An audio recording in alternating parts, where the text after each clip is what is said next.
The 21st century, leisure class. A hand-wrought silver spoon, of a commercial value of some $10 to $20, is not ordinarily more serviceable in the first sense of the word than a machine-made spoon of the same material. It may not even be more serviceable. One of the chief uses, if not the chief use, of the costlier spoon is ignored. The hand-wrought spoon gratifies our taste, our sense of the beautiful. The material of the hand-wrought spoon is some 100 times more valuable than the baser metal, without very greatly excelling the latter in intrinsic beauty of grain or color, and without being in any appreciable degree superior in point of mechanical serviceability. Thorstein Veblen, The Theory of the Leisure Class. In the 1920s, Muriel Bristol attended a summer's afternoon tea party in Cambridge, UK. A number of professors and their spouses were also in attendance. On this particular occasion, the host poured Bristol a cup of tea and poured in the milk thereafter. Bristol protested, explaining that she liked her milk in first, as the tea tasted better that way. Despite skeptical resistance from those in attendance, Bristol insisted she could tell the difference. Ronald Alamer Fisher, one of those present, who would later go on to become Sir Fisher, and the godfather of modern empirical statistics with his famous book The Design of Experiments, had an idea.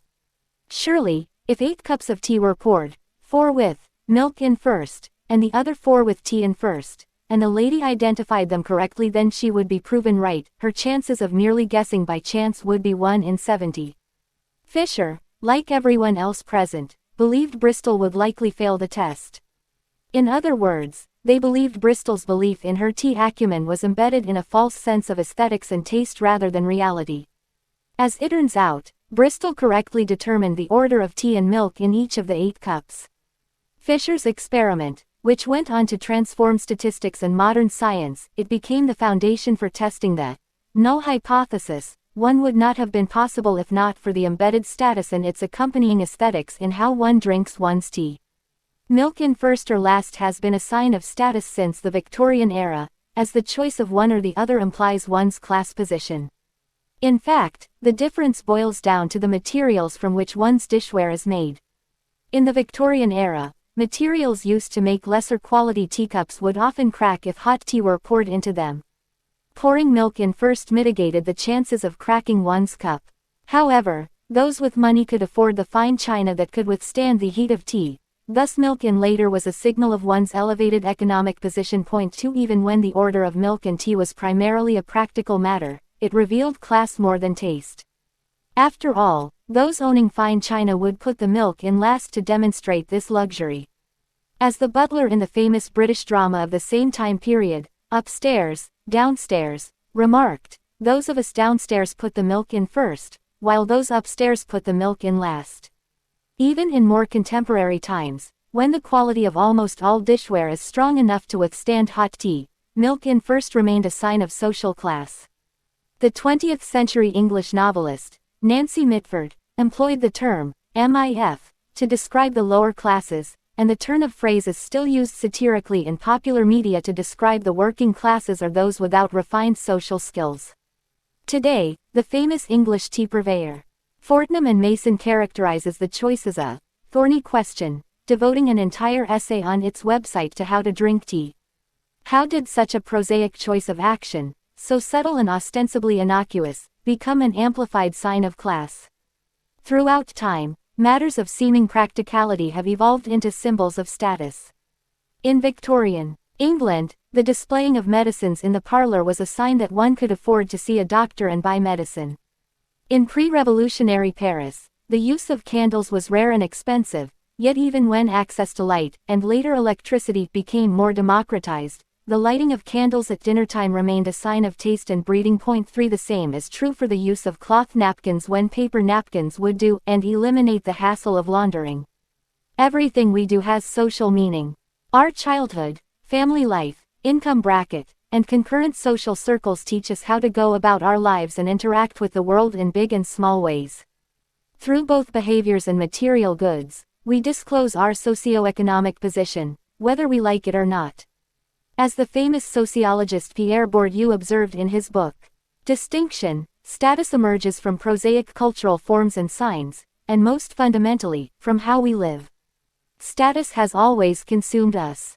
This observation has been made by many before me, and perhaps best by the great British anthropologist Dame Mary Douglas, and more recently by Daniel Miller in his book Consumption and Its Consequences. Often the things we acquire and how we use them demonstrate this status to the world. There are obvious big-ticket items, large homes in the right zip codes, sports cars, fine china, and expensive watches. Yet, even manners convey a certain upbringing or way of life, sending handwritten notes rather than email, the way we place our utensils upon finishing a meal, having fresh flowers delivered to our beloved, and so forth. Almost all of these behaviors suggest social position and rely on the use of visible goods and the skills for how to employ them in a particular way. Or, as Douglas observed in her book The World of Goods, the goods are both the hardware and the software, so to speak, of an information system. Goods that minister to physical needs, food and drink, are no less carriers of meaning than ballet or poetry. 4. Similarly, our consumption of goods for status should not be taken lightly or merely as superficial posturing. Consumption is a part of how we define ourselves as individuals and vis-a-vis social groups, as members and outsiders, and sometimes both at the same time. We need to see our consumption of goods as an intricate part of humanity's social system. Just as our work or family structure cultivates who we are, so does what we buy and the norms of behavior we learn. We must see consumption as appropriated to signal things much deeper than what is simply visible. Point 5. The theory of the leisure class. Perhaps no one captured and articulated the social significance of consumption better than the social critic and economist Thorstein Veblen. Written in the late 1800s, Veblen's polemic treatise The Theory of the Leisure Class is the defining text that precisely expresses the relationship between material goods and status. At the peak of the Gilded Age, and in the wake of the triumphs of the Industrial Revolution, Veblen's work was very much a sign of the times he lived in. He became a leading thinker and popular critic during the Progressive Era, deriding profits and the consumption and wastefulness that came along with the wealth of capitalism. Veblen is most famous for his concept of conspicuous consumption, the use of particular goods through which status is revealed. Veblen directed most of his critique toward the leisure class, a wealthy and idle group who vainly and incessantly demonstrated their social and economic position through material goods, many of which were useless and non-functional items. Point 6. Veblen's theories were met with outrage. He vilified an entire stratum of society as useless and superficial and accused them of almost exclusively responding to social rank and cues. As H. L. Mencken rejoined, "Do I enjoy a decent bath because I know that John Smith cannot afford one, or because I delight in being clean? Do I admire Beethoven's Fifth Symphony because it is incomprehensible to congressmen and Methodists, or because I genuinely love music? Do I prefer kissing a pretty girl to a charwoman because even a janitor can kiss a charwoman, or because the pretty girl looks better, smells better and kisses better?" 7. The theory of the leisure class scathingly critiqued the upper classes of society and challenged orthodox economic theories embedded in the idea that people spent to maximize utility of their money. Point 8. Veblen confronted conventional notions of how we spent, arguing that emulation and imitation motivated consumer habits, much of which were irrational and wasteful. Veblen's famous example of leisure class conspicuous consumption is the use of a hand-wrought silver spoon.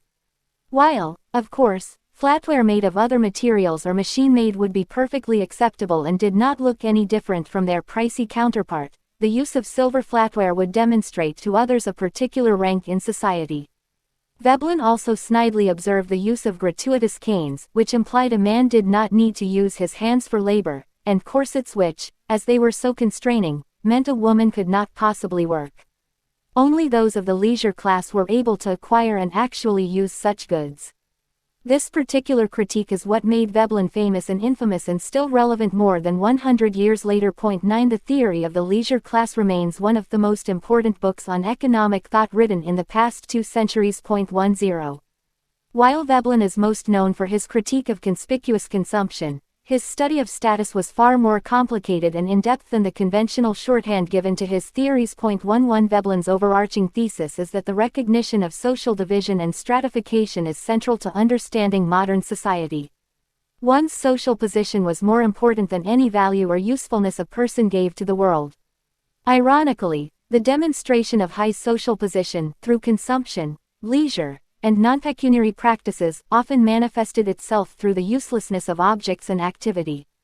Veblen also observed the phenomenon of conspicuous leisure, reading classics at Oxford, traveling abroad, participating in sports and doing non-functional things with one's time, and conspicuous waste, gratuitous service workers or help around the house. The ability to use time for something with no obvious productive purpose was an option only for the upper classes. The lack of one's own utility or the uselessness of one's goods was the most salient marker of status. In Veblen's worldview, the silver spoons and signaling of one's lack of use through canes or corsets suggested that appearance matters more than real happiness or comfort. Like Karl Marx, Veblen saw the economy as a dominant part of the social reality of his time. 12 He believed that the economy provided the fundamental structural framework from which all of society emerged, formed, and interacted. Thus what we consumed, what we had the economic means to consume, and what others observed us consuming, determined our place in society. 100 years later, the term conspicuous consumption is still used to capture this particular type of economic and social behavior. But society and the economy have changed dramatically since Veblen's time, and new forms of consumption and behavior have emerged to reveal social position. A century after Veblen wrote the theory of the leisure class, massive changes in technology and globalization have changed how we work, live, and consume. The Industrial Revolution and the sophistication of manufacturing both created a middle class and reduced the cost of material goods such that conspicuous consumption has become a mainstream behavior. Simultaneously, the leisure class has been replaced by a new elite, grounded in meritocracy, the acquisition of knowledge and culture, and less clearly defined by their economic position. With this new group comes a new set of norms and values. They work longer hours and for the most part, their meritocracy and cultural values are prized over birthright. As modern capitalism opened the floodgates to material consumption, it has also brought about increasing inequality. 13 But the distance across classes is not simply defined by the stuff people own. These changes have transformed the dynamics of work, leisure, how we consume, and how our consumption is linked to status. Despite the seeming democratization of luxury, to quote Daniel Boorstin, the 21st century has brought greater socioeconomic inequality than ever before, further distancing the elites from the rest. All of these various changes in society and the economy challenge and change the meaning and attainment of status and consumption in the 21st century. What does consumption look like today, and how has it changed over the past several decades? How do our gender, race, profession, and where we live impact what we buy? If acquisition of material goods is now fairly accessible to all, how do wealthy elites maintain their status? And if Veblen stepped into the 21st century, what would he say? This book is about those changes and how they have impacted the way we spend money, the way we spend time, and how we reveal our status in big and small ways. But first, let's look at how status has always been central to human civilization. Conspicuous consumption throughout history. While conspicuous consumption may feel like a truly capitalist, post-industrial revolution spectacle, humans have been engaging in the status wars since the beginning of human civilization. Veblen believed that much of what he observed at the turn of the 20th century emerged in prehistoric times. 14. Andrew Wallace Hodrill's study of ancient Roman society demonstrates that conspicuous consumption was alive and well prior to AD 79. The less well-off emulated the higher social class, many thousands of years before the arrival of flat-screen TVs and cheap monthly car payments that obfuscate current class lines. In his archaeological study of early Pompeian, Herculaneum homes, ranging in size and number of rooms, he finds that the same status markers that are found in the grandest homes also occur, albeit more rarely, in quite small units. 15 For example, Wallace Hodrill points out that decoration, a very basic symbol of status, was displayed by the wealthy in their homes and imitated by the poor, even when they had little space or means to do so. Later, during the Roman Empire or the imperial period, as Rome became wealthier and more powerful, the prevalence of decoration was greater and more democratic. The habits of the rich were imitated more consciously by aspirational plebeians. And yet, at the same time, Wallace Hodrill observes that as the lower classes attained access to forms of decoration, the differences in quality between that which the elites and the less wealthy displayed became much greater, suggesting that the elites used rare materials or unusual methods as a way to establish their standing, as conspicuous goods on their own would no longer signify status. For example, mosaics were difficult to create, impossible to fake, and arduous to execute without the right skills and materials, and thus remained a rare marker of elite status. The use of glass windows such as bay windows and stained glass in Victorian England's upper-class houses also exemplifies the use of scarcity to reveal status. 16 These upper-class homes drew their architectural aesthetics from England's grand estate mansions. The use of decoration to suggest and imitate status continued throughout Europe in the 17th century. Under the Dutch Empire, 2/3 of Delft households possessed at least one painted canvas, a decoration that initially marked elite status and was then imitated by the less wealthy. In pre-revolutionary France, the middle class emulated the aristocrats by using wallpaper designed to look like palace tapestries, 17 stucco employed to mimic marble, and porcelain disguised as gold. One could even pretend to have a library by installing fake book spirals on the wall. 18 Women imitated Marie Antoinette's hairstyle as an effort to be closer to royalty. 19 Almost a century later, Victorian England's courtiers' silk stockings were quickly imitated by the working class in the form of worsted stockings, again, using cheaper materials but with the same effect. 20 Undoubtedly all of these examples demonstrate imitation in the aspirational sense, lesser quality versions of the elite's goods intended to communicate status. In these historical cases, as in those of the current day, whether knockoff Louis Vuitton or fake wood floors, the difference is barely discernible to the naked eye. The observation of AD 79 remains the same as it was in Veblen's time and today. Of course, there is a great gulf between the luxury of the elite houses and the simpler aspirations of the small. Writes Wallace Hodrill, but what matters is to understand that they do not belong to different cultural universes. 21 Today, one can even get linoleum that mimics marble, not a far cry from stucco's purpose in pre-revolutionary France. In short, from the beginnings of documented human civilization, a desire to demonstrate status, or to imitate and assimilate with high social classes, is evident. Or, as Wallace Hodrill remarked to me in an interview, we can utterly confirm that conspicuous consumption occurred in pre-capitalist society. It's quite a quaint point of view to see it as capitalist. Conspicuous consumption goes mainstream, mass production and the middle class. While capitalism may not be responsible for conspicuous consumption, it is true that the Industrial Revolution opened the floodgates of consumption to the common man. The prosperity brought by the Industrial Revolution was seemingly egalitarian, offering wealth to a whole new stratum of society, a middle class. While it took almost a millennium and a half for world income to double prior to the 18th century, the Industrial Revolution and modern capitalism brought that same doubling in just 70 years in the 19th century and then again in just 35 years in the 20th century. 22 Prior to the Industrial Revolution and the creation of the steam engine, many objects were only affordable for the truly wealthy. Items like sewing machines and typewriters, Victorian versions of electronics, were still unavailable for the masses.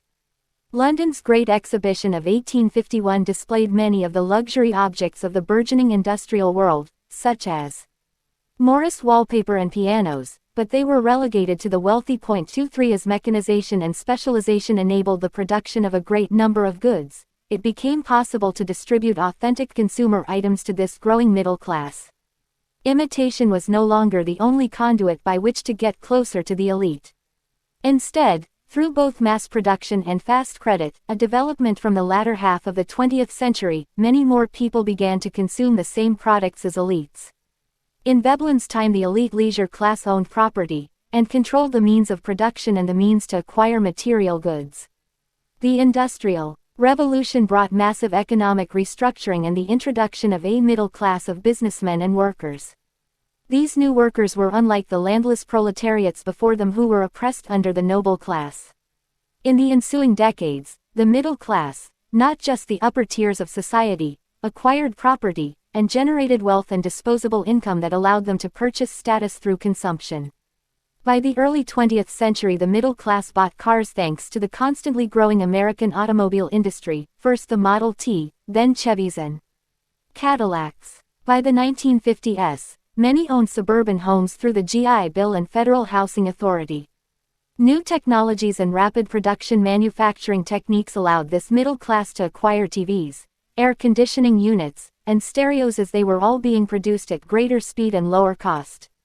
Today, conspicuous consumption is so commonplace that it has become synonymous with overly showy goods, whether BMWs or Louis Vuitton handbags, that convey a sense of wealth and higher social position.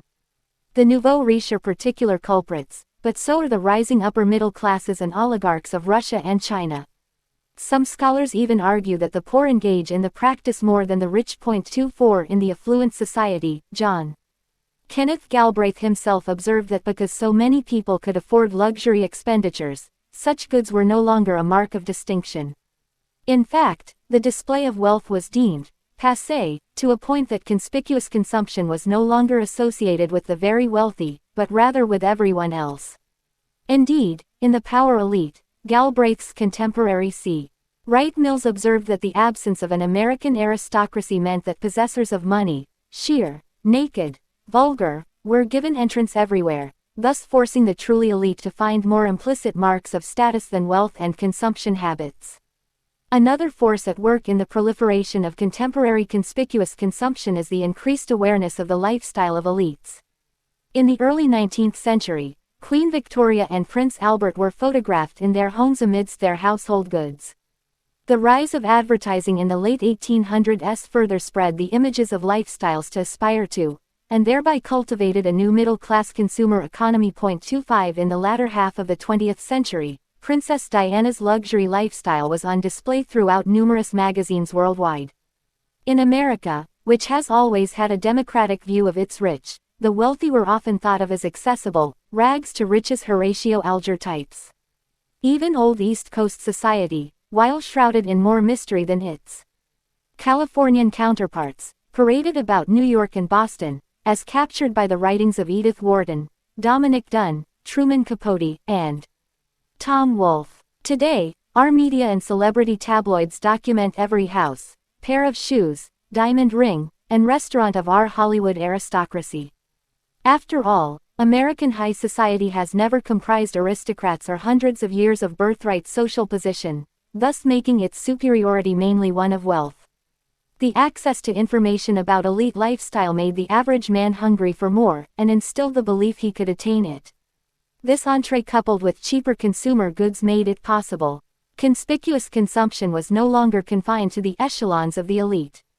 The democratization of conspicuous consumption. The label consciousness of the late 90s and early 90s is perhaps best captured by one of the era's most popular television programs, Sex and the City, which documented a time when a gleaming Rolex watch, or a pair of Louboutin shoes, identifiable by their signature red soles and pencil-thin stiletto heels, signaled a certain position in society.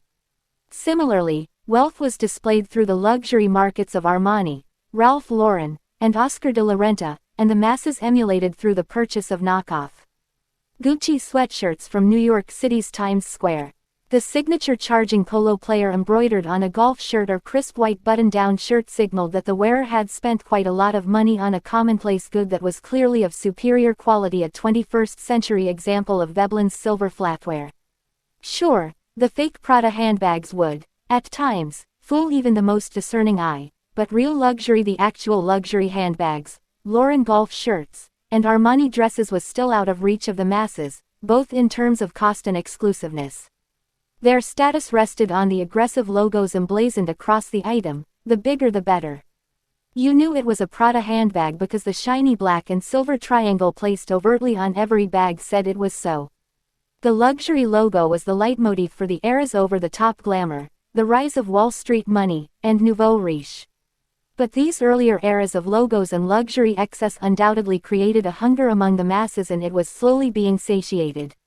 In just a few years between the mid-1990s and the 2000s, a number of brands established what are called diffusion lines, that is, authentic clothing and accessories produced by the fashion house at a much lower and affordable price point.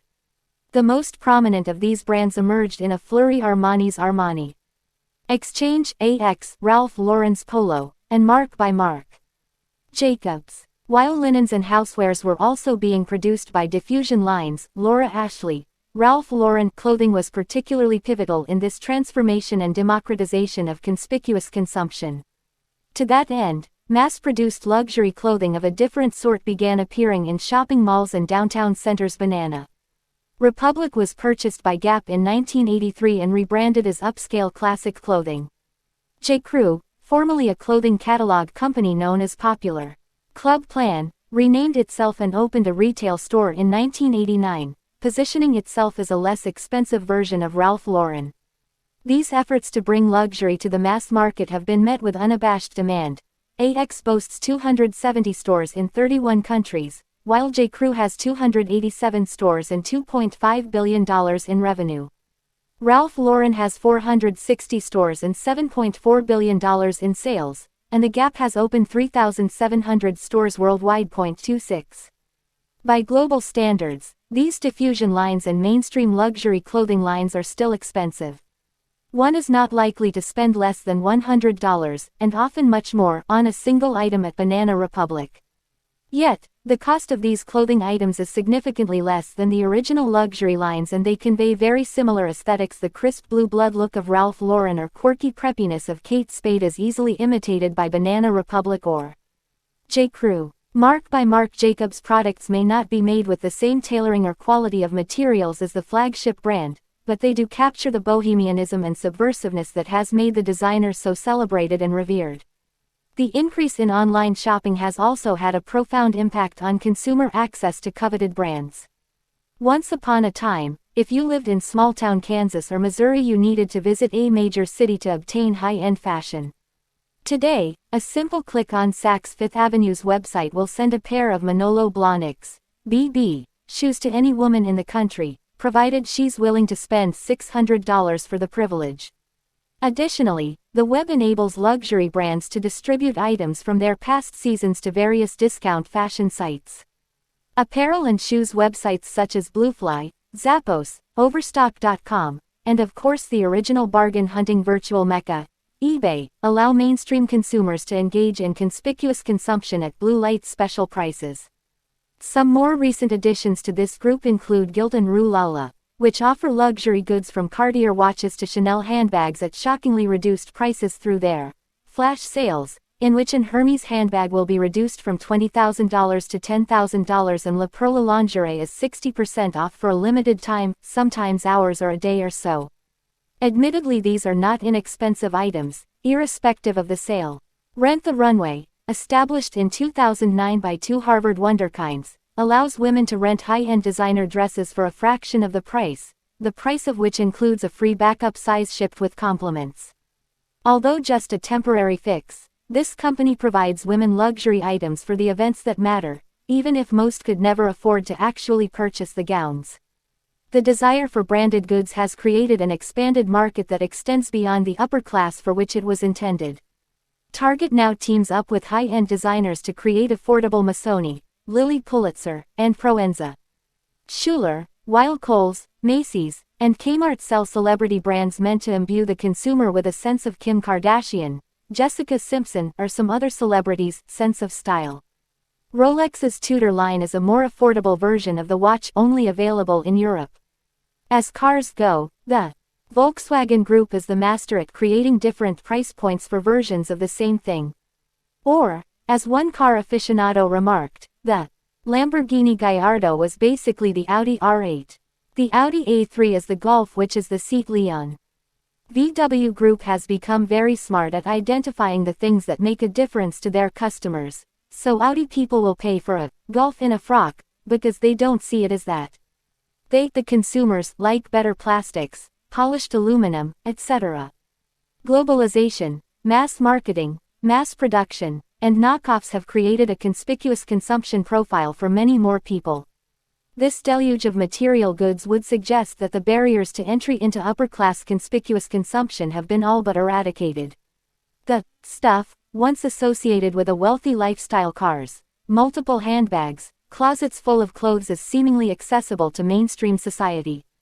At first blush, conspicuous consumption has been democratized. The backlash. This is not to say there hasn't been a backlash to the democratization of conspicuous consumption. In the late 1990s, in an effort to gain more market share, Burberry's famous checked plaid, found on the inside of its tailored but old-school trench coats, began to appear on many other goods, including umbrellas, wallets, and cell phone cases.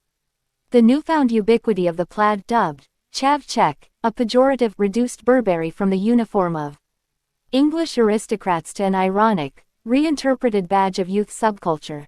Emblazoned across scarves, ties, and hats, counterfeit versions began showing up on the black market and being co-opted by chavs, an insulting term used to describe the working-class youths of Britain who had a penchant for knockoff designer logotastic goods, or whom The Economist called the stereotypical white working-class delinquent looking for trouble. 27 The reappropriating of Burberry's status by this group caused a public relations nightmare for the company by alienating their core consumer base, who enjoyed the staid subtleness from which the company had not deviated since the mid-1800s. Only in the 2000s, when Rosie Marie Bravo and Angela Arendt, the former CEOs, respectively, and current CEO and Chief Creative Officer Christopher Bailey took the helm and re-envisioned the brand, less plaid, more military references, did Burberry finally recover its lost sales. 28 Not only did Burberry scale back on all that plaid, but Bailey created magnificently tailored clothing using unique materials and design that were both incredibly expensive in their own right but also very difficult to imitate. For example, Bailey's multi-$1,000 Warrior bag, replete with large metal armor and studs, would be almost impossible to successfully knock off. In a world where almost everything, except perhaps a Burberry Warrior bag, can be imitated or accessed for a lesser price, how has the status game shifted for the new elites? Without question, even in the aftermath of the Great Recession, wealthy people are getting richer all the time, and they use this wealth to buy things that are not even possible to imitate. Simon Kuper, who writes about some of these questions for the Financial Times, recently explained to me that the upper class now maintains its exclusivity by attaining limited edition versions of goods. Whether artisanal cheeses or limited vintages of wine or Ferraris, regardless of the price point, the item in question accrues status by virtue of simply being scarce rather than merely expensive. In Europe, where manufacturers are having trouble selling mass-market $15,000 cars, Ferraris, starting at $275,000, are going like gangbusters. 29. The erosion of the leisure class, the rise of the aspirational class. Not only has the democratization of conspicuous consumption changed the landscape, so too has the erosion of the leisure class. Other than the odd trust fund playboy or oligarch's debutante, the leisure class no longer exists. Many of the individuals who are spending hundreds of thousands of dollars on designer goods have made their own money, many through legitimate hard work, and, admittedly, others less so. The disappearance of a wealthy, idle aristocracy and the rise of an educated, self-made elite, what some call a meritocratic elite, means that leisure is no longer synonymous with our upper classes. But there is a cost to this more egalitarian version of status. According to work done by Cornell University economist Robert Frank, there is a measurable decline in leisure and happiness among the wealthy. In fact, while income inequality may be growing, leisure inequality, time spent on enjoyment, is growing as a mirror image, writes Frank, with the low earners gaining leisure and the high earners losing. 30 From 1985 to 2003, wealthy men lost leisure hours, decreasing from 34.4 to 33.2 hours per week, while less wealthy men saw an increase from 36.6 to 39.1 over the same time period. While the same pattern is consistent for women, high-earning women lost even more leisure time, a 2-hour decline over the study period. 31 In his book Changing Times, Work and Leisure in Post-Industrial Society, Jonathan Gershuni observes that, unlike in Veblen's time, the top socioeconomic groups have less time, not more, and these two variables, work and leisure, have a reciprocal relationship. Time is influenced by production and the work required for these new forms of highly valued production. Today, abundance of leisure no longer indicates higher status. 32. These statistics might imply choice, but the larger economic restructuring of the global economy from Veblen's time to the present day suggests much less agency on the part of both the rich and the poor. The manufacturing economy provided a means by which social mobility could be acquired through income rather than birthright or landownership.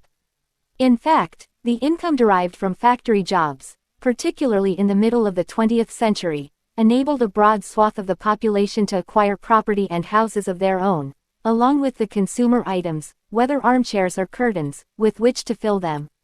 Through the 1960s, many middle-class families were able to live materially prosperous lives derived from their relatively highly paid factory and management jobs. In many instances, college degrees, let alone professional or graduate degrees, were not required to do economically well. In 1950, for example, only 7.3% of all males had a college degree. By 1962, the rate was just higher than 11% of all males. Female rates were lower in both instances. Contrast these statistics with 2014, when almost a third of both men and women had college degrees. 33 In the mid-20th century, social and economic mobility was significantly tied to individuals' loyalty to their institutions. During this era, institutional loyalty, e.g., working 40 years for Ford Motor Company or General Electric, was associated with ongoing promotion, raises, and the compensation to support a middle-class consumer lifestyle. People were valued, not for their Ivy League degree or desirability by competitors, but rather for their steady devotion to the institutions for which they worked and which supported them: the military, the government, companies, and unions. C. Wright Mills's conception of the power elite draws heavily from the fact that these institutions were the nexus of control in the economic and social landscape. Significant critique of this economic structure emerged during the 1950s and 1960s, most famously William White's The Organization Man, which found the collective groupthink of corporate America a stifling attack against individualism and creativity. Workers' ties to their organizations triumphed over their own ideas and ambitions, and yet, to Mills's point, this loyalty was rewarded and it paved a path for ongoing mobility. The classic film The Man in the Gray Flannel Suit and more recently the TV series Mad Men were popular mainstream depictions of how this relationship played out. The collapse of the manufacturing economy changed the currency of social and economic mobility quite considerably. Deindustrialization of Western economies, particularly within the United States and Great Britain, is largely explained by three key forces. Oversaturation of the market. There are only so many dishwashers a household can buy. Technology and automation. Machines are low cost and faster than people when it comes to factory lines. And globalization. Labor costs are cheaper elsewhere and technologies in transport along with computers make it possible to outsource production to Southeast Asia or South America. 34 As a result, those well-paying factory jobs that defined the good life in the United States disappeared quickly. In 1970, a quarter of the American workforce was employed by the manufacturing sector. By 2005, that figure had dropped to 10%. 35 The numbers are not just statistically surprising. Embedded in the reduction of manufacturing is the social and economic contract made with the middle class. These jobs were well paid but relatively unskilled, thus many members of America's middle class achieved prosperity, material comfort, and economic and social security without birthright, and, antithetical to the current formula for upward mobility, without a college degree. The hemorrhaging of these factory jobs to developing countries and the closing up of factory shops meant that this stable middle class had lost its means for survival. Deindustrialization brought erosion to major urban centers, where many factories were located, and joblessness throughout huge swaths of the country. 36. In manufacturing's place came the rise of the service economy, a truly bifurcated economic structure. Globalization manifested itself in the outsourcing of cheap labor for manufacturing but also through the emergence of elite, global cities, to use Saskia Sassen's term. Global cities became the sites for the new economic means of production, information and financial capital. The labor market elites responsible for the greatest profit-making were found in professional sectors: accountancy, finance, law, and medicine, or what Sassen calls high-level producer services. Another account of this economic restructuring offers a similar but simpler explanation. The global economy had moved from producing widgets to producing ideas. Those who were responsible for generating those ideas, what Robert Reich has called symbolic analysts, 37 or Richard Florida has termed the creative class, are the winners in the new economy. 38.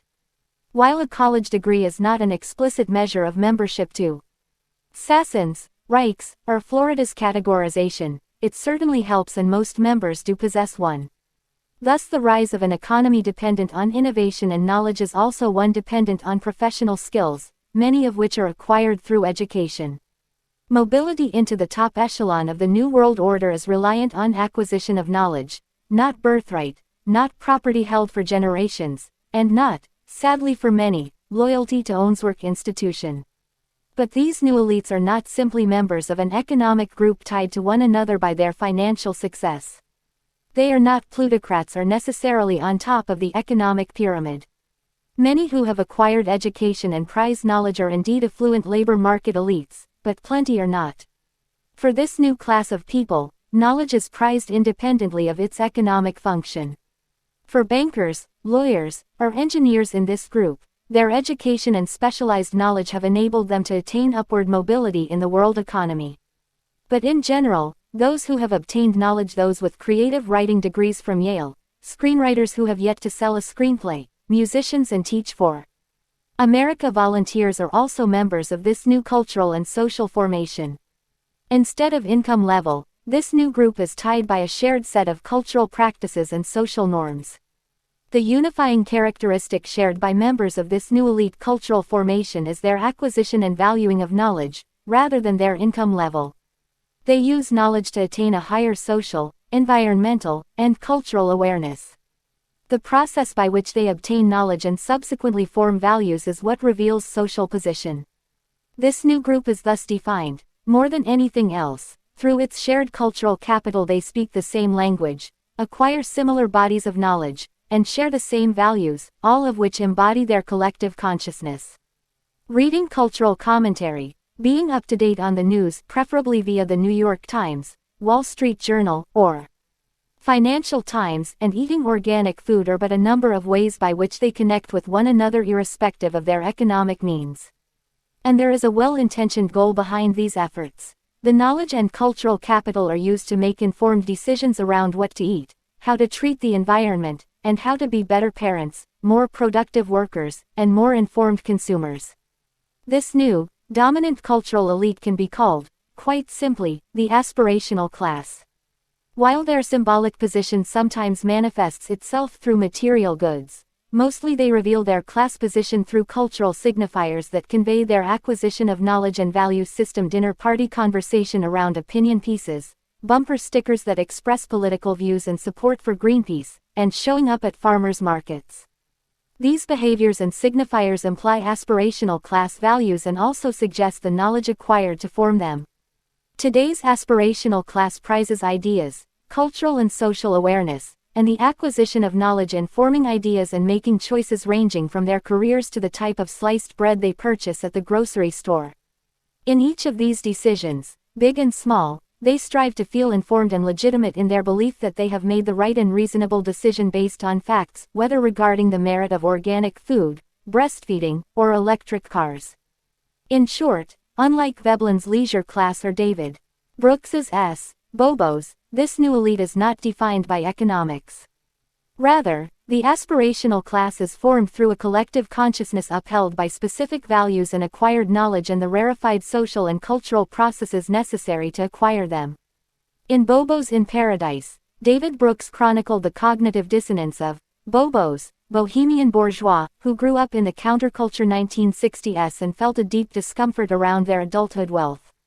This group is also an economically based elite, or what Brooks called the new upper class. The uneasiness many Bobos felt in reconciling their hippie, non-materialistic earlier years and their newfound wealth resulted in consumer habits that were still expensive but ultimately attempted to distance themselves from money.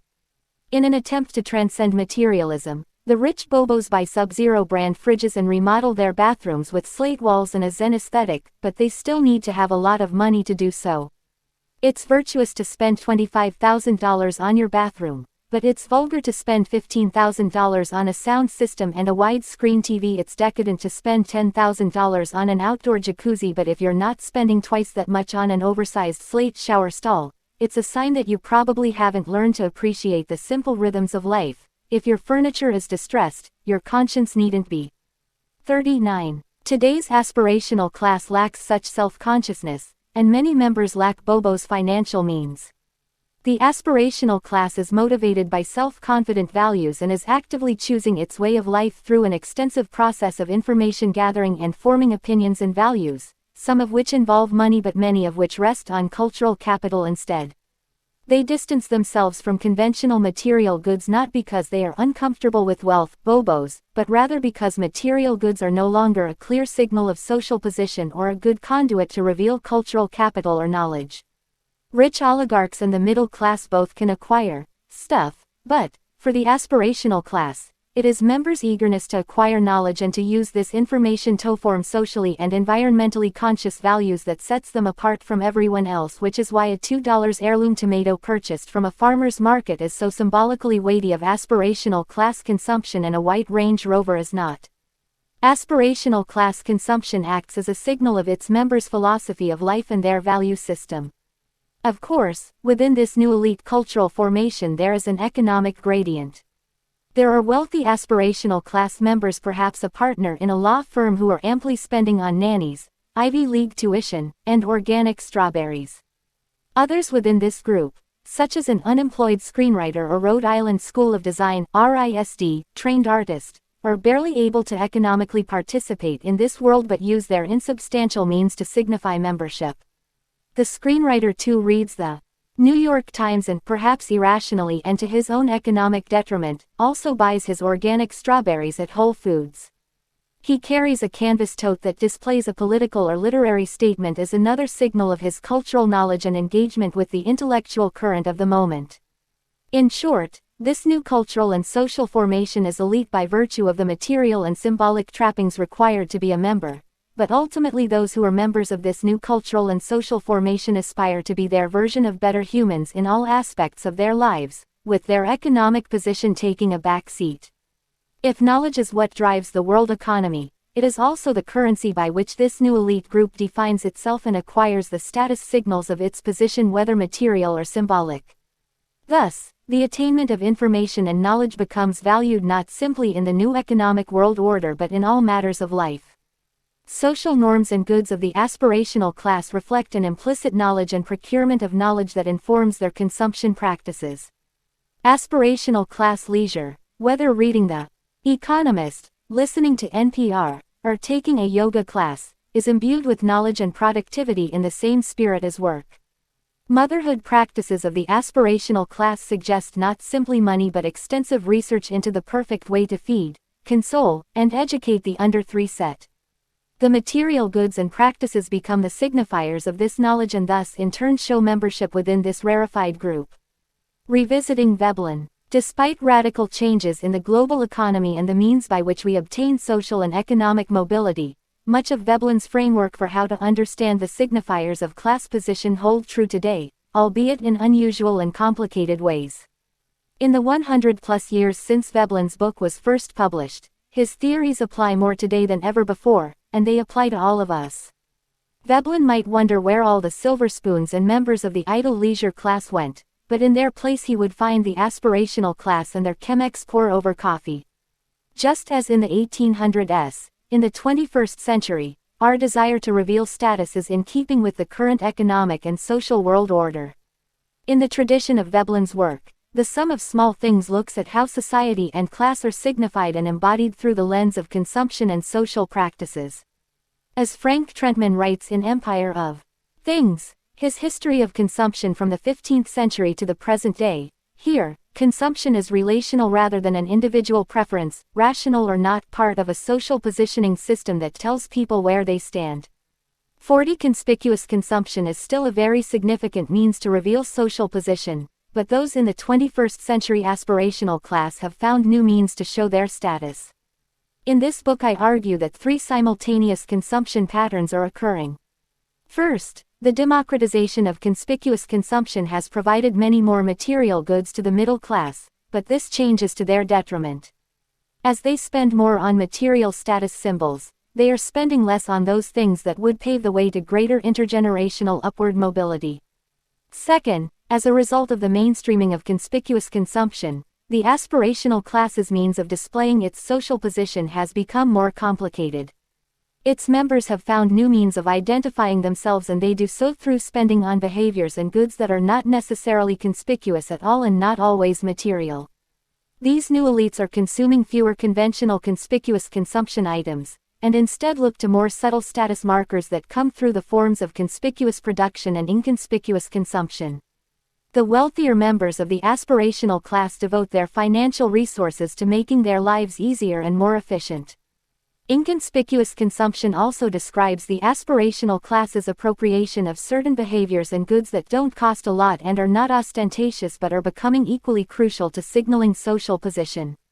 The choices to practice yoga, take kids to hockey rather than soccer, drink almond milk instead of regular milk, and reuse grocery bags every week are all signifiers of position that are not inherently more expensive than their alternatives but thought to be more informed. By turn, these behaviors become markers of status. Finally, many of the behaviors that were what Veblen called conspicuous leisure, for example, college degrees and playing sports, are now essential to upward mobility. Much of leisure, for the aspirational class, has become productive. When Veblen wrote his treatise on the leisure class, the practice of conspicuous consumption was relegated to a very marginal stratum of society. Yes, all social classes practiced conspicuous consumption to some extent, but the leisure class was the only group with the means to use material goods to reveal status. Today, material goods are plentiful, but their ability to reveal or enable social mobility is increasingly limited. There is no longer a dominant leisure class. In its place, the aspirational class is rewriting the patterns of consumption while simultaneously disengaging in conventional material conspicuous consumption. They reveal their social position through much more subtle behaviors and goods that are not necessarily expensive but imply a rich cultural and social capital relegated to aspirational class membership. The members of the aspirational class are not the villains of Wall Street, Russian oligarchs buying up London and Manhattan. They are not plutocrats on private jets. They are no leisure class. Not all of them make enormous amounts of money, but they are educated and they prize knowledge and engage in consumer practices that reflect these values and cultural capital. Yet, these positive attributes may make the aspirational class even more pernicious than the super-rich who are vilified in the media or the leisure class of the 19th century. There are not many billionaires and oil titans in the world, but the aspirational class is a big and powerful cultural formation. Most importantly, through their subtle and increasingly inconspicuous choices in how to spend, how to behave, and what to value, they shore up their and their children's distinct socio-cultural and often economic position of privilege, leaving everyone else out. The aspirational class members' self-assurance with their decisions and seeming deservedness of their social position allows them to ignore the growing inequality all around them. At the very least, they do not see themselves to blame. Because of the nature of the data and research undertaken, this book reports on the patterns of consumption in America. But without question, the observations regarding class, social positioning, and the emergence of the aspirational class are witnessed in geographies far beyond America's boundaries. In fact, the emergence of the new immaterial means to status inconspicuous production, conspicuous production, and motherhood practices can be seen across Western affluent countries. A walk through Notting Hill reveals the same consumption habits as those found in San Francisco or Park Slope, Brooklyn. The Sum of Small Things attempts to unpack the consumption habits of the 21st century, how they have changed, how contemporary consumption patterns reflect our social and economic positions in big and small ways, and the implications of these choices and practices for our communities, our cities, and our society as a whole. Conspicuous consumption in the 21st century. It is from our disposition to admire, and consequently to imitate, the rich and the great, that they are enabled to set, or to lead what is called the fashion. Their dress is the fashionable dress, the language of their conversation, the fashionable style, their air and deportment, the fashionable behavior. Even their vices and follies are fashionable.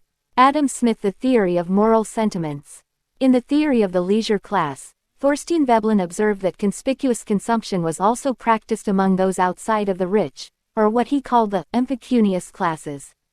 These poorer strata of society spent on non-essentials maybe not as much as the leisure class with their silver spoons and games of croquet, but as he pointed out, from hunter and gatherer societies to the present day, most human beings have a desire to fit in, and we often rely on social constructs to do so.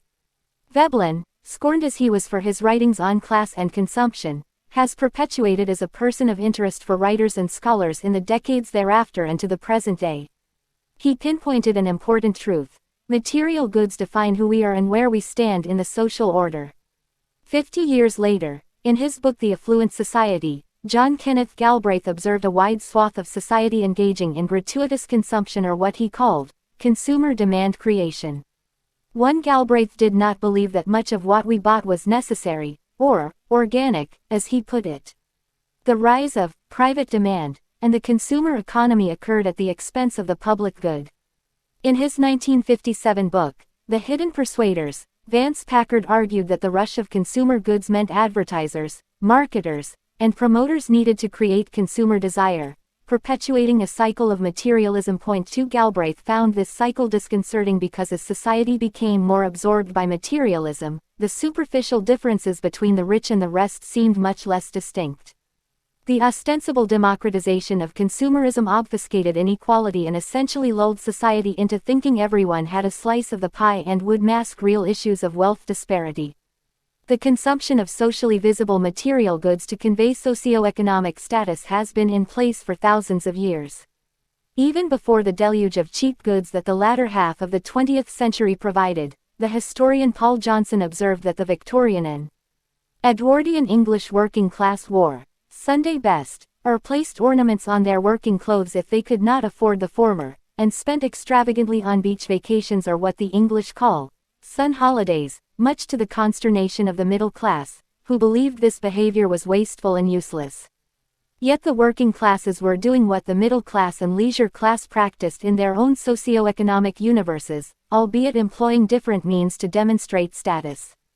As Johnson himself remarks, because the middle class was not a part of the working class cultural world, they could not understand the intergroup dynamics that made these efforts important means of assimilation and status marking. The working classes found their own conduits to suggest social position, just as the middle and upper classes did within their own groups. 3.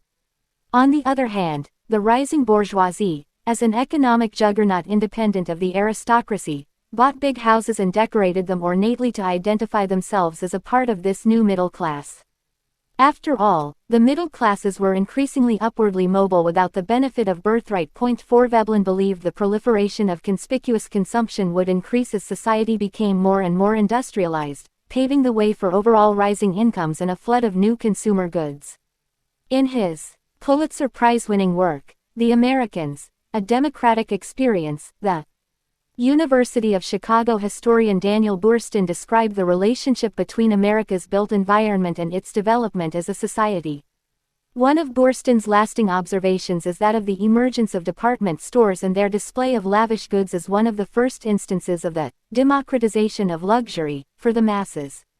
This book focuses primarily on the habits, norms, and consumer patterns of the 21st century aspirational class. Yet, this cultural formation could not exist without what has come before it. To understand how the aspirational class consumes requires understanding how Americans in general consume and how this has changed over time. Like all groups, aspirational class identification is part differentiation and part assimilation, and often both at once. This chapter will look at how America consumes across income levels and over time, and how these spending habits are influenced by our race, gender, profession, location, and income level.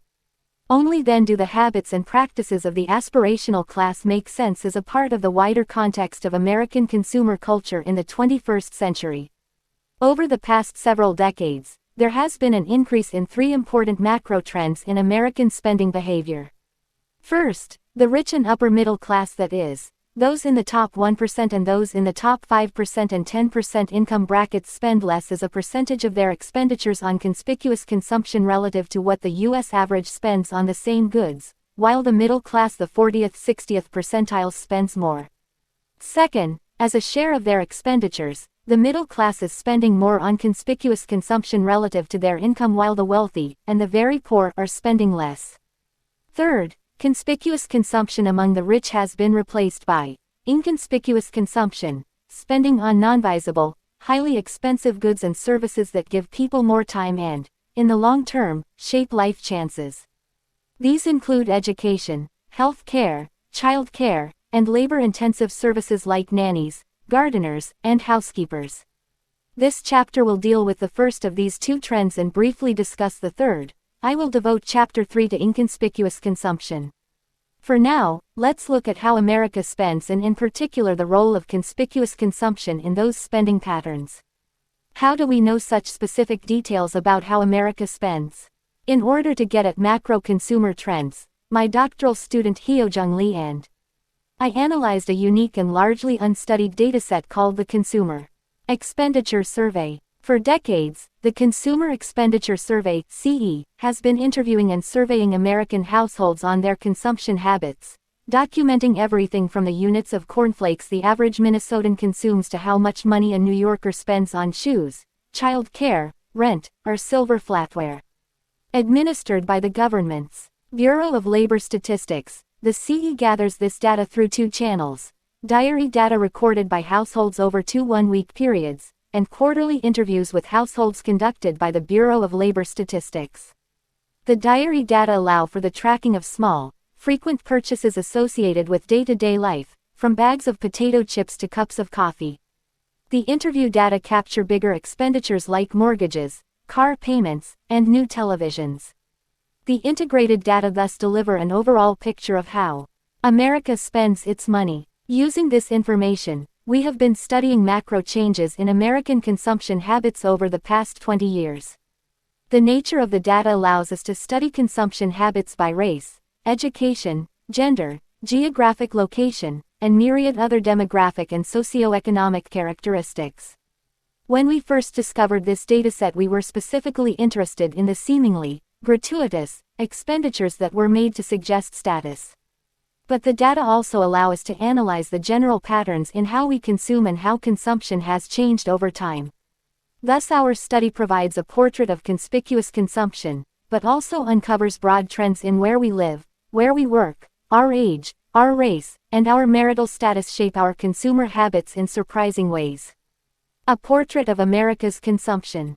Remarkably, our consumption habits as a society have remained roughly constant decade after decade, which is to say that despite the ebbs and flows in the items that serve as markers of status, kale versus spinach, BMWs versus Cadillacs, dishware, and where to go on vacation, there are predictable patterns in the proportions of food, housing, alcohol, entertainment, personal insurance, and pensions that we consume.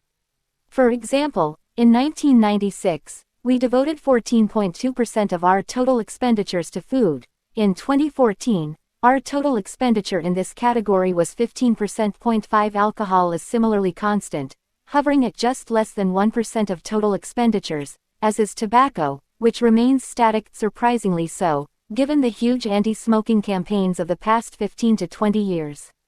We spend the same on personal insurance and pensions, roughly 11% of total expenditures, and housing, slightly more than 30%. These findings suggest that basic household needs and expenses remain persistent: housing and buying groceries.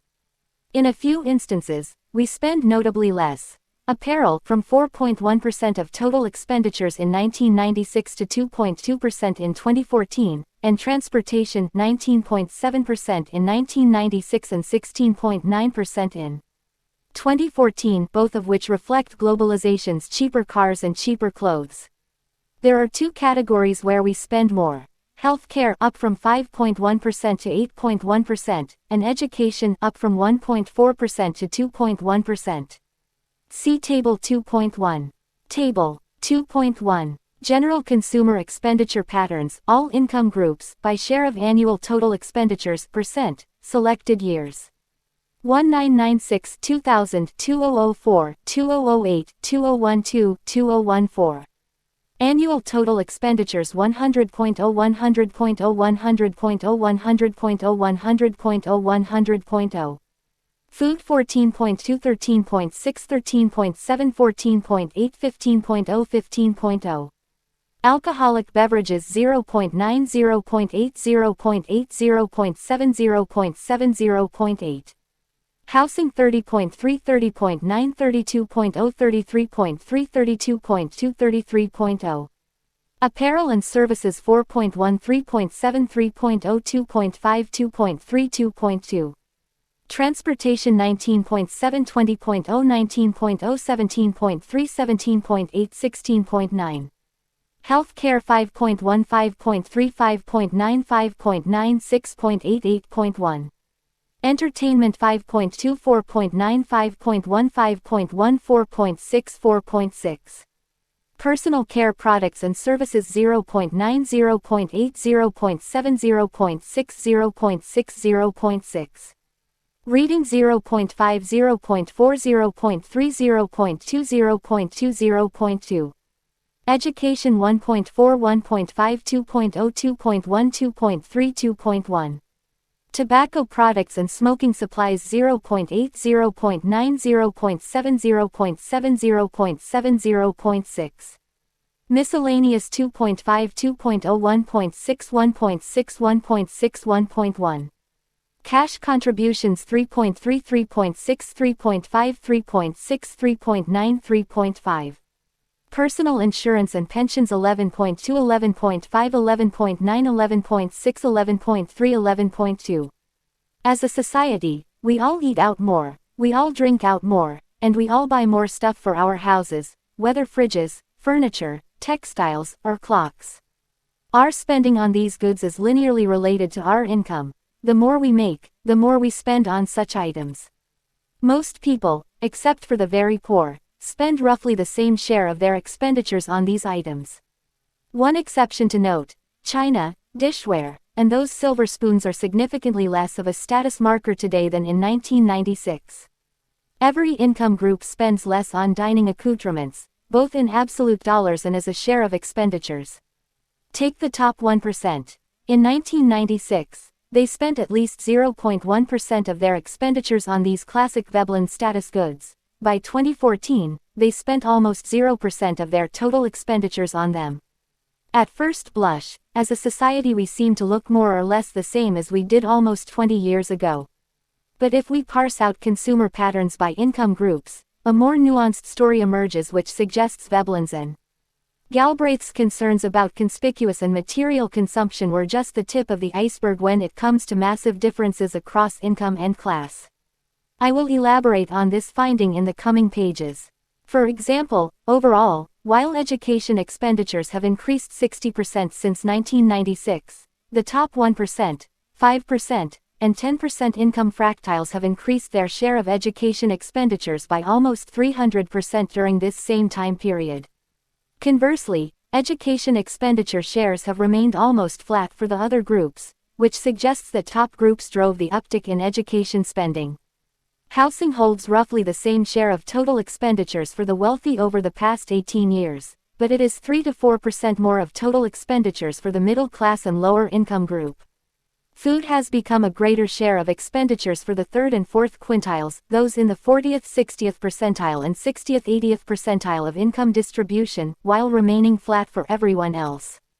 Do these increases in basic costs of living for our middle classes decrease their spending power on education, cash contributions, and pensions expenditures that have notably increased for the higher income groups, and tend to be expenditures that can shape the future, rather than just offer immediate gratification?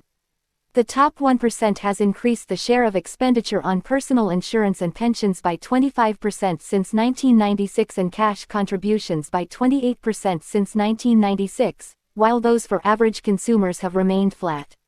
The top 5% and 10% have increased expenditures in cash contributions and education but not personal insurance. The increased consumption shares of these expenditures in the top income groups suggest genuinely different trajectories for the future in a number of ways. The children who benefit from increased investment in education go on to obtain better jobs, higher incomes, and a better future for their families.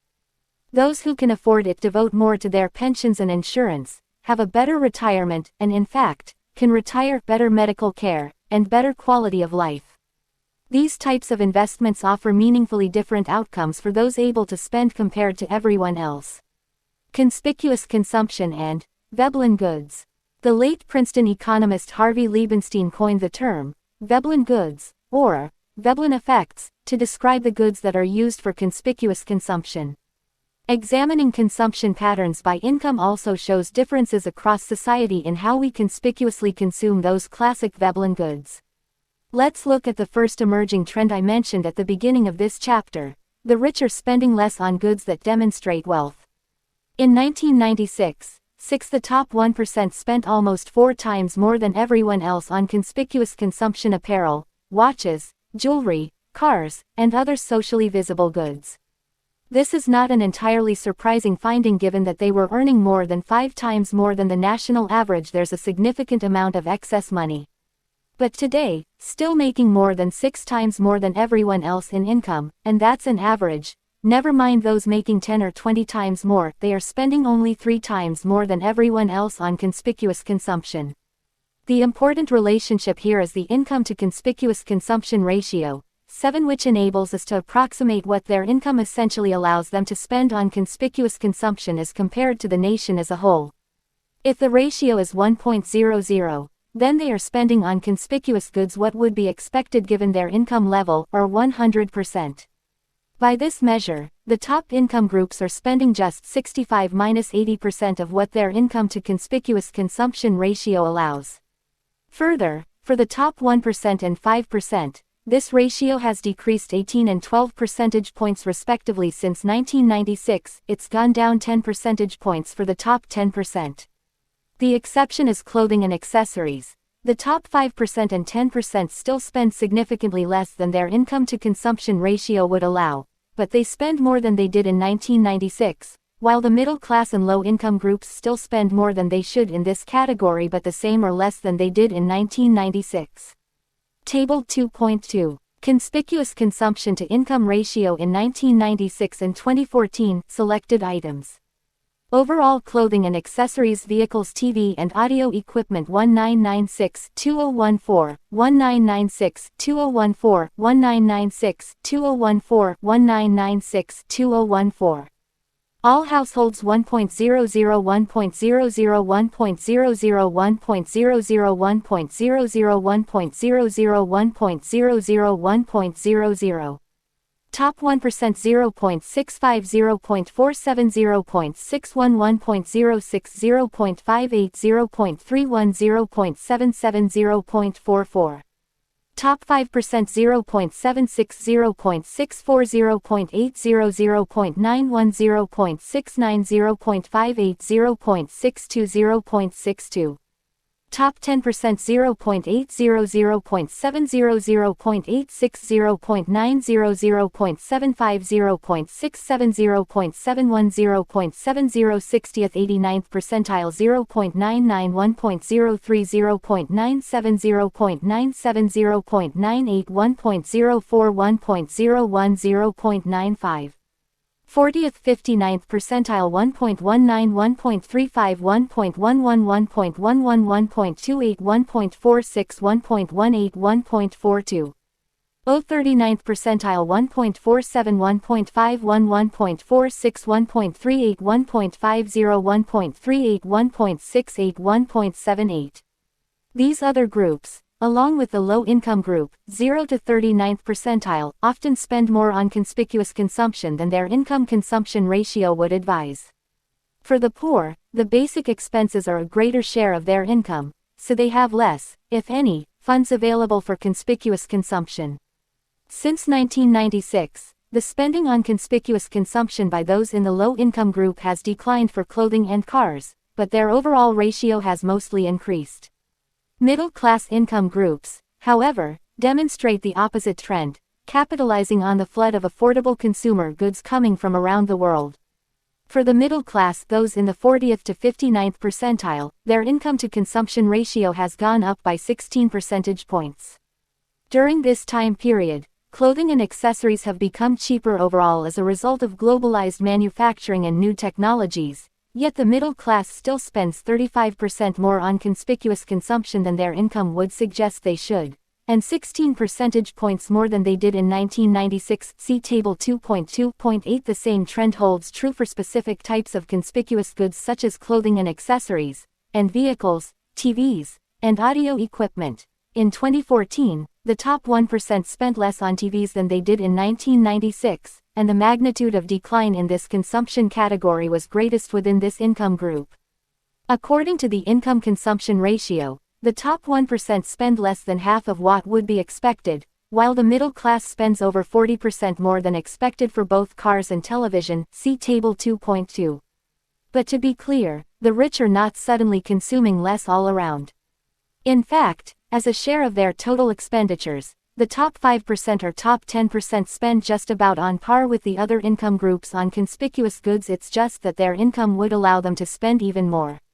In 2014, 17% of their total expenditures went to conspicuous consumption versus the middle class, who spent 18.1%. The closeness in their share of conspicuous consumption expenditures suggests that while having more money may give you more opportunities to spend on conspicuous consumption, the consumption of visible, material goods tends to be a universal practice across all income groups. What Veblen observed more than a century ago still holds true today.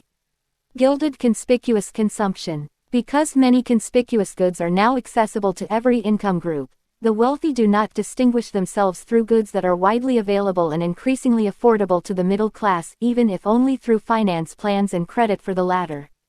The conventional items of conspicuous consumption have become part and parcel of many Americans' lives, and so the rich now disproportionately spend on fancy watches and jewelry and boats, luxury items with tremendous price tags that are impossible for the average American to afford. These are the new status items for the rich. Looking at the data, the top 1% spent significantly more money on watches and jewelry than everyone else in absolute dollars and as share of total expenditures. In 2014, the top 1% spent more than double even what the top 5% spent and significantly more as a share of total expenditures compared to the national average. The same is true for repairs for those expensive watches and jewelry. The rich have always spent more for high-end repairs, but today the top 1% spends more than 8 times the national average in absolute dollars, while the top 10% class spends half of the national average. Of course, this trend makes sense because the wealthy own watches and jewelry worth repairing, and those repairs cost real money. The servicing of a Rolex or its ilk will cost anywhere from $500 to $1,000, which is significantly more than an average person would spend on a watch in the first place. The same finding holds true for car repairs and service clubs, where the top 10% spends almost double the national average and the middle class spends less than the national average. Figure 2.1. Boats. Share of total expenditures, consumption as compared to national average and consumption to income ratio. Data source. Consumer Expenditure Survey, Bureau of Labor Statistics. Unsurprisingly, boats are a conspicuous item among the 21st century gilded set, with an even greater deviation from the average household's consumption.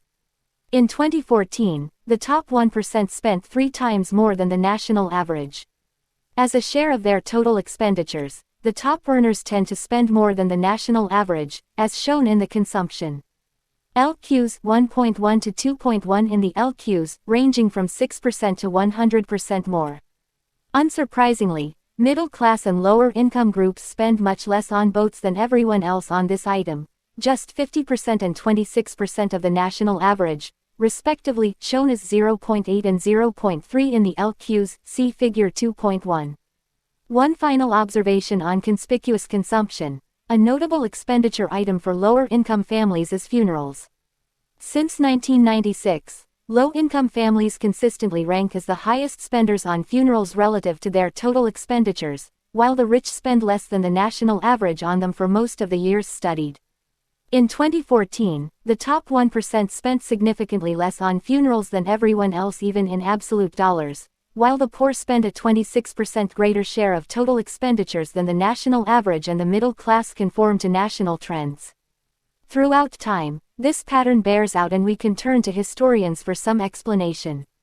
Paul Johnson remarked that funerals were an important display of status among the working class of Edwardian and Victorian England, while they were shunned by the bourgeois, who would have had myriad alternative outlets to display status.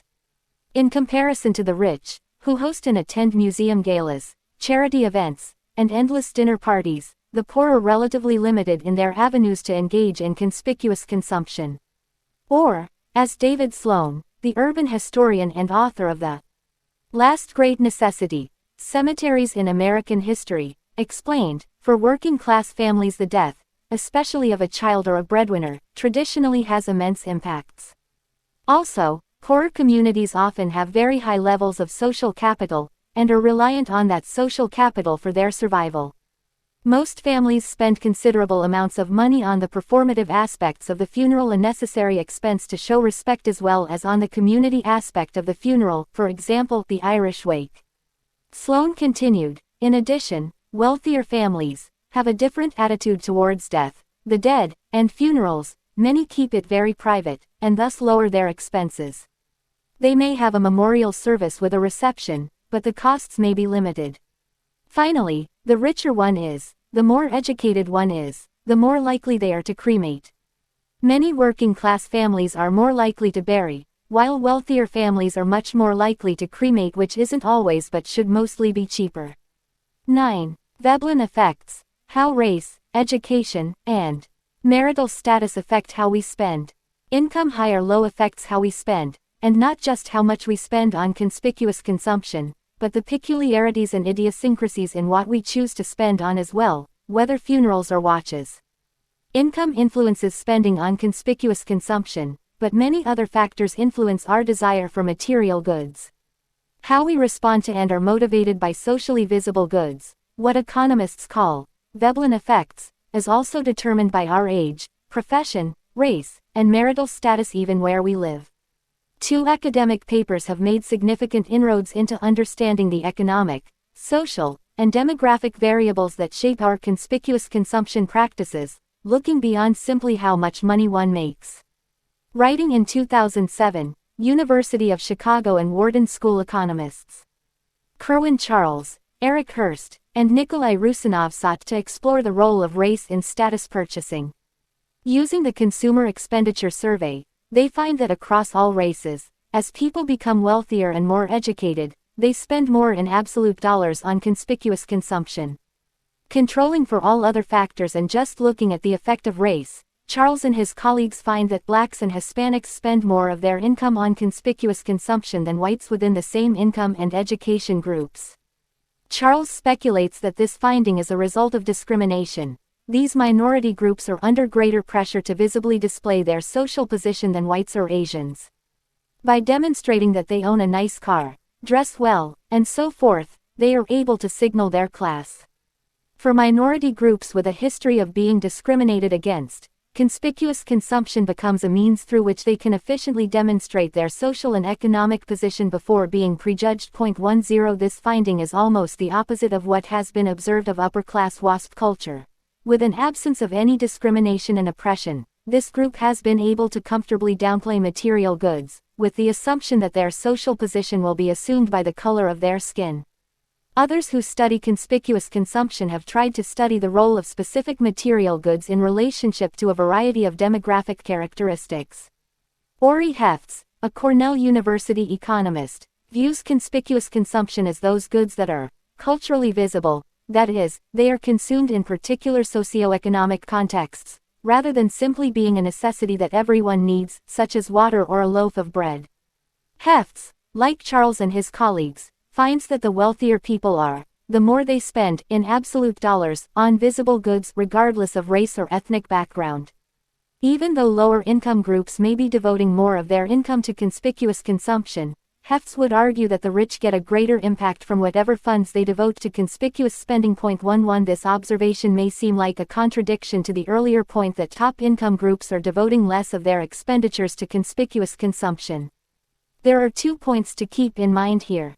First, even if it is true that wealthier individuals spend more in absolute dollars on conspicuous goods, these goods have less of an impact on their overall net income. So, a Rolex watch may cost $10,000, but if you're very rich, that $10,000 may be the equivalent of $50 to a middle-class family. The important distinction is that conspicuous consumption costs the rich less, irrespective of absolute dollars spent. Second, controlling for all other things, a higher income person will spend more, in absolute dollars, not in share of expenditures, on conspicuous consumption, but this observation is not in contradiction with the wider pattern that top income groups tend to spend less of their overall income on conspicuous consumption. These wider patterns are not isolating income as the only determining variable. Instead, they are looking at the whole population of wealthy people, taking into account demographics, professions, and age. Through studying the rich collectively, it is clear they are spending less on conspicuous consumption and more on inconspicuous consumption.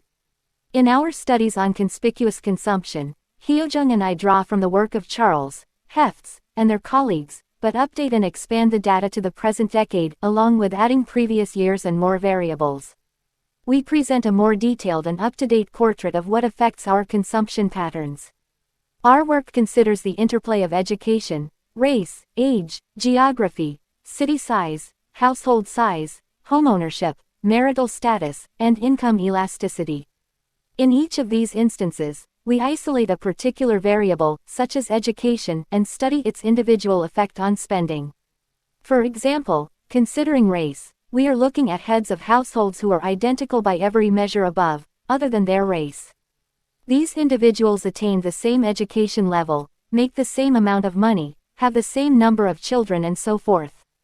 This allows us to pinpoint the exact effect of race, or income, education, or some other chosen variable on how someone spends.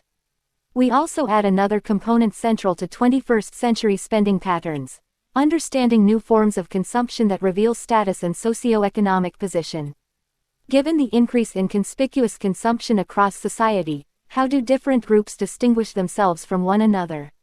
In the beginning of the chapter, I highlighted a new trend among the wealthy: the rise of inconspicuous consumption. That is, consumption that is not intended to be socially or culturally visible but reveals class position, such as the hiring of gardeners, nannies, or car services, or funneling money into education and retirement plans. None of these goods are material or used for status, but reveal wealth through the fact that one can afford to use them. I will devote the next chapter to the role of inconspicuous consumption within the new elite. Here, however, I consider the different variables that impact our choice to spend on conspicuous and inconspicuous consumption or to not spend on either. Our results suggest that who we are, demographically speaking, has a profound impact on how we spend. On the subject of age, controlling for all other demographic and socioeconomic factors, the younger one is the more one spends on both conspicuous and inconspicuous consumption. Although, with regard to inconspicuous consumption, the differences by age are less dramatic. The least likely to spend on conspicuous consumption are those ages 45 to 54 and those 75 years or older. This finding makes sense. Those in the 18 to 24 age range have fewer obligations than those in the older age groups.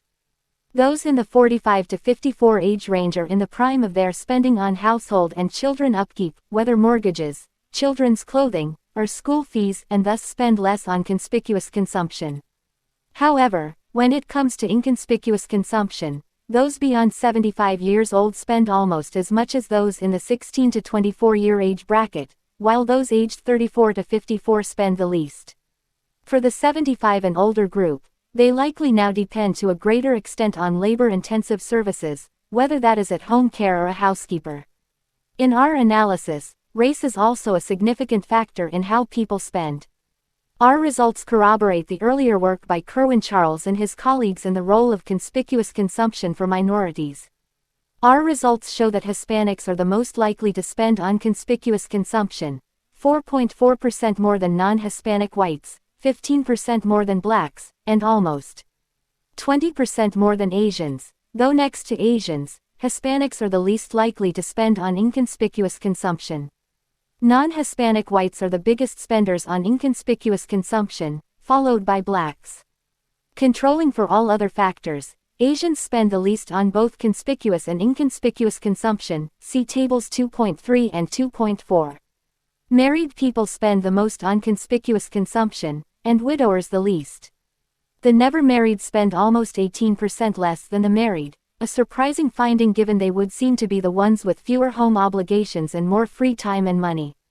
Then again, married people may have regular obligations, such as birthdays, Christmas, and other holidays that influence their spending on their spouse, along with similar holidays for their children.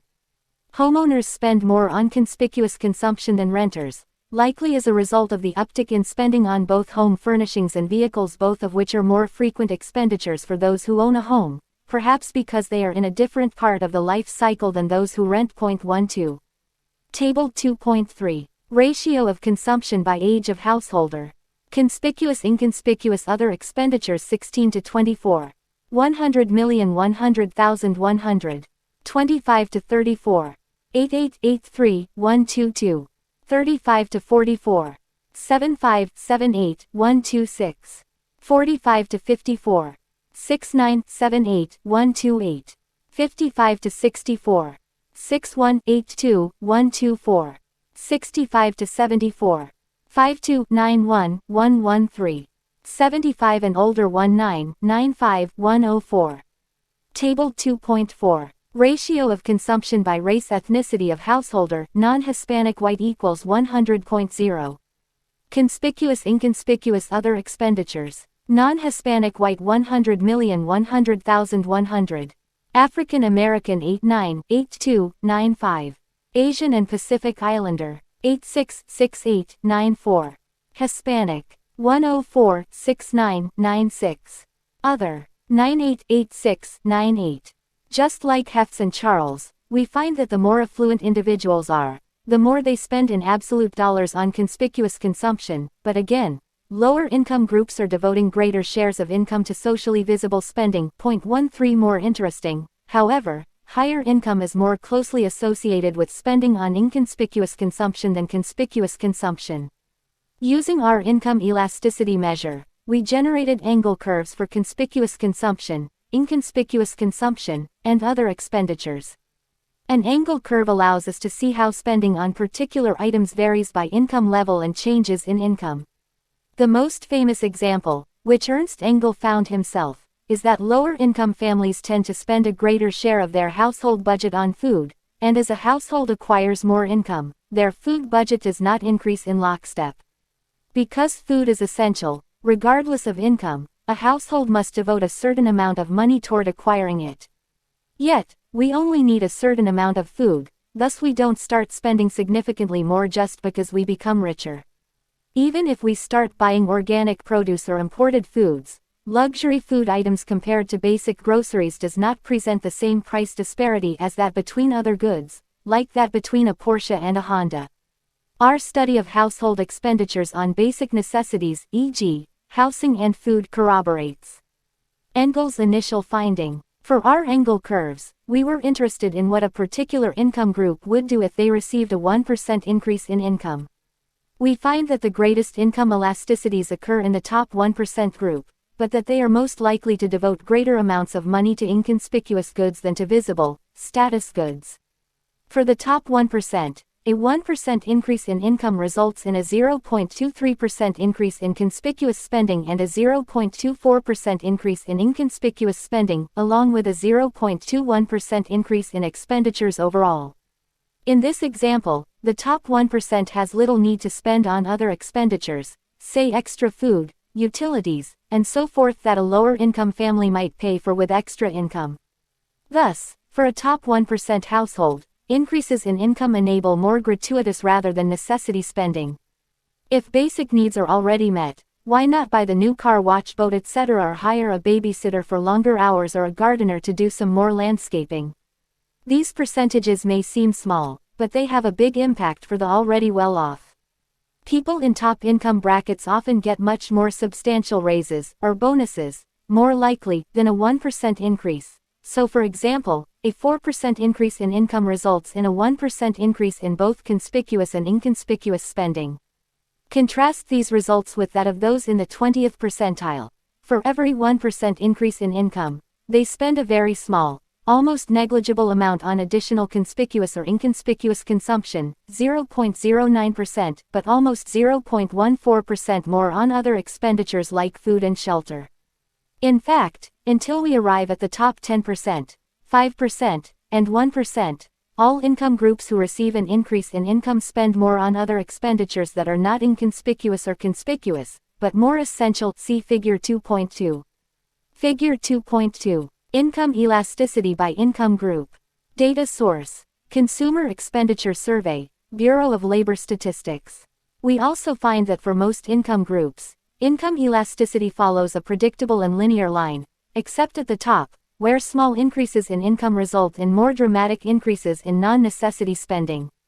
This finding suggests that for most income groups, small increases are helpful for day-to-day bills and cost of living expenses but do not suddenly move them into more gratuitous spending for the rich. These marginal increases can be immediately channeled into extra holidays, shoes, or landscaping, and other goods or services that are not fulfilling a basic need. Figure 2.2. A poorer family might use that same 1% income increase to buy more groceries or pay off a bill. Hefts found similar results in his angle curves looking at a variety of different consumer goods, specifically cars, air travel, education, and jewelry, all of which are purchased at disproportionately high rates for those in the top income groups. Outside of income level, education is the biggest predictor of conspicuous and inconspicuous spending. Those with a bachelor's or master's degree or higher, e.g., MD, JD, or PhD, spend 35% more on conspicuous goods than high school dropouts, almost 20% more than high school graduates, and 5% more than those with some college and/or an associate's degree. Because this analysis controls for income, the story is not simply one of education providing the income for such spending patterns. Rather, as Hefts suggests, those with particular education backgrounds may be in social contexts that value conspicuous spending more, and education is a good proxy for permanent income, that is, what they should expect to make ongoing for their lives. This latter point explains why more highly educated people might spend more on a car, house, or a new watch. Their economic situation looks generally more stable. Even more profound, the more education one has, the more one spends on inconspicuous goods. Those with a master's degree spend over 100% more than high school dropouts and about 15% more than those with just a bachelor's degree. The increases in spending in these groups are leaps rather than increments, while other expenditures increase more linearly. Even by just finishing high school, one spends 32% more on inconspicuous consumption than if one drops out. See Table 2.5 and Figure 2.3. I speculate that underpinning these spending patterns is not just social contexts where visible goods matter but also the nature of jobs associated with higher education levels. A medical doctor, lawyer, or consultant, for example, may work longer hours, and thus the investment in a housekeeper, gardener, nanny, or any other good or service makes home life easier. They work long hours and often get paid handsomely for doing so, which allows them to outsource housework. Contrast their 60-hour weeks with those of a service worker who works just as many hours but at a fraction of the income level and thus doesn't have the option of hiring a housekeeper or gardener. Embedded in these occupations is higher permanent income. Doctors and lawyers are rarely in the constant state of concern as to whether they will be fired or not, and while financiers do run that risk, they tend to get paid enough to offset such concerns. Thus, the combination of higher income with increased hours may influence these types of spending patterns. Table 2.5. Ratio of consumption by educational attainment of householder, high school dropouts equals 100.0. Conspicuous inconspicuous other expenditures. High school dropout, 100,100,100. High school graduate 118,132,105. Some college and associate's degree 129,163,108. Bachelor's degree 135,188,114. Master's degree or higher 135,204,116. Figure 2.3. Educational attainment of householder. Data source. Consumer Expenditure Survey.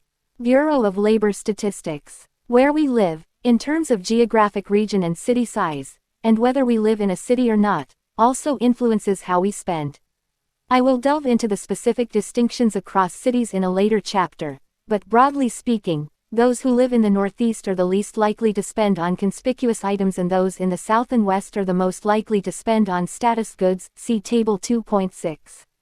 Those who live in Western states, such as Arizona, California, Nevada, New Mexico, spend the most in both categories, in actual dollars, and also on other expenditures.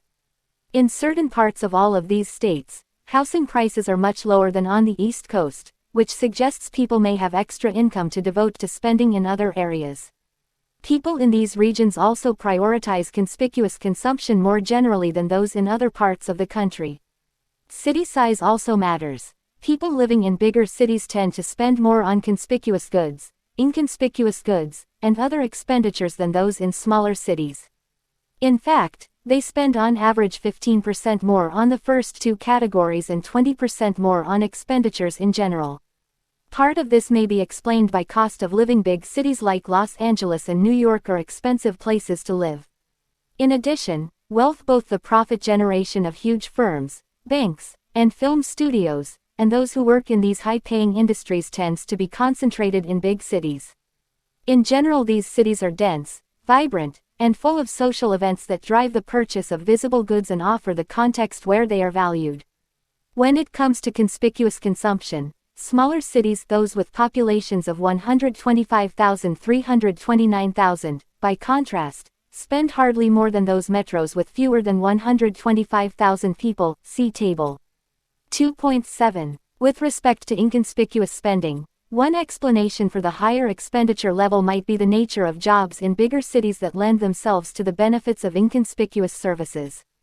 Major metros are home to a great number of professionals who work long hours and earn incomes that would lend themselves to inconspicuous consumption. The offerings available in bigger cities present another reason for increased spending there, including, for example, an abundance of labor-driven goods and services, whether nanny agencies or housekeeping firms, museums and opera houses, and those repair shops for fixing high-end watches and jewelry. Big cities generate more profits and house some of the richest people in the world, from Russian oligarchs to Hollywood moguls to Wall Street hedge fund managers. This confluence of hyperwealth and productivity in big cities translates into lots of spending power, and as a result, the retail stores and service industries set up shop there and profit from such spending. Table 2.6. Ratio of consumption by census region. Conspicuous, inconspicuous, other expenditures. Northeast, 93,102,102. Midwest, 99,106,99. South, 100,100,100. West, 100,119,108. Table 2.7. Ratio of consumption by metropolitan area size, less than 125,000 equals 100.0. Conspicuous, inconspicuous, other expenditures. More than 4,114,115,119. 1.2 minus 4 million. 110,112,112. 0.33 minus 1.19 million. 112,112,108. 125 to 329.9 thousand. 106,112,105. Less than 125,000. 100,100,100. As we have seen, over the past decade and a half, income level increasingly separates how we spend and subsequently how we live and the fortunes of future generations. The wealthy of the 21st century are far savvier and more sensible than Veblen's leisure class. They are channeling money into education, and goods and services that save them time and provide a better quality of life. Yet, like Veblen's rich, today's top income groups take part in conspicuous consumption, too. But conspicuous consumption is not the leitmotif of just the wealthy, it is omnipresent and, in fact, one might argue its democracy has made it so accessible that other income groups may choose to spend on status goods rather than on things that may shape their and their children's well-being in the long term. But we must also consider that those inconspicuous goods are far more expensive and getting more so each year. Those who are devoting more of their money to status goods and less to college fees may not even have the option of the latter. Say, for example, you have an extra $100. You can buy a handbag, a pair of shoes, or some electronic equipment. What that money won't do is make even a dent in a $50,000 tuition bill or an annual health insurance premium. One could argue that every dollar counts. This is the old adage put forth by many a father lecturing on the value of saving and compounding interest. But consider the psychology underpinning how and why we spend. The shoes or iPhone accessory provide instant gratification, as does being able to actually pay for college tuition for those who can. But being able to devote only a small amount of money towards something that costs so much, and thus still remains unattainable, doesn't really offer any benefits or satisfaction.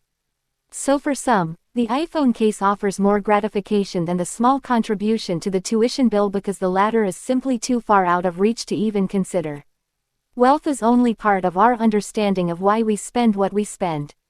Our consumption is influenced by our youth, or loss thereof, our relationship status, whether we have an MD or an associate's degree or neither, and whether we live in a big city or a small town.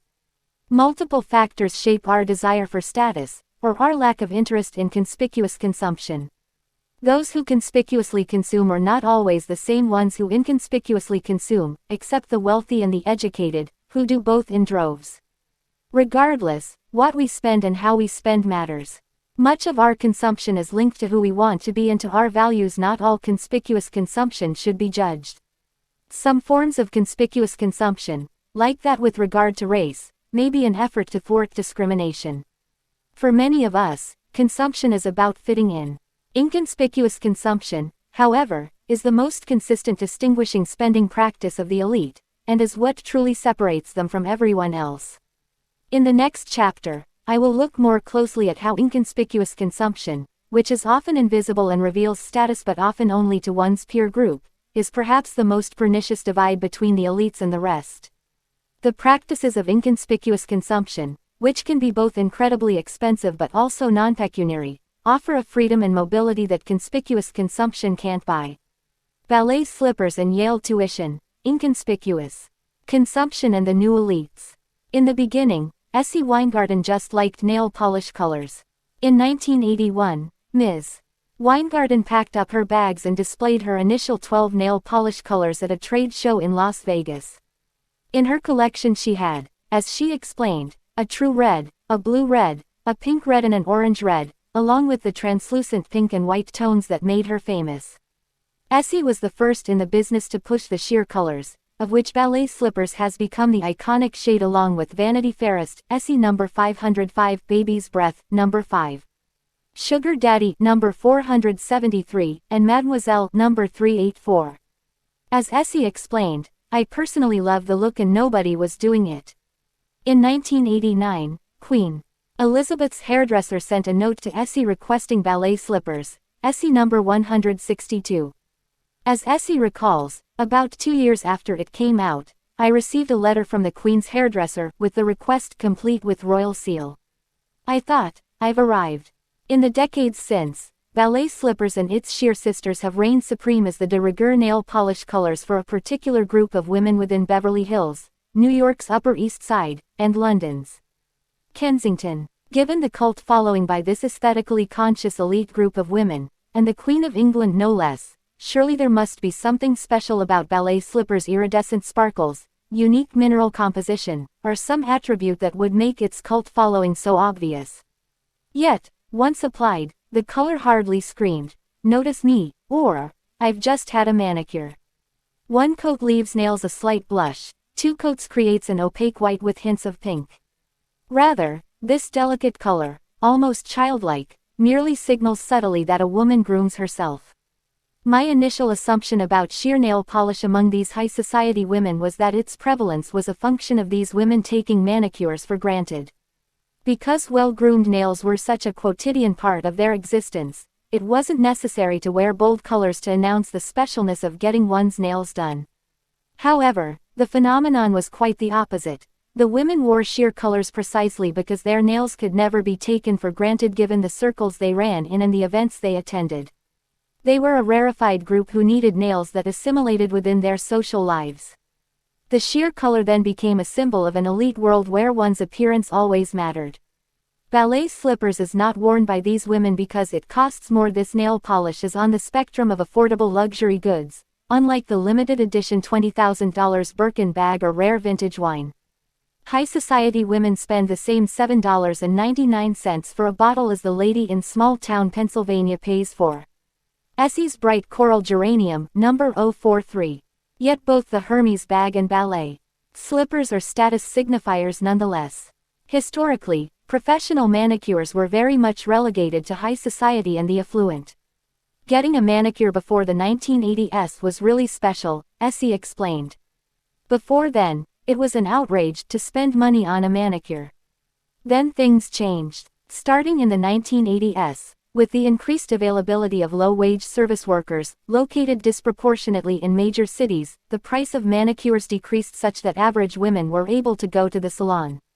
Now women can pop into a salon and have their nails done for $15. Today, according to Euromonitor International, manicures are a $1 billion industry.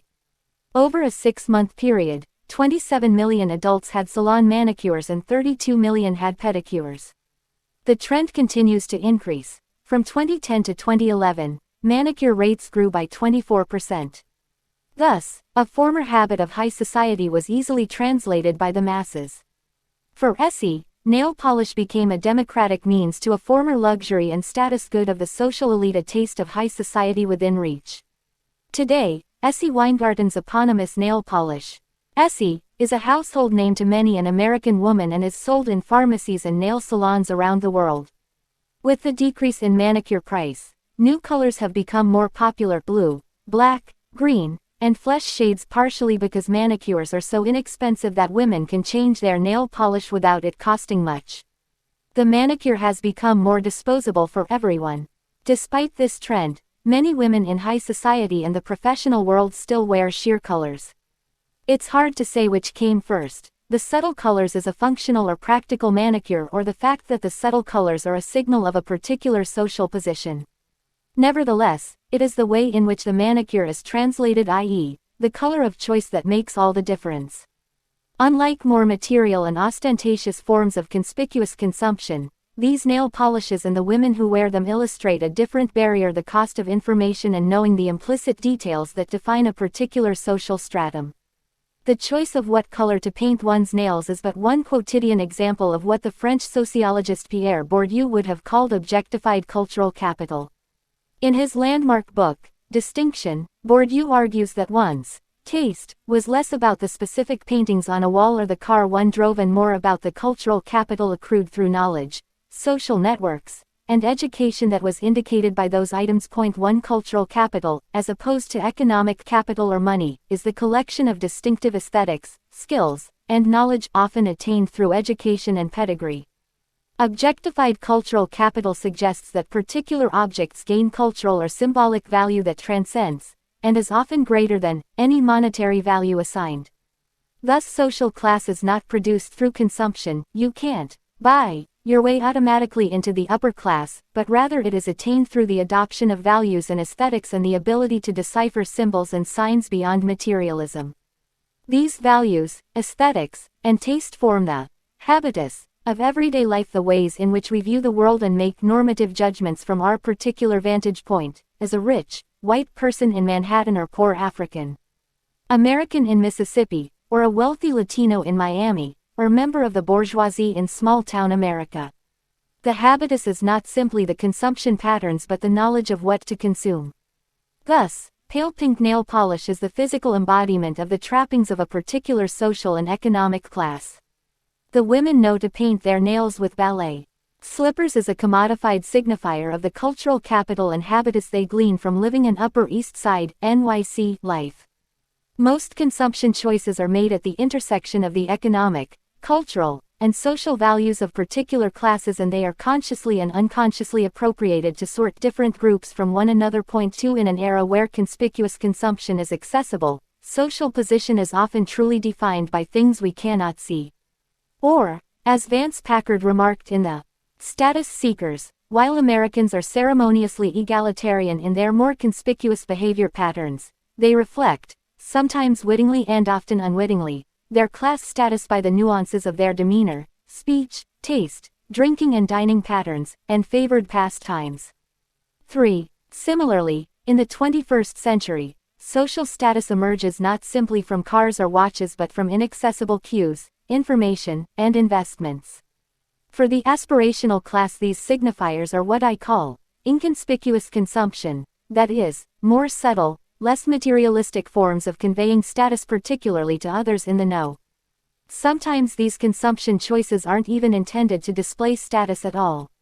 Whether they are extraordinarily expensive versions of goods everyone buys, or investments in the life chances of their children, these new forms of inconspicuous consumption are goods and services purchased for the sake of making one's life easier, improving well-being, both intellectual and physical. Yet through both prosaic and profound inconspicuous consumption, these elites, whether the culturally rich aspirational class or just the rich, entrench their and their children's socio-economic position. The rise in inconspicuous consumption is a result of three important trends. First, so much of material consumption is accessible and overt that the aspirational class, both consciously and unconsciously, finds more obscure, codified symbols to reveal their social position. 4. There is no leisure class. The restructuring of the global economy prizes a meritocracy, who own the means of production through their minds, not land ownership. These labor market elites, many of whom are members of the aspirational class, believe in upward mobility and want the same for their children. Their dominant ethos, working hard and acquiring knowledge, is also the dominant cultural hegemony and spills over into all walks of life. Jonathan Gershuni observes that the relationship between work and leisure in contemporary society suggests that those who earn a lot of money work very hard to attain and maintain it, thus leisure time is the scarcest resource of all. He also observes that much of that leisure time is increasingly filled with consumer activities, and to possess more leisure time paradoxically requires more work. 5 Today's labor market elites, particularly those in the aspirational class, devote money to freeing up that time and making the best of it through paying dearly for child care, housekeeping, gardeners, and luxury holidays. Finally, and most importantly, material consumption, particularly post-recession, is less valuable than investing resources into the consumption that counts, like education, retirement, and health care, all of which price out ordinary people but are critical conduits in the reproduction of aspirational class position and further separating the rich from the rest. All of these latter consumption habits cost a lot of money but are not ostensibly about revealing one's status, even if they actually do. Inconspicuous consumption thus takes two, almost bifurcated, forms: cost of information inconspicuous consumption, inexpensive and non-pecuniary signifiers such as nail polish color and particular cultural knowledge, and cost-prohibitive inconspicuous consumption, incredibly expensive consumption such as child care, health care, and college tuition, which both significantly improve the quality of life for those who can afford it and simultaneously reinforce and retrench existing class lines. I will discuss each of these types of spending in turn. The key to most all inconspicuous consumption is that it is non-visible except to those in the know, and is difficult to emulate without tacit information or a significant amount of money. Inconspicuous consumption is the source of the new class divide. Cost of information. Non-pecuniary. Inconspicuous consumption. This use of non-pecuniary means to demonstrate status is not entirely alien from Veblen's time.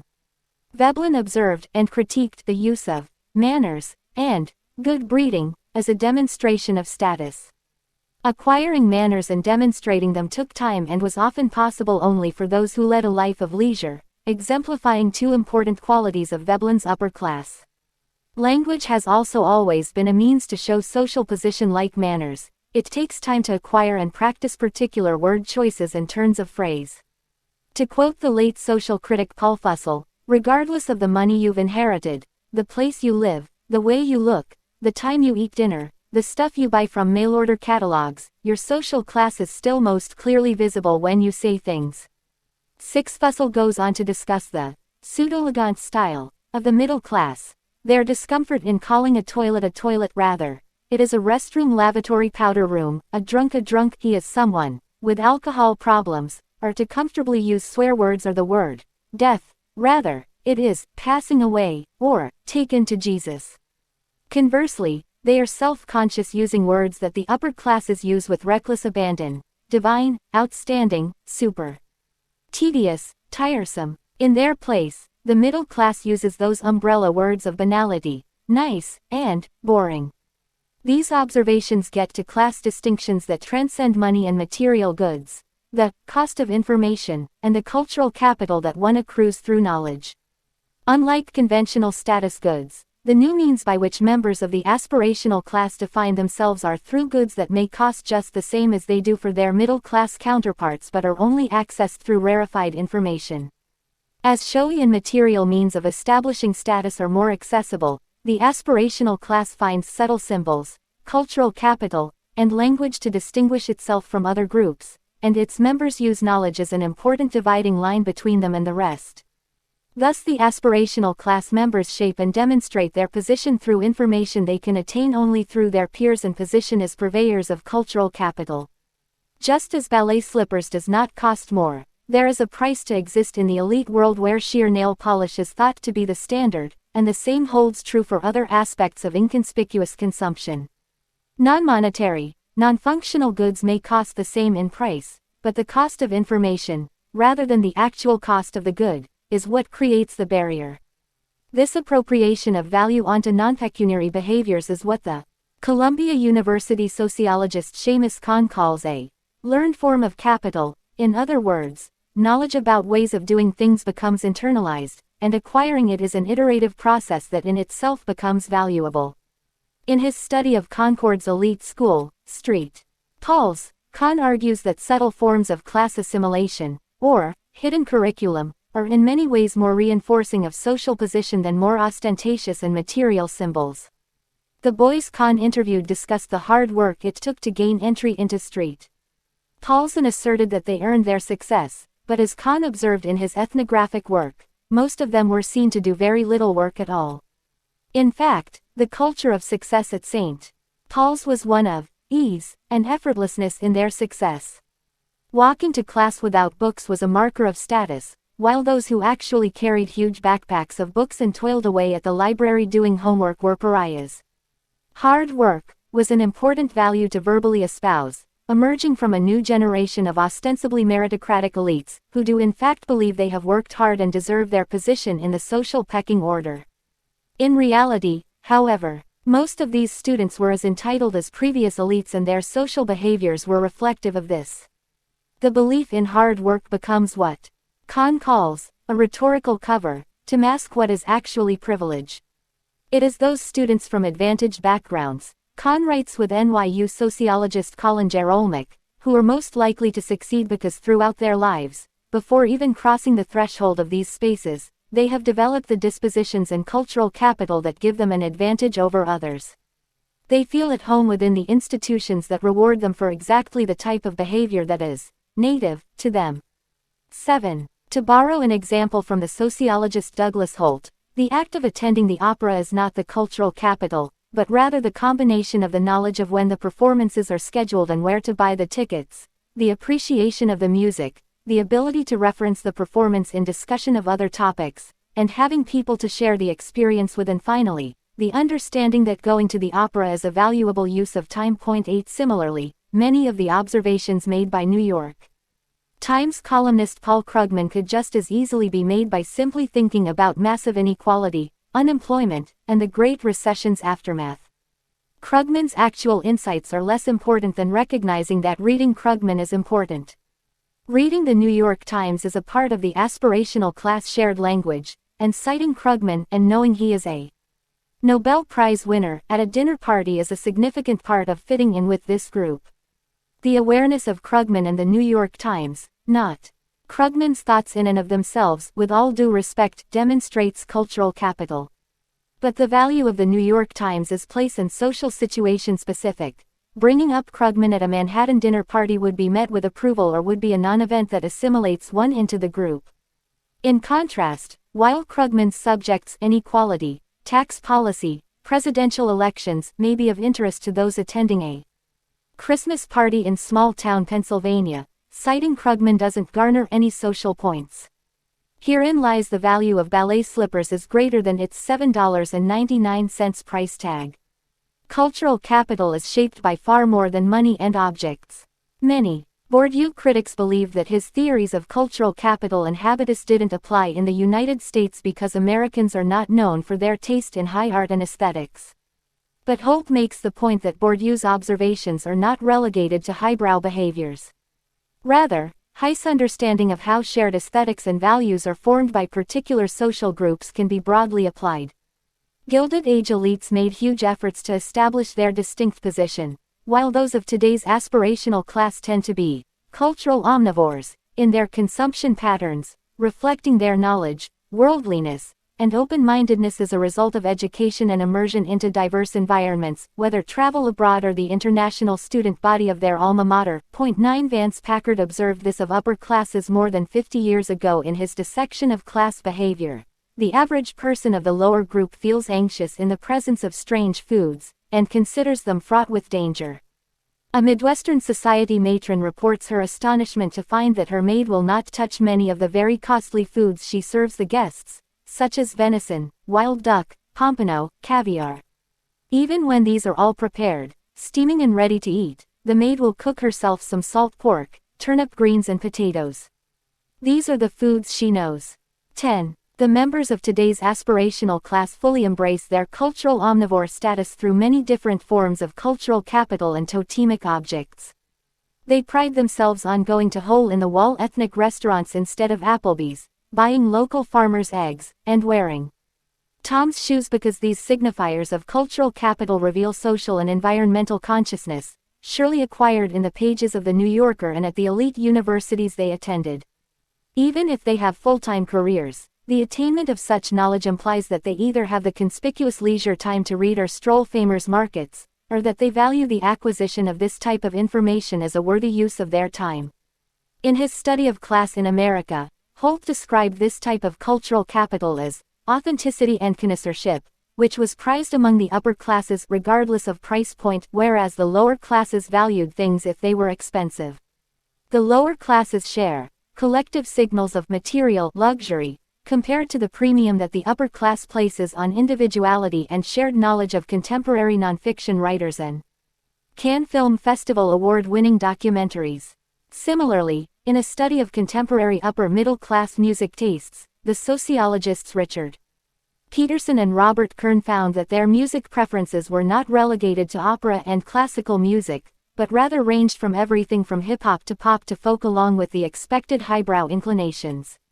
As many of the upper middle class attained their status through higher education and professional position, the former of which tends to be associated with greater tolerance, Peterson and Kern speculate that perhaps these new elites are in fact more open than previous generations.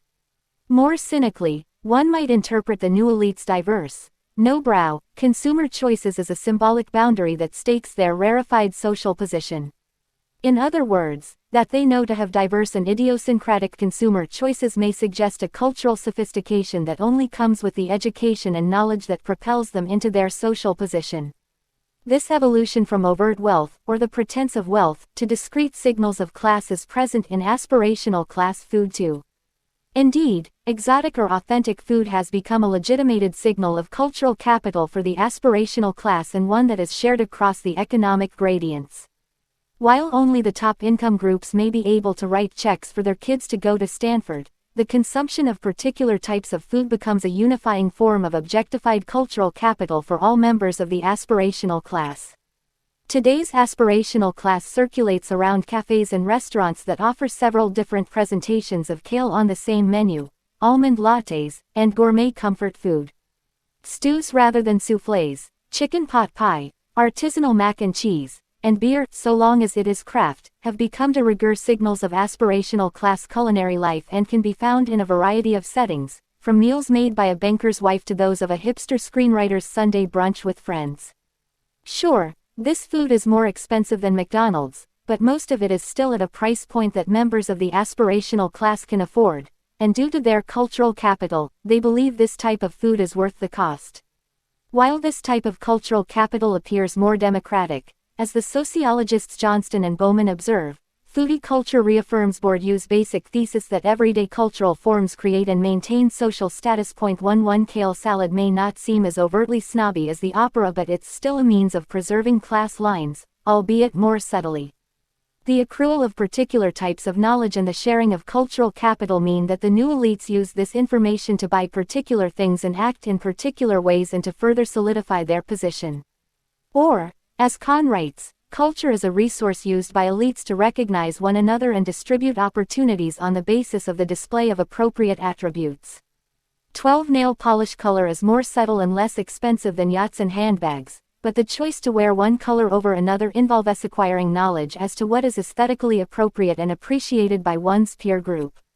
When to write a thank you note, how to hold one's fork, how many books to walk to class with, i.e., none at all, are also learned behaviors that appear costless but are actually embedded in the experience of being in a particular socioeconomic group. What appears as a natural, simple quality, Kahn remarks, is actually learned through repeated experiences in elite institutions. 13. While the 1920s Gilded Age elites and today's nouveau riche, think of the stereotyped Russian oligarchs or Hollywood celebrities, may make great efforts to distinguish themselves in overt ways from everyone else, members of the aspirational class use discretion to separate themselves.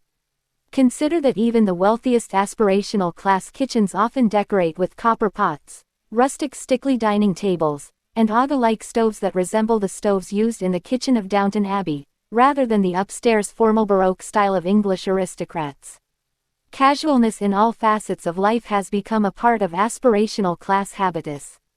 In this respect, the aesthetics of the aspirational class are in line with those of Bobos. As David Brooks writes in his book Bobos in Paradise, educated elites are expected to spend huge amounts of money on things that used to be cheap. We prefer to buy the same items as the proletariat, it's just that we buy rarefied versions of these items that members of the working class would consider preposterous. So we will buy chicken legs, just like everyone else, but they'll likely be free range. We'll buy potatoes, but we won't buy an Idaho spud. We'll select one of those miniature potatoes of distinction that grow only in certain soils of northern France. For Bobos, the downplaying of status resulted from discomfort with their newly acquired wealth. For the aspirational class, the choice of particular fabrics, wood, or foodstuffs has to do with acquiring knowledge of what is superior, more environmentally friendly, and more humane.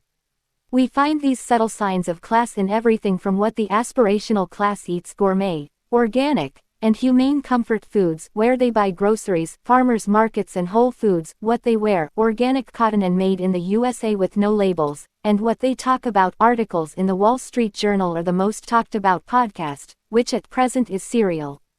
All of these subtle cues suggest knowledge and a value system acquired through extensive acquisition of knowledge and an aspiration to achieve a higher cultural and social way of being, and a nonchalant worldliness about books, news, events, and so forth.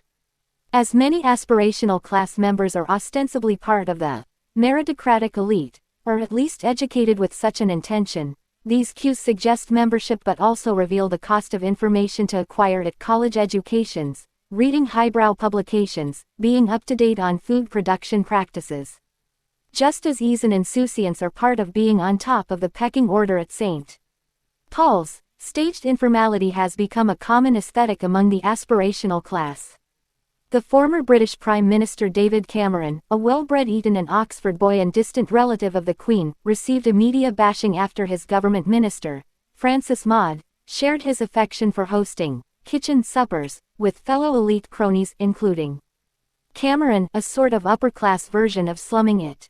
Our upper classes no longer have multi-course dinners every night with strange and obscure silver kitchen utensils, but the downgrading of dinner to a casual supper further distances the cultural elites from everyone else who keeps the meal special.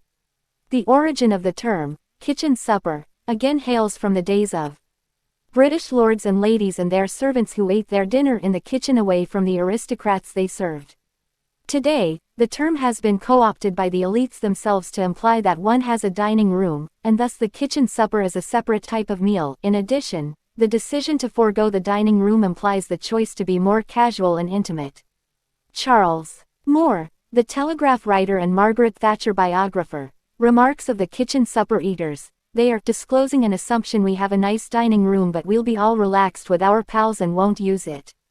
14. Or as Katrine Benhold wrote of Suppergate in the New York Times, when Francis Maude, the British Cabinet Office Minister, spoke of kitchen suppers, the media reminded him that most voters had dinner, middle class, or tea, working class, and not necessarily the option of eating in a dining room. 15. Thus suggesting the implication that the kitchen was one of at least two options. Or as Rachel Cook wittily wrote in The Guardian, who, apart from Francis Maude and his friends, uses it. And what, exactly, does it mean? In fact, it takes a while to unpick it, for within these two words lurk such a dizzying array of assumptions. The knowledge that one's kitchen is big enough to contain a table. The suggestion that, elsewhere in the house, there might be another room where, on a more important occasion, one might also eat. The deft swerve around the words, dinner party, these, being aspirational middle class, are presumably non-U16 in Mahdian circles, and, meal, also non-U, though I've no idea why. I'm only aware of this at all because a horrible old Etonian I once met ticked me off when it fell sluttishly from my lips. 17. Similarly, saying one went to a small school in Cambridge, when everyone knows you mean Harvard, suggests the downplaying of something that is actually prized and rare, just like the option to have dinner in the dining room or the kitchen. A household's rule of taking one's shoes off when entering suggests too much regard and preciousness for the house nouveau, while the aspirational class wouldn't dare imply their house was worthy of such care even if it actually is. The relationship between status and non-pecuniary inconspicuous consumption can perhaps be best observed in the behaviors of those on the lower economic gradient of the aspirational class. Hipsters, those young, 20-something-year-old urban denizens working in film or screenwriting or publishing who barely make enough money to pay the rent, let alone attend parties with the Queen of England or the head of Citibank. Yet for this drolly ironic subculture, information about what is cool or in the know is all they have, and thus they too engage in non-pecuniary means of inconspicuous consumption that allow them to define their social position by reading and referencing obscure blogs and Twitter feeds, carrying NPR canvas bags, and riding fixed-gear bicycles. They drink hemp milk, not dairy, drive old Mercedes revamped to run on veggie oil instead of second-hand Honda Accords, buy fast food at food trucks rather than McDonald's, even though these goods are more or less comparable in price. Incidentally, McDonald's now serves kale salads, surely a response to the new emphasis on healthy eating championed by both health professionals and the aspirational class. Yet the veggie oil car, despite smelling like a plate of French fries when it trundles by, and the almond butter, which really does taste almost the same as peanut butter, convey cultural capital for members of the aspirational class. These practices and goods are not more expensive but are established and co-opted through an insider's game of information on local subculture, hole-in-the-wall dive bars, and the whereabouts of particular food trucks. The new mannerisms and consumption practices of the aspirational class are not ostentatious even if they often imply wealth or knowledge. Unlike a Prada logo, these habits are not recognized as conveying status in ubiquitous way. In the 21st century, there is a reversal of sorts of historical depictions of the elite classes and cultural capital. Thank you notes and good manners are still prized, as they were in Veblen's time, but superfluous notes or overly precious manners appear to be trying too hard. 18. Some members of today's aspirational class distinguish themselves through an active downplay of labels and ostentation and an upgrading of their cultural capital and signifiers, behaviors and information that are simultaneously inaccessible and costless. Hipsters may not be labor market elites, although many are, but they draw their elitism through rarefied information too. They know who to read, who to follow on Twitter and Instagram, and particular types of insider language and obscure, almost fetishized, objects of consumption, whether almond lattes, green juice, or the $12 Casio calculator watch. All of these practices reveal what Max Weber called styles of life. 19. Thus, money and status, while related, are not the same thing. Rather, people of a similar income bracket do not necessarily behave and consume in the same way. Behavior is determined more by how one got there, where she came from, and where she lives. This observation captures what Bourdieu meant when he believed it was impossible to be upwardly mobile simply through material goods. Bourdieu would observe that status then becomes a product of who we socialize with and the information and cues we pick up as a result. 20 Taste and style of life are passed on from generation to generation and learned at a young age or through membership in a particular group. If one is not brought up within an elite habitus, one remains an outsider. This explains why we see the true upper class of Britain poor as paupers but status-rich, and why Tony Soprano, with his big New Jersey suburban house, would never be invited to attend a Met Gala or to serve on the board of the New York Public Library. In a crushing scene in Dominic Dunn's best-selling novel Too Much Money, the imprisoned billionaire Elias Renthal tells his estranged aspiring high society wife, "You still haven't gotten those people straight, Ruby. You still want to be one of them. I know about the Baron in Paris, who went back to his dyke wife rather than marry you. She has lineage, like a title, and all that stuff. You don't. The essence of taste and habitus implies layers of status and acquired knowledge which may be a function of money but is not entirely explained by money alone. Thus, non-pecuniary inconspicuous consumption revolves around tacit knowledge, cultural capital and habitus, and what Michel Lamont calls symbolic boundaries. 21 Lamont, a sociology professor at Harvard University, believes that Bourdieu's conception of cultural capital is too rigid and ignores other measures of status, particularly morality, which Lamont believes is highly important but different across the upper middle classes. Morality is a class issue that transcends conventional economic and even cultural lines. It is not enough to be rich or well off or to know that reading the New York Review of Books or the Paris Review matters, but even one's values on marriage, mistress or not, success, power or fame, and what to spend one's money on as a general principle, are markers of where one fits in, and these matters become the red lines that classes don't cross. For example, in France, the male professionals Lamont interviewed for her study were much more comfortable talking about extramarital affairs than their American counterparts, even if statistics would suggest the latter participated just as much. While definitions of success were specific to each country, the upper middle class values of France, power and fame, and the United States, the implication of money, were consistently shared with their countrymen. Unlike accruing capital, which suggests that simply after having a certain amount one is a part of a particular group, symbolic boundaries imply lines drawn, thus they essentially allow us to exclude and include some people and not others. As the late social critic A. A. Gill sums it up, after a bit, the money stops working. 22. Cost-prohibitive inconspicuous consumption. Of course it's not so simple. Many of the things that are not about money are of course absolutely about money. Economic choices uphold social mores and consumption choices. The inverse is, of course, true too. Social mores and consumption choices are a result of economic options. You could be very poor and read The New Yorker, but there's a lot more to a subscription than simply the magazine itself. The New Yorker suggests socio-economic and cultural position, but there are a whole host of other things that uphold it. Reading these publications implies an educated life, and a value system placed upon culture and knowledge, and the luxury to have such a value system.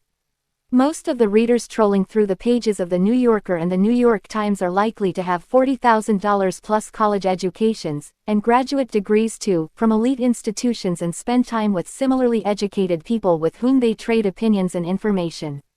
The New York Times costs $2.50 for the daily paper, $5 for the Sunday edition. The daily habit adds up, but comprehension of all those SAT words and cultural allusions Camus, Foucault, Freud implies a whole host of expensively attained knowledge. Cultural capital and symbolic boundaries costs money even if not all money can purchase cultural capital.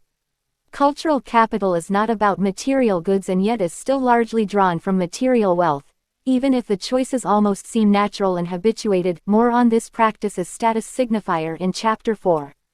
Understanding the value of these non-material signifiers relies largely on spending time with others who also place significance on the newspaper and the well-groomed nails, and organic vegetables, direct trade coffee, and so forth. Without the shared experience, the sheer nail color and the strawberries are not so important. Much of aspirational class shared experience is based on information that costs money, even if it is materially invisible, just like the kids at St. Paul's who know to walk without books and make their work appear effortless. As Kahn remarks, the apparent easiness of these characteristics implies that if someone does not know how to embody them, it is somehow their fault as they do not naturally have what it takes. 23. But these non-pecuniary signals of status are underpinned by a type of consumption that truly excludes everyone but the rich. Whether college tuition, child care, or luxury holidays, these investments are cost-prohibitive for most Americans, and also genuinely affect the day-to-day and generational outcomes of those who are able to afford them compared to those who cannot. In short, this is consumption that is not about status as much as quality of life. Returning to Jonathan Gershuni's observations on leisure and work, most rich people today work many hours to make their money, and as a result lose the very time that could be used for leisure. 24. Leisure is expensive. As a result, many of their consumption practices are directed toward recouping time and preserving their socioeconomic position for their and their children's futures. It is no surprise that this costs a lot of money. This type of pecuniary inconspicuous consumption can be divided into three key categories: labor-intensive, utility-driven over status, experience-driven, non-utilitarian but also not status-seeking, and consumption that counts, investments in the quality of life and well-being of oneself and one's children. These three types of inconspicuous consumption are symbiotic. As society in general has less time, one significant expense is outsourcing of the drudgery that takes up time that could otherwise be used for fun. Hiring a nanny and paying for direct flights creates more time for weekend getaways, all of which can be very costly.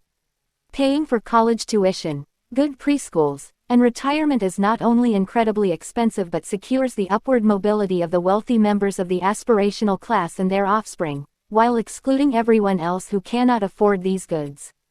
In the following section, I will look at these trends more broadly and how the rich, many of whom are members of the aspirational class, spend compared to the rest of America.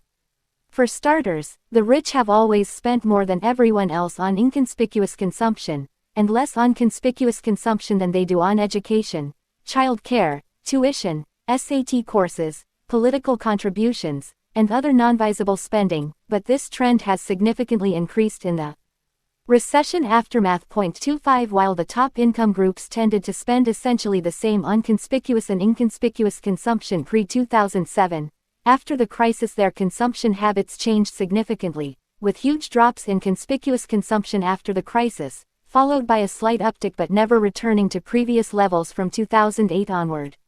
As the economist Robert Frank observes, with the outcry over inequality in full swing, public hedonism and overt luxury spending have become flashpoints in the debate, which is not to say they aren't spending money, and thus those in top income groups find new channels for their money that are known only to those in their circles, whether it's a live-in housekeeper or, for the very rich, NetJets to Art Basel Miami. 26 Conversely, the middle class, those in the 40th to 60th percentile income bracket making on average $47,000 a year, or returning to their pre-recession conspicuous consumption behavior while reducing their spending on inconspicuous consumption in the post-recession period.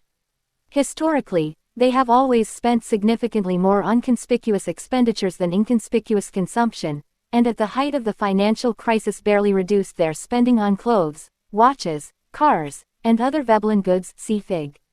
3.1. In fact, in absolute dollars, only the top three income brackets are spending more today on inconspicuous consumption than they did in 1996. The middle class and lower income groups are spending less during the same time period. Overall, the upper income brackets are spending 5–10% more on these goods than they did in 1996. For the average American household, inconspicuous consumption accounts for about 10% of all expenditures. Fourth top 1%, 5%, and 10% income groups' expenditure share devoted to inconspicuous consumption is 22.9%, 19.7%, and 17.4% respectively, up to 80% more than the national average. Contrast these shares to the middle and lower income groups where inconspicuous consumption accounts for just 9 to 9.5% of total expenditures. As a household moves up the income chain, its members tend to spend more on inconspicuous consumption. The wealthy now spend almost 5.5 times more than the national average on inconspicuous goods, versus 2.5 times more than the nation on conspicuous consumption, and almost 12% more than they did in 1996. The middle class, by contrast, spends 40% less on inconspicuous consumption as compared to the U.S. average, and 20% less as compared to 1996. Figure 3.1. How they spend it. Spending on inconspicuous versus conspicuous consumption by income group. Data source: Consumer Expenditure Survey, Bureau of Labor Statistics. Labor-intensive and experience-driven. Inconspicuous consumption. It's no surprise that the upper income groups devote significantly more money to these consumption habits, which free up time and make life run smoother. It's also no surprise that most people cannot afford these types of spending. Much of it requires labor, which doesn't get much cheaper over time. No matter what technological advances the world develops, some tasks still require the hard work of real people. Economist William Baumol observed that a Beethoven string quartet would always require 4 musicians putting forth the same degree of effort regardless of increased productivity or technological innovations that might make other industries more efficient, the manufacturing sector, for instance. And, even as the musicians' productivity remains the same, their real wages will increase due to inflation and economic growth, or what Baumol called the cost disease. This is true, too, for many service industries like daycare and lawn care. Controlling for fads and fashions in childrearing, as I will discuss in Chapter 4, taking care of children has been a fairly straightforward task for centuries, yet the cost of a babysitter or nanny's labor has increased significantly. More practically, child care is an industry that just won't be automated. No one is going to let a robot take care of their kids. And while there is such a thing as a roaming automated vacuum cleaner, the detailed aspects of housekeeping require a person scrubbing tiles and polishing coffee tables. The same holds true for music instructors, veterinarians, and dog walkers. Even with technological innovations, people are still crucial in many areas of life management and upkeep. These macro changes in society and economics show up in consumption patterns.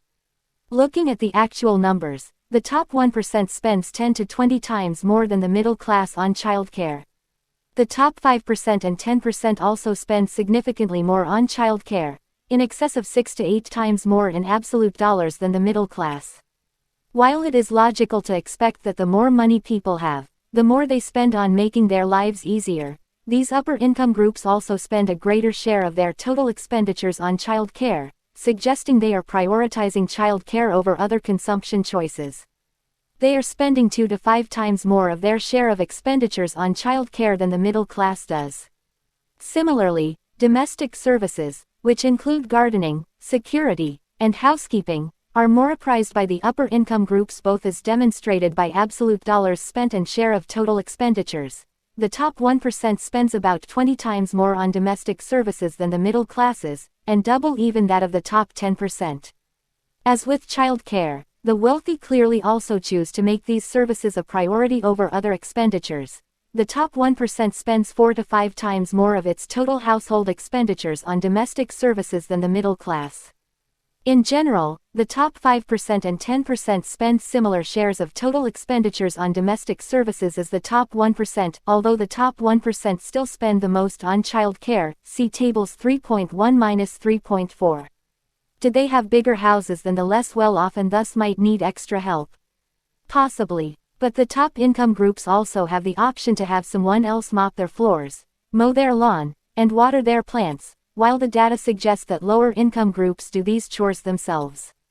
Table 3.1. Expenditures on child care by year and income group. In 2015, $1996-1998, 2000 $2002, 2004, 2006, 2008, 2010, 2012, 2014. All households $140,135,118,104.95 quadrillion 114,103,103,106,110. Top 1% 885,995 1,025 606,596,893,984 1,507 963 2,110. Top 5% 389 octillion 380 septillion 400 sextillion 409 quintillion 354 quadrillion 517 trillion 519 billion 564,452,676. Top 10% 383 octillion 325 septillion 302 sextillion 342 quintillion 286 quadrillion 384 trillion 378 billion 387,401,429 60 89th percentile 166 160 128 104 99 114 110 100 79 101. 4059th percentile 72 94 68 53 60 56 47 39 60 41. 039th percentile 47 43 60 35 31 36 29 30 42 31. The findings on labor-intensive inconspicuous consumption align with the extensive work of Suzanne Bianchi and her colleagues.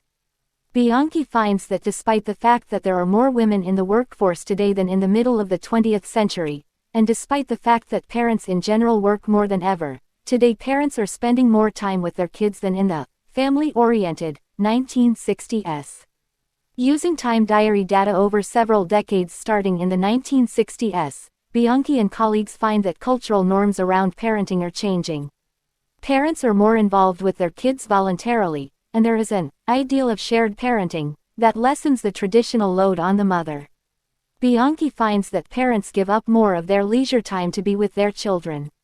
The management of parents' time toward finding more of it to spend with their kids suggests the role of inconspicuous consumption in making this possible. 27 Bianchi also reports that even though women are working more in the 21st century, they are actually spending the same amount of time, if not more, with their kids as the stay-at-home moms of the mid-20th century. 28 Part of this change is a result of larger reconfigurations of how society uses time and what is valued. Take the case of housework. While cleanliness standards have not necessarily gone down, housework is less valued as a reasonable use of a working mother's time. Bianchi finds that households now rely on domestic service, e.g., housekeepers and gardeners, and men pitching in so that mothers can spend time with their families. 29. Table 3.2. Share of expenditures on child care by year and income group percent 1996 1998 2000 2002 2004 2006 2008 2010 2012 2014.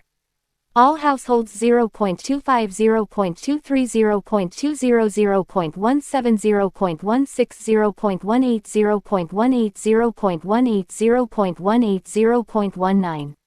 Top 1% 0.52 0.58 0.55 0.35 0.34 0.49 0.57 0.88 0.54 1.22.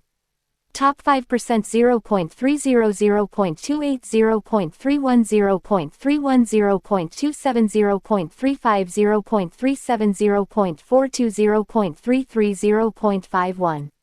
Top 10% 0.34 0.28 0.26 0.29 0.25 0.30 0.32 0.34 0.34 0.37 60 89th percentile 0.26 0.24 0.19 0.15 0.15 0.17 0.16 0.16 0.12 0.16.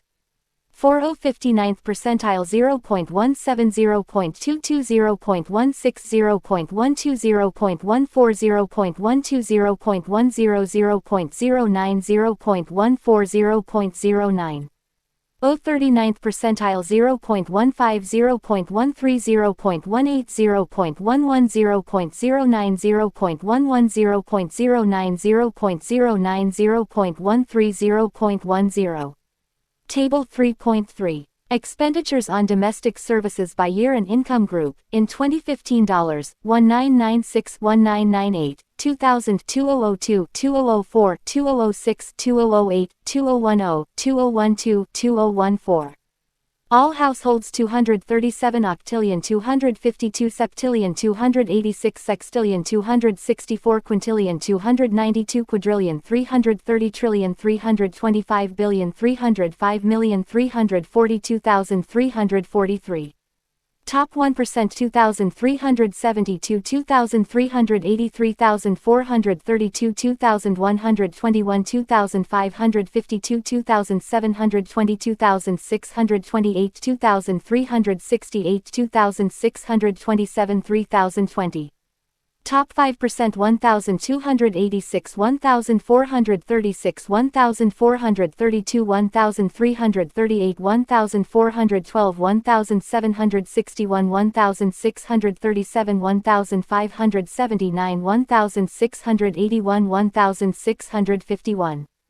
Top 10% 853 1002 990 1947 1022 1244 1195 1126 1176 1190 60 89th percentile 191 octillion 181 septillion 237 sextillion 211 quintillion 264 quadrillion 266 trillion 297 billion 266,286,306. 4059th percentile 103 octillion 109 septillion 143 sextillion 147 quintillion 130 quadrillion 159 trillion 131 billion 141,187,159. 039th percentile 129 octillion 125 septillion 150 sextillion 121 quintillion 129 quadrillion 138 trillion 127 billion 118,162,158. Table 3.4. Share of expenditures on domestic services by year and income group percent 1996 1998 2000 2002 2004 2006 2008 2010 2012 2014. All households 0.42 0.43 0.49 0.44 0.50 0.54 0.54 0.53 0.59 0.59. Top 1% 1.39 1.38 1.85 1.24 1.44 1.48 1.52 1.38 1.48 1.74. Top 5% 0.99 1.06 1.09 1.01 1.06 1.19 1.18 1.19 1.23 1.25. Top 10% 0.76 0.86 0.87 0.82 0.89 0.98 1.00 0.99 1.01 1.02 60 89th percentile 0.29 0.28 0.36 0.31 0.39 0.39 0.44 0.41 0.44 0.47. 4059th percentile 0.24 0.25 0.33 0.32 0.30 0.35 0.29 0.33 0.43 0.36. 039th percentile 0.41 0.37 0.44 0.36 0.39 0.41 0.38 0.37 0.50 0.49. Experience-driven goods, such as travel, wine, lodging out of town. The fun parts of life are also a significant area of top income spending. The rich spend more than the middle and lower income groups by substantial margins. In fact, when it comes to experience-driven goods, the top 1% and 5% are dramatically different from everyone else. In 2014, the top 1% spent, on average, $32,000 on having fun, while the middle class spent $3,600. Experience-driven goods and services account for 16–18% of household expenditures for the top 1% and 5% but just 8.2% for the middle class. The top 1–5% spend 50–70% more on experience-driven goods as a share of total expenditures than the average household, while the middle class spends 20–25% less. Finally, the top 1%, 5%, and 10% are spending significantly more on this type of consumption than they did in 1996, both in absolute dollars and as a share of total expenditures, while everyone else is spending 15–25% less. One might argue that, aside from the rare few virtuosos, learning the violin by age 3 equally falls into a category of non-utility. Some things going to the opera, learning the saxophone, or trying to, and taking exotic holidays while not performing a utility per se, are also not done for conspicuous status either. Most people who play saxophone aren't doing it in public, and while the opera can indeed be a social scene for some, others attend for the sheer enjoyment of the music and drama, as is the case for exotic travel and attending museums, for others. This type of experience-driven consumption, not utilitarian and not status-driven, is most prevalent among the upper income groups. Overall they spend 5 times more on these goods than the middle class. In the case of musical instruments, the wealthy, from the top 10% to the top 1%, all spend significantly more than the middle class, see Table 3.5. Similarly, the top income groups spend significantly more on recreation and non-business travel, see Table 3.6. While the top 1% spends more in absolute dollars, the top 1%, 5%, and 10% each spend more or less the same share of their total expenditures, around 0.1%, while the middle class spends significantly less both in dollar terms and share of expenditures. This suggests that recreation, like instruments and other inconspicuous goods, is not, and perhaps cannot be, a priority. Post-recession, the top income groups are spending more on musical instruments and other inconspicuous consumption while the middle class has returned to its pre-recession conspicuous consumption levels but not its pre-recession inconspicuous spending levels. Table 3.5. Spending on musical instruments by income and year. In 2015, $1996-1998, 2000 $2002, 2004, 2006, 2008, 2010, 2012, 2014. All households 113, 103, 134, 99, 84, 65, 77, 47, 41, 37. Top 1% 476 quintillion 134 quadrillion 385 trillion 364 billion 310 million 141,156 83 million 340,493. Top 5% 233 quintillion 157 quadrillion 215 trillion 205 billion 180 million 124,317 87 million 135,153. Top 10% 207 octillion 172 septillion 204 sextillion 189 quintillion 157 quadrillion 113 trillion 226 billion 107 million 116,101 60 89th percentile 125 118 191 126 99 80 76 56 41 38 40 59th percentile 89 96 94 71 61 52 52 32 27 26 39th percentile 74 54 54 43 49 30 27 19 18 17. Recent data on luxury holidays illustrate the general trend of the wealthy spending more on experiences and, in the process, pulling further and further away from everyone else. According to Virtuoso, a network of thousands of travel agents, over the past 7 years, travelers who spend at least $100,000 annually on trips have increased the rate of their spending 2 to 3 times as compared to the regular traveler, or those who spend just $10,000 annually on trips. National Geographic Expeditions, a company that designs round-the-world trips to far-flung destinations like the Galapagos and Antarctica, recently offered a 24-day trip, including stops at the aforementioned locations, for $77,000. The trip sold out. 30 These bespoke experiences are more than just expensive and fun. Traveling like this has the second-order effect of generating cultural capital and symbolic boundaries and numerous non-pecuniary signifiers of being well-rounded, knowledgeable, and probably interesting at dinner parties. Table 3.6. Spending on recreation by income and year. In 2015, $1996-1998, 2000 $2002, 2004, 2006, 2008, 2010, 2012, 2014. All households 45, 45, 42, 41, 41, 39, 30, 28, 26, 23.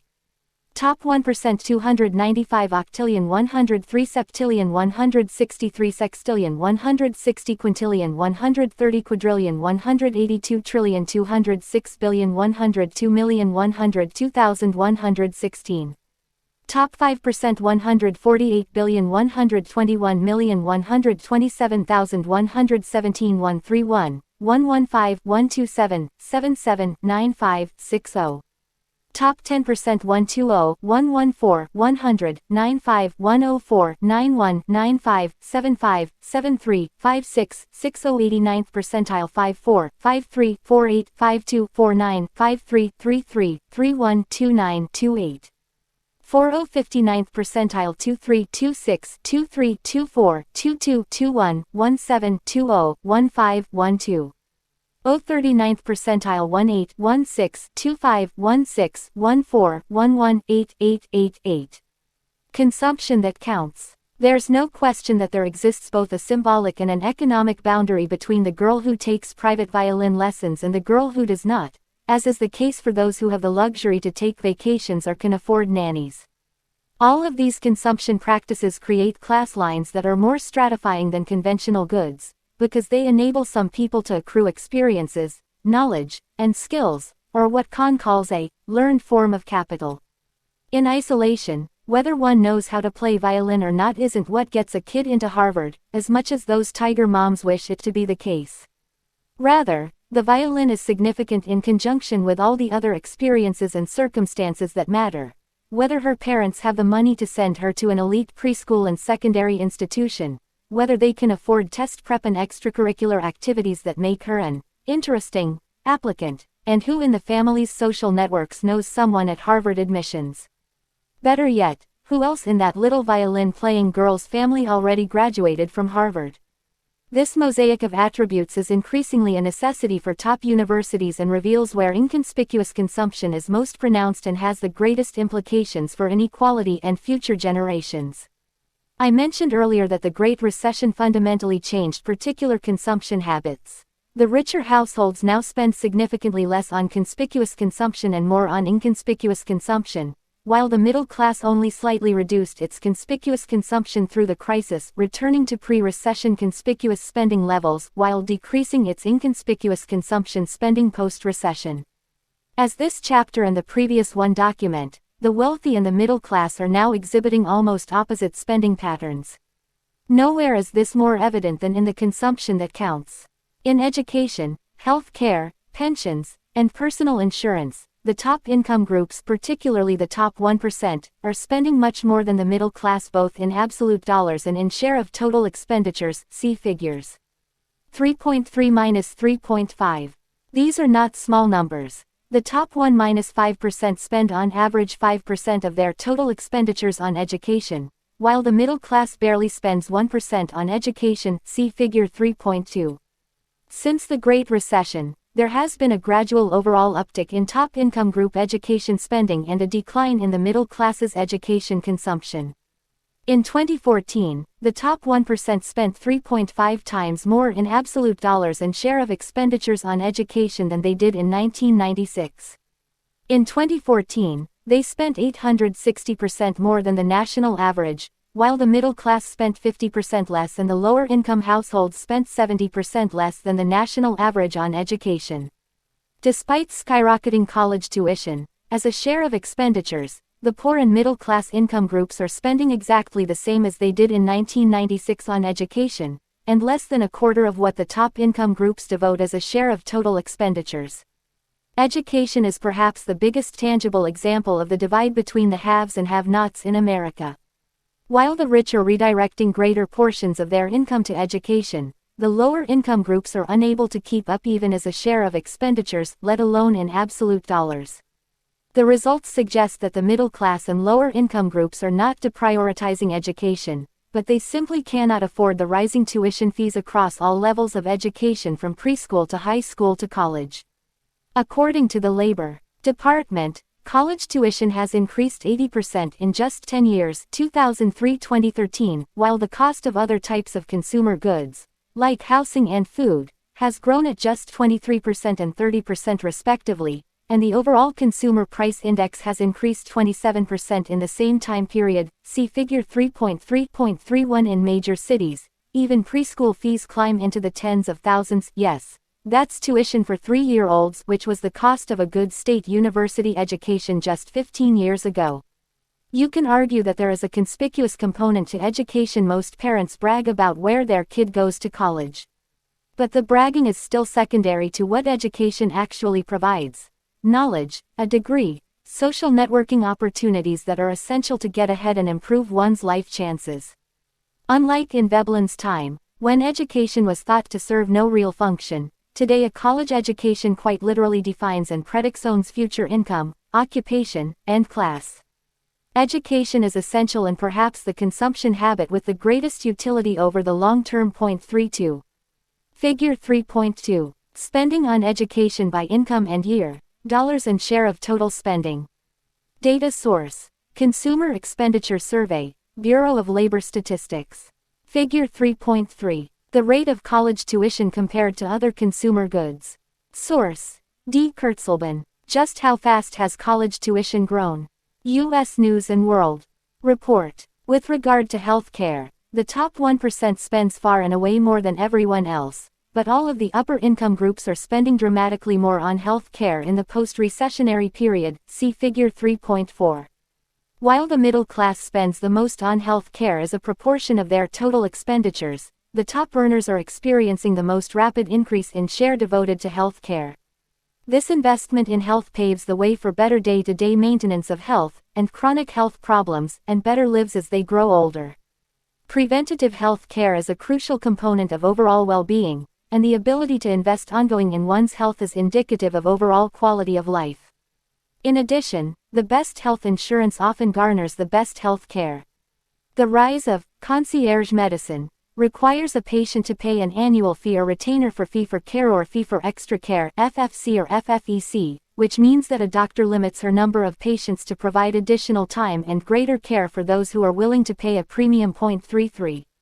Perhaps most alarming, the top 1% are spending significantly more in terms of both absolute dollars and share of total expenditures on personal insurance and pensions. About 20% of the top 1%'s expenditures are in this category, compared to 8% for the middle class. In 2014, this distinction amounted to an average of $32,500 a year for each top 1% household and less than $4,000 for the average middle-class household. The top 5% and 10% households were spending $20,000 minus $22,000 in 2014, see Figure 3.5. Again, these investments allow the top income groups to maintain a better quality of life into retirement in a way that the middle class and low income groups cannot afford to. Thus, top income groups are not just living good lives in the present but making sure this standard is maintained into the future and for family members should anything happen to them. Far more expensive than more obvious signs of status like a watch or bag or car, these investments genuinely shape life chances and intergenerational mobility. Figure 3.4. Spending on health care by income and year, dollars and share of total spending. Data source: Consumer Expenditure Survey, Bureau of Labor Statistics. Figure 3.5. Spending on retirement by income and year, dollars and share of total spending. Data source: Consumer Expenditure Survey, Bureau of Labor Statistics. If you have more money you can afford the more expensive elements of life: education, health, and retirement savings. Ironically, despite the fact that all of these items are essential for a good life and create lifelong returns, they are also the investments that are most out of reach, particularly for the middle class and the poor. A financed SUV, perhaps signaling some upwardly mobile position, is fairly affordable to a middle-class household, and is significantly less expensive than a top university's tuition fees, or putting away the requisite 15% a year for retirement. Good health insurance costs thousands of dollars a year, and that does not include anything that might be considered a specialty health cost, like allergy testing or dermatology. The increase in disparity is not a result of the middle class spending less on these categories as much as it is a result of the rich spending significantly more, see Figures 3.3-3.5. In fact, Hyojung Lee and my colleague Gary Painter have documented what they believe is a rising inequality in spending on human investment categories, after the Great Recession. A look at general consumption patterns would suggest that the gains brought forth by the Industrial Revolution and mass production have given everyone a chance at the good life. But no matter how many Coach handbags and minivans a middle-class family consumes, it's not the same as having the available funds to send one's child to Princeton. Even more alarming, Lee and Painter find that the vast differences in education spending between the wealthy and the middle and lower income groups does not start with college but rather at a much earlier age, elementary and secondary school tuitions, which sets in motion the divergence across socioeconomic classes more than a decade in advance, making it nearly impossible to catch up. 34 We may find a leveling of the playing field in conspicuous consumption, but cost-prohibitive inconspicuous consumption has become the new division between the rich and the rest. In thinking about these types of inconspicuous goods, I am reminded of a chilling passage of C. Wright Mills's The Power Elite. Mills, a mid-20th century Columbia University sociologist, was concerned that the elites of America were finding ways to make upward mobility virtually impossible for everyone else. In arenas of life that impacted life chances for oneself and society as a whole, politics, government, public figures, prestigious occupations, and degrees, the elites kept everyone else out. The problem with this pattern was that they then became the people who made decisions for all of society. The elites essentially created an accumulation of advantages, and were only invested in other elites and their interests, leaving aside the concerns of everyone else. Mills did not believe this situation was actively nefarious, but it was sinister nonetheless because the disregard for others' concerns created an even greater divide between this power elite and everyone else. The upper social classes have come to include a variety of members concerned with power in its several contexts, and these concerns are shared among the members of the clubs, the cousin hoods, the firms, the law offices. They spread into various commanding circles of the institutions of power, Mills writes. Accordingly, in the inner circles of the upper classes, the most impersonal problems of the largest and most important institutions are fused with the sentiments and worries of small, closed, intimate groups. Without conscious effort, they absorb the aspiration to be, if not the conviction that they are the ones who decide. 35 Mills's observation could never be truer than it is today. In the 21st century, elites are further reaffirming their position by spending more on those goods and experiences that radically inform and shape their quality of life and future success and intergenerational mobility. This pattern of spending is apparent in the choices of wealthy members of the aspirational class, and more broadly, the top income groups. With their non-material choices on what to spend on, these new elites are deviating even more from the consumer patterns of the middle class, never mind the lower income groups and the truly poor. These deviations create the norms, symbolic boundaries, and cultural capital that exclude everyone else, and make very obvious the differences between these two disconnected societies. Further, and more disconcerting, the things the wealthy aspirational class actually spend money on: education, health care, child care, not silver spoons, fancy cars, or fine china, are the very things that build social capital and create class boundaries across generations that are almost impossible to overcome with material goods. Because paying for elite universities may seem more laudable than spending on silver spoons, and the aspirational class work hard to earn the money to pay the tuition, they may believe that their position is richly deserved. The fortunate children at the receiving end of those tuitions and violin lessons will also believe that their social position is more deserved than the birthright elites of previous eras. They have spent their entire life learning musical instruments and second languages, and taking test prep courses, such that they believe they have earned their position. Perhaps in some instances this observation is fair, but as Kahn has pointed out in his work on this new meritocratic elite, of which many of the aspirational class are members, meritocracy is a social arrangement like any other. It is a loose set of rules that can be adapted in order to obscure advantages, all the while justifying them on the basis of shared values. 36 So yes, students at Princeton likely work hard, but many are in an elite position, financially and culturally, from the beginning, to even be accepted to such a prestigious university in the first place. Along the way, most students have acquired the sorts of knowledge and cultural capital that make it easy to assimilate into the Princeton student body. Research by Stacy, Dale and Alan Kruger suggests that it is not elite education in and of itself that produces upward mobility. In fact, Dale and Kruger conclude that it is likely unobserved characteristics that explain the success of those who attend elite universities, rather than the universities themselves. 38 The blending of values, information, and class is becoming more stratified than ever and almost impossible to untangle. As the next two chapters will show, aspirational class consumption patterns are often imbued with a sense of morality and deservedness.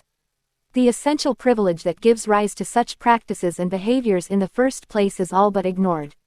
Motherhood is conspicuous leisure in the 21st century. In my playground set, the urban moms in their tight jeans and oversized sunglasses size each other up using a whole range of signifiers, but breastfeeding is the real ticket into the club. So I was left feeling trapped, like many women before me, in the middle-class mother's prison of vague discontent, surly but too privileged for pity, breastfeeding with one hand while answering the cell phone with the other, and barking at my older kids to get their own organic, 100% juice. The modern, multitasking mother's version of Frieden's problem that has no name. Hannah Rosen, The Case Against Breastfeeding, Atlantic Monthly.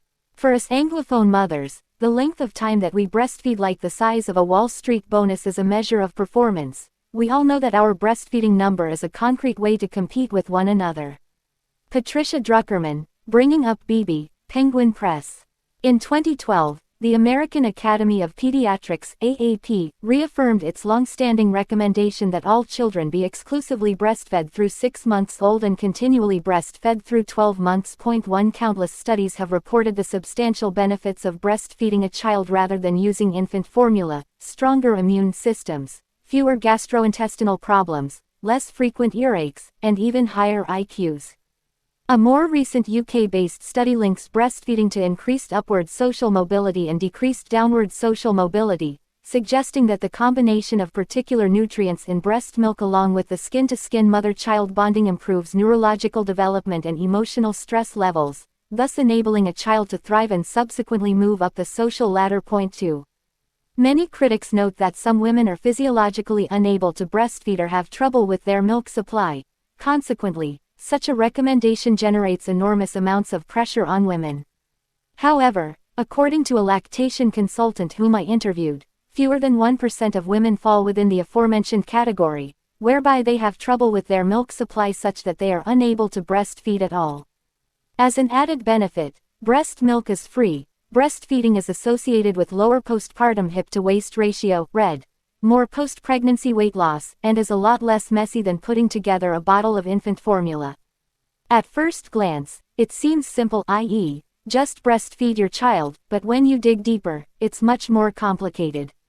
For starters, according to the Centers for Disease Control, just 16.4% of children are exclusively breastfed through 6 months, 27% are breastfed, in conjunction with other food, through 12 months, and just 3/4 initiated, which could mean they were breastfed just one time, for 1 day, or 1 week, a far cry from the goals of pediatricians and Health and Human Services. 3 Regional studies suggest wild discrepancies across states too. A study of a small town in northwestern Pennsylvania reported that just 13% of children are breastfed at all at 6 months. 4 In Oregon and California, 40% of mothers are still breastfeeding their babies at 12 months of age, as compared to 10% for Mississippi and 11% for Alabama. 5 In these former more bohemian states, women may feel a greater pressure but also a greater cultural acceptance to breastfeed. But the single leading indicator of breastfeeding is education level. 17% of college graduates exclusively breastfeed through the first 6 months, compared to just 9.3% of those without a college degree. In fact, 95% of women with a college degree or higher initiate breastfeeding versus 83% of women with just a high school degree or GED. These numbers are almost exactly the same for the father's level of education. 6. 7 Being wealthy helps. In a CDC study of breastfeeding rates from 1999 to 2006, 74% of high-income mothers initiated breastfeeding versus 57% of low-income mothers. Of those women coming from households earning 400% or more above the poverty line, almost 96% breastfeed versus fewer than 83% of those that are below the poverty line. 8. On the surface these numbers don't make sense. Breastfeeding is free, it's better for the baby, and it's better for the mother, yet it's practiced mainly by women who could afford the best formula out there, and, as college-educated women, many have full-time, high-pressure jobs, particularly the over 30 set, who often have children at a later age, after completing their education and establishing themselves in a career. In fact, as a result of all of the overwhelming evidence that breastfeeding is good for both mother and child, the AAP stated explicitly that choosing to breastfeed should be considered an investment in the short and long-term health of the infant, rather than a lifestyle choice. Nevertheless, lifestyle and socioeconomics seem to be important factors in whether or not women choose to breastfeed. While the ostensible economics of breastfeeding do not explain the statistics, social mores and what one's work group deems acceptable explain these breastfeeding rates. Breastfeeding in the 21st century, like many other aspects of motherhood, has become an issue of class and its accoutrements. Mothering, writ large, has become a new channel for engaging in what Veblen termed conspicuous leisure. Breastfeeding and birthing practices are the most obvious examples of this, as playing sports or studying Greek were in Veblen's time. Unlike a Louis Vuitton bag or a luxury car, these signifiers are not explicitly expensive, but they do require significant investments of time, an even more precious commodity in modern society. Like in Veblen's era, much of contemporary conspicuous leisure is suggestive of money. While many aspects of motherhood seem costless birthing choices, co-sleeping, carrying your baby, breastfeeding women can only engage in these activities if they have the luxury of time and leisure and membership into cultural and social groups that encourage this form of motherhood. Certain maternal choices demonstrate the possession of both time and cultural capital that is truly impossible for many women to attain. In 1957, the French semiologist and linguist Roland Barthes wrote a small but powerful book entitled Mythologies. Barthes argued that through the dominant values upheld by society we create myths around particular practices and consumer goods, which become signifiers of particular messages or dominant belief systems. 9.10 in his chapter, Wine and Milk. Barthes discusses the symbolism of red wine and framing of red wine as an egalitarian and healthful substance. Red wine's color suggests vitality, a substance thought of as the juice from the sun and earth. Like the English royal family drinking tea or milk from Dutch cows, red wine is the signifier of French culture and a collective morality and decor for all facets of French life. 11 In fact, red wine is so synonymous with the French that when President René Coty was photographed with a beer on his coffee table rather than a bottle of wine, the nation was shocked. But this depiction of red wine ignores and glosses over other negative aspects of the drink. For example, that people get drunk from wine is not a goal but rather a consequence. By extension, bad things that happen when one is drunk are more superficial or theatrical rather than truly evil. 12 Or, as Barthes observes, red wine is as much a part of French capitalism as culture. The land used to grow grapes is taken by settlers in Algeria, who impose on the Muslims on the very land of which they have been dispossessed, a crop for which they have no use, while they actually lack bread. 13 Similarly, in his chapter, Steak Frites, Barthes discusses the prestige of this national dish and the semi-rawness and visibility of blood in saignant, rare, steak which symbolizes strength and nature. The act of eating a bloody steak almost suggests these qualities, pouring into man's very blood. 14 In contemporary times, we know that steak is equally a signifier of industrialized food systems and a host of heart problems brought on by saturated fat. But the myth of red wine, like that of steak frites, is a function of how society chooses to interpret it. As Barthes remarks, myth is neither a lie nor a confession, it is an inflection. 15 Similarly, the choices around motherhood become embedded in a value system determined by elite members of society. Breastfeeding thus becomes a Barthesian mythology, the 21st century signifier of what motherhood ought to be. 16 Similar to Barthes's red wine, this semiology obscures and distorts the nuances of how difficult it is to breastfeed, why some mothers actually have the choice to do so and why others do not. Indeed, it is an inflection of motherhood as upheld by the ideologies of the dominant aspirational class. Ask Corky Harvey, the founder of the LA-based breastfeeding and baby boutique The Pump Station. With outposts in Santa Monica, Hollywood, and throughout the city, Harvey's little boutiques garner an almost cult-like following. Her stores offer everything from high-end newborn onesies to CPR classes to breastfeeding classes and consultations, replete with breast pump rentals and sales, thus the name of the store. A new mom can find anything she needs for her baby.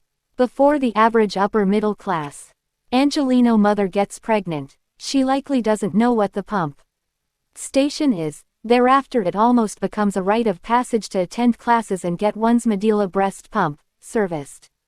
Yet, as Harvey herself explained, we would never survive in rural Mississippi or Nate, Pennsylvania, where the notion of a breastfeeding boutique would be hilariously weird. What is weird in Mississippi is the status quo in California.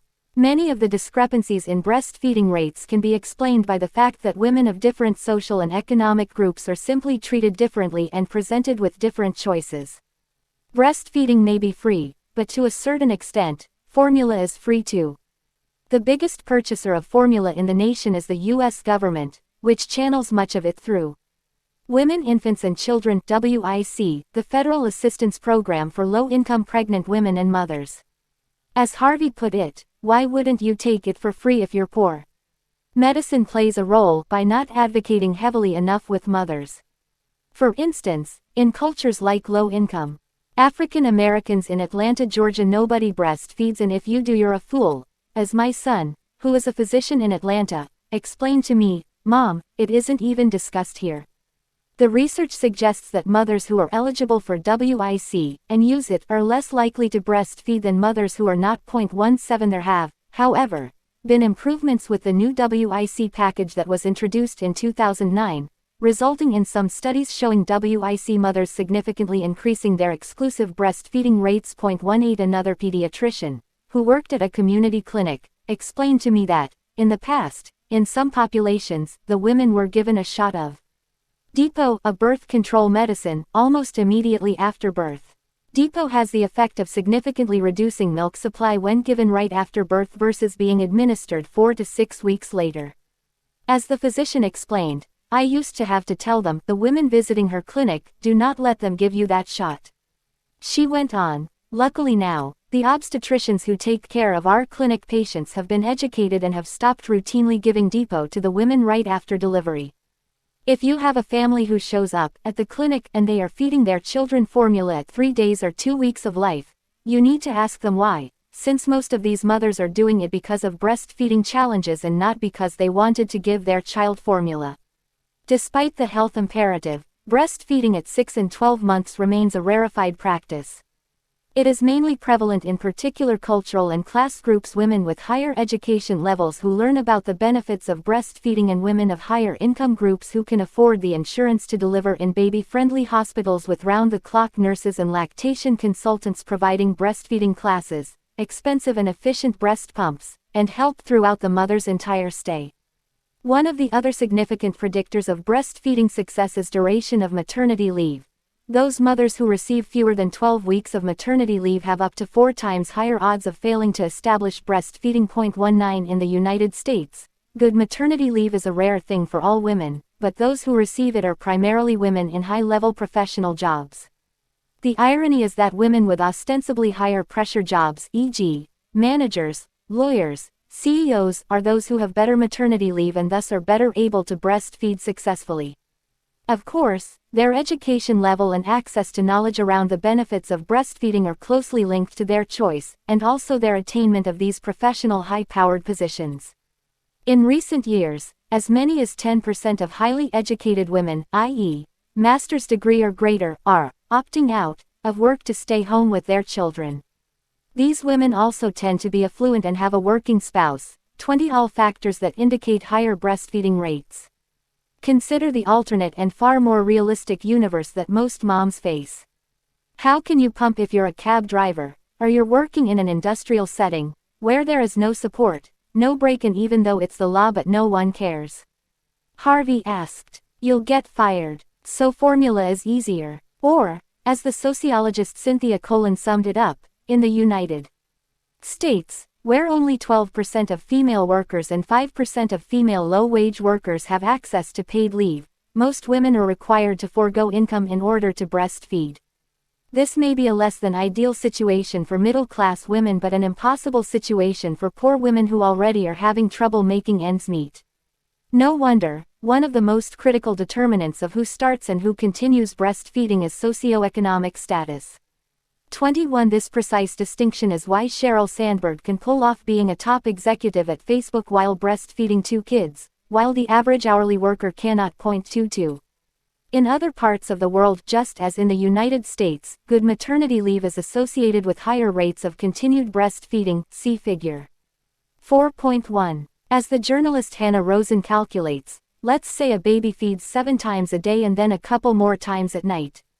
That's 9 times for about a half hour each, which adds up to more than half of a working day, every day, for at least 6 months. This is why, when people say that breastfeeding is free, I want to hit them with a 2x4. It's only free if a woman's time is worth nothing. To the rest of the world, the battles on the New York Times opinion pages about the moral imperative of breastfeeding may seem like aspirational class navel-gazing. It reflects a debate completely detached from most mothers' lives, and indeed it is. The mommy wars to breastfeed or not, the stay-at-home versus the working mother face-off, C-sections, and home births are debates for a particularly privileged set of women. To actually talk about the nuances and choices of motherhood, rather than simply being a mother and taking care of one's children, implies the luxury to do so. We focus on motherhood as the province of privileged women with no greater struggles than whether or not it is possible to have it all, writes Mickey Kendall in Salon. Meanwhile, mothers who do not fit into this narrative feel excluded. Motherhood is supposed to be a choice, but what kind of choices are mothers making? Concerns over access to food, healthcare, education, even safety somehow don't make the main stage of these discussions. At its base, motherhood encompasses all of that, and mothers who don't have many choices or, in some cases, any choices need support that they are not getting. 23 Nancy Chin is a professor in the University of Rochester's Department of Public Health Sciences and author of a number of key studies on low-income women's breastfeeding experiences. As she put it, poor women spend most of their days dealing with risk ratios. Every day you are exposed to risk, so if you have a 100% chance of running out of food by the end of the month, a 75% chance of being evicted, a 50% chance of the baby's daddy not being around, Chin explained, then a 10% chance of an ear infection because of formula feeding doesn't seem so bad. Further, low-income women don't necessarily feel safe enough to breastfeed in public if they live in unsafe neighborhoods. Figure 4.1. Maternity leave and breastfeeding, BF rates.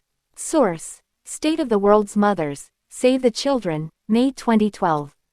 Society is incessantly judging the mothering practices and consequences of lower socioeconomic groups, and that certainly has an impact on the mother's decisions. As Chin illustrates, if you're a poor woman, you feel you are constantly under surveillance. For example, the other confounder is that mothers who stop breastfeeding often say, "I didn't have enough milk, it was insufficient." Chin continues, the medical view is that's a rare condition, so if you don't have enough milk then you're not doing this right. Given that breastfeeding requires a whole host of resources and time that poor mothers may not have, low-income mothers are limited in their ability to breastfeed, even if it is not physiologically based. Breastfeeding might be the ideal choice, but these women often do not have the chance to do so. As Chin explains, can you imagine if you're a low-income mom, and you're worrying about feeding your baby and the doctors, say, it's your fault. If you're that mother, you're going to say, let's just give that child a bottle. 24. Yet if you subscribe to the thesis put forth by Joan Wolfe, a professor at Texas A&M and author of the 2010 book Is Breast Best?, taking on the breastfeeding experts and the new high stakes of motherhood, all of this debate may really be just aspirational class self-preoccupation. Wolfe argues that we have not even statistically proven that breastfeeding is actually better than formula. 25 As Wolfe remarked in a 2013 interview, when it comes to other outcomes, such as intelligence or obesity or diabetes, etc., it is simply not possible to separate any benefits that have been attributed to breastfeeding from the general health behavior of women who choose, for various reasons, to breastfeed. In the same interview, Wolfe continues, mothers who breastfeed promote health in all sorts of ways that could have a positive impact on obesity, IQ, colds, etc. 26 A 2014 study of breastfeeding focused on discordant siblings, those where one child was breastfed and the other not. The sample, some 1,773 sibling pairs, enabled a wide-scale analysis to tease out the extent to which breastfeeding, rather than other hidden variables, might explain the health, achievement, and other metrics of success over formula-fed babies. Turns out, at least according to this study, breastfeeding confounds a more basic explanation: socioeconomic class. Those siblings born to wealthier and healthier mothers thrived regardless of being formula or breastfed. And in fact, it is a circular causation. Breastfed babies tend to be born into families with higher incomes, more educated parents, and safer neighborhoods. 27 Or as Hannah Rosen candidly admits in The Atlantic, "One day, while nursing my baby in my pediatrician's office, I noticed a 2001 issue of the Journal of the American Medical Association open to an article about breastfeeding. Conclusions: there are inconsistent associations among breastfeeding, its duration, and the risk of being overweight in young children. Inconsistent. There I was, sitting half naked in public for the 10th time that day, the 100th time that month, the millionth time in my life, and the associations were inconsistent." 28. I can relate. I live in a bohemian bourgeois Los Angeles neighborhood filled with farmers markets and cafes obsessed with the art of coffee making. Other than the artists who live here, the neighborhood is filled with families who are drawn to the playground and public space and, especially, the really good public school district. Our tastes may be slightly different from our counterparts in the suburbs, rural America, or the East Coast, but just like parents across America, child-rearing and the values that surround it are the most important aspects of our lives. One fine morning when my oldest son was just more than a year old, I was strolling down our street and ran into a woman I'd seen around. We started chatting across from a housing construction site with a large and active cement truck, a perennial attraction for little boys. Her son was a few years older than mine, and at some point she commented on my use of an ergo baby carrier with my already enormous child. I said that my back was killing me and I was trying to figure out how to get him out of it, to which she responded by recommending one she had purchased for her bigger child, which allowed her to breastfeed him in the grocery store. I tried not to skip a beat, but I was certain that kid of hers was over 3 years old, so between the baby carrier and the public breastfeeding of a child swiftly entering pre-K, this woman immediately became a source of fascination. As we continued talking, she went on about the ongoing nighttime feedings, something most moms are happy become less frequent after 5 months old, and the co-sleeping, she in his bed, not he in mom and dad's bed, and the fact that only children were special, and that having multiple children was different, not necessarily worse, although her inflections clearly indicated that it was, indeed, actually worse. I consider myself a baby-old mom. I never even remotely sleep-trained, and for that I spent years on the brink of exhaustion. I would have made the La Leche League proud with my dedication to breastfeeding way past the recommended year. Yet even I was unable to make sense of this mom's approach. Here's the thing, true to aspirational class mothering, as I said goodbye and walked away, I couldn't decide whether to judge her for being a crazy person who was setting up her son for years of psychotherapy or feel bad and insecure for not being as much of an alpha mom as she. At that time, my husband and I were trying for a second child, and suddenly I thought, maybe I'm being a bad mom by having another child. Here I thought having more kids was fun and fulfilling, but maybe I'm doing something that is clearly both different and worse.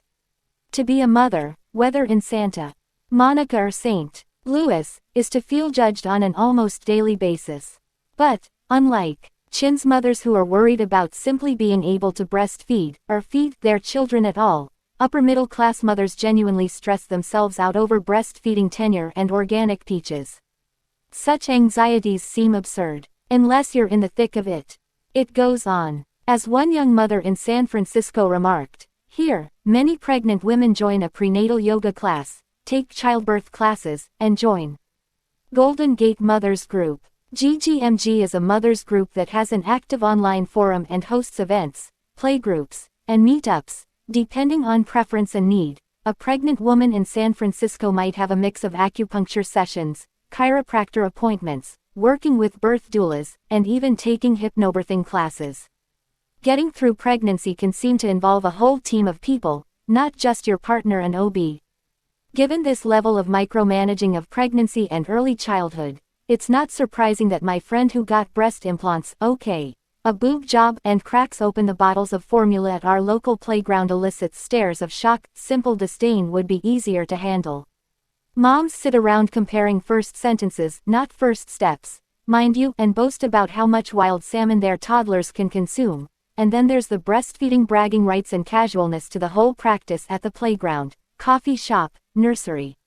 I'm grateful. I certainly am one of those moms who liked being able to meet a friend outside of the house for a coffee and yet know I could feed my baby in peace.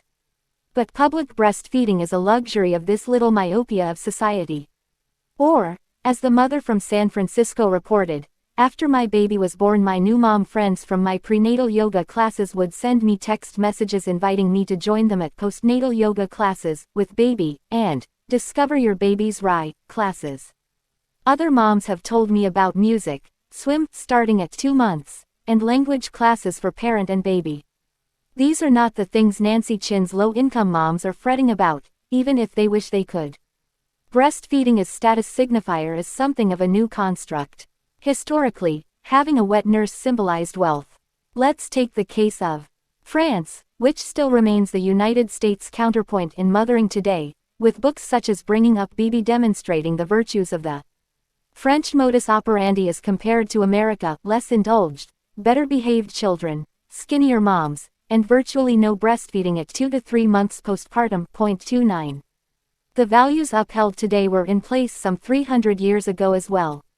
In 18th century France, the rule among the upper classes was to send one's children off to wet nurses, whose occupation it was to breastfeed other women's children. The upper-class decline in use of wet nurses only occurred in the latter half of the 19th century, when the practice became commonplace among women working in factories during the Industrial Revolution. In 1869, more than 40% of all babies were commercially nursed. Remember, infant formula was yet to be invented and the use of animal milk caused infant mortality of up to 50%. Thus any woman who was unable to be with her baby round the clock found herself in a predicament. For the wealthy it was mainly a matter of convenience and freedom from maternal duties. While one cannot say with certainty that the adoption by lower-class women deterred the wealthy from wet nurses, 2 important events coincided with the mainstream use of wet nurses and decline among the upper classes. First, the increasingly wide-scale use of wet nurses in France encouraged an official government regulation of the practice through the Bureau des Nourrices, which primarily made sure the wet nurses were paid for their service. In post-revolutionary France, however, the Bureau emerged significantly weaker and unable to imprison debtor parents, i.e., those parents who used wet nurses but did not pay for their services. In fact, those parents who couldn't pay were dismissed as charity cases, rather than penalized.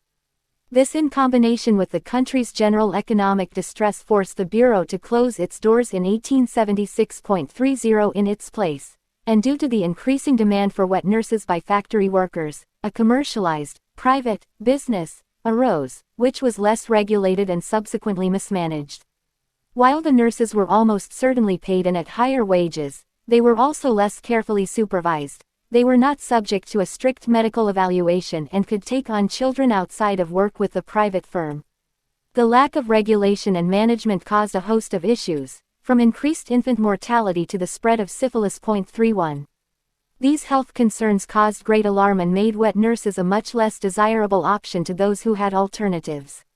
Second, and hardly unrelated, the upper-class consciousness began to change.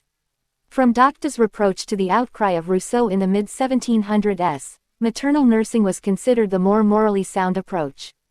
Among both the middle and upper classes, a revolt of conscience emerged with regard to hiring wet nurses to do the duty of a mother. Even though it had been practiced for many years among these very same economic elite, the use of wet nurses by mothers, unless they had rare physical limitations, was now thought of as essentially criminal. 32 Thus, as the historian George Sussman remarks, it would appear that in Napoleon III's capital and perhaps all over his empire a paradoxical position had been reached. The demand for wet nurses had never been greater because the cities and the female working population in the cities had never been larger, while at the same time the idea of maternal nursing, and perhaps the revulsion against commercial nursing, were spreading downward from the upper levels of society. 33 Breastfeeding one's own child began to be viewed as a sign of high society. But things changed again. The invention of formula, the adoption of breastfeeding by other parts of society, and changing dynamics in the workforce. Thus, the status signals of motherhood changed as well. In the early 20th century, For fashionable women in England and America, infant formula became the more accepted means of feeding one's baby. Wet nurses, not as popular in these countries as in France, were working-class and rural women, and thus the distinction between whether one fed her child maternal milk or formula, or had a wet nurse do it instead, became a distinct class issue. Poor women nursed, wealthier women did not. In addition, wealthier women were convinced of the scientific and modern superiority of man-made formulas over nature, even though it was clear through the medical studies of the time and the great Margaret Mead herself, that infants were more likely to survive and thrive on human milk. There was another implicit deterrent to breastfeeding. Fashionable society women who did not want to be burdened by the social limitations of nursing could point to modern medicine and even popular literature, which characterized upper-class women as physically weak and unable to nurse. 34. Yet, as in most cultural arenas, the habits of the rich were emulated by the lower classes too, and soon formula was ubiquitous and breastfeeding declined rapidly.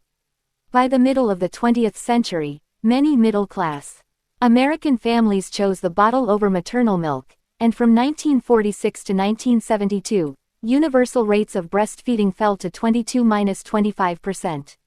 Additionally, middle and upper-class motherhood became a different experience, or what the historian Janet Golden calls the changing cultural meaning of motherhood. Rather than basic nurturing and survival, more affluent women were thought to be responsible for character building. 35. A dramatic increase in overall breastfeeding rates in the 1970s was followed by a decline in the 1980s. That dip in the 1980s is explained by the same factors that influence low levels of breastfeeding today: poverty, lack of education, lack of employment, race, and public awareness, medical intervention, and access to more advanced breast pumps have all increased the rate of breastfeeding overall, and particularly with socioeconomically disadvantaged groups. Gains in those disadvantaged categories account for much of the increases in breastfeeding from the mid-1980s to the present day, although these rates are still significantly lower than those of higher income and highly educated Caucasian women, who have been breastfeeding at a static rate since the 1970s. 36. Contrast this trend with the French. Upper-middle-class French women, unlike their American counterparts, do not see breastfeeding as de rigueur. Today in France, barely half of women are still breastfeeding when they leave the hospital a few days after giving birth, and breastfeeding after a few months is thought to be a genuine oddity, let alone breastfeeding in public or keeping up with the AAP's 12-month recommendation. 374. French women, the badge of postpartum status is losing weight quickly and looking sexy again, contrary to the American mold of tent dresses and justifying one's mom clothes as a result of being preoccupied with breastfeeding and attachment parenting. In the United States, the now dominant practice of breastfeeding among upper-middle-class, educated non-Hispanic whites is rooted in something else too: the overall return to nature as superior to modern science, and the luxury to engage in the time-consuming practices that go with this ethos. Since the 1960s, the natural childbirth movement and the increase in home births have been adopted by well-educated Caucasian women. 38. Part of this evolution in how we give birth to and raise children is clearly rooted in the Cultural Revolution of the 1960s. It has now become the norm for conventional, affluent, educated white women to spend hours reading baby books, attending birthing classes, writing detailed birth plans, and in general getting very prepared for the business of having a baby. One of the ongoing conversations among them is the distinction between the natural birth versus one involving an epidural. The C-section is, theoretically, at least, an emergency-only option for these mothers. Women of this set not infrequently believe that the extreme pain of an unmedicated labor and delivery is part of the full experience of giving birth, while others worry that epidurals are harmful to the baby, although no medical evidence supports this concern. In fact, drug-free births are almost a rite of passage, and the home birth is the holy grail, as giving birth goes. Yet these cultural and social beliefs are powerful and shape how women make decisions, so much so that they can put their own health in jeopardy. Emergency C-sections after 30 hours of home birth labor are not unheard of. In some medical opinions, while epidurals can slow labor, the pain and stress of natural birth can be bad for the baby. Newborns room with their mothers in the days following delivery, baby-friendly, hospitals offer constant lactation support and immediate, skin-to-skin, contact. In fact, the pressure to be a baby-friendly hospital is so great that hospitals aiming for this distinction refuse to provide even a drop of infant formula in the early days, even before a woman's milk comes in and a baby might be starving. According to one obstetrician I spoke to, even one drop of formula means a child has not been exclusively breastfed for the first 6 months, and thus the hospital's statistics and subsequent ranking are compromised. And mothers are on board with this no formula mantra. As another physician I spoke to described, a baby will be born with low blood sugar and we will need to give it sugar water. The mother will freak out and say that her baby is to be exclusively breastfed, completely ignoring the medical imperative to give the baby sugar for her well-being. All of these new norms place a greater emphasis on nature rather than scientific medicine, a far cry from the Gestalt of the mid-20th century. The luxury of time enables a mother to attain the information about these practices and to engage in them. Of course, as noted earlier, frequent breastfeeding, home births, and parenting classes involve time, acquisition of knowledge, and often money or the luxury to trade money for time. In the example of breastfeeding, learning to nurse effectively, particularly with no supplemental formula, can involve practice, a number of classes during pregnancy, and, for some, encouragement from lactation specialists. Natural births, too, involve extensive classes on breathing and muscle relaxation rather than simply arriving at the hospital and relying on the doctor. A vaginal delivery takes a significant amount of time, e.g., waiting for a woman to go into labor, to dilate, and to deliver the baby. And those wishing for natural births by refusing medicine that induces or speeds up labor invest even more time in their child's birth. While the national rate of C-sections is more than 30%, non-Hispanic whites and Asians, and particularly educated non-Hispanic whites, are the least likely to have one, leading researchers to conclude that C-sections, outside of emergencies, are most associated with poor quality medical care. 25 years ago, the New England Journal of Medicine reported the exact opposite finding. The majority of C-sections were occurring among wealthy, white women, suggesting that high socioeconomic status rather than medical indication drove this delivery outcome. 40. Today, the highest order of childbirth among wealthy American women is the home birth, again suggesting the changing tides of status and values in the whole childbirth and motherhood experience. More than 2% of well-educated, non-Hispanic white women, that's 1 in 49, choose a planned home birth, and that number has continued to rise over the last 10 years and shows no signs of slowing down. When a profile of midwife Ina May Gaskin and the home birth movement made the feature article of the New York Times Magazine, it became clear that while the home birth movement may not statistically dominate delivery among the rich and educated, yet, as a cultural interest and genuine alternative, it's become a desirable way of doing things. At the very least, home births are worth talking about among those who have the luxury to do so. 41 Home birth is indeed a privilege for those who can afford to pay out of pocket. Insurance doesn't cover it. 42.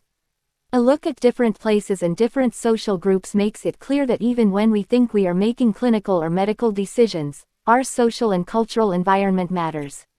In the early 21st century, while affluent women in the United States are considering natural or home birth, South American women pride themselves on C-sections as a way to avoid vaginal stretching, schedule their deliveries, and have control over their lives. Some 80–90% of private hospital deliveries in Brazil are cesarean, some up to 99%. The World Health Organization believes that a rate exceeding 15% of women having cesarean deliveries is too high. Or, as NPR put it succinctly, C-sections deliver cachet for wealthy Brazilian women. The emphasis on status begins at birth, and cesarean deliveries are the Louis Vuitton of the maternity world. 43 In China, the cesarean rate is 50%.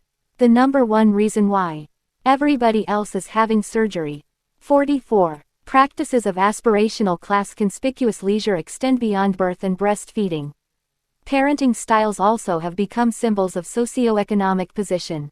Consider attachment parenting, advocated by Dr. Sears. It requires the mother to be around her child nonstop, to continue to breastfeed on demand extensively after 1 year, to co-sleep until 5 years old or whenever the child is ready to leave his parents' bed, and to wear one's baby most of the day. This approach is parenting in the extreme, and admittedly has its anthropological merits. Sears found that children in less developed countries who were comforted by their mothers round the clock tended not to cry so much, and were much more secure in the long term. The geographer Jared Diamond came to a similar conclusion, observing the child-rearing habits of more primitive societies where co-sleeping, extended and on-demand breastfeeding, and mother-to-child skin contact are omnipresent well into the toddler years. Children were much better off, and less likely to be sociopaths. The time compression of Western society and its working mothers, Diamond argues, has created the social constructions of scheduled sleeping and feeding we associate with modern child-rearing. 45. While not economic per se, the social practices of upper-middle-class motherhood are in and of themselves elitist and exclusionary, and they rely on cultural and symbolic capital and extensive unencumbered time that is not a part of most families' prosaic interactions and daily life. Nevertheless, by virtue of engaging in these parenting behaviors, upper-middle-class parents acquire the material means that ultimately reveal their conspicuous parenting and therefore their and their children's social position. Day-to-day objects like the Baby Olay designer nursing covers, Ergo and Baby Bjorn baby carriers, and cloth or compostable diapers operate as efficient signals of this particular type of motherhood. The nursing cover itself is not expensive or even overly conspicuous, rather it is a material sign of an often expensive and time-intensive mode of parenting. Thus, the increasingly in vogue practices of attachment parenting, home births, and breastfeeding signal an elite position vis-a-vis most American mothers who face time and money constraints that prohibit them from these behaviors. I don't mean to suggest that women engage in these practices for the sake of status, but I am reminded of my own experiences in dissecting these phenomena. I became a mother in my early 30s, and prior to the birth of my first son I had babysat for fewer than 10 hours in my life. When I found out I was pregnant, I had little more than a vague notion that there were benefits to breastfeeding, and yet, without much prompting, I took breastfeeding classes, learned infant CPR, did my research to find a great obstetrician and pediatrician, and read dozens of books and articles on childrearing. As I write about motherhood, I realize I am the very woman I write about. As I write, I continue to ask myself the extent to which my choices are conscious, and if conscious, what are my motivations?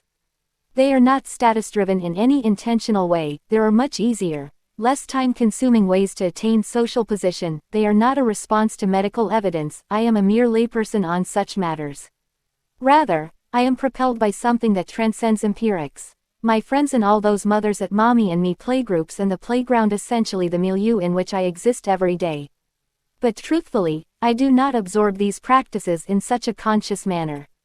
In my habitus, this is just how we do things, it is in the air. It feels unconscious and intuitive, like one's personal sense of morality or the desire to eat when hungry. Yet national statistics show me there is nothing unconscious about my decisions. My choices are influenced all the time by where I live, financial means, and the resources offered close by, and those mothers also engaging in these practices thus affirming my choices.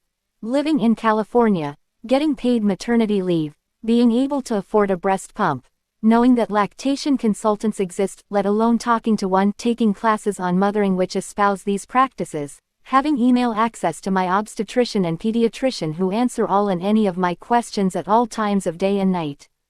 This style of motherhood, like other styles of life, to use Max Weber's term, 46 may not be material or ostensibly conscious, but its implications and influencers are just as dramatic and wide as the more physical consumer objects that divide across race and class lines.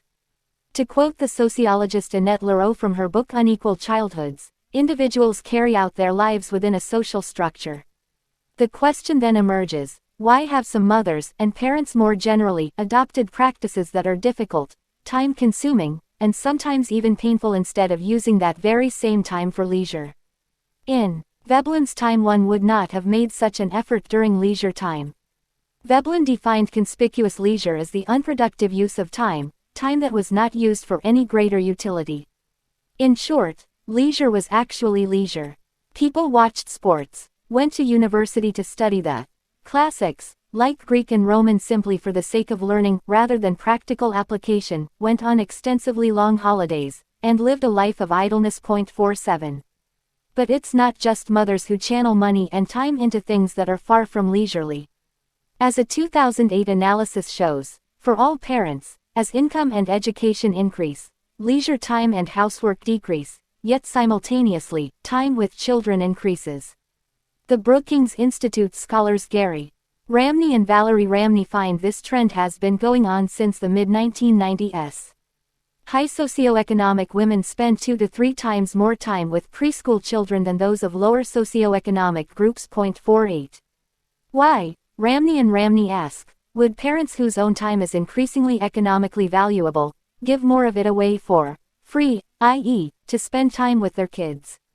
These scholars believe that the answer lies in cohort crowding. It's so much harder to get into an elite college these days that elite parents need to focus more time on priming their children.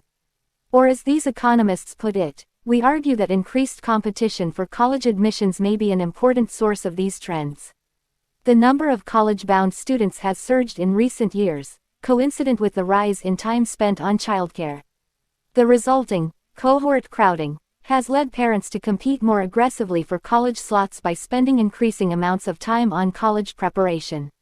49 is a study in the journal Demography reports, wealthy, educated parents are not just spending more time with their children, they are also spending significantly more money on them. While historically that money was devoted to the teen years, after the 1990s, most of the financial resources of wealthy families have been devoted to under 6-year-old children and those in their mid-20s. 50 In short, schlepping one's child to those pre-K Saturday morning violin lessons really may pave the way for Princeton. These parenting practices fit into the frame of what Annette Leroux calls concerted cultivation. Whether pursuing breastfeeding to increase babies' IQ, or art classes at the age of 3, or lacrosse in high school, aspirational class parents see their children as developmental projects and initiate structured and cultivated modes of parenting to maximize their children's future success. As Leroux notes in her book Unequal Childhoods, these choices in parenting both suggest present social class and impact future social, educational, and work outcomes. Along with the structured activities from birth to high school, children of upper-middle-class families are encouraged to question authority, engage in constant negotiation with their parents and, through their various engagements, become socially adept. Contrast this type of parenting with accomplishment of natural growth, which Leroux argues is the dominant style of parenting among poor and working-class parents. This type of parenting emphasizes respect for authority, more parental directives, i.e., go wash your hands, rather than an extensive discussion on the origins of germ theory, and far less structured activity, e.g., fewer music classes, play dates, and gymnastics. These aspirational class children are reared to feel empowered, and tend to have larger vocabularies and greater social aptitude, but are criticized for being entitled, while the working-class kids, often more independent, learn the skills of following orders that are thought to be important in their future work in more rote jobs but also limiting for upward mobility. For upper-middle-class children to engage in highly cultivated leisure activities, they require geographical, cultural, and financial access. Aspirational class parents, even the overworked ones, use their precious free time to cultivate this structure.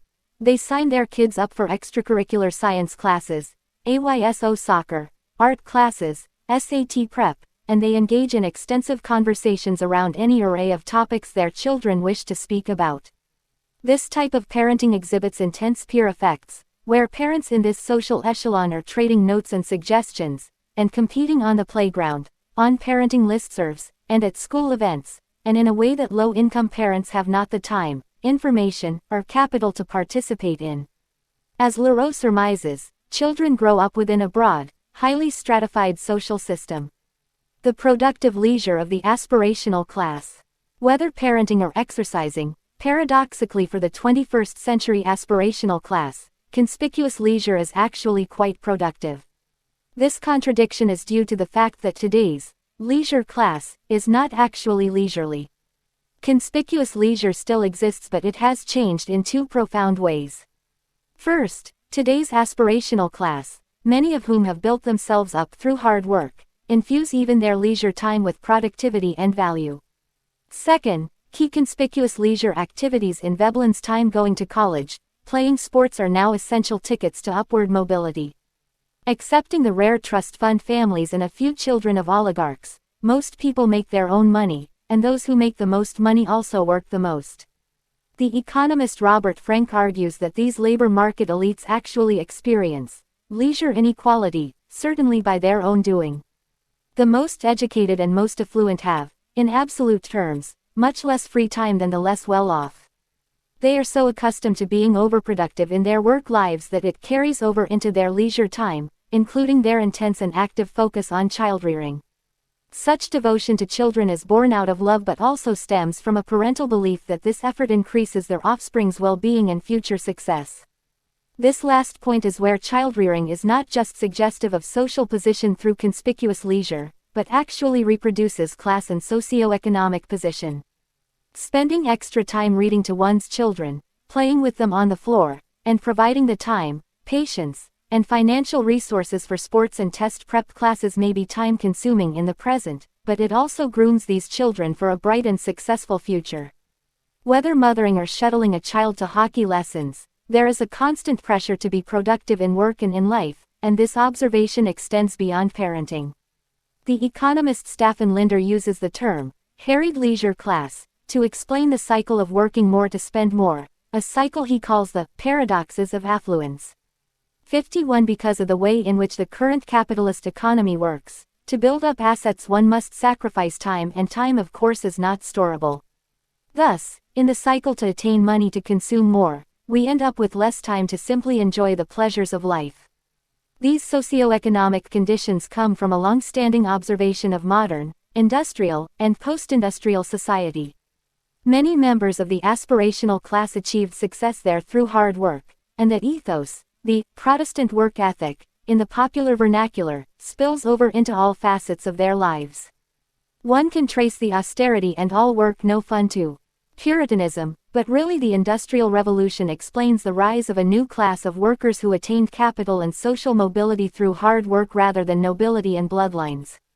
Productivity is highly valued and is rewarded through economic success and in turn social position and status. Unless you are Bill Gates, who dropped out of Harvard, anyway, it is challenging to achieve upward mobility, let alone become truly wealthy, without a college degree. The university, Veblen's veritable institution of conspicuous leisure, is the sine qua non for any member of capitalist society. Those very idle courses, classics, the humanities, poetry are a dying breed as students seek out business, finance, and economics degrees. 52 These latter course choices are an even further turn from Veblen's notion of leisure learning is not simply about being well-bred or well-read, it's about translating knowledge into productivity. Sports and learning the violin. Again, conspicuous leisure activities during Veblen's time are now productive and proactive measures to make one seem desirable for university. These activities become the means for achieving acceptance into college. Playing football or running track, learning 3 instruments or 4 languages gives one a fighting chance at the Ivy League. Sports are now a means to be awarded a scholarship and show diversity and well-roundedness in an applicant. In the United Kingdom, the gap year, that is, the non-compulsory year between graduating from high school and starting university, allows students to travel the world, embark on fascinating internships, and work in the developing world. All of these activities are laudable, but they are also a part of the grooming process for university and making oneself more interesting to admissions committees. These transformations have prompted new means for 21st century elites to suggest social position through conspicuous leisure. Today, conspicuous leisure, so removed from its origins as a bastion of idleness and non-productivity, allows the aspirational class to make moral judgments about their behavior and others. As the next section will show, they find the material means to show it. Lululemon's groove pant and productive. Conspicuous leisure. In the 1950s, Lot Burke, a former ballet dancer living in London, needed to figure out a way to pay the bills. With the help of an osteopath who was helping her recover from ballet injuries, she created an exercise routine similar in method and results to Pilates and yoga, but, it turns out, was even better. Breathtakingly difficult and strenuous, Burke's approach focused on core stability and very specific toning exercises, with humorous and suggestive names including the prostitute and the French lavatory, perhaps due to the repetition of pelvic thrusts throughout the workout. Burke, described in one profile as a bubbly German Jew who narrowly dodged the Nazis, opened her Manchester Street studio in the carpeted, drafty, dark basement below her friend Vidal Sassoon's salon in West End London. 53. Between the two of them, this location developed a devoted clientele among the swinging London's glamorous set. Sassoon styled the ladies' hair and Burke shaped the figures of a celebrity clientele that included Joan Collins and Barbra Streisand. As the New York Observer put it, this approach to exercise was the original, the mothership, the grand dame of making your ass smaller and higher and not quite so flat. It was there before step aerobics and spinning and Pilates and Tae-Bo and a New York sports club or yoga center on every corner. 54. In the 1960s, a young Midwestern woman named Lydia Bach showed up at the Manchester Street studio and was entranced by the transformative effects of the exercises and the following that Burke had cultivated. Making a deal with Burke, not a particularly lucrative one for Burke, Bach took the exercise routine across the pond. In 1970, Bach opened up the Lot Burke Method Studio on 67th Street in the heart of New York City's Upper East Side and later opened another studio in an old potato barn in the Hamptons, on Bridgehampton's Butter Lane, so clients could still attend classes during summer holidays. Upper-crust wasps, celebrities, and New York socialites attended the classes in droves, the very social X-rays chronicled by Tom Wolfe, who was also a client of Bach's. As Bach herself reported, "I had all three generations of the Kennedys in one class." For many years, the studios were a well-kept and expensive secret of New York's upper crust, as the New York Observer put it, and Bach refused to franchise or make deals with others to open up more studios in New York or other cities. Bach briefly opened a studio in Los Angeles. At $30 a class in the 1970s, that's $183.87 in 2015 dollars, only the rich could afford it anyway. But its success and cult following made it hard to dissuade others from copying. These exercises really worked. Because the exercises isolated specific muscles through discrete movements, one's body really looked different, toned and tightened in ways that an ordinary run, game of tennis, or visit to the gym could not accomplish. Within a few decades, offshoots began showing up around New York City and ultimately major metros around the country. Burr Leonard and her then-husband Carl Deal met Burke and studied at the Lot Burke Method Studio before opening their first The Bar Method Studio in Greenwich, Connecticut in 1992. In 1999, they opened 3 more studios in Darien, Westport, and New Canaan, Connecticut. From a socioeconomic and demographic perspective, all of these Connecticut locations were essentially the suburban equivalents of New York City's Upper East Side. A few years later, 2 of Bach's star students left the Lot Burke Method Studio and started Core Fusion, which was housed in New York City's fancy Exhale spas. Not only did DeVito and Halfpap catalyze an exodus of most of Bach's instructors, but given the glamorous backdrop and spa benefits of Core Fusion's new home, many clients also left. Bach's approach was no frills, and her studio, increasingly decrepit, was housed in an old brownstone, which one client called a dump, and remarked, "I think of my grandmother's toilet."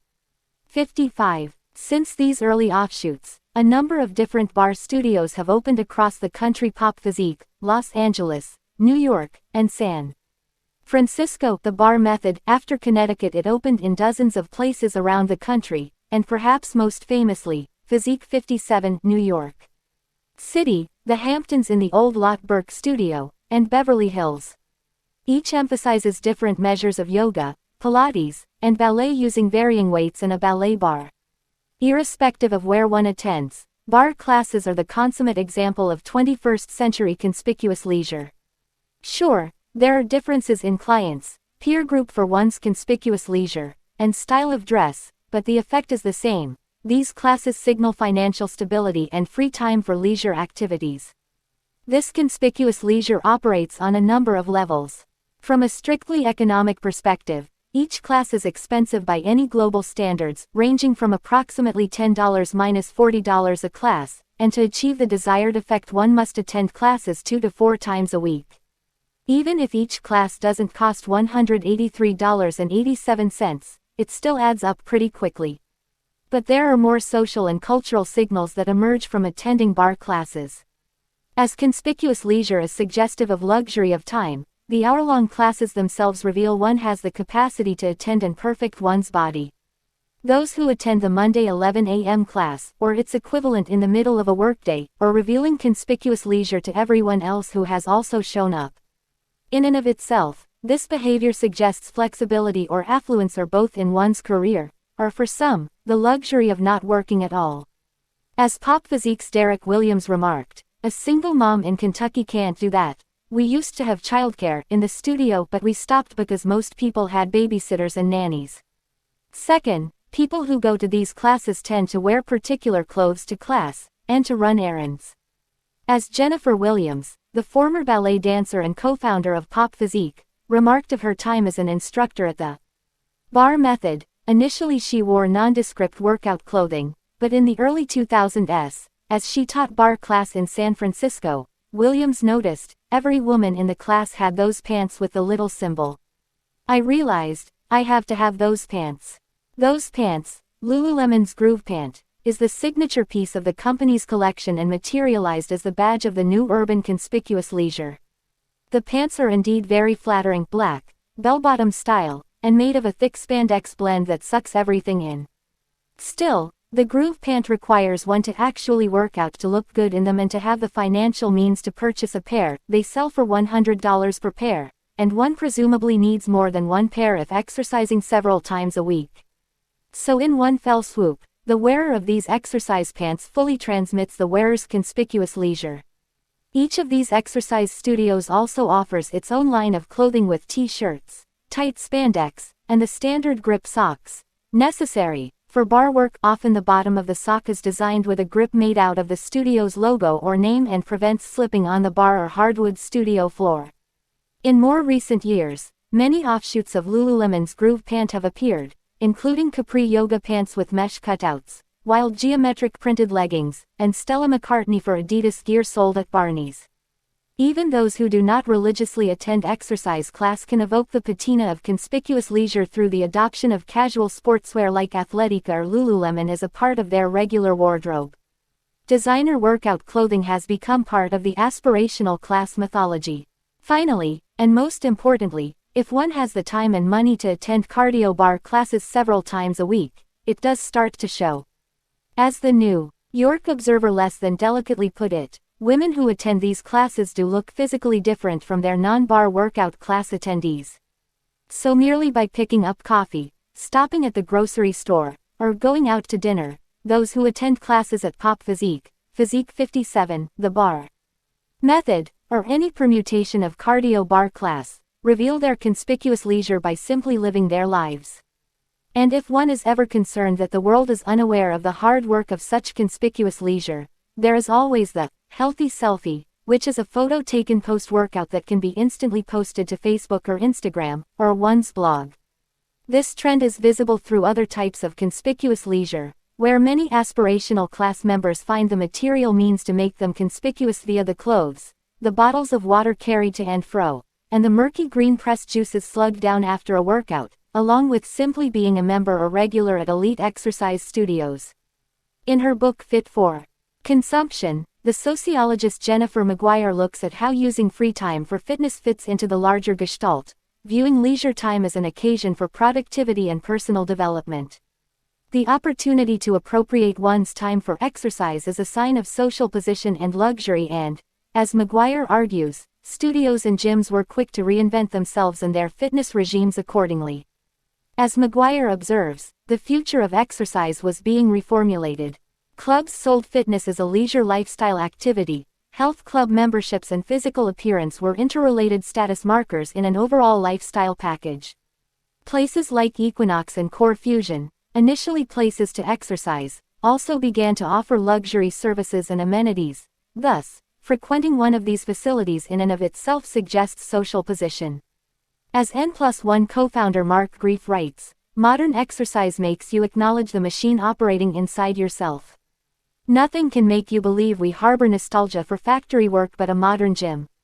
56 So, leisure is productive always and the goods and services accompanying them certainly conspicuous consumption of a sort or an efficient means of showing the world that you use your leisure time to stay in shape and perfect your abs. The Economist recently reported that while many industries were damaged by the recession, exercise in the form of gyms, clubs, classes has remained robust and has grown. The industry's health, in a manner of speaking, is owing to the increase in elites working out.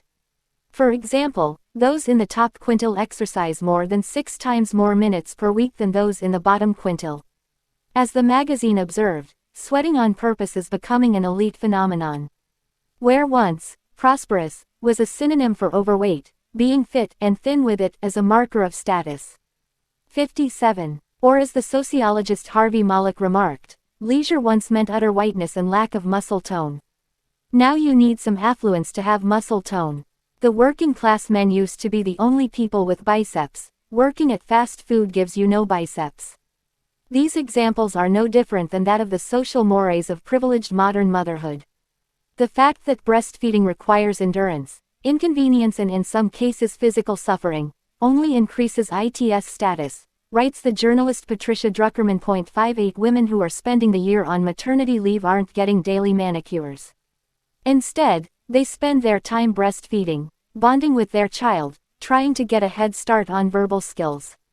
All of these practices are productive but suggest the glut of otherwise luxurious time that most moms don't get.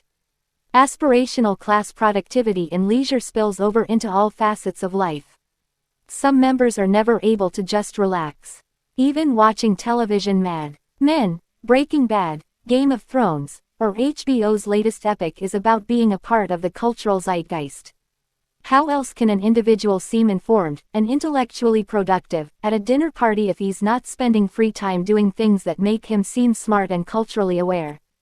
And if a member of the aspirational class doesn't actually have the time to watch TV or read books, forms of media from Twitter to the Daily Beast allow overly productive people to pretend to be watching or following the latest cultural happenings, television programs, or book publications so that they can appear to spend more time reading the newspaper and the New Yorker than anyone actually does. What we all feel now is the constant pressure to know enough, at all times, lest we be revealed as culturally illiterate. So that we can survive an elevator pitch, a business meeting, a visit to the office kitchenette, a cocktail party, so that we can post, tweet, chat, comment, text as if we have seen, read, watched, listened.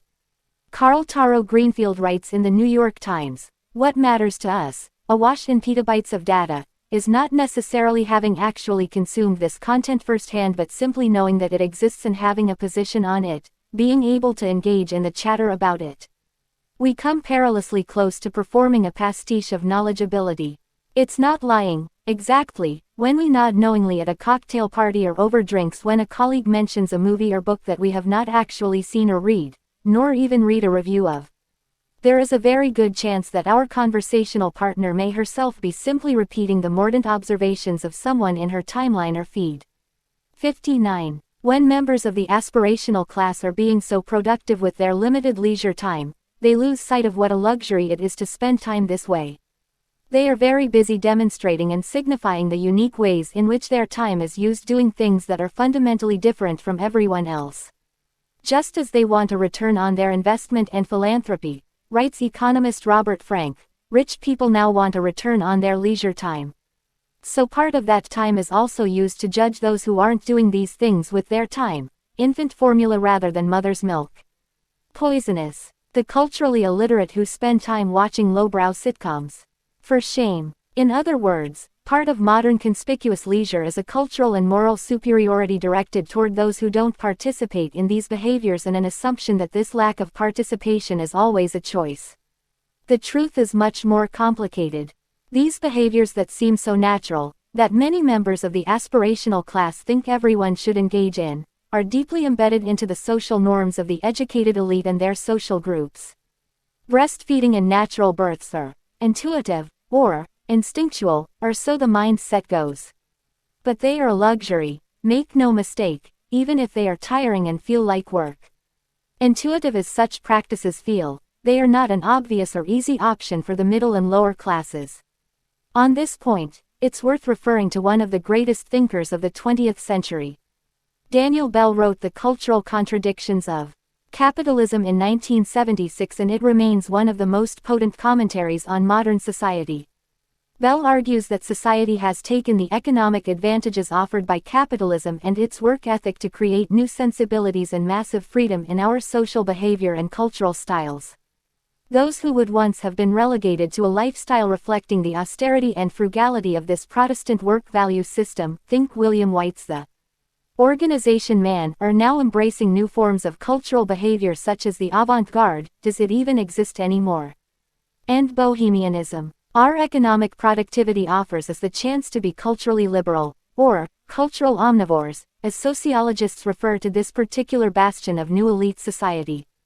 We remain very productive, and this quality defines the aspirational class and how its members got there. But the outward status markers of such productive success lie in accompanying lifestyle and consumption choices. 60 Bell's great contribution in this respect is that society has culturally shifted so that anti-bourgeois lifestyles, even bohemian, have become a signifier of higher economic status. Or as David Brooks remarks, bobos make every effort to turn consumer choices into sacred and moral decisions: water purifiers, private meditation classes, lactation consultants, and slate Zen bathrooms. These choices that seem to be instinctual or a return to a more natural way of living are actually a product of how capital allows us freedom to be this way. Mindfulness may seem like a virtuous return to the pre-digital age and suggest anti-capitalist sensibilities, but it takes time and money to learn and practice meditation. Copper cookware, much more environmentally sound than its Teflon counterpart, and of course closer to nature using a natural element, costs $1,500 a set, while the latter goes for $50. Or, to quote historian Frank Trentman again, morality is woven deep into the fabric of our material lives. 61. The extent to which status decisions are a reflection of wanting to show off to the world or the basic human desire to be accepted is hard to disentangle. While we do not feel much sympathy for the woman buying the Hermes Birkin handbag in an effort to feel accepted, see also the primates of Park Avenue, the woman who makes a choice to breastfeed, to have a home birth, to quit work to spend more time with her child, to exercise more for health reasons, seems a bit more authentic, deeper, or at least aiming for a greater good. But the ability to make these seemingly wildly different choices emerges from the same socioeconomic class and accrual of cultural capital. Thus simultaneously, there is a clear backlash to America's new type of conspicuous leisure. It creates even more social stratification and inequality than any form of designer handbag. At least in the case of the handbag, it's clear that those with money get the luxury version. With conspicuous leisure, we assume that if someone isn't doing something, it's a moral choice. We ignore the socioeconomic limitations, or the freedom, for the affluent members of the aspirational class, of how people make decisions. Why is that person overweight or another less culturally aware? Perhaps because they work for an hourly wage, and thus don't have the resources to buy expensive fresh vegetables or the productive leisure time to attend evening Pilates classes or read The New Yorker. In the case of motherhood, aspirational class society makes women feel badly if they end up using infant formula or have a C-section. Mothers disapprove of pacifier use, while simultaneously using their very own finger to soothe their babies. For aspirational class parents, sweetened drinks and Doritos are the toddler equivalent of smoking. As a recent study by sociologist Caitlin Daniel reports, it's not that low-income parents aren't aware of the benefits of children eating vegetables and healthy food, it's that they can't afford the waste if the children refuse to eat it or throw it on the floor. For most young children, outside of fatty, tasty items like chicken nuggets and French fries, it takes 8 to 12 tries of broccoli, salmon, or other more virtuous foods before a child will properly eat it. So every time a poor mother spends her minimal income on Brussels sprouts that end up on the floor, she is not just wasting money she doesn't have but is also giving up the opportunity to buy something her child will actually consume. As Daniel remarked, poor parents not only have to calculate how much their food costs, they must also consider what happens if no one eats it. Daniel also studied well-to-do parents.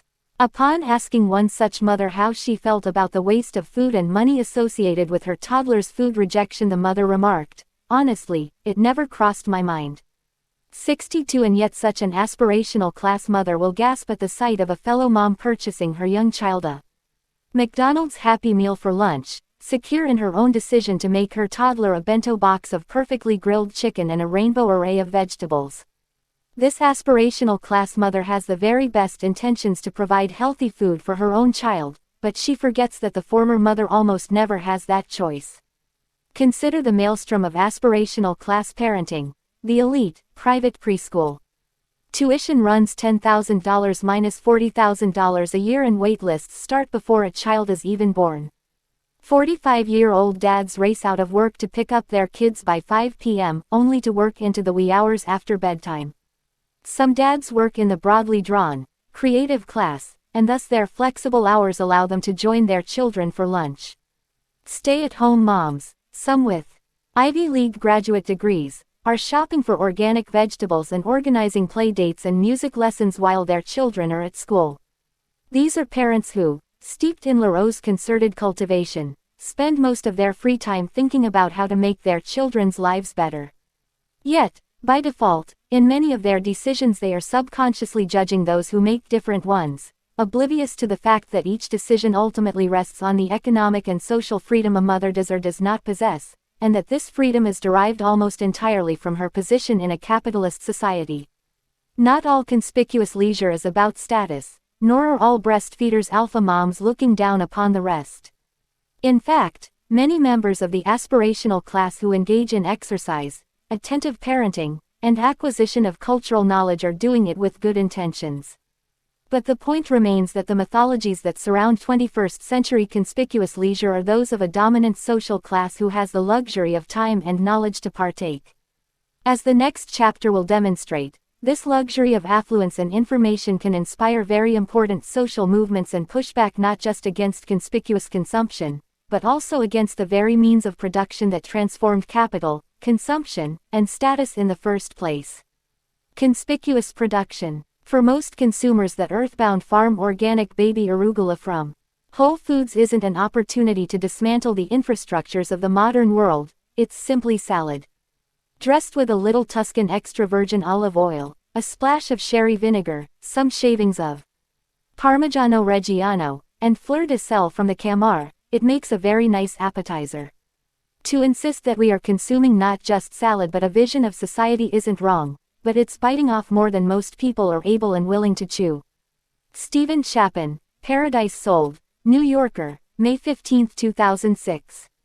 Beyond the renovated industrial lofts of downtown Los Angeles, through the rapidly gentrifying Echo Park and the already hipsterized Silver Lake is Glassell Park. While much of East LA is going the way of Silver Lake and Los Feliz, Glassell Park is rarely mentioned in the gentrification discussion. This is partially due to the lingering gang activity, and persistent reputation for crime, whether accurate or not. The area also lacks parks, cafes, bookstores, and the other sort of amenities that the young, urban creative types seek out. Physically, it lacks the interesting architecture of downtown, the natural beauty of the West Side's oceanfront, and the hills and bohemian art scene of the East Side. Unlike most of Los Angeles, there's empty space, seemingly plenty of it. The industrial corridor along San Fernando Road remains pretty active. Big trucks park outside the warehouses and factories, and blast down the road toward the Interstate 5. There is the glamorous noir of the Hollywood Hills that feels just out of a Raymond Chandler novel, and then there's Glassell Park, where the noir feels like something more akin to Escape from LA with Kurt Russell raging around a fiery urban wasteland. But these demerits allow Glassell Park to play home to what could easily be the next big wave in American industrial activity.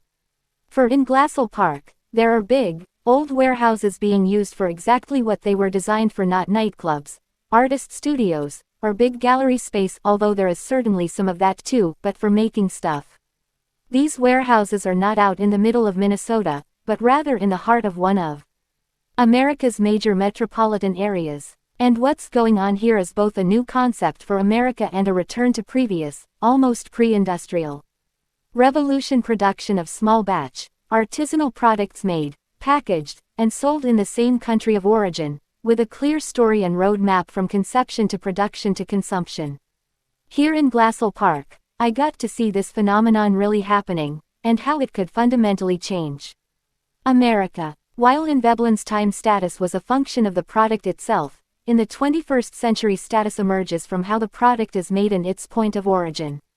Rather than conspicuous consumption, today many goods attain their status from their conspicuous production. This particular story starts with the coffee shop Intelligentsia. Intelligentsia, born out of Chicago in the late 1990s, is one of the first post-Starbucks success stories. Unlike Starbucks, which has 13,000 stores nationwide, Intelligentsia only has 9, a few in Chicago, 1 in San Francisco, 2 in Los Angeles, and a newly opened branch in Manhattan, near the High Line in Chelsea. The important thing to keep in mind when talking to anyone who works for Intelligentsia is that it is nothing like Starbucks, barring the fact that both companies have convinced consumers to spend $5 on a cup of coffee. However, where Starbucks adds a dollop of caramel and a cup or two of milk to make the consumer's money worth it and essentially creates a liquid dessert, Intelligentsia has managed to get consumers to spend the same amount for a plain cup of coffee, dairy and syrup not included. In fact, the line around the block at the Silver Lake shop is mainly for their slow-brewed obscure coffees from faraway parts of the world, not cappuccinos and certainly not the decadent 510-calorie pumpkin spice latte, which, if requested, would get you laughed right out of the store onto Sunset Boulevard. Where Starbucks made its fortune in bringing luxury to the masses, Intelligentsia makes its smaller fortune proclaiming its rarity. Intelligentsia belongs to an emerging group of companies focusing on specialty coffee. For most people, Starbucks would be the obvious example of such a consumer good. However, Starbucks may be a step up from Maxwell House and Nescafé, but it mainly operates in a space that produces coffee-esque drinks, where coffee is not necessarily the whole point. To put things in perspective, Starbucks is one of the biggest purchasers of dairy products in the United States. Specialty coffee companies are a different breed altogether. Intelligentsia's claim to fame is that it focuses on the coffee beans, how they are roasted, how the coffee is brewed, and perhaps most importantly, where the coffee comes from in the first place. I arrived one Wednesday morning to Intelligentsia's Glassell Park Roasting Works warehouse, where I was greeted by Mark Zombito, the manager of the Silver Lake Coffee House. Mark and I had met a few weeks back to talk about Intelligentsia as a consumer good, and in listening to his discussion of craftsmanship, select harvesting, green buyers, and in-house educators to train the baristas almost daily how to brew particular coffee beans, it became apparent that something else was going on.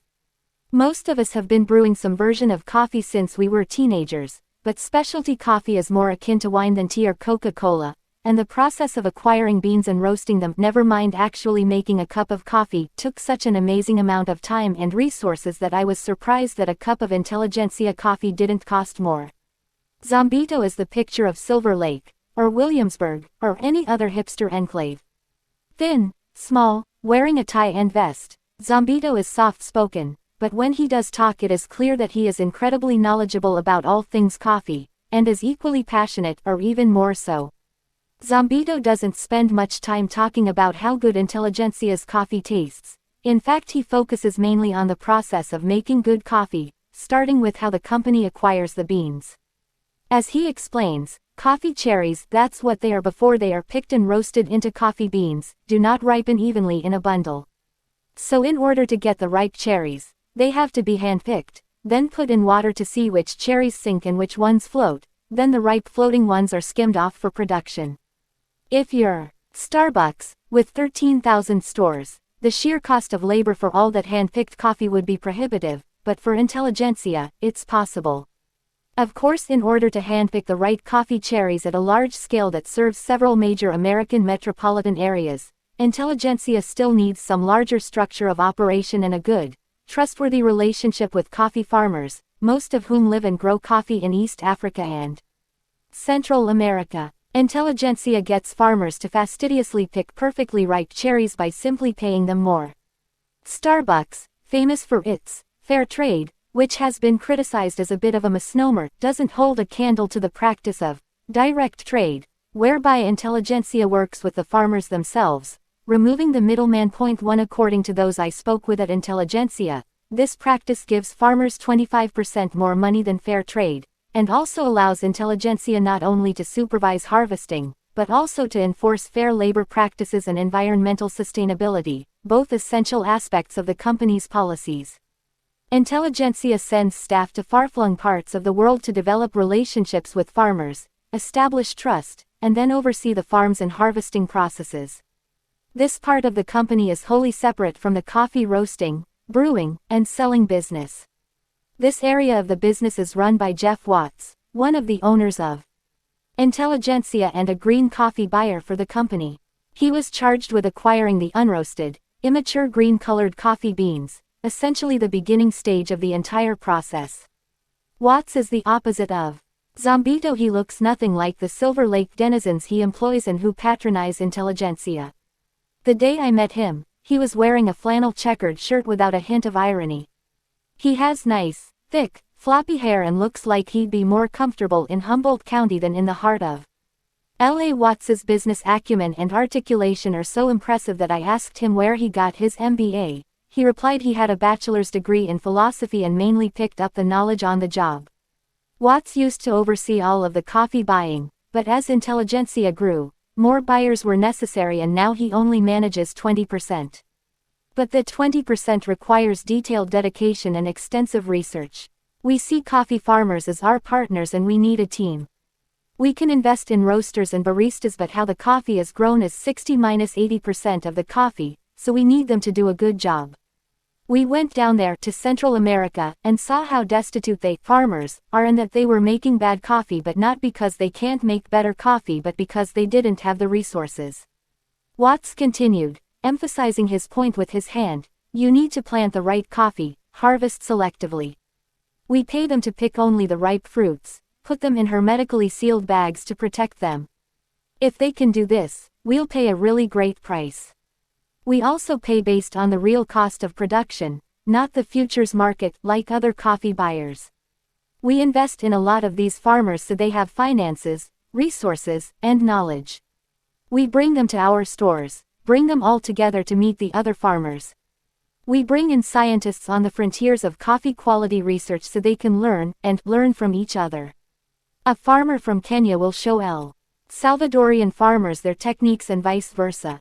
With roasting machines in Los Angeles and Chicago, the company is able to roast all of its own beans, primarily selling in its own stores but also to other small specialty coffee shops and more recently in Whole Foods and other upscale grocery stores. This is another interesting aspect of their production process. Intelligentsia has managed to acquire some of the last of the Gotthard Ideal rapid roasting machines, highly sought after roasters from the 1940s and 1950s that are no longer made.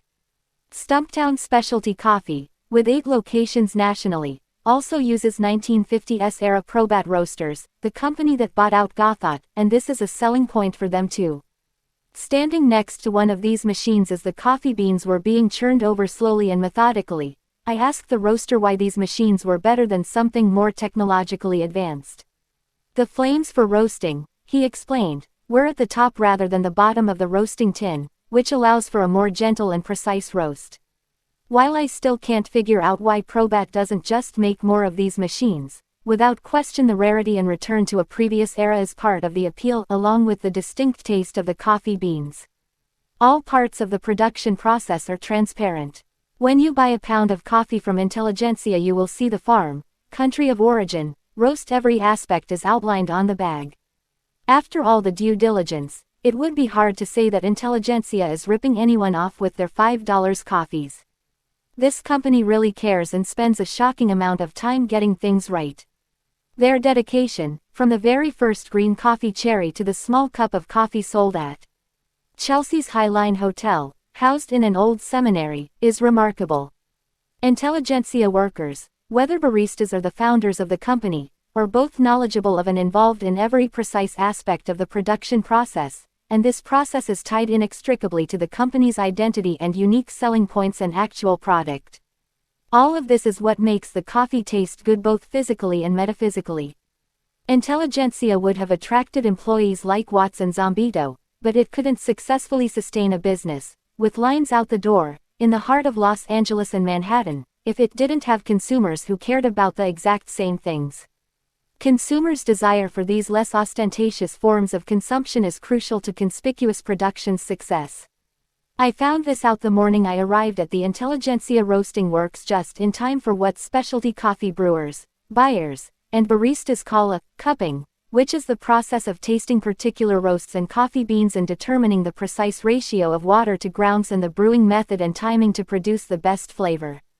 The taste tests commence after the coffee grounds have been extracted for 15 minutes, whereby hot water is poured over the coffee grounds and then the grounds rise to the top of the water. After the 15 minutes are up, the tasters break the crust and scoop the grounds off the top. Then, over the course of 45 minutes, 2 cups of each coffee are tasted to ensure quality control for a total of 3 passes. Akin to a religious ritual, the cupping is an almost silent production, bar the slurping and spitting noises, as the tasters move around the table evaluating the coffees brewed at different temperatures. For each pass, each taster scribbles down various notes, marking the coffee's acidity, sweetness, and emerging compounds, whether chocolate, toffee, or berries, creating an aggregate score out of 100. The first pass focuses on sweetness and acidity, the second on flavor and aftertaste, and the third makes small adjustments to early assessments. Watts explained, for example, you thought you tasted blackberry but it's actually raspberry. Only after each coffee is scored by each taster and the comments and scores discussed are the farm, bean, country of origin, and roast revealed. At this particular cupping, the 4 tasters were considering 13 different coffees and, despite a seemingly subjective process of evaluation, reminds me of caramel apple, remarked one taster. I got that blackberry when it was kind of hot. I tried to say it's dark chocolate, but actually it tastes like mold, said one of the young women. They generally arrived at the same conclusions, scoring a Kenyan bean roasted in Portland with the highest mark of that day's cupping, 90,100. The process of evaluating specialty coffee is not unlike that of tasting this year's Bordeaux wine, and the coffee tasters may not be as skilled as sommeliers, but they operate within the same space. Assessing specialty coffee involves a process of tasting at different stages and different temperatures and quantifying a seemingly subjective and taste-driven product. And the coffee cherries, how and when they were picked, and seasonal fluctuations determine the ultimate score, just like grapes for wine. Therein lies the key distinction between Intelligentsia and Starbucks, and it transcends taste. Rather, what makes Intelligentsia fundamentally different from Starbucks is that its founders, producers, and customers all really care about where the stuff comes from. Starbucks may stamp fair trade on its pounds of coffee, but Intelligentsia buyers actually become friends with their coffee farmers and fly them to Los Angeles to meet the rest of the staff and some of their customers. The rise of conspicuous production.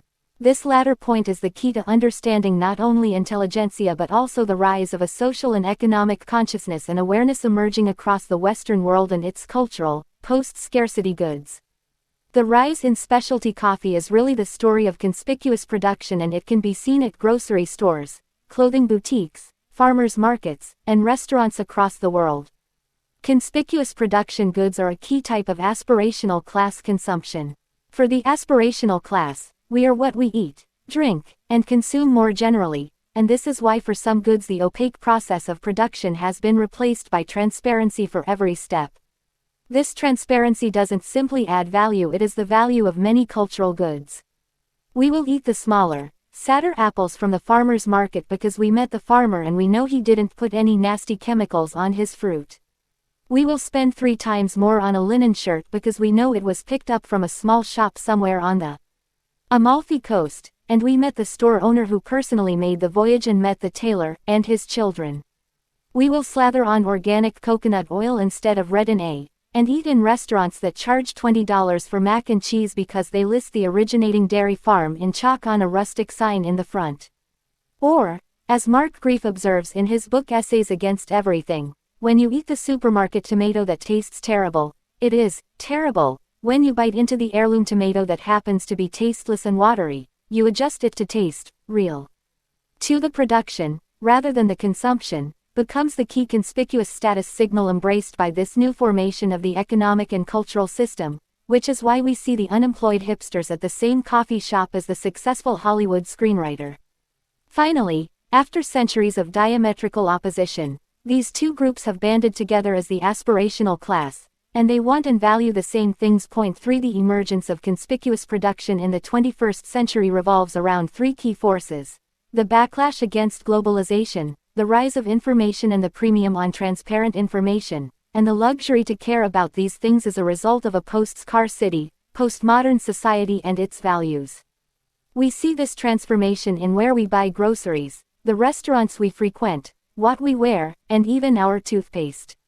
Capitalism, historically dividing the capitalist from the proletariat, has been turned on its head. More than just arugula, food is conspicuous. Production. We may thank Starbucks for introducing the idea of the $5 cup of fair trade. Kenyan coffee, but Whole Foods is the mainstream, mass-produced leitmotif of the conspicuous production movement. Founded in 1980, Whole Foods emerged from the bohemian tradition of Trader Joe's and the Crunchy Berkeley Bowl, and somewhere along the way started selling arugula and chard for $5 a pop. Over the course of the last several decades, Whole Foods founder, John Mackey, has transformed his natural food store, originating from his Austin apartment, into a $9 billion plus enterprise with more than 300 locations. People who shop at Whole Foods are not oblivious to its contradictions of capitalism.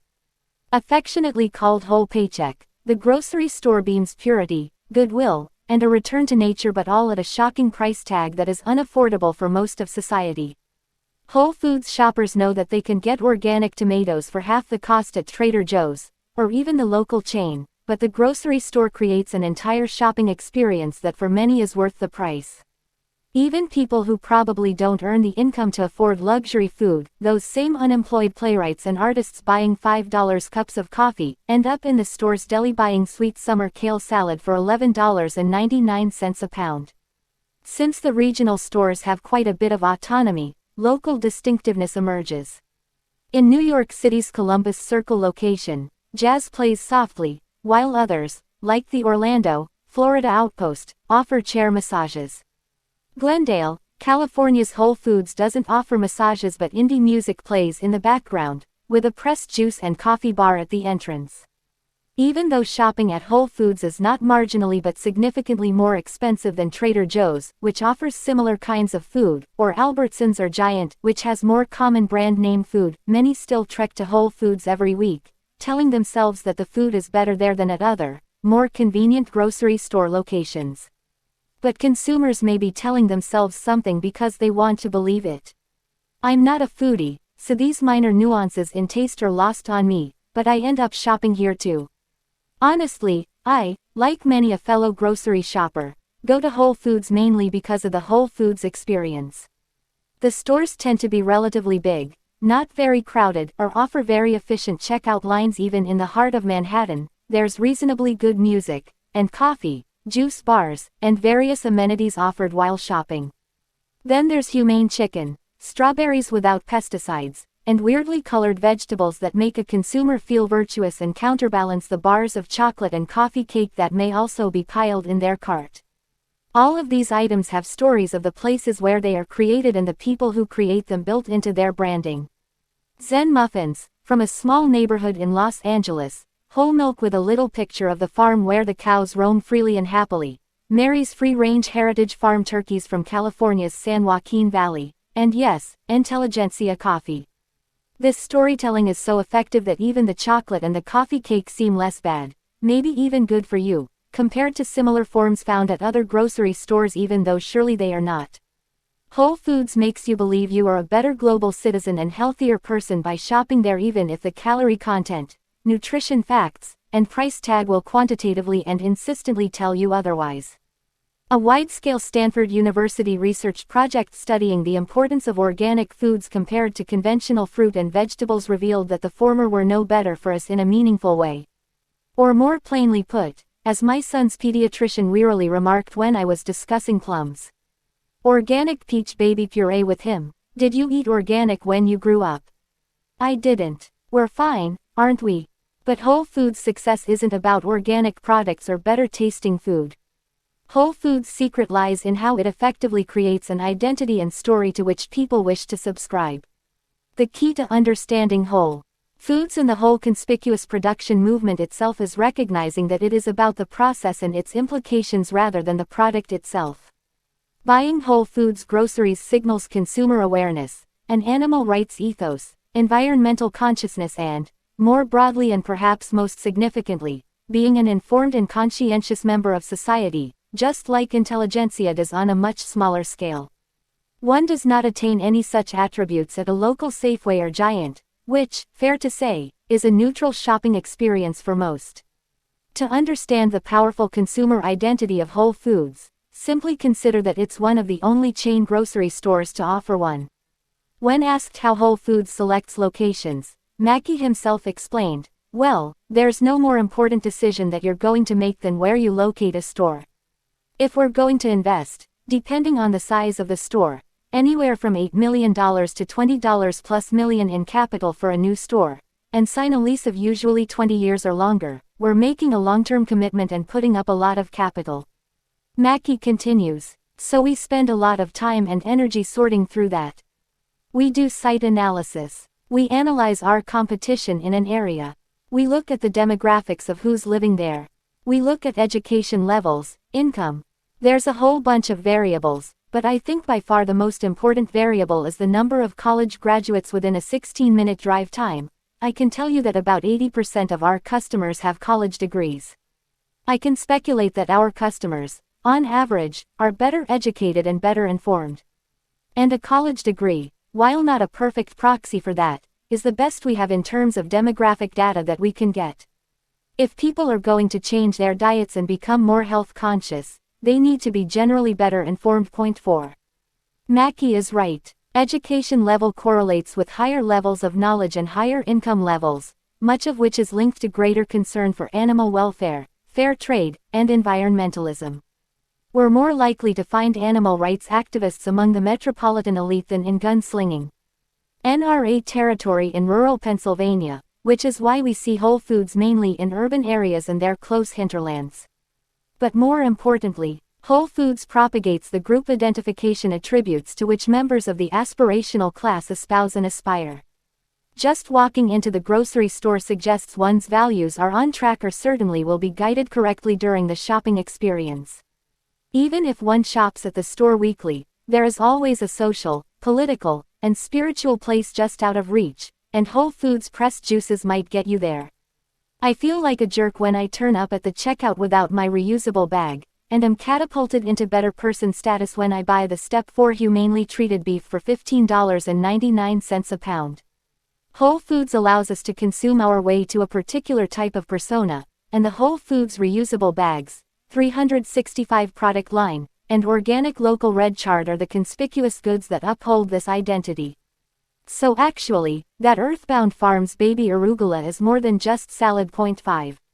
Whole Foods offers the conspicuous production story to millions of people in a fancy, highly commodified package.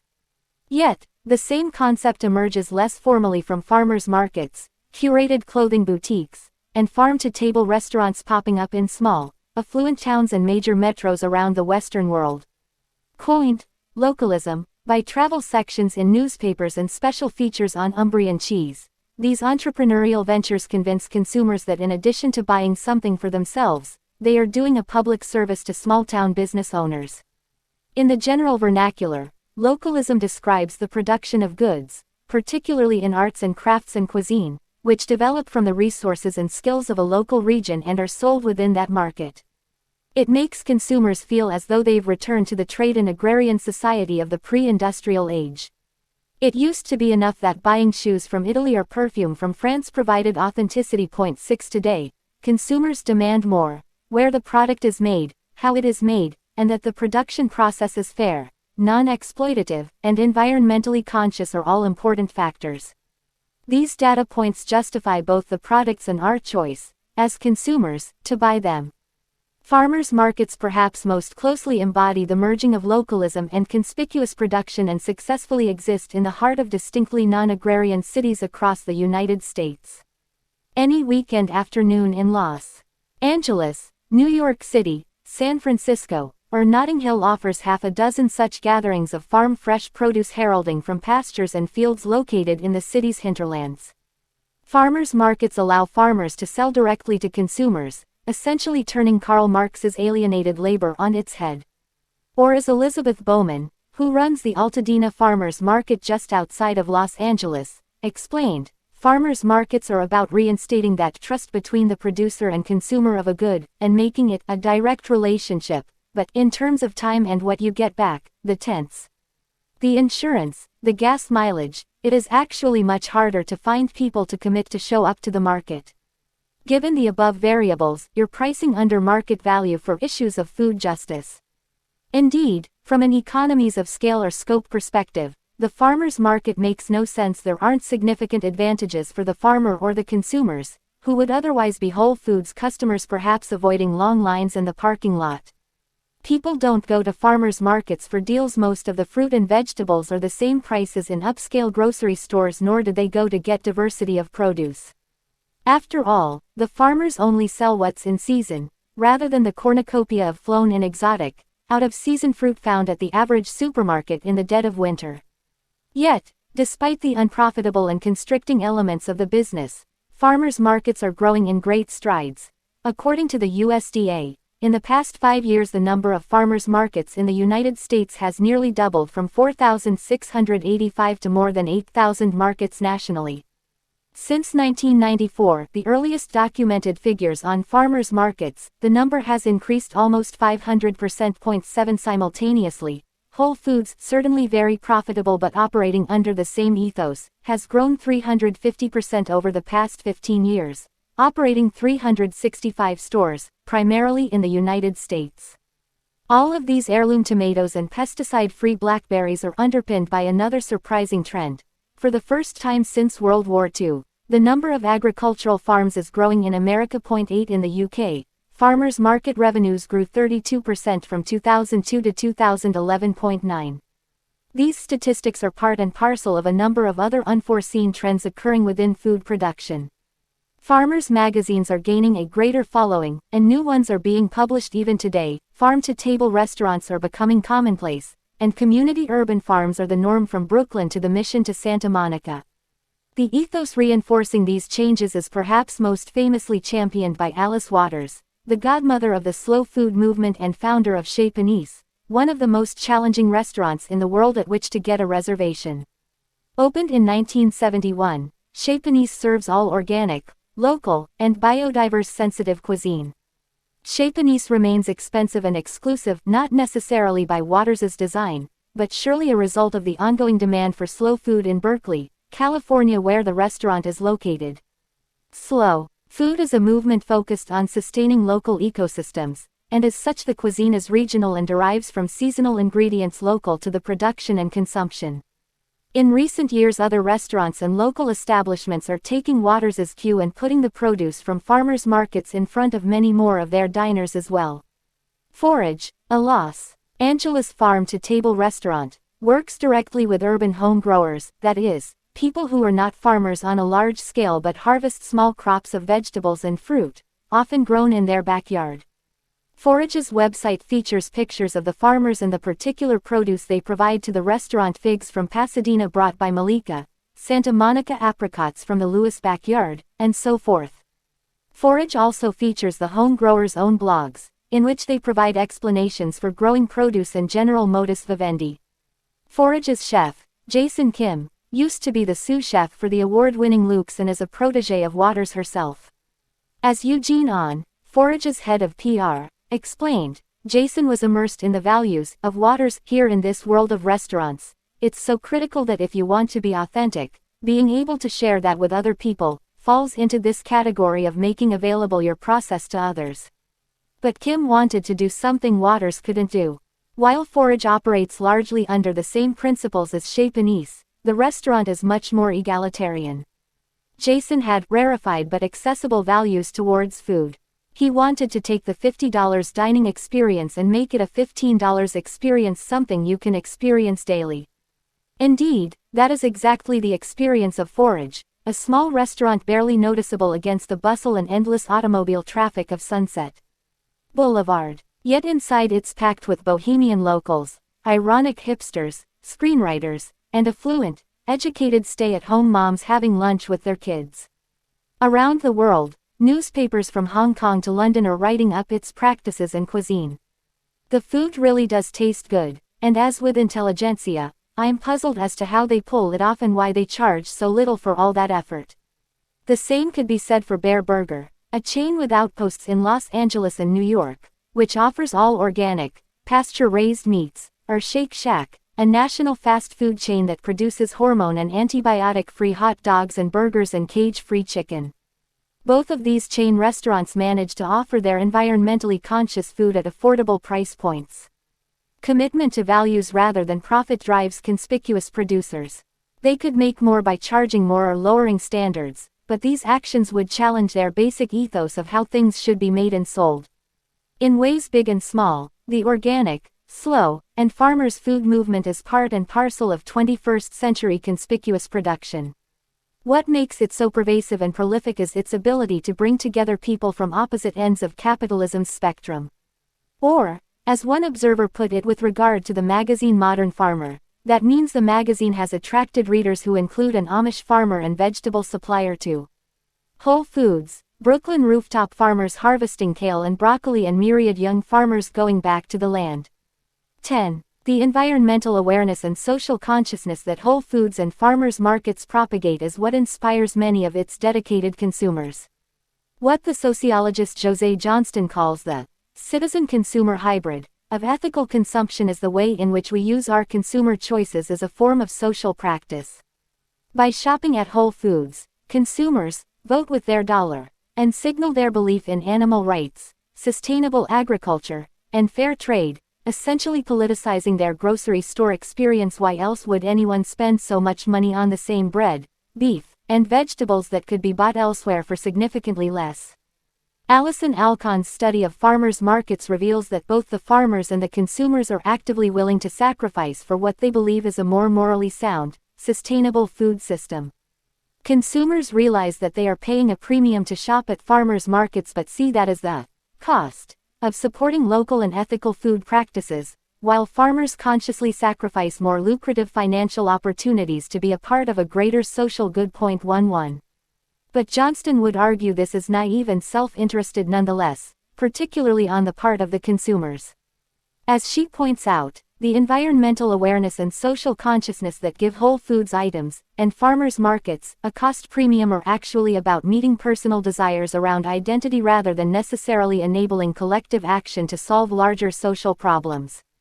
Johnston posits that it's easy to be ethical and a good citizen at Whole Foods, where consumers are offered an array of consumer choices within a milieu of jazz music, cappuccinos, and ease, not exactly the same experience as being a Peace Corps volunteer. 12. From Johnston's perspective, shopping at Whole Foods makes consumers feel good about themselves, but it does not actually make the world a better place. Similarly, the idyllic depiction of the farmers' market and local food movement in general is what scholars have called the white farm imaginary, which is the overvalorizing of the white farmers and vendors that hides the underrepresented minorities who are the actual laborers toiling away. Patrons of farmers' markets self-identify as ethical supporters of local family farmers, and this practice itself becomes a status marker. The community imaginary of the farmers' market, showing up with one's basket to visit vendors from nearby farms, allows these customers to feel good about themselves without meaningfully engaging minority groups or poorer classes who remain excluded from these mainly white, privileged experiences.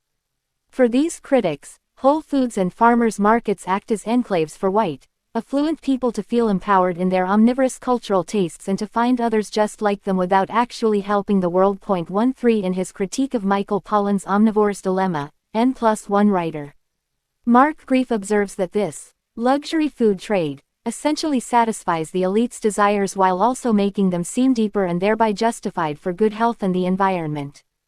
Grief takes particular umbrage against Pollan's distaste for the mainstream success of organic food. Implicit in Grief's critique is that Pollan no longer supports such organic farming precisely because the masses now have access to it, and thus Pollan seeks ever more elitist food practices. His Pollan championing of it grass farms and smaller producers entrenches a form of localism that stays dependent on the patronage of a few buyers at the very top of the income distribution, where Pollan seems to sit. 14. The critique of this type of conspicuous production is not without substance. but it also ignores the upsides to the new emphasis on humane and socially conscious food practices. By participating in food practices and culture that espouses sustainable values and environmental awareness, this smaller group of consumers may over time change larger social norms by supporting farmers who can, by virtue of increased demand for their goods, in turn produce food at lower price points for a wider market. For food policy experts like Paula Daniels, the elite's changing ideology and consumer practices around food at first may be a privileged position, but over time their hope is that as a result of more support for the industry, more people are able to access local, humane, and more sustainable types of agriculture, which would serve a greater good. Daniels, who is the founder of the LA Food Policy Council and founding chair for the Center for Good Food Purchasing, believes that social change often comes through the market, even if it starts with just a few. As Daniels explained to me, market forces have a great impact. Environmental and local values build a mid-scale level of environmentally conscious food products. By way of example, California is the largest agricultural economy by dollars and volume because California produces the greatest number of high-value specialty crops. The state is also the highest in production of organic agriculture, something like 22% of all organic production in the U.S., Daniels continued. What does that mean? That means we have more acreage and production that is pesticide-free, not using hormones and using practices that are much better for the environment. With market demand for organic, we start increasing that potential for more sustainable agriculture practices. For Daniels, this approach creates a larger market and also greater capabilities for the farmers. In the case of Whole Foods, Daniels cites the grocery store's experience in Hawaii. As a native, Daniels recalled that when she lived there, the grocery stores were limited in their offerings and quality. But when Whole Foods opened stores in Hawaii, it directly supported local farmers. As she explained, Whole Foods made agreements with local producers of food, and increased local food production. I have personally witnessed this. The local produce section in the Whole Foods markets in Hawaii is even better than many of the Whole Foods stores I shop in LA. The impact they've made is that these otherwise subsistence farmers in lower-income communities like Waimanalo are now beneficiaries of Whole Foods' consistent demand. The end goal for sustainable food experts is that environmental, humane, transparent food production is the norm. As Daniels, who is a lawyer by trade, recalled, "I remember when recycled paper was being introduced. It was expensive and not readily available. I was practicing law at the time and we used a lot more paper then, more than we do now. I was part of a state bar committee that reviewed rules for the state and a proposal came to require the use of recycled paper. My view then was we need to require people to do this, then the marketplace will catch up. You know now that this is the case. You can go to Staples and buy 100% consumer waste paper that will work in your printer and it is cheaper than standard paper. I'm pretty convinced we can do this with food systems. That system is more complex, but if we create more scale, more support for local economies and farmers, we can encourage more wide-scale regenerative production practices. 15. Fashion and the Not Made in China movement. In 1919, in his treatise, The Economic Consequences of the Peace, John Maynard Keynes, commenting on the diversity of consumer choice at his disposal, remarked that the inhabitant of London could order by telephone, sipping his morning tea in bed, the various products of the whole earth. 16. This observation was pre-World War II and pre-globalization as we know it. Yet in many ways fashion has returned to a pre-mass-produced world where point of origin matters as it did with Indian tea and Persian silk. Fast women's fashion in the form of H&M and Forever 21, and the standardized goods made en masse and anonymously in China, Vietnam, and Mexico, have made Western consumers less interested in the big, global brands, particularly those that are produced in far-flung parts of the world with a slapped-on American label. This type of consumer good is increasingly criticized for being cheaply made, ersatz, and part of a general concern that we simply buy too much stuff. The story of conspicuous production is really powered by consumers demanding something different and authentic. This new demand, while seemingly niche, plays into the development of local boutiques that sell only small batch designers and raw denim whose weave comes with a unique story and place of origin. In these types of boutiques, those rare items on the rack that are in fact made in China or rebranded as designed in Scandinavia or France, or some such reputable point of origin, with a subtle second line to the label, made in the People's Republic of China, as if this location is any different at all from China itself. One such place that captures the return to place in product is Urban Rustic, in Carroll Gardens, Brooklyn. 17 with battered, unfinished wood floors and mason jars for glasses. This small boutique only sells food and drink sourced and made in New York, a business model that seems precarious in the long term, but thus far has been wildly successful. The shelves are lined with candy sticks from a bygone era, fresh simple flowers seemingly picked from the owner's backyard, and beer and pickles proudly brewed and brined, respectively, in New York. For all of these examples, the products and the stores in which they are sold possess a distinct story that imbues them with authenticity and value. It's no longer enough to buy an Italian suit or Parisian perfume. The entire production process and materials used are far more centralized and specified, right down to the neighborhood and artisan who made them. This type of store has popped up all over metropolitan America and its affluent hinterlands. The goods inside these boutiques are artisanal and strongly tied to their place of production.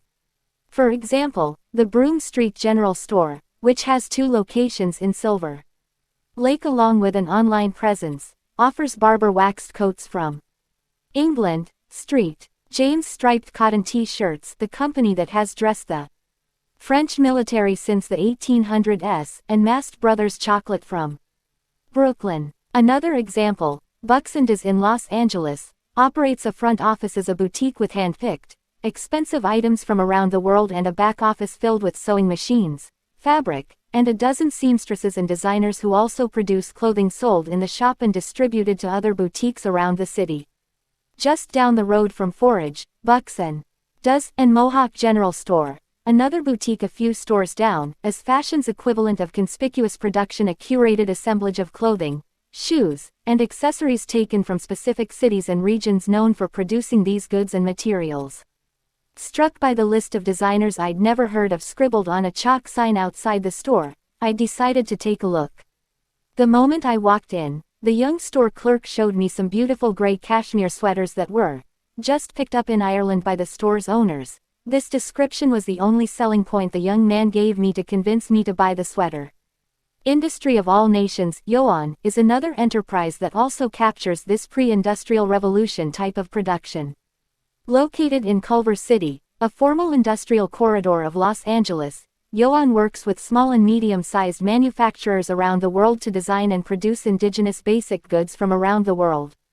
Like Intelligentsia, their model is one of direct interaction with the producer, which means the founders fly around the world meeting indigo dyers in India, sneaker makers in Kenya, silk producers in China, and so forth. Juan Diego Gerskovich is the founder of Yoan, which he started in 2010. Gerskovich is not a fashion designer or businessman by trade. Initially an architect hailing from Argentina, Gerskovich became involved in fashion as an outlet for his social causes. As he put it, "We don't want to negatively affect others with our work. The way we live is to be good and do good. The minute you do something that you are harming others, that's no good. There are a lot of good young people who think like us, so that's the future of the world." As an architect, Gerskovich appreciates beautiful things in the history and origin of how they came to be, and fashion, at least in theory, captures these qualities. Yet fashion, he explained, had gone away from producing goods with integrity and an authentic point of origin. As he explained, the past 3 or 4 years, even a Burberry coat is made in China and it's such a disappointment. Imagine being English and making raincoats for the past 200 years and then getting a raincoat made in China. We buy stuff in China, but the correct stuff like recycling plastics, China is very advanced in this. IOAN's vision is to work with local producers to make goods with a real story and a specific quality of material and manufacturing that is unique to that place and product. In the beginning, Gerskovich spent hundreds of hours trolling websites of manufacturers around the world to find the best producers of basic materials and then making contact, arranging visits and so forth. One such quest involved finding a business that still produced natural dyes. As Gerskovich put it, It's almost dead as an industry, but there are a few little spots in India where they do it. These businesses started doing organic cotton t-shirts and dyes 25 years ago. They were in India, not Paris or New York. And until now, no one gave them the opportunity to sell on a wide scale to the Western market until us. Gerskovich has traveled extensively to meet potential manufacturers to produce these basic goods that, practically speaking, would be much easier, more efficient, and cheaper to produce in China. Yet, Gerskovich wouldn't have a business with that approach. As he explained, no one just wants a white t-shirt anymore. I don't want to just see the product. I want to see the information. Like a politician's face, we need to know more about what is behind the expression, the explanation with information. One such example is a small cotton sneaker manufacturer in Kenya. Prior to working with Yoan, the business sold its shoes solely on the dusty roads in Mombasa. Gerskovich found the company online, went to Kenya to meet the owner, and decided the sneakers were exactly what he wanted to sell. Named the Kenyatas, Yoan's catalog describes them as made of 100% African material and sold outside of Africa for the first time in the 40 years of the company's existence. Before us, they used to sell their sneakers in the street markets on dirt roads. They didn't even have sizing. And in like 6 months, the shoes have sizes. They are selling in Tokyo, Paris, at Merci, and around the world. They are still selling their shoes on the streets of Kenya. That is their main business still, of course. A few years ago, one batch of shoes sent to Gerskovich arrived in a bag covered with red dust and a smattering of fingerprints. He determined that they were the fingerprints of the employees and the dust of the Kenyan roads. At first, we were like, oh, God, and then we thought, wow, this comes with the dirt from the roads on the employees' fingertips, it's real. Along with their Culver City outpost, Yoan operates a very successful online store where they do most of their business. The success of Yoan lies in their commitment to their philosophy of production more than the goods themselves. After all, these companies are still producing basic t-shirts and cotton sneakers that could be mistaken for fruit of the loom by the undiscerning eye. Patrons of Yoan are opposed to the economic and environmental consequences of conventional manufacturing. Yoan explains itself as inspired by how things are done. We are not creating a new brand just to fill up shelves. In this modern time, it is so easy and in everybody's hands to do most anything, so the most important thing should be how we do these things. 18 In the fall of 2013, J. Crew sent Gerskovich a fan email stating how much the company loved what Yoan did. In March 2014, Yoan produced its first line for J. Crew's kids line Crew Cuts, and some basics for men, and as Gerskovich explained explicitly, we are producing the same stuff for J. Crew but without dropping an inch in our standards. Today, on J. Crew's website, one can find Yoan's specially dyed Madras t-shirts for kids, fleece sweatshirts made with organic cotton hailing from India, along with an interview with Gerskovich in which he explains the importance of sustainability in clothing manufacturing. Etsy's industrial revolution. As Whole Foods made organic a global, mass-market phenomenon, Etsy enabled artisanal goods to go mainstream. Etsy, established in 2004, is a sort of eBay for artisans selling handmade boots, candles, jewelry, belts, paper goods, and pretty much any other product so long as it conforms to the company's production standards. Founded in 2005 in Brooklyn, of course. Etsy is what is called a peer-to-peer e-commerce company where members can buy and sell crafts, craft materials, and artisanal goods in their marketplace, arranged under a wide array of choices such as weddings, birthdays, men, women, and jewelry. Vintage goods are also sold but must be at least 20 years old. More prolific and industrious sellers can open their own shop, which sells a variety of different handmade and vintage goods, of which Etsy gets 20 cents for every listing and 3.5% of the sale price. Most goods are sold for $15 to $20. The average seller is a college-educated woman in her 20s or 30s. Initially, Etsy only allowed handmade goods, but more recently, and despite criticism by the diehards, the company allowed producers to work with some small artisanal manufacturers provided the relationship is direct and it is still people rather than companies selling things. This revision of rules is a matter of practicality. As a marketplace, Etsy has become more successful than its producers can handle, and to actually fulfill consumer orders more hands, or machines, as it turns out, are needed. The proof is in the numbers. In 2010, Etsy generated $180 million in sales, and by the next year that figure jumped to $314 million. 19 in 2012, Etsy generated $895 million in sales. By 2013 that number was $1 billion. In 2014, the company boasted $2 billion in sales. In April 2015, Etsy went public with an IPO of $16 a share but opened at $31 a share. Yet despite these clearly capitalistic moves, the company aims to keep its philosophy and raison d'etre in place. Etsy is still about the life stories of the sellers, as The Economist put it in a profile of the company. For Etsy, its triumph is in the hands of consumers, not producers, the former of which care an awful lot about where things come from and who made them. 20 today, other than its billion-dollar sales figures, Etsy boasts a membership of more than 50 million registered users who are happily making or buying handmade goods from all around the world and unique versions of mainstream consumer goods. Conspicuous production goes mass market. These more specialized firms are not the only ones embarking on conspicuous production. More mainstream companies may not be traveling the world for uniquely dyed cloth, but they are seeing the importance of the Made in USA label rather than China or India or Bangladesh as a symbol of good quality and authenticity. Consequently, they are looking for ways to construct at least the sense of authenticity, which for consumers is a sign of quality and social consciousness. They observed what happened when globalization hit the United States manufacturing economy at full speed. From the collapse of the manufacturing economy in the mid-1970s, to the easing of import duties by NAFTA in 1994, to China's membership in the WTO in 2001, the U.S. apparel industry experienced shocking contraction over the past 20 years, as jobs moved to Mexico, India, and China. From 1990 to 2012, textile and apparel contracted by 76.5% or lost 1.2 million jobs.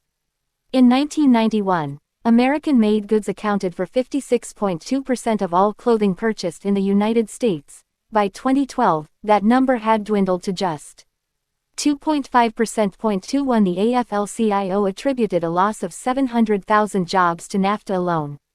Technology didn't help either. Advances in machines automated much of the work for which people were once needed. As a result, cities around the country witnessed a hollowing out of their factories and an entire urban job base disappeared, creating a crisis in our inner cities and the rise of permanent joblessness, which created decade after decade of intergenerational poverty. The shock of global economic restructuring resulted in consequences that transcended the practical. American consumers and companies became aware of the social implications of widespread American unemployment and concurrently the exploitation of developing country workers. Irrespective of the plummeting price of goods, it became impossible to ignore the human cost. The proof is in the recent upsurge of the U.S. manufacturing industry and the change in consumer and company preferences as documented by recent research. Indeed, a recent survey by Boston Consulting Group found that more than 70% of consumers would prefer not to buy made in China, 22 and, according to a New York Times study, 60% would pay more for made in the USA, 23 in another study. 30% of manufacturers considered moving some production back to the States, while about 15% already had done so. Overall, U.S. apparel manufacturing has experienced a significant turnaround after globalization, NAFTA, and outsourcing led to decades of inactivity. 24. Much of the manufacturing resurgence can be attributed to small firms. More than 75% of U.S. manufacturing firms employ 20 or fewer workers. 25. And while these small firms only account for 9% of the sector, these artisanal manufacturing businesses account for much of the job growth in the post-recession period. 26 As textile factories open up across the country, the job listings are piling up. The problem is that a return to made in the USA costs real money. Nanette Lepore, the successful New York City-based designer, who sells high-end clothing, recently joined forces with J.C. However, to make any of the 150 clothing pieces with the Made in USA label, there would be a premium in the price and one that would likely put off Penny's customers. As Lepore simply put it, that less expensive price point can't be done here in the United States. 27. The problem is that cheap goods simply can't be made in America. Consumers who are socially conscious and want made in the USA, or made in France, Italy, or England, for that matter, are willing to pay more. But, as the business journalist Stephanie Clifford, who has been chronicling the new wave of American manufacturing, put it, for those looking for cheap prices, even when consumers are confronted with the human costs of cheap production, they show little inclination to pay more for clothes. 28. When the average piece of clothing in the United States sells for $13.49, it's pretty hard to convince an average consumer to pay double for a label no one else will see. Therein lies the contradiction of conspicuous production. It does not exhibit ostensible status in the good through a brand name. Consumers are motivated by their internal values and preferences, and these more subtle markers become points of judgment for them and their peer group. The lack of obvious status takes away some of the impetus behind why people consume in the first place. Yet, change is underway in certain parts of America, and not simply along the boutique-lined streets of the Mission, Venice, and the Lower East Side. Wages in the U.S. apparel industry are up 13.2% since 2007, compared to just 1.4% for the private sector. 29. And U.S. textile exports are up 37% since 2010. Part of this change in production is a function of consumer preferences. Even if the average American is not wholly buying into conspicuous production and its accoutrements of farmers' markets, pressed juices, and handmade slippers, American consumers are increasingly aware and concerned about where things come from. News reports of the Bangladesh fire that killed more than 100 garment workers. 31. The Bangladesh textile building collapse that killed more than 1,000 workers. 32. And more generally the unsafe labor practices and child exploitation associated with sweatshop labor all make the cheap clothes from China and its brethren less appealing. 33. In short, consumers are taking notice of globalization's discontents and slowly pushing back. Globalization may have brought $5 trillion shirts, but increasingly, consumers are willing to pay more to ensure that workers are well cared for.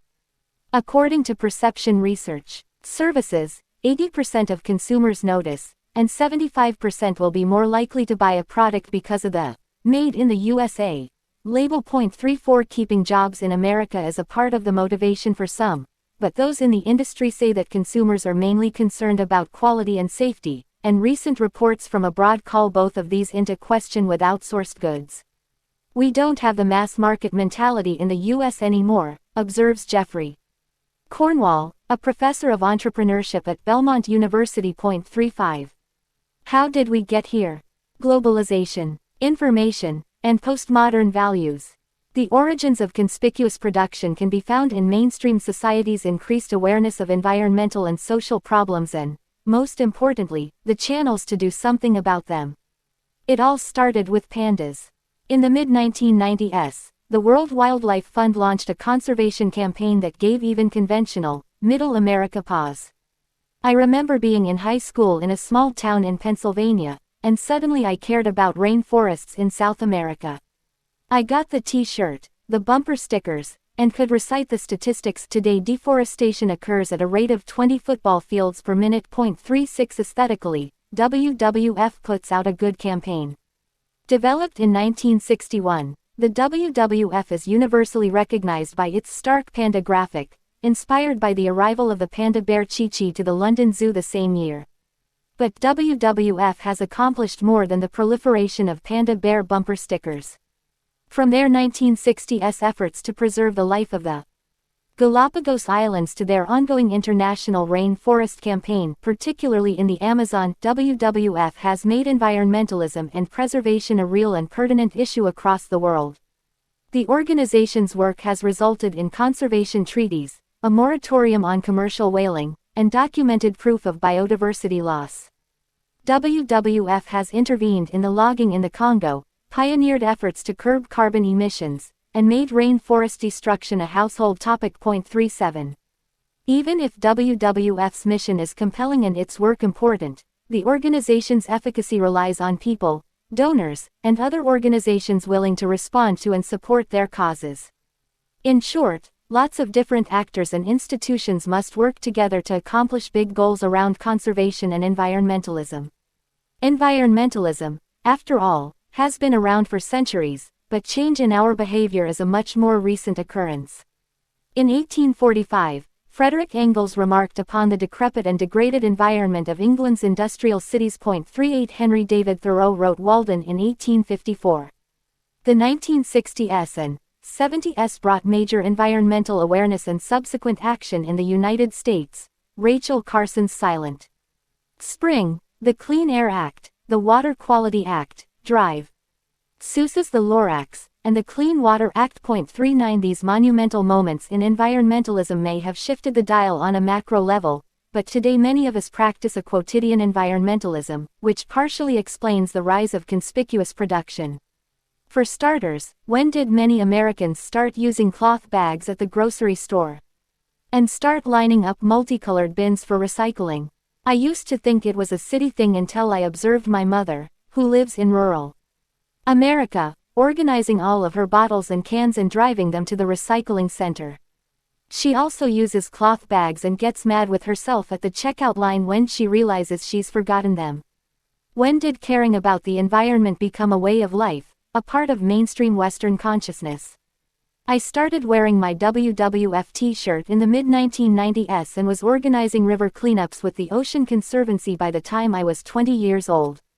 Why did I, along with all of my friends and thousands of other middle-class folks around the world, start caring so much about the environment? Understanding mainstream environmentalism helps us understand why people conspicuously consume in the first place. The phenomenon that explains much of these changes is postmodern values, a term that was coined by the University of Michigan political scientist Ronald Inglehart. In his 2000 Washington Quarterly essay on the topic, Inglehart argues that we are able to care about environmentalism, feminism, and a host of other value-laden causes because we have the post-car city luxury to do so. In other words, we are no longer worrying about being fed and keeping the lights on, and so now, as goes Maslow's hierarchy of needs, we can self-actualize. In a survey of thousands of people around the world, Inglehart finds that for the pre-World War II generations, material goods still matter significantly, but for the post-war kids who grow up in relative prosperity, what matters most are non-material matters, such as self-expression and a sense of belonging. And this isn't a slight difference between the two groups. Inglehart finds that the older age groups cared about material goods more than self-expression and post-material values by a ratio of 14:1. After long periods of rising economic and physical security, Inglehart believes that values and priorities change, which is why the younger generations care more about environmentalism and less about materialism, and this trend continues throughout their lives. Inglehart believes that this shift from modern to postmodern values is taking place throughout advanced industrial society. If one grows up with a feeling that survival can be taken for granted, instead of feeling survival is uncertain, writes Inglehart, it influences almost every aspect of one's worldview. 40. The transformation Inglehart observes revolves around two key hypotheses, the scarcity hypothesis and the socialization hypothesis. The scarcity hypothesis suggests that the socioeconomic context in which a person grows up reflects his values in the long term. Those who grew up with fewer resources put a premium on that which is in short supply. For the pre-war generations, there was still uncertainty about food, water, shelter, and many basic material needs being met. For the post-war generations, right up to present-day teenagers, who have lived largely prosperous lives and whose basic needs are met, there is instead an absence of meaning and purpose. The socialization hypothesis simply means that this transformation of values takes time. Thus, while the pre-war generation may have come into abundance, the values of frugality and the necessity for reserves remain in place. It takes time, in other words, for society to become accustomed to post-scarcity and then have a value system that reflects it. In fact, most of us have a value system that reflects the socioeconomic conditions of our childhood. 41. As most of the consumers of Whole Foods, farmers markets, and, made in the USA, grew up at a time of great prosperity and peace, we are able to develop the postmodern values that prize fair labor and environmentalism. Paradoxically, those of us who have never experienced any of the atrocities of labor exploitation, compromised food sources, or the tragic effects of war are the very people who care so deeply about wiping out these problems and advocate social and economic change. Many of the things that preserve the environment, and emphasize labor rights and fair trade, actually slow down production and economic processes, and in the case of environmentalism, stymie them altogether. Postmodernity and conspicuous production are essentially at odds with globalization and the economic growth it has brought.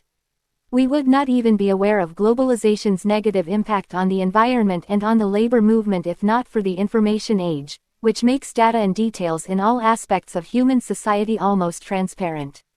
With a quick keystroke, we can search a topic on the internet and return troves of information about corporate prices, government actions, and materials and chemicals used in our clothing.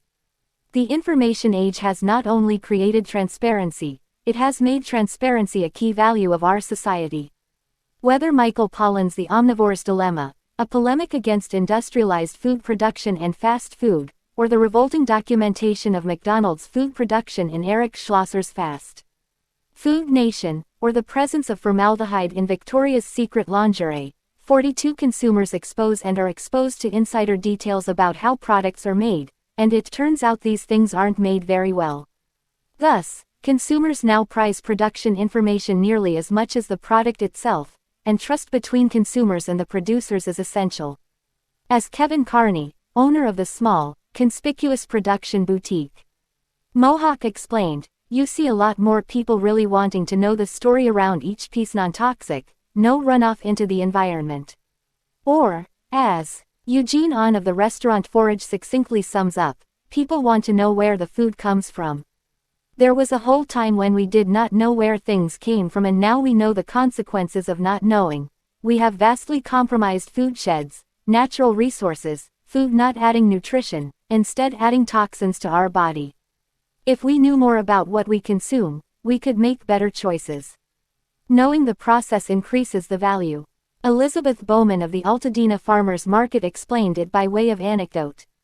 We had a whole dialogue with our egg vendor. He has like 50 chickens and 50 ducks and he needed another outlet to sell. And he priced it all out and he called me and said, I need to charge $1 an egg to make money and I'm making 10 cents profit per egg even to sell it at that price. That doesn't even count for his time, his gas money, just feeding the chickens. Hours and hours of conversation about the $1 egg, and you know what, people bought those eggs. Because that was his story, and that's why they bought it. Voluntary simplicity. Much of this type of spending fits into what has been called alternative consumption, non-traditional, less materialistic ways to spend that are a reaction against mainstream modern capitalism. Money that is spent is done so in low-key ways and consumer goods aim to be modest and inconspicuous. Followers of this modus vivendi fit into what has been called voluntary simplicity, which as the name suggests is the voluntary practice of limiting expenditures and signals of material consumption. This type of consumer draws inspiration from a long line of non-material philosophies including those of the Quakers, Buddha, and Henry David Thoreau. 43 Those who participate in the voluntary simplicity movement tend to sacrifice money in exchange for leisure time or to seek out non-materialistic and environmentally conscious forms of consumerism. 44 Followers of this movement engage in three types of behavior: downshifting, the practice of lower income consumption; strong simplification, the application of a high-end lifestyle to pursue more meaningful activities, much of which falls within inconspicuous consumption; and simple living, which is the rejection of urban conspicuous consumption. 45. The ethos behind the voluntary simplicity movement links strongly to concern around the environment, socioeconomic equity, and a general distaste for mass-market modern consumer behavior. While the main principle of voluntary simplicity is to downgrade one's consumerism, members of the movement do find signals to reveal their lifestyle choice, such as style of dress, understated, no labels, attendance at yoga classes, or purchasing food at farmers markets.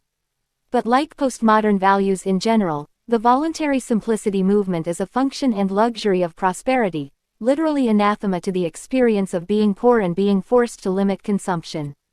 While there are middle-class, downshifters, who have chosen less money and part-time work to regain leisure, Many voluntary simplicity members are able to make this life decision because they can live off of accumulated wealth. 46 In short, one must be wealthy enough to afford to live simply.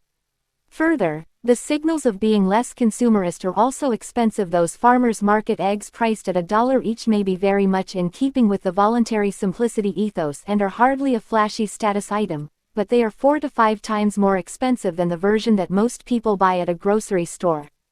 The content of conspicuous production, Chemex coffee brewers, hand-knitted sweaters, the slow food movement has shifted from the 1980s zeal for convenient products, Mr. Coffee, McDonald's, to an appreciation for the production process itself, but it comes with a price point. 47.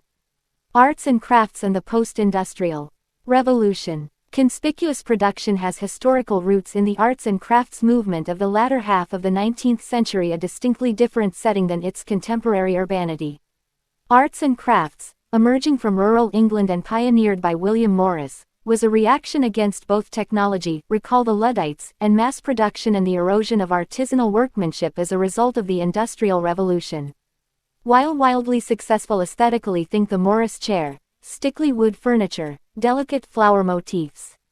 Arts and crafts was ultimately not very successful economically. There was no way to slow down the Industrial Revolution, and fighting it made one a loser from the outset. 48.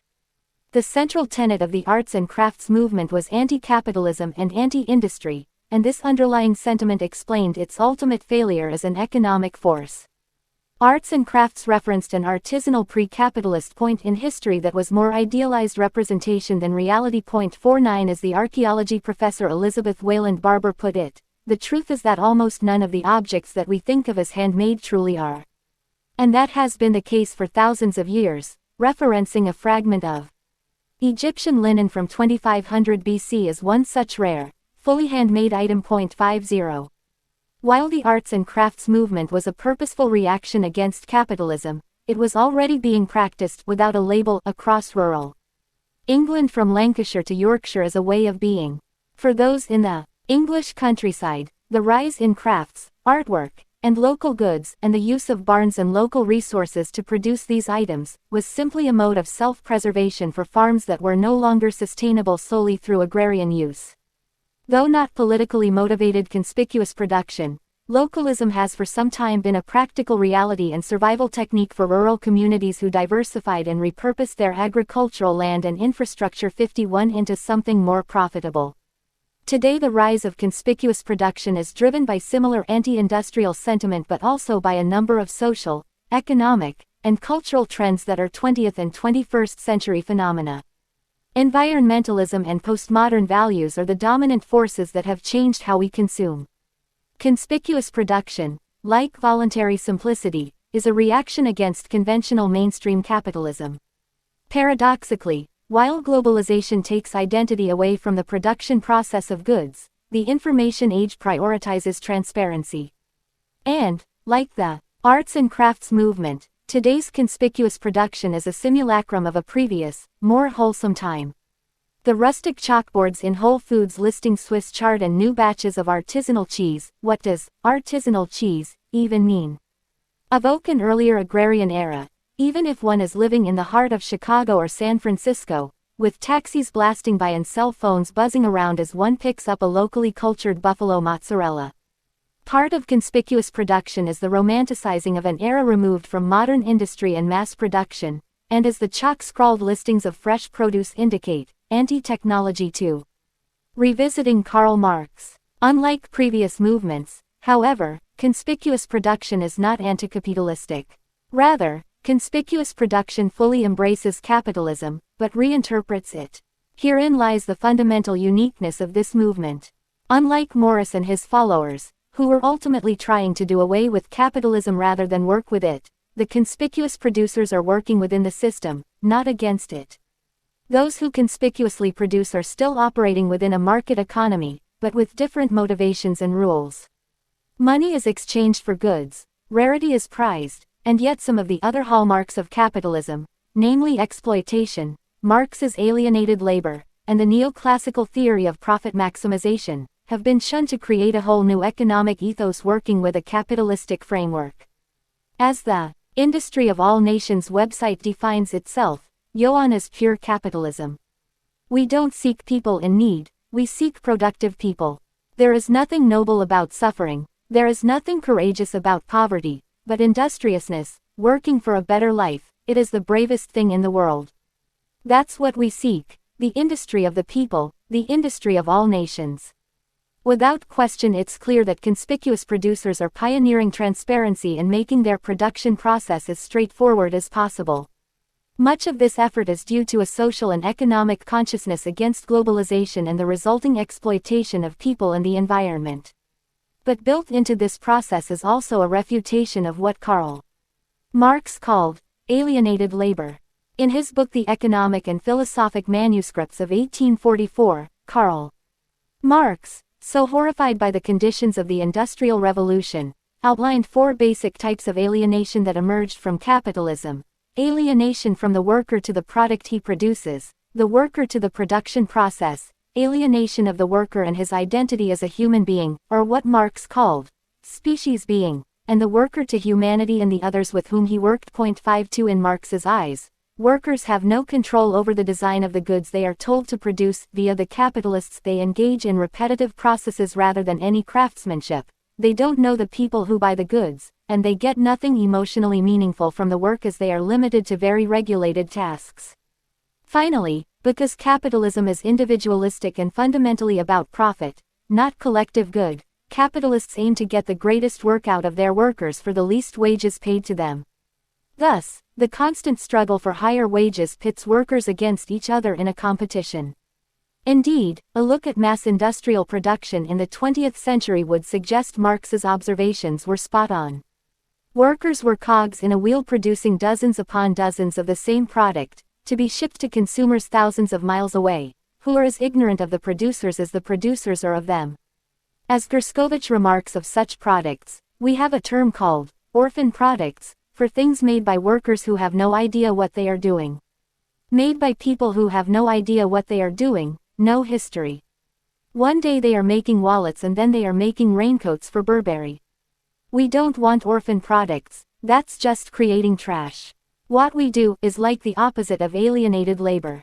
Put simply, within this new breed of conspicuous producer, no matter whom I interviewed or what they made, their raison d'etre remained the same. The basic ethos of conspicuous production is to fight alienated labor and to create a strong link between the producer and the consumer.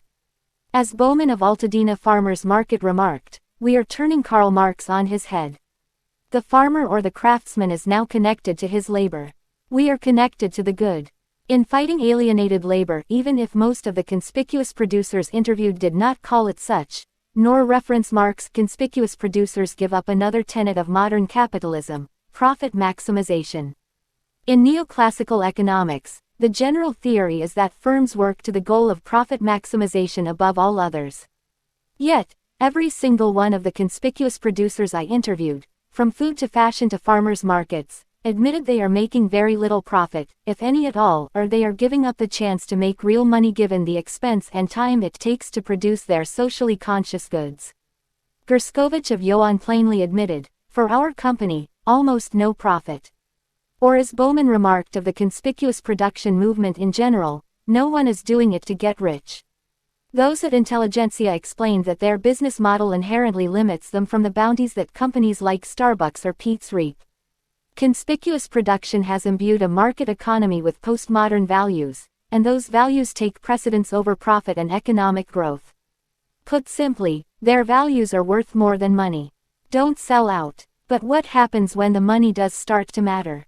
In 1999, Garrett John Laporto had a plan to save the world via Ben & Jerry's ice cream. 53 When word got out that founders Ben Cohen and Jerry Greenfield were facing an acquisition by the international conglomerate Unilever, Laporto, then a 23-year-old tech upstart, decided to fight back. His Save Ben & Jerry's grassroots campaign, involving Vermont Governor Howard Dean, Congressman Bernie Sanders, and thousands of other activists, used the mantra, "Don't sell out," and protested against the bullying by globalization and capitalism of a small Vermont-based company that, at least in their view, should stay that way. 54. Cohen and Greenfield didn't want to sell. Founded in Burlington, Vermont in 1978. Ben & Jerry's ice cream operated locally and under a wider philosophy of social responsibility, environmental awareness, and bohemian sensibilities. Ben & Jerry's took well-known stances against practices they felt violated their code of ethics. In 2005, the company made a 900-pound baked Alaska dessert and dumped it on Capitol Hill to express their criticism of a vote to open up the Alaskan Wildlife Refuge for drilling. 55 The company has widely shunned GMO produce, RGBH hormone dairy, and for a time, used only eco-pint, unbleached cardboard packaging for all of its flavors. These public stances against globalization and its negative impacts on the environment, not to mention their penchant for curious but delicious ice cream flavors, many of which also convey a social message, brought them many fans. Unsurprisingly, this local Vermont business looked pretty attractive to opportunistic big international companies, so much so that, despite the grassroots campaign, when Unilever stepped in to buy Ben & Jerry's, it was virtually impossible for the founders to turn them down. Unilever offered significantly more than what Ben & Jerry's was worth on the Nasdaq. Declining the conglomerate's offer would actually do a disservice to the ice cream company's shareholders and would put Cohen and Greenfield in the position of a possible lawsuit.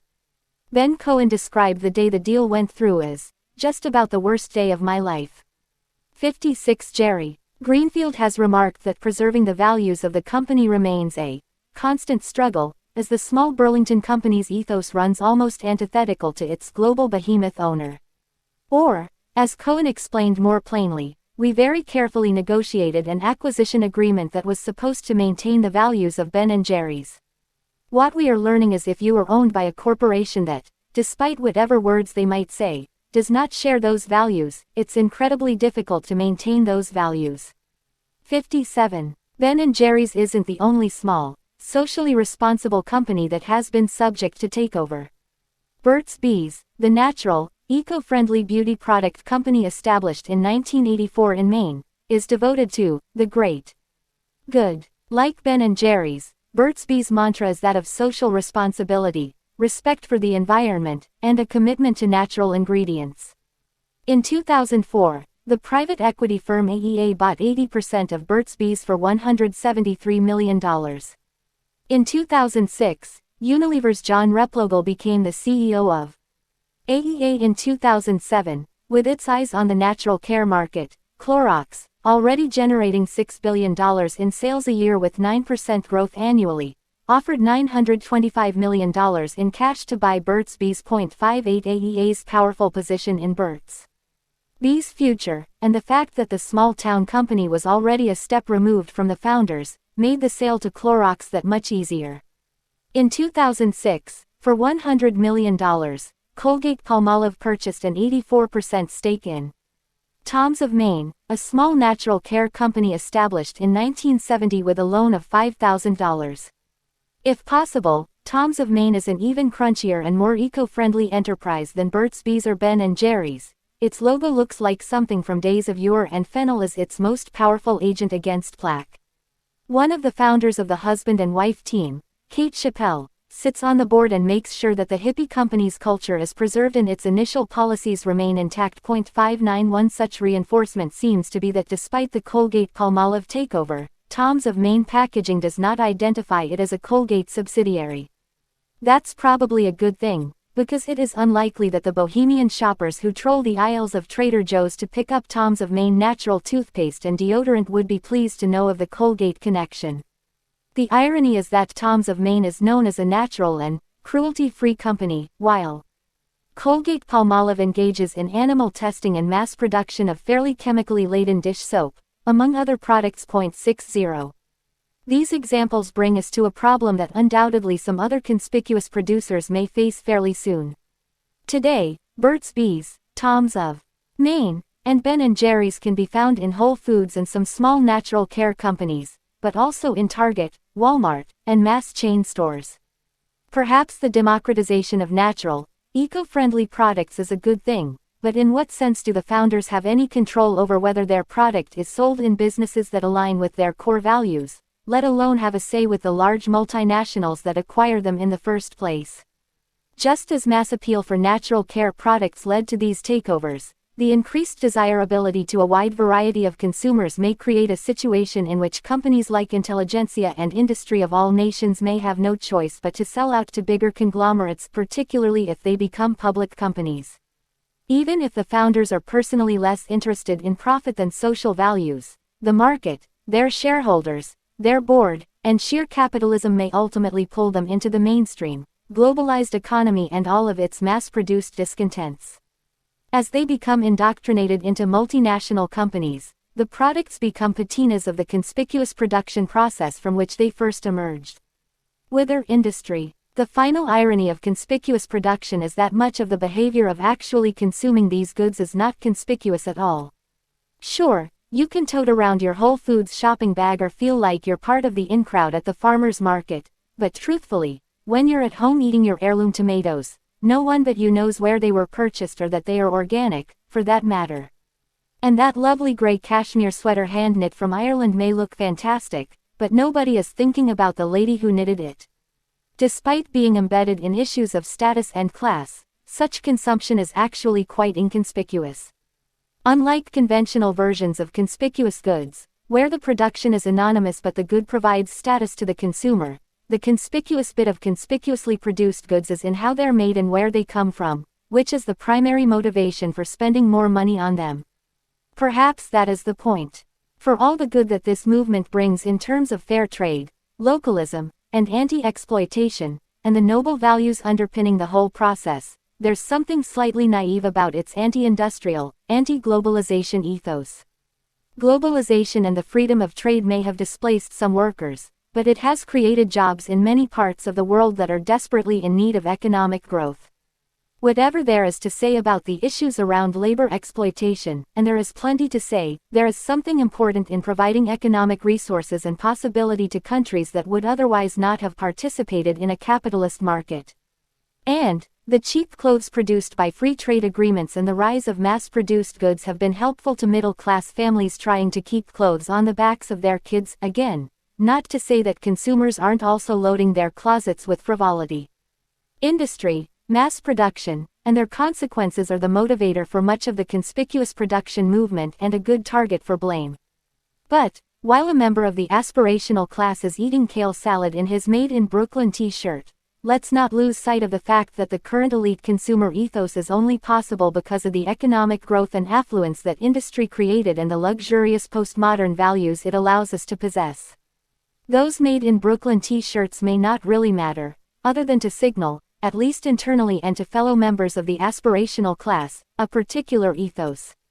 They too, along with the rustic chalked signs advertising English cheddar, become a patina of conspicuous production and signifiers of one's membership within the aspirational class. But consumption of these subtle items is not simply indicative of our friends' income or education level. Values have come to determine how we consume. Consumption suggests values and those values determine our consumption. But how we arrive at those values and internalize them is equally a part of the story. The geography of production matters, but our own geography plays a key role in consumption as well. Where we live has a huge effect on both our conspicuous and inconspicuous consumption choices and how we define ourselves. To what extent are the phenomena I write about in this book isolated to particular places? That is, to those particular places where most aspirational class members live and consume and thus transmit values and status to one another.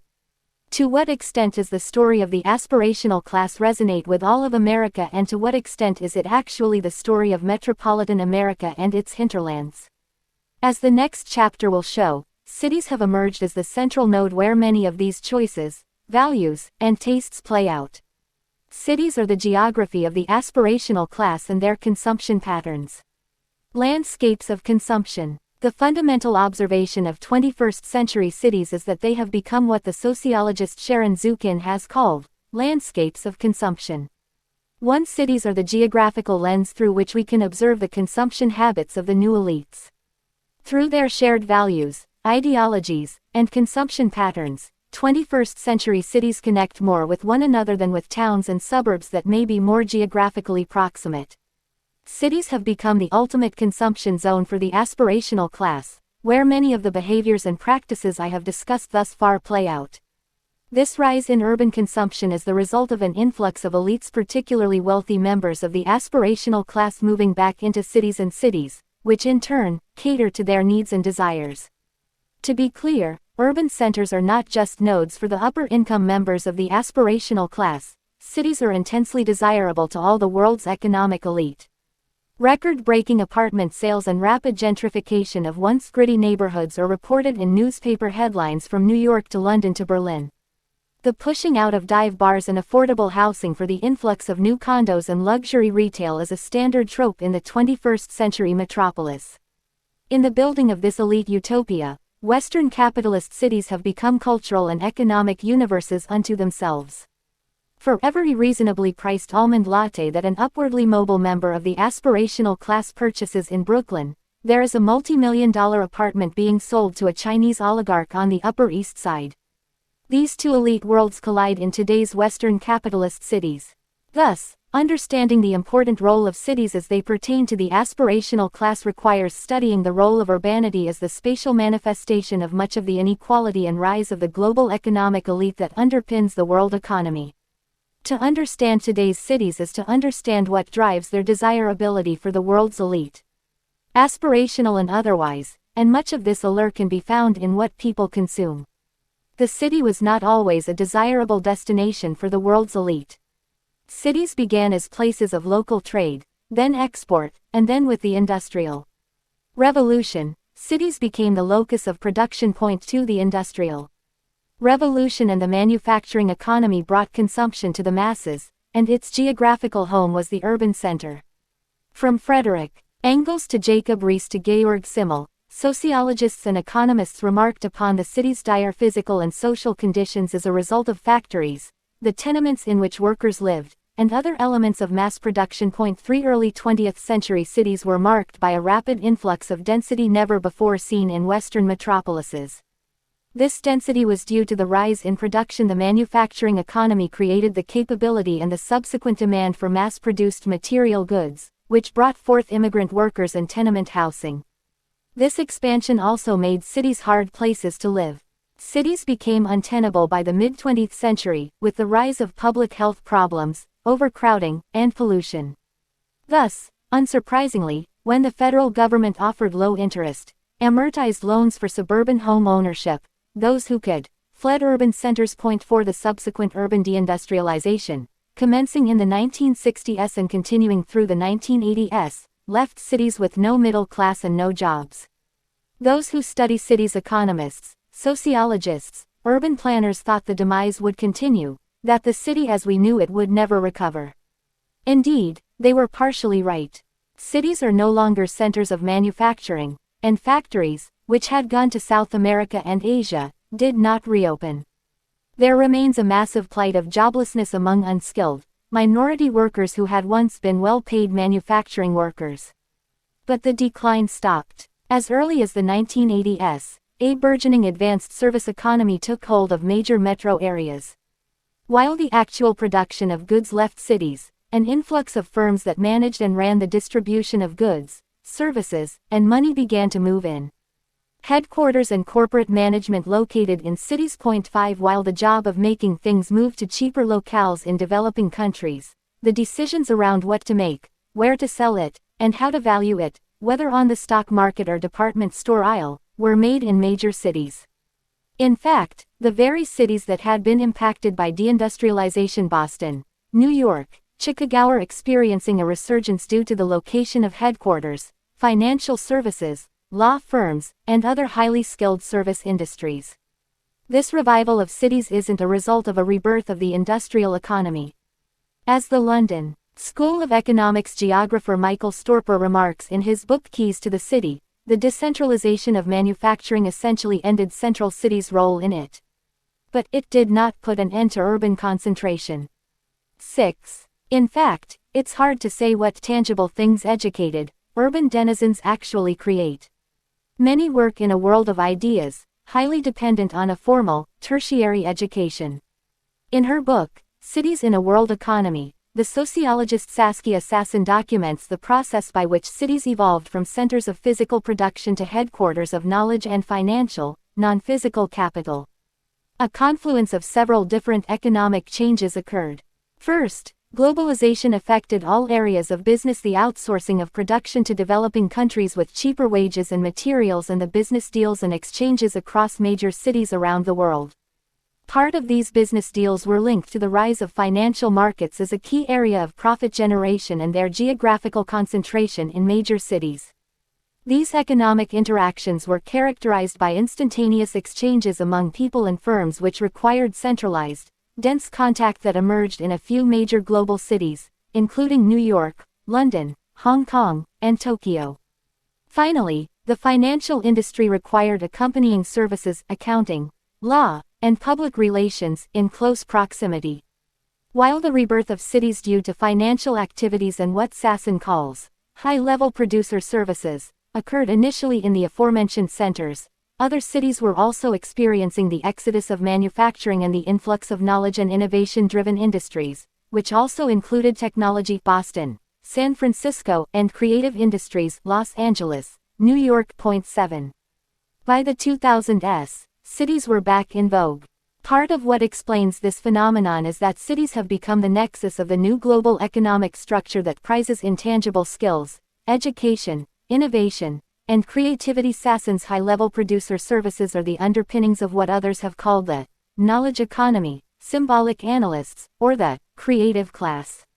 8. The restructuring of the global economy from widgets and factories to people and ideas most clearly impacted cities. 9. The need for proximity to exchange ideas and the desire for instant access to the immaterial resources of density put a premium on the dense urban geography.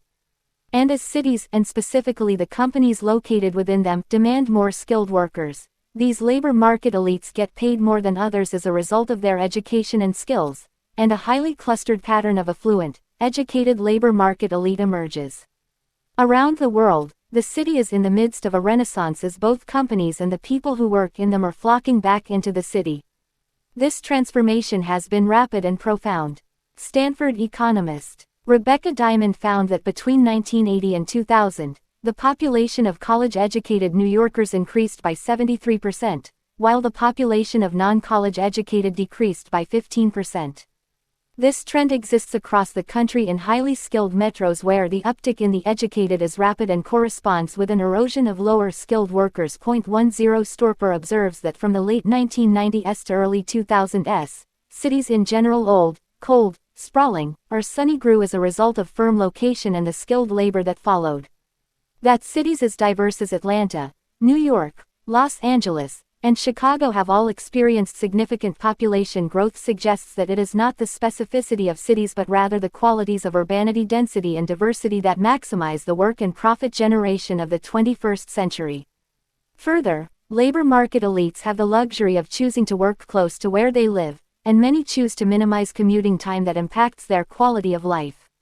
Again, the attributes of the city most appeal to the preferences of the new elites. 11 As Paul Krugman succinctly observed of the phenomenon, in general, this high-income elite gets what it wants, and what it has wanted, since 2000, has been to live near the center of big cities.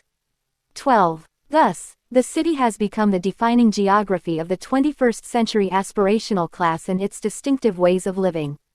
These elites' desire to live close to their place of work has catalyzed cities and their entrepreneurs to offer more restaurants, boutiques, cafes, and entertainment that reflect their values and consumer preferences. These days, people live in cities for reasons that are not simply financial or practical but rather are related to what the city at large has to offer. Inspired by the successful rehabilitation of major metros, other smaller cities like Boulder, Pittsburgh, and St. Louis also undertook a renaissance retrofitting industrial lofts for residential living, bringing more amenities into the city, paving bike paths and pedestrian-friendly walkways to attract members of the creative class, thought to be the lifeblood of the new economy. 13 Local politicians and developers advocate for active street life, coffee shops, and live music as a part of the new urbanity. Countless new build developments around the country in both urban and suburban areas offer residential, shopping, and restaurants as a combined experience for the consumer. While some of these developments are in downtown, Zappos founder Tony Hsieh's Las Vegas Downtown Project, Chicago's new city, or the Los Angeles Staples Center. Many simply replicate the downtown experience with sidewalks, outdoor music, and cafes in apartments overlooking the street life. Santana Row in Silicon Valley, the Grove in Los Angeles, or the uber-luxury Bal Harbour shops in Florida. Some 150 years after the Industrial Revolution took hold of the metropolis, long after the last factory closed shop, the city has become the center of consumption, rather than production, of material goods. Harvard economist Ed Glaeser has spent the last few decades trying to understand this relationship between consumption and city growth. The previous understanding of cities was that they were good for production but bad for consumption. As the Industrial Revolution and its aftermath spread wholly into Western cities, urban centers became overcrowded, which increased the spread of disease, environmentally polluted, and essentially taken over by commerce and production processes. Cities became, in short, unpleasant places to live.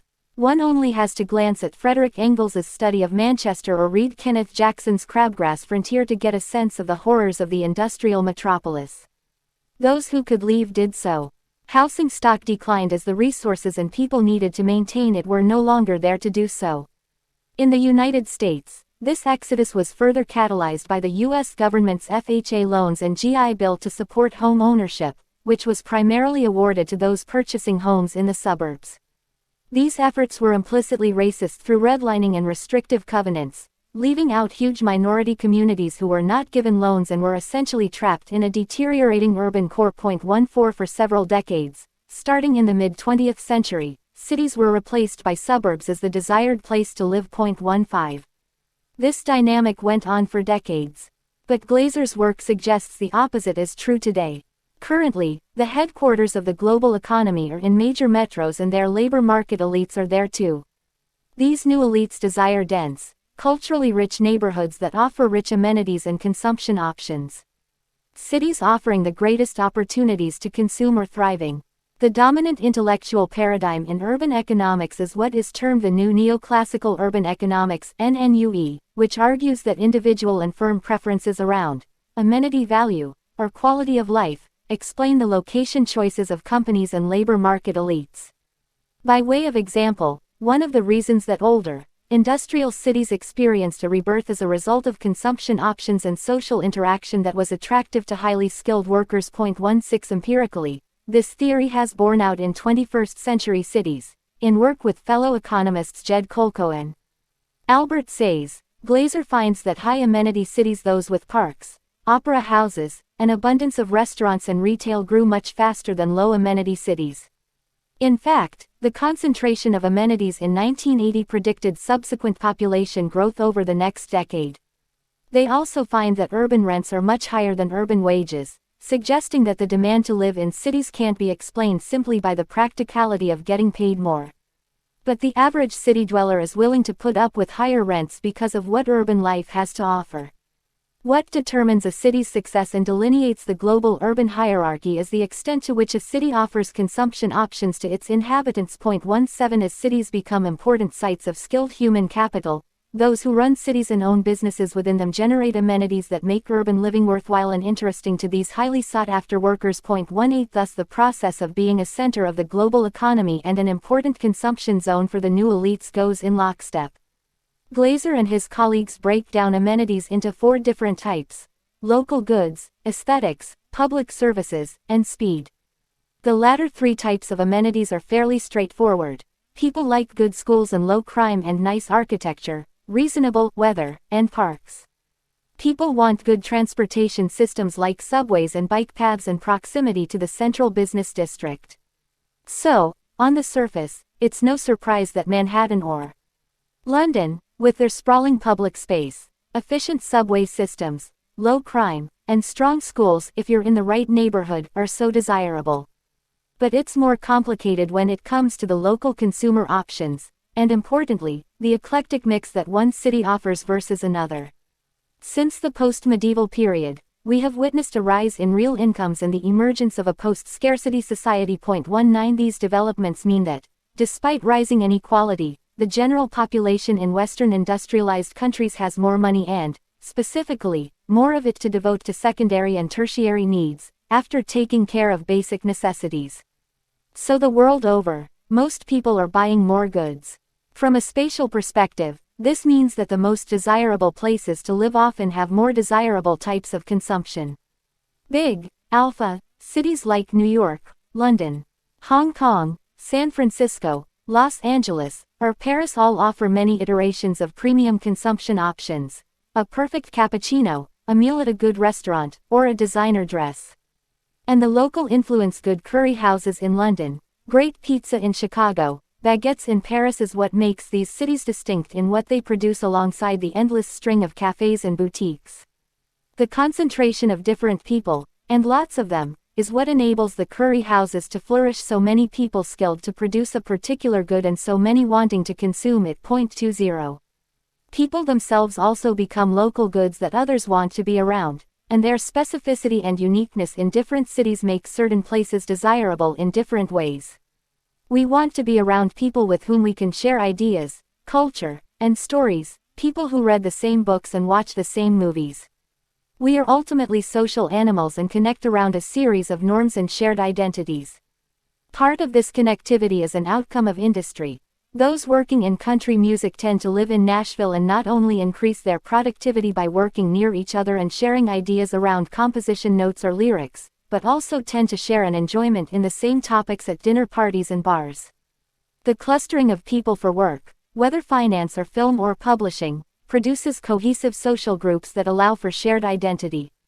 So, along with simply getting a job, people seek out places where the consumption of their social and personal lives is maximized. 21. This social consumption is also how people end up meeting the people they want to date, marry, and create a family with, and with whom they form lifelong friendships. If you are a bachelor screenwriter, the prospects of your dating life are more interesting in Los Angeles than Miami. In the former, you will likely find more potential partners with whom you have things in common. Increasingly, as cities are sites of intellectual production, finance, technology, the arts rather than industrial production, they are also the nexus where the very skilled end up meeting each other and having kids, thus becoming the ultimate power couples and producing children who grow up to become the same. Too much of the concern around inequality stems from the social and economic bifurcation between the skilled and the less skilled and the opportunities that exist for them and future generations. The roots of this phenomenon can be traced to the dating market of urban centers, particularly as people marry like, rather than marrying, up, or, down, a 21st century trend economists term, assortative mating. 23. Smart people want to be around other smart people not just for work, but also for friendships and romantic relationships, and over time that results in highly stratified hyper-educated affluent places where, as the economist Tyler Cowen remarked, money and talent become clustered in high-powered, two-earner families determined to do everything possible to advance the interests of their children. 24. The social and economic interplay of urban inhabitants enables and promotes cities as the ultimate sites of consumption. A sizable number of the people in today's metropolis are more highly skilled and as a result more highly paid than most, and they demand luxurious consumption options, whether art galleries, prestigious preschools, or cocktail bars. Niche entrepreneurs and multinational companies like Chanel and Cartier are responding to this desire in kind. Aside from high-end handbags and watches, the uptick in urban restaurants, bars, and even nail salons gives people channels to spend their extra money, and makes cities all the more appealing to live in. Glazer found that between 1998 and 2008, employment in Manhattan restaurants increased by more than 50%. Suggesting that the demand for consumer options is being met with supply. 25. Ironically, city living and all of its rich consumption options is a relative bargain for the wealthy, even if everyone else is struggling to pay the rent. More on this later. We know that taste varies with income. Part of this observation is simply a result of rich people having more money and therefore more disposable income to spend. But the fact that in a general sense, wealthy people might seek out similar basic goods to one another, free-range chickens, organic milk, nice restaurants, and massages, means that cities as home to the affluent tend to cater to their consumption needs specifically. One need only take a short stroll around Santa Monica to see an excess of day spas, organic tea houses, vegan restaurants, and other peculiarities of the rich in action. Jesse Handberry, a professor at Wharton, calls this phenomenon income-specific tastes. Handberry finds that wealthy people not only seek out variety in their luxury goods, for example, many may like gourmet cheese, but appreciate a selection from a variety of countries, but they also care very little about fluctuations in price. They are not paying attention to the rise in beef or milk prices that are reported in the nightly news. But by virtue of living in a city, these wealthy people are spending less on those nice goods anyway. Studying 40,000 American households and 500 food items, Handberry finds that the rich, those making more than $100,000 per year, spend 20% less on groceries in high per capita cities, New York, San Francisco, than if they lived in seemingly more affordable cities, like Detroit or Atlanta. 26 Manicures are cheaper in cities. New Yorkers spend $3 less on a manicure than any of the other top 10 biggest cities. 27 The luxury of consumption offered by cities starts to look pretty lopsided. Not only do urban denizens have more consumer options, but they also pay less for them. Underpinning these findings are the basics of microeconomics, economies of scale and scope. Or, simply put, in urban centers there are plenty of people who will partake in the same types of consumption, economies of scale, to uphold amenities like baseball stadiums, opera houses, and theaters, and will drive down fixed costs for expenditures such as massages, organic food, and happy hour. Simultaneously, there are enough people that the long tail of consumption, economies of scope, ethnic restaurants, high-end boutiques, and avant-garde theater will also be in demand. This interplay of significant demand for the same things and the large sum of idiosyncrasies that emerge from having so many people with diverse backgrounds and preferences in the same place is what propels so many choices in urban centers. The sheer number of diverse inhabitants both drives the endless options of city amenities to be produced and creates the lines around the corner for every noodle cupcake cronut shop in town. In short, demand meets supply irrespective of the product or service. The basic fact that many city women demand manicures means that salons open to respond to this demand, and those very same salons are competing and thus adjust their price accordingly. The same holds true for organic heirloom tomatoes, which are not sold at just one grocer, as might be the case in a small town in Kansas. Instead, one only needs to walk a few blocks to find 5 different grocery stores catering to this desire. The sheer volume of suppliers and demand is what makes luxury so much cheaper in affluent cities, an all-around unfair reality of the 21st century consumer city. When urbanites do bemoan the cost of living in New York or Los Angeles, they are actually demonstrating their detachment from the reality of the rest of America.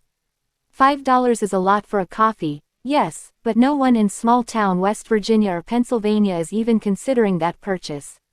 Let alone the $500 pair of shoes, neither of which are uncommon urbanite purchases. Handberry explains that it's not so much that cities' basic consumer items are more expensive, according to her.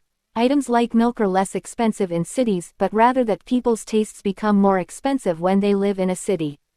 And, as Rebecca Diamond finds, cities offer what she calls hidden amenities, access to other elites, lovely parks to stroll through, safe streets, diverse options for takeout, all of which improve well-being by 30% more than any standard of living index captures. The little prosaic things, not necessarily the designer shoes and expensive meals, make daily life more pleasant for the upwardly mobile and skilled. 28 In big and small ways, cities are the critical consumption zones for the global elite. Scenes of consumption. Rich urban denizens may generally like the same luxuries, but they of course like them with modifications. Standing in line at a Starbucks listening to the order for a skinny, half CAF, latte with extra foam, and 2 squirts of sugar-free caramel, brings these bizarre permutations of the urbanite into sharp relief. Even neighborhoods cultivate their own version of the luxury urban consumption experience, whether Venice and its penchant for washable cashmere shirts or Beverly Hills's more standard Hermes approach to luxury.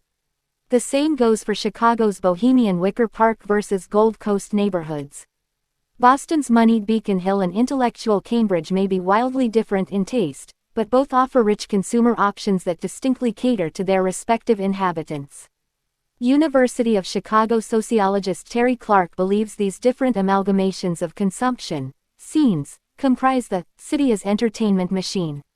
Quality of life is not a mere byproduct of production, Clark writes with fellow sociologist Richard Lloyd, it defines and drives the new processes of production. 29. The city is where the intangible and vague notion of quality of life materializes in specific goods and services that respond to the different preferences of the urban dweller.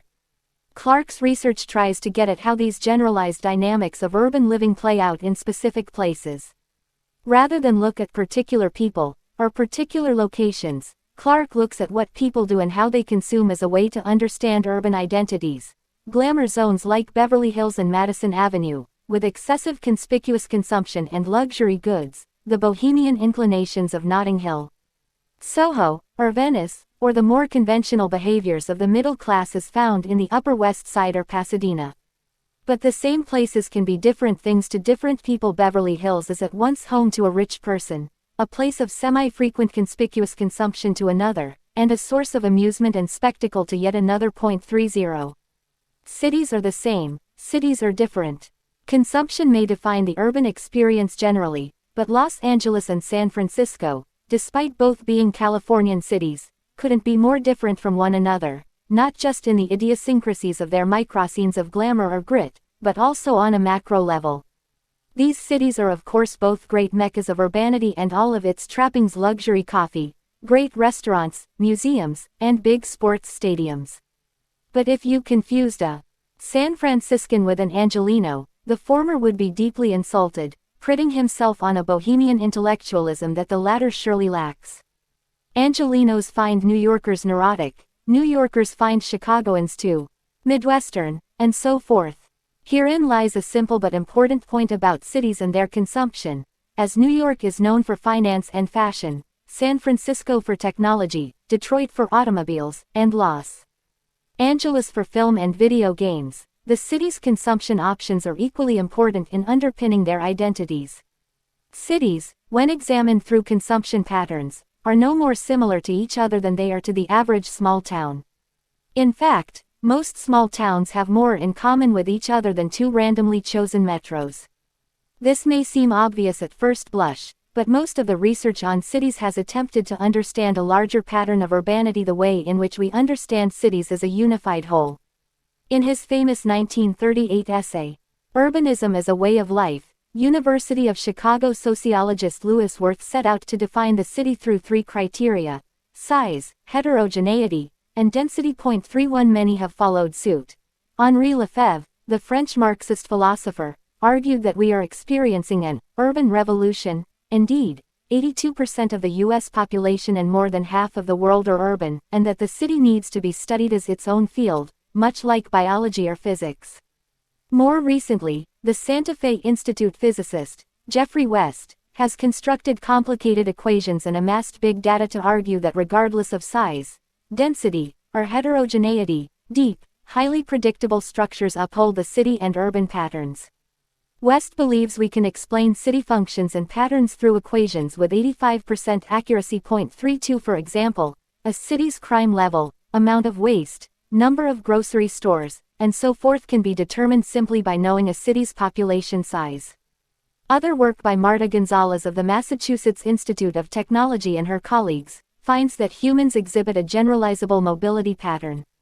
Studying 100,000 people's phone and text patterns from a 6 million person sample, Gonzalez and her colleagues find that a majority of people spend most of their time in 4 distinct locations.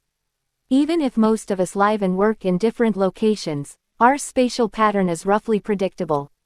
In fact, the researchers went on to break out the individuals into 3 different groups to see if any differences might emerge, and found the behavior to be exactly the same. The groups were largely indistinguishable from one another. 33 The entire studied population tended to mainly make 4 stops to the same places and made those stops on a daily basis. So while the stops themselves were to different locations, the pattern of behavior is the same irrespective of where one lives, one's race, occupation, or any other demographic or economic characteristics. They therefore conclude that it is possible to predict where people are at particular points in time with great accuracy and understand their movement, irrespective of where they are in a city or the city in which they reside. As impressive as such approaches are in construction, execution, and findings, this new wave of research doesn't tell us anything substantive about what it really means to be human, to live in a city, and what are the qualitative differences between those 4 different locations for one person versus another.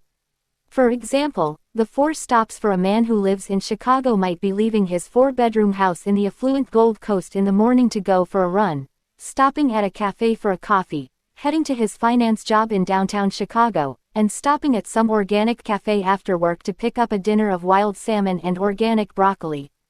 These 4 stops are meaningfully different from those of an hourly worker, single mom who might be battling the DC Beltway on her way to drop off one of her kids at daycare, and the other at elementary school, who then travels many more miles to a job that doesn't pay the bills, to a harried after-work pickup of her kids, to a much less salubrious grocery store experience with limited fruit and vegetable options, before going to her perhaps much less safe, smaller apartment. Both days can be described in 4 stops, but the lives described are so incredibly different, and the data tell us nothing about these very different experiences of people living in the same city, let alone the millions of other people who also live in a city. These data do not really describe the people who live there and what their lives are actually like. Generalizable patterns of city life are only superficial. Even Jeffrey West himself, after looking at all the models and data, remains puzzled by the ongoing mysteries of cities. Why do we put up with them and what makes them so compelling despite their high rent, cockroaches, and overzealous, cutthroat competition? 34. What's clear is that cities as a whole are often understood only in broad strokes. Those key criteria were outlined some 75 years ago, to which we've made small additions in more recent research. Yes, cities are big and dense and diverse, just as villages are small, often racially homogeneous, and offer a more physically sprawling living experience of farmland or ample backyards. But what does that tell you about growing up in a small town in Missouri versus one in Mississippi? Yes, cities offer more amenities, but someone who likes a daily bike ride and the outdoor life isn't going to necessarily appreciate the half-cream, half-coffee specialty of sidewalk vendors and the Barney's warehouse sale as amenities. He may instead view these staples of the New York City identity as a nuisance. What makes urban life meaningful are the small components that ultimately define and vastly differentiate the city experience in San Francisco, Paris, Hong Kong, or Chicago. The sum of city life. It's hard to get at the small stuff, for sure. Some of it, the peculiarities of architecture, the history, the types of books people read and then discuss at dinner parties and book clubs, is almost impossible to articulate with any precision on a macro scale. But how we consume suggests particular values, preferences, and in turn what we might be talking about at those dinner parties in different cities.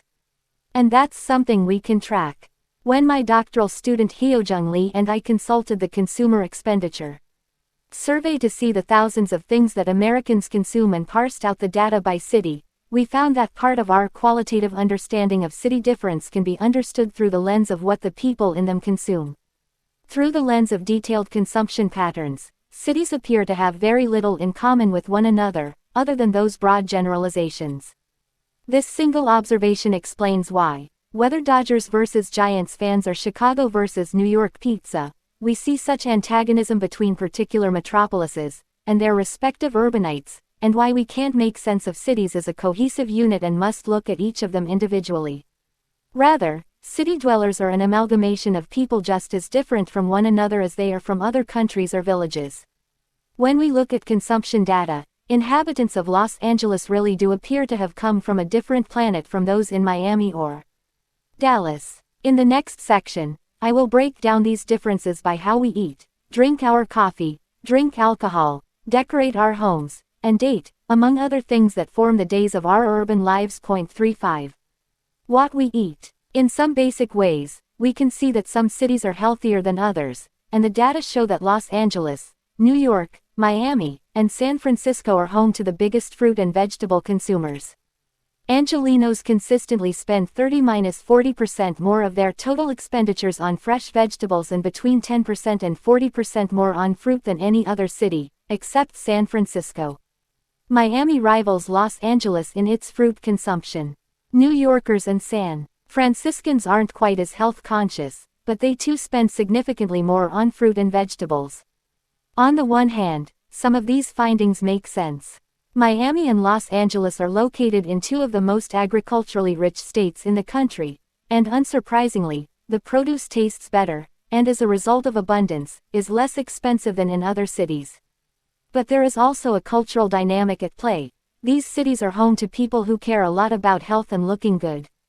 New York City has long been the capital of Tom Wolfe's, social X-rays, and the warm weather and beach scenes typical of Los Angeles and Miami put pressure on everyone to care at least a little bit about looking good without much clothing on. Conversely, it should come as no surprise that Dallas, Houston, Philadelphia, and Baltimore rank as the lowest consumers of fresh vegetables and fruit. One could make the geographical argument that they are simply farther away from fresh produce, but so is New York City. These are also cities known for steak, barbecue, beer, and comfort foods. Philadelphia cheesesteak sandwiches may not be a daily habit, but they do reflect a culture that is more meat than kale. The cattle ranches in Texas offer an abundance of good beef. The culture of these cities and the best of their offerings propel consumer habits. However, for some cities the explanation is economic. Baltimore and Philadelphia are home to a greater share of low-income population. As has been long documented, grocery stores in poorer neighborhoods often do not provide fresh fruit and vegetable options, creating what sociologists and urban planners call food deserts. Low-income inhabitants often must rely on processed and high-fat foods to feed their families. Candy, chewing gum, cola, and artificial sweeteners are popular in the Midwest but for the most part are avoided in coastal cities. Northeast cities consistently spend less than the national average by a significant amount. In 2010, for example, New Yorkers spent about half as much as most cities spend on artificial sweeteners and 55% less on candy and chewing gum. The only exception is Boston, which spends about 60% more than the national average on artificial sweeteners and about 15% more on candy and chewing gum. In general, city dwellers do not consume these items as compared to the rest of the country. Non-metro areas consume a lot of artificial sweeteners, cola, fats, oils, and fresh milk and cream, exactly the items that city dwellers don't buy. They also buy more frozen and canned vegetables and fruit rather than fresh. These are items that are, across the board, rarely bought in cities. This difference may simply be a matter of practicality. Most people living in cities don't have big freezers and pantries, and affluent city neighborhoods offer easy access to fresh produce. Those living outside of cities and their suburbs also dine out a lot less than city dwellers, who have access to the other foodstuffs, like butter and cream, in their restaurant and takeout consumption. What we drink. We often think of coffee as a distinctly urban drink, frenzied neurotic city dwellers consuming it by the gallon. Yet, interestingly, other than a few cities, urban dwellers are not drinking or spending more on coffee than everyone else in the country. In fact, New York City, home to what we thought was the crazed, coffee-addicted urbanite, actually consumes less than the national average by about 30%. The real urban coffee drinkers are not Seattle or San Francisco either, but Boston, Detroit, Philadelphia, and the suburbs of Los Angeles, where share of total expenditure on coffee is up to 20% higher than the national average expenditure share. Where Seattle spends the most is in roasted coffee, which is of course part of the city's culture and export market. Insofar as there is a trend in caffeine consumption, city inhabitants generally consume more tea than the rest of the country, particularly in the Northeast in New York City and Philadelphia. Could this be a vestige from the days of Edith Wharton? Possibly, although true to New York's reputation as a pioneer of cultural trends, equally it could be the next best thing and the one that other places haven't caught on to yet. When it comes to bottled water, Los Angeles inhabitants spend up to 75% more than the rest of the country. This appears to be one of the defining consumption products of the city, as no other city even comes close to its numbers. As a whole, urban dwellers have something in common when it comes to non-alcoholic beer, dining out, and drinking wine. They consume none of the country's non-alcoholic beer, and I mean none of it, and universally spend more money on dining out and drinking wine, social activities that go hand in hand. San Francisco, San Diego, New York, and Boston have been known to spend more than twice as much on wine, in total expenditure, than the national average. And for those cities that are less likely to drink wine, Philadelphia and Detroit, they make up for it in beer and cocktails. Generally, beer is less of an urban drink than wine or cocktails, although Boston and Minneapolis are overachievers in all areas of alcoholic consumption. Only Miami is a teetotaler across the board, spending about 40% less than the rest of the country on alcoholic beverages. Home is where the money is. Cities may offer cheaper goods, but when it comes to homeownership and running a household, urbanites spend significantly more for the privilege of location. Parks, an abundance of museums, coffee shops on every corner, and ample shopping, all of those hidden amenities and consumption options are factored into the cost of homeownership and rent in cities. Across most major cities, inhabitants devote significantly more of their share of expenditures to housing than the national average. By share of expenditure, I mean that, of a household's outgoing costs, the greatest percentage or share is devoted to housing. By this measure, New York City spends the most, about 50% more than the national average share of expenditure. This includes renters and owners, an important distinction I will explain below. The most expensive housing market overall, in terms of average annual spending, is in San Francisco. Severely hit by economic hardship, Detroit and Cleveland have lower housing expenses than the national average. The housing markets in these cities have not rebounded, which may account for cheaper housing and an overall depressed urban economy. Less employment means fewer people can afford to buy houses, which further drives down demand, which impacts housing prices, both of which detract from these cities' desirability and competitiveness in the housing market. But housing can also be cheaper when there is a lot of available space on which to build. Houston and Dallas, with their more relaxed zoning and love of sprawl, are home to those who devote significantly less of their overall expenditures on owning a home than the national average, that's including less expensive rural areas. In short, owning or renting a home in a depressed housing market or in one where there is more land and thus more housing means that housing prices are cheaper and generally mortgages are a smaller part of a household's overall expenditures. Despite the multi-million-dollar price tag of houses in their cities, what may give San Franciscans and New Yorkers pause is that they spend a remarkably small amount and share of their total expenditures on homeownership, as opposed to renting, which shows very different trends that I will discuss shortly. For San Francisco, arguably the hottest real estate market in the country, housing expenditure shares on owning a home are only 20% more than the national average.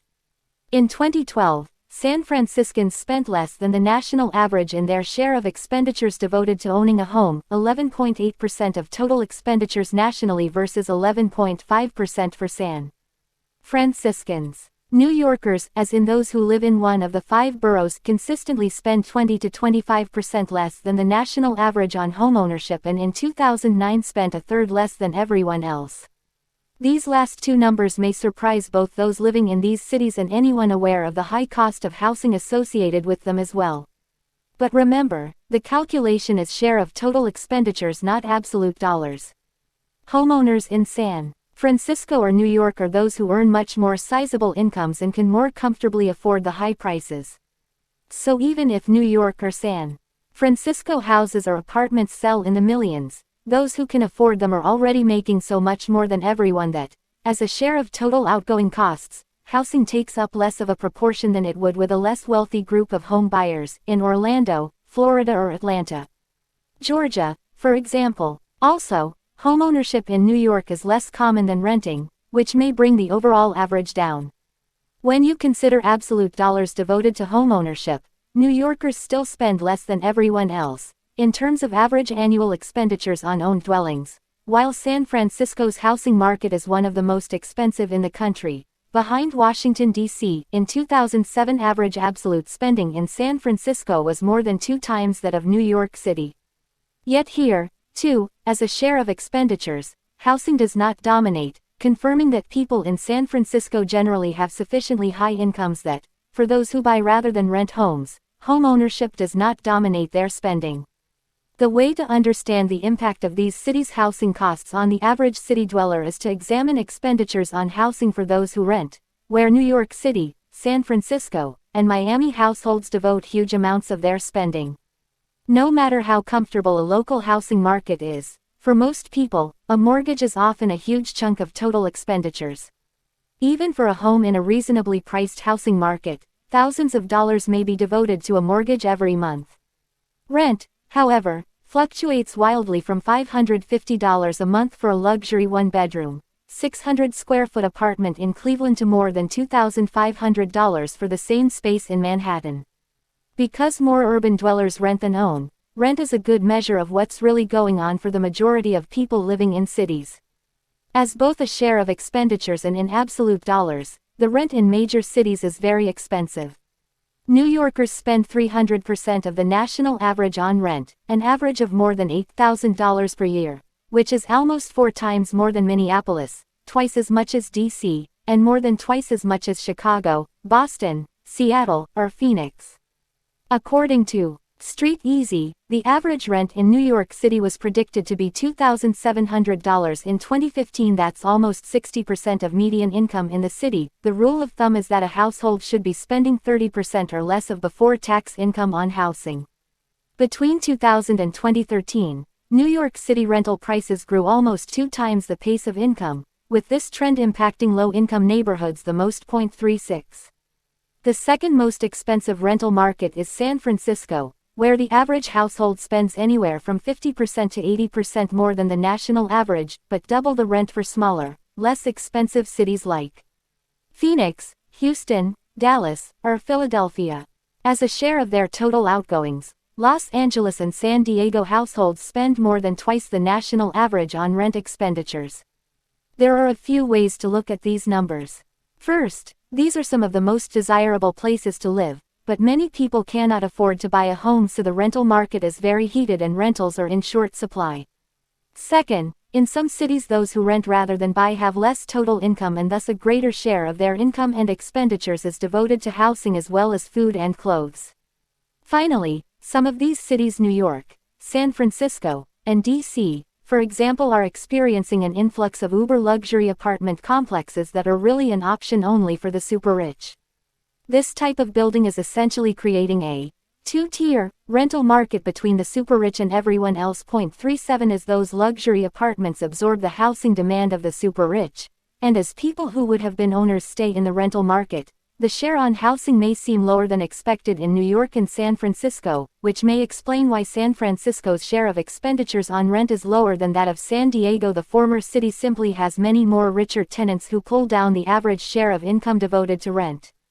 Other cities around the country are experiencing almost the inverse trend. In Minneapolis, Chicago, and Baltimore, people spend slightly more than the national average in share of expenditures devoted to homeownership, but they spend significantly less on rent. Another unique aspect of the urban housing market is the vacation home, something most Americans never consider as a purchase.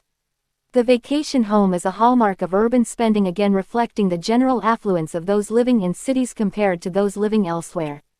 New York, Philadelphia, San Francisco, and Chicago take the lead here. On average, New Yorkers spend 242% of the national average on vacation homes. Philadelphians spend 175%, San Franciscans 164%, and Chicagoans spend 152%. In 2008, New Yorkers spent up to 436% of the national average in share of expenditures on vacation homes. Incidentally, after the Great Recession, New Yorkers reigned in spending on vacation homes. In 2012, they spent just 213% of the national average, while Washington, D.C. and Boston both increased their vacation home expenditures to 205% of the national average. Philadelphia, San Francisco, and Chicago all significantly reduced their spending on vacation homes, spending just 41% more than the average American household. You might think that New Yorkers buy expensive vacation homes given that they devote greater percentages of their expenditures to vacation homes than anywhere else in the country. From 2007 to 2012 they spent on average 1.3% of total expenditures on vacation homes compared to the national average of 0.6%, and that might be true. Vacation homes in the Hamptons cost many millions of dollars. But it's also the case that New Yorkers appear to spend so much more than everyone else because just a very slim margin of the population purchases a vacation home, which is in itself a luxury consumer choice far removed from the normalcy of milk and eggs and owning one home. Nannies, housekeepers, and the price of time. Similarly, child care in the form of nannies over daycare is an urban luxury in reality, especially in Washington, D.C., and the Connecticut and New Jersey suburbs. 38 Without question, nannies cost more in cities, but people in cities tend to work more, too, and those labor market elites tend to have the money to afford nannies versus daycare. Again, in the case of New York, there is a self-selection bias. Those who can afford nannies tend to make enough money that the expenditure makes only a tiny dent in overall expenditures. Housekeeping services are also a remarkably urban phenomenon, with New York, Los Angeles, and San Francisco spending almost double the rest of the country, whereas housekeeping supplies is a disproportionately non-metro purchase. Most city households spend more than the national average, reflecting both the abundance of such services in cities, making it easy to find a regular housekeeper, but also the need for outsourcing because of the work schedules of urban workers. Much like nannies and daycare, housekeeping buys back time, allowing people to work the hours they need to be productive in high-pressure careers, but also to use their free time for activities other than washing the dishes and vacuuming. Keeping up with the Joneses in different ways. When I was a graduate student in New York City, I lived in a 400-square-foot studio. I slept on a twin bed, ate a breakfast of a muffin and a coffee on the go while walking to the library, and I wrote my dissertation and first book at a small Target-purchased imitation wood desk squashed next to a bookcase crammed with Marx, microeconomics textbooks, and most of my literary fiction collection, stacked high with journal articles atop those books. The desk was a mere 2 feet from my bed. I remember near the end of my time in graduate school, my best friend walked into my Upper West Side studio one winter day, looked around, and said, "You'd better finish up that doctorate soon because your apartment looks like that of a serial killer." I graduated that May. Inside those stuffed closets, I had two that were so small it was hard to even fit a winter coat, and under that small bed, I had literally mountains of expensive clothing I had no business owning. The clothes, heaped on my coffee table or stuffed into one of those tiny closets, were the entire collections of Intermix and Barney's Co-op, and yet most nights I subsisted on cold Chinese takeout or pizza, eaten standing up over the kitchen sink before I headed out for an evening of fun adventures with my friends. What was paradoxical was that I could have used at least some money on reasonable furniture from IKEA, or perhaps spent a little less time shopping and going out with my friends and more on tidying up my apartment, but the incentives weren't there. No one came over anyway. No one really hosted dinner parties or had people over for coffee. People did everything outside of their home in the cafes and bars located on all corners of the city. Working on my first book, I remember interviewing Ingrid Sicki, editor of Interview magazine at the time, and she said the same thing, unprompted by me, that the city was one's dining room, living room, and extended home rather than the apartment, which is just where we went to sleep at night. Sicki, friend of Andy Warhol, glamorous cultural icon on the New York City scene, was, just like the rest of us, merely paying rent to actually live and be entertained in the city at large. Thus it is no surprise at all to see that many urban households seem to have similar priorities. Across all cities, urbanites reveal remarkably less expenditure share than the national average on household textiles, bathroom and bedroom linens, furniture, and silver serving pieces, all the trappings of the tidy, beautifully maintained home. As a whole, their expenditure share on televisions is lower than the national average in non-metro areas. New York City, Philadelphia, Detroit, D.C., and Atlanta spend the least of all cities on TVs. Sure, there are some exceptions. New York City likes its decorative pillows. Houston and Dallas like textiles and furniture, and Chicagoans consistently spend just above average on TVs, but the trend is clear. Urban folks spend their money on things outside of the material goods of the home. They may outsource labor to make their home lives easier, but they are not spending money on the material aspects of their homes. This decision is in part because they eat and entertain outside the home. It may also be due to the transient nature of many people's urban experience. People live in cities for some parts of their lives, then they get married, have kids, and move to the suburbs, which is when they start to care about sofas and bathroom towels.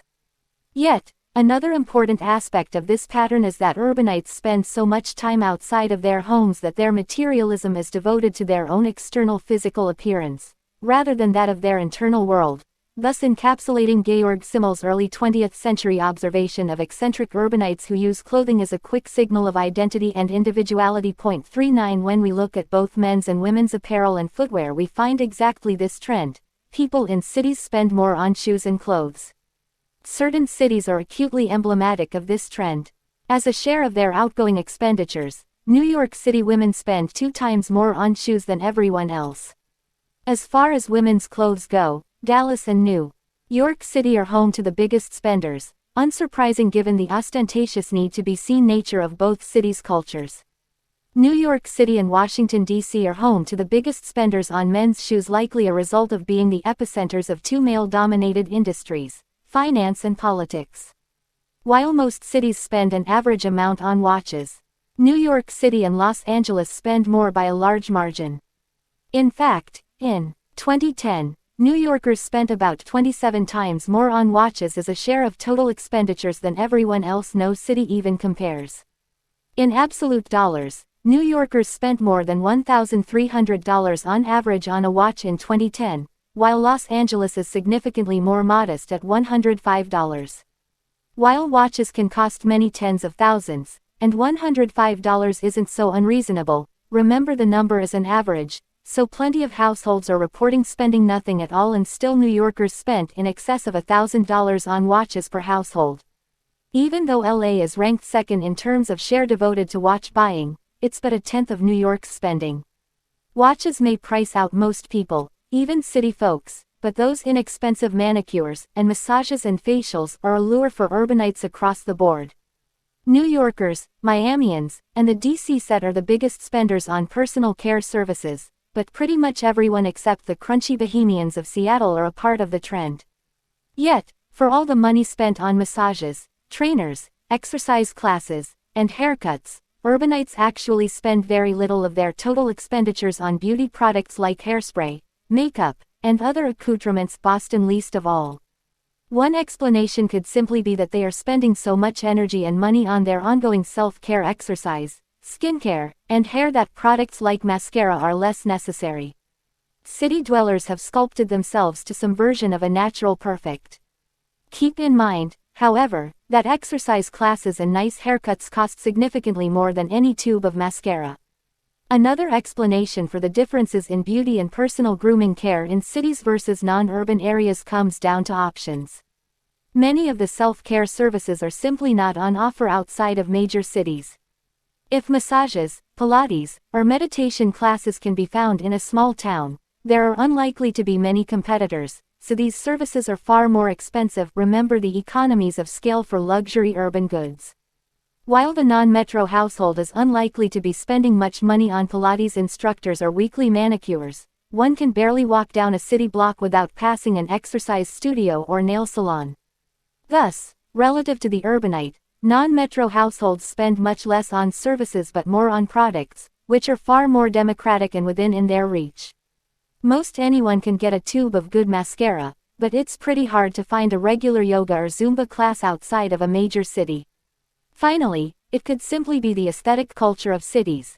As ostentatious as they are in some respects, there is a subtlety to many city dwellers' beauty habits.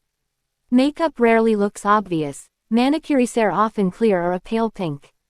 The exceptions to this trend are Houston and Dallas and Seattle, of all places where there is more of an inclination to spend on beauty products, including wigs and hairpieces. The hidden and not so hidden amenities of cities. Irrespective of these intercity differences, there are distinct qualities of urbanity that connect cities to one another. Earlier in this chapter I discussed how cities offer experiences that are not entirely material and yet often explain the compelling nature of city living and why so many people are willing to put up with the general mayhem of city life.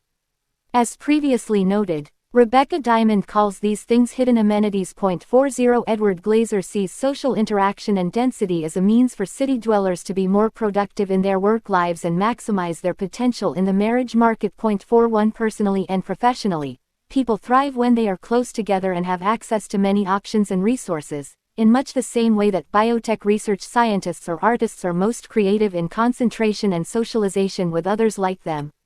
Most of us enjoy being around others. We make more friends, we attain more knowledge about current trends, we meet our future spouses, and so forth. And of course, a greater concentration of people provides more opportunities for these interactions to occur. We can quantify the importance of such urban social capital by studying the ways in which people spend money to attain social capital.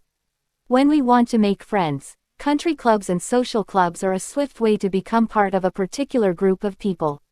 When we want to influence those in power, political contributions are the most direct route, and when we want to meet a boyfriend, girlfriend, husband, or wife, dating services provide us access to many other single people. All of these options are essentially monetized mechanisms for interacting with other people, and they provide an effective and efficient system in an otherwise complicated social scene. All of these things cost money, and in this realm, city dwellers spend significantly less than their suburban counterparts. The same is true for dating services, where cities spend significantly less shares of their total expenditures than the national average. Boston, Cleveland, San Diego, and the Connecticut and New Jersey suburbs take the prize for the least interest. Perhaps those who live there feel that the city offers them all they need in their romantic life, or they're not dating at all. Recent data indicate that in many cities, 40% to almost 50% of residents are single. 42% more generally, whether for platonic or romantic reasons. Free versions of social networks like Meetup, OkCupid, and their ilk work so efficiently in big cities that costly services are less imperative. The only two exceptions to this trend are New York City and Detroit, where inhabitants spend up to 150% above the national average on dating services. While it's hard to pinpoint exactly who is spending on finding their soulmate, one might suspect that in New York City, wealthy New Yorkers might seek out their ideal mate through high-end services like Kelleher International. These types of matchmaking services, which are more old-fashioned than online dating, require entrance fees of $15,000. Some soulmate searchers will pay $150,000 to launch an international search point. 43 Detroit is a bit more challenging to understand. In 2010, Detroit spent about 9 times the national average on dating, which is 9 times the national average spending share. Detroit's affection for Match.com and its online brethren might be explained as a result of the overall decline in population and hemorrhaging of the urban economy. Many of the free social benefits of living in a dense city may have eroded. While most urbanites don't invest in dating, they do spend a lot of time on free dating services like Grindr and Tinder, which are social media apps that allow users to essentially have a geographical sense of where other potential mates are located. In a somewhat disconcerting case in point, I was eating in a Mexican restaurant in Pasadena with my friend Eric, an avid Grindr user, if only in the passive, trolling sense. While I was eating tacos, he was doing a Grindr search. It turned out that a potential mate was at a table a mere 10 feet away, as indicated by the location button on his app flashing incessantly. Since the Grindr app has to be open for a location to be traced, this guy would had to have his app open and would thus be aware of Eric's whereabouts, making for a rather awkward situation when neither of them made an effort to speak, or would it have been worse the other way round? Apps like Grindr and Tinder work very well in dense urban environments because their effectiveness and array of options relies on proximity to others to make flash decisions about meeting up, efficiently illustrating the hidden amenities of living in cities. In 1956, in his book The Power Elite, the sociologist C. Wright Mills wrote about an echelon of society he called the Metropolitan 400, an elite set of individuals born from historically prestigious families. 44 individuals in this group, whom Mills believed were intertwined with political, military, and corporate elite, were part of a larger conspiracy, whether conscious or not, to firmly solidify their positions as the major decision-makers in all aspects of society, further separating them from what can only be called the have-nots, thus having detrimental consequences for those not a part of this group. While Mills spends a great deal of time discussing the elites in all parts of society, the Metropolitan 400 were defined by their city address and by their membership to the Social Register, a list of local elites in particular major cities around the United States. The Metropolitan 400 was a Mills construct with acute descriptions of Brooks Brothers suits, Ivy League pedigree, and memberships to social clubs. So perturbed by the rise of democratic wealth, Mills argued, American aristocracy or old money looked for ways to distinguish themselves from the simply rich, and one such way was through the social register and its accompanying social practices and memberships. Some 60 years later, the social register still exists, and the use of social clubs to create in crowds primarily defined by their economic status is alive and well. Boston, San Francisco, Washington, D.C., and the affluent New York suburbs of Connecticut and New Jersey spend a good 40% or more than the national average on social clubs. But there are also changes in the landscape. Some cities like Detroit, Cleveland, Dallas, and, surprisingly, New York are completely disengaged from this elitist practice. Part of this difference can be explained by what social clubs are actually about: the formalization and monetization of being a part of a particular group, exactly what Mills found problematic. Whether WASP high society of Boston, the elite financiers of Connecticut, or the political inner circles of Washington, making friends still remains hard, but in such circles writing checks to enter elite groups lubricates the process. While all cities possess elites, some younger cities don't have a lineage of old money high society and are more egalitarian in general. Los Angeles, Miami, and Atlanta, for example, all of which spend less or just on average with the rest of the country on social memberships. Conspicuous consumption in cities. Mills, like his contemporary John Kenneth Galbraith, and Thorstein Veblen before, was concerned about the social ramifications of concentrated wealth and its various signals. The pernicious and less obvious examples are those of secret social clubs, particular accents revealing where one studied or grew up, and the subtle cues of prestige. These types of behaviors and practices were particularly exclusive because obvious signs of status were becoming so commonplace. Lots of people were beginning to spend on conspicuous consumption.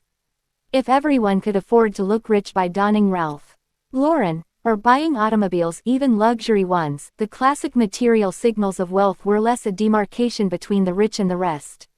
No one cared who had a nice car or wore golf shirts. These signals of affluence evolved into signals of the egalitarian American dream. Real elitism was far more subtle and relied on symbolic capital and social cues that were acquired in more exclusive milieus, whether the beach houses of Cape Cod or the Hamptons, the Ivy League or social clubs. This phenomenon is never so obvious as it is in metropolitan America. In studying the status goods that are a part of conspicuous consumption, watches, jewelry, shoes, clothes, and so forth, what one might call socially visible goods, it's apparent that people in cities spend much more on conspicuous consumption than anyone else, even controlling for age, income level, education, race, occupation, and marital status. 45 particular cities, New York City, Dallas, Los Angeles, and San Francisco, influence their inhabitants, spending more than others. What I mean is that, just by virtue of living in one of these cities, you will spend on conspicuous consumption more than if you lived elsewhere. The city itself becomes an influence on how one spends. For example, New Yorkers, regardless of how old they are, how much they earn, or whether they are black or white, married or single, spend 50% more on conspicuous consumption goods than those living outside of cities and 40% more than the nation as a whole. The other three aforementioned cities influence status spending by just under 20% more than those living outside of a city. You might think that such spending is a function of living in expensive locations, but a look at these cities' overall expenditures reveals that they spend essentially what the rest of the country does on other, more normal, less conspicuous consumption items. Why do we see such patterns? Here we come full circle to those early urban sociologists like Louis Wirth and Georg Simmel. It is precisely the density, heterogeneity, and high visibility of city life that makes status goods more worthwhile to purchase. Everyone sees them, after all. When we see other people wearing nice jewelry, great shoes, or designer handbags on the subway, at the museum, on the sidewalk, there is a peer effect driving us to do the same. But equally, we purchase ostentatious and conspicuous goods as a way to show our differences. Christian Louboutin's 5-inch heels are a sign of being a part of an elite fashion set while also screaming, "Look at me," with their bright red soles.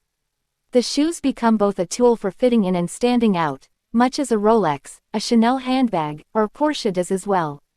As the great German sociologist Georg Simmel remarked some 90 years ago in his essay, The Metropolis and Mental Life, when people move to cities, they become more eccentric, more visually individualistic, as a way to distinguish themselves from the throngs of others living there. 46 Such individuality and distinction must occur instantaneously as we walk past each other on the street, thus clothing becomes one of the most efficient ways to do so. Much of conspicuous consumption rests on our relationship to our neighbors and peers, and thus city life plays a significant role in how we consume. In a 2006 article in the Quarterly Journal of Economics, Dartmouth professor Urzo Lutmer found that our neighbors' wealth inversely affected our well-being. In fact, while living next to rich people makes us unhappy, it's worse to be friends with them. 47 Thus, in New York City, where making $500,000 is middle class, 48 it's no surprise that its inhabitants feel the pressure to keep up with their friends who make $5 million a year, or to at least appear as though they are on par. In New York City, just like San Francisco, everyone feels poor, even the well-to-do, because the density of the city forces close and frequent contact with others, including those with great wealth. This density puts further pressure on inhabitants to be status-conscious, and reminds them of their social and economic position vis-a-vis everyone else. In general, cities have this effect on us. We are both pressured and rewarded by conspicuous, status-oriented consumption. One area of conspicuous consumption where urbanites feel a lesser need to impress is car purchases. Other than Detroit, Minneapolis, and Seattle, urban dwellers spend less than the national average on cars as a result of good public transportation and walkability in cities, even in Los Angeles, and the use of sidewalks and subways further propels us to interact with the rest of the city. But the lack of cars as status symbol is the corollary to the increased pressure to acquire those other socially visible goods like shoes and watches. The raison d'etre of cities is that they are centers of human civilization, whether production, as they were during the Industrial Revolution, or the consumption of apparel, restaurants, museums, and nightlife, as they are now.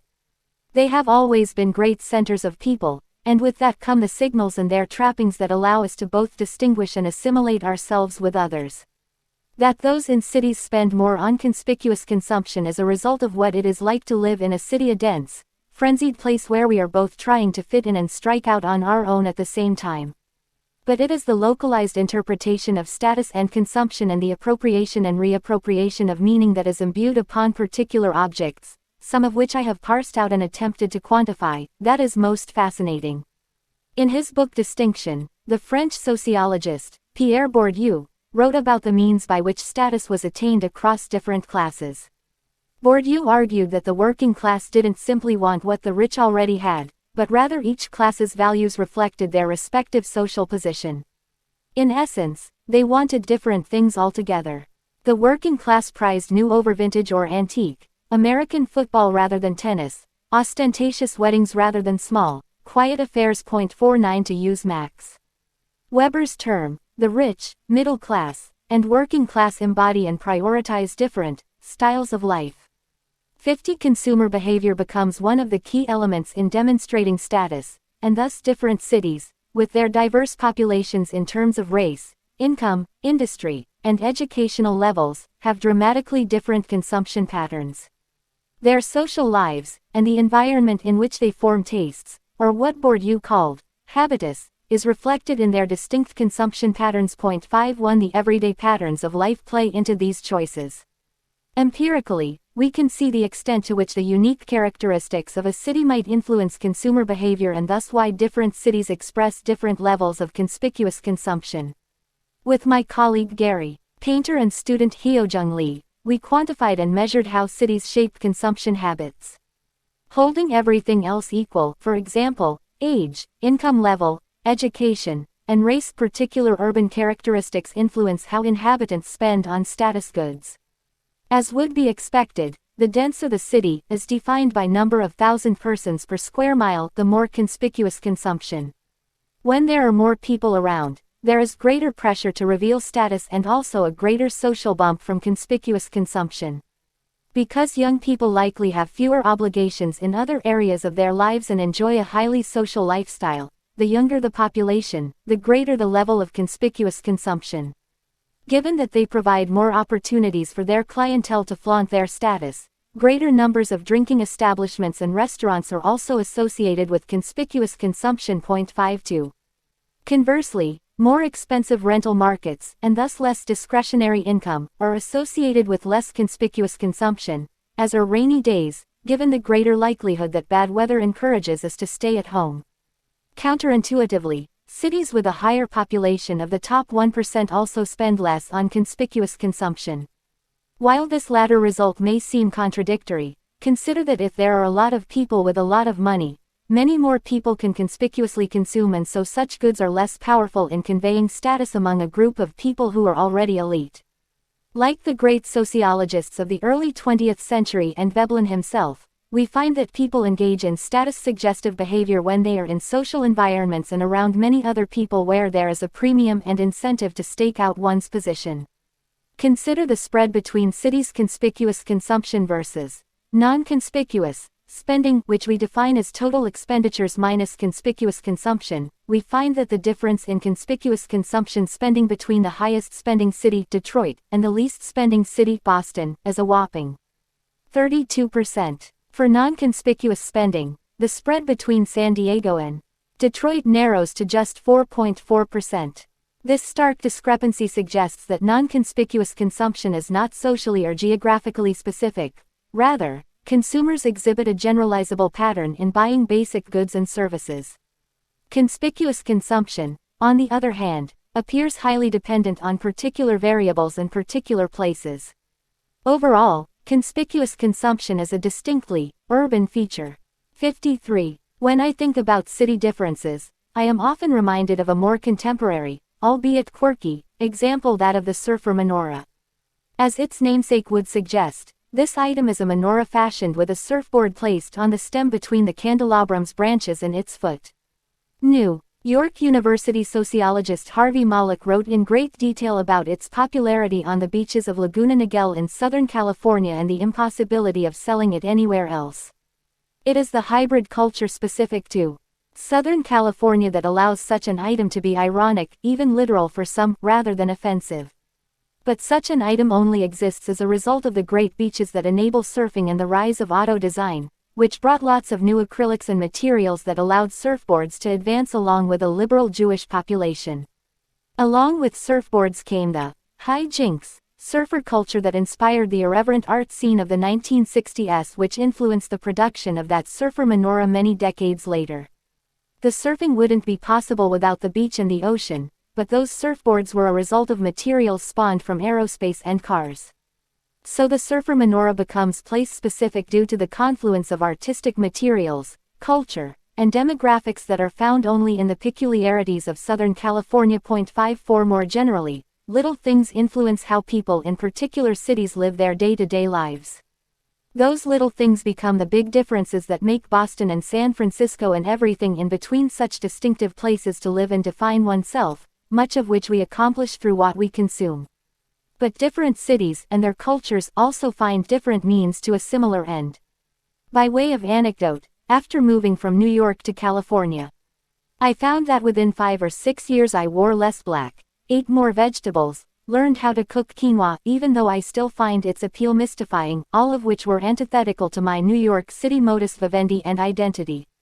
Perhaps these differences can be explained by the cold weather of New York, the city's position as the fashion industry capital, and thus the penchant to wear black. Juxtapose this milieu to the good life, good weather, and sense of well-being for which Los Angeles has always prided itself. Los Angeles' history of television emphasizes women appealing to mainstream America rather than the avant-garde aesthetic of runway fashion. But in both examples, I, like many women before and after me, was responding to a prevailing female aesthetic. There are countless examples. Our consumption patterns often reflect the dominant culture in which we are immersed. New York fashion and the social X-rays of high society, Los Angeles television and film stars, Portland's bohemian intellectuals, or San Francisco's anti-fashion tech entrepreneurs, or what New York Times fashion writer Guy Tribe dubbed the land that style forgot. 55 Most of us are none of the above. But when we live somewhere we tend to reflect it somewhat in how we look and what we consume to look that way.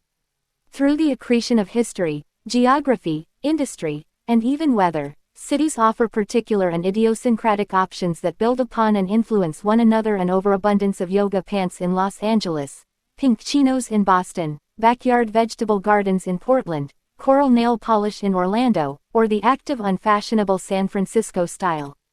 As Molly Young writes in New York Magazine, if culture is partly a result of who is attracted to a given locale, it makes sense that those enticed by San Francisco's temperate climate would likewise gravitate toward soft, moisture-wicking zip-ups. 56. Yet despite these little differences, cities are fundamentally connected to one another through their positions as nodes of consumption and inhabitation for the 21st century elite. 21st century cities may not possess the metropolitan 400, but through skyrocketing rent, expensive preparatory schools, and exorbitant cost of living, they exist as figurative and literal citadels of elite living. The Metropolitan 400 of C. Wright Mills's time was exclusive but limited to a small cast of characters who were economically and socially rare even to other urban denizens. Today's cities house a far bigger elite and one that reinforces their position not simply through high society but through the trappings of their day-to-day lives. Living among other elites allows them to ignore the vast inequality between their urban utopia and even their nearby suburbs, let alone the rest of the world. As Ross Douthat remarked, global elites have their own distinctive worldview, their own common educational experience, their own shared values and assumptions. Social psychologists call these weird for Western. Educated, industrialized, rich and democratic, and of course, their own outgroups. Evangelicals, Little Englanders. Like any other tribal cohort, they seek comfort and familiarity, from London to Paris to New York. Each Western, global city, like each global university, is increasingly interchangeable, so wherever the citizen of the world travels he already feels at home. They can't see that what feels diverse on the inside can still seem like aristocracy to the excluded. 57. Covered by an invisible tissue of urbanity, cities are able to offer many versions of themselves to those who self-select into one metropolis versus another and consume accordingly. 58. We respond to these options and in the process they shape us. But as we are shaped by our cities, we simultaneously shape them, and the world at large, too. That cities are becoming centers of what Douthat has termed elite tribalism, means that, despite their many options and seeming diversity, they too are reinforcing inequality and the class divisions of the 21st century. To get rich is glorious. The state of consumption and class in America. Is a family with a car in the driveway, a flat-screen television and a computer with an internet connection poor? Annie Lowry, Changed Life of the Poor, Better Off, but Far Behind, New York Times. Economy Sec. The surface of American society is covered with a layer of democratic paint, but from time to time one can see the old aristocratic colors breaking through. Alexis de Tocqueville, Democracy in America. That money can't buy happiness is a truism older than Edith Wharton's The House of Mirth or Charles Dickens's A Christmas Carol. But this axiom is oversimplified. It fails to take into account research that suggests that money can buy happiness up to $75,000 annual income. Or, as the Nobel Prize-winning psychologist Daniel Kahneman and his colleague Angus Deaton found, if you're divorced and make less than $1,000 a month, you are more than twice as likely to be sad than if you're divorced and make more than $3,000 a month. Similarly, they found that if you have asthma, you are twice as likely to be sad if you are within the poorer income bracket. Kahneman and Deaton find that those who are wealthier experienced feelings of accomplishment and being in the right place in their life journey. In other words, possessing financial resources is correlated with satisfaction but not necessarily with the true sense of contentment or joy that happiness brings. 1. Wealth and the consumption avenues it opens become ineffective means for comparing one's success and achievement to others but are not necessarily in and of themselves a source of happiness. Similarly, in dramatic longitudinal studies of both developed and developing countries, a team of researchers found that increases in per capita income and GDP do not translate into durable life satisfaction. In some cases, increases in wealth actually result in declines in happiness. Known as the happiness income paradox, or the Easterlin paradox, after the economist Richard Easterlin who discovered the phenomenon, the researchers conclude that although in the short term economic expansions increase happiness, over the long term there is no significant relationship. 2. American consumers know this irony only too well.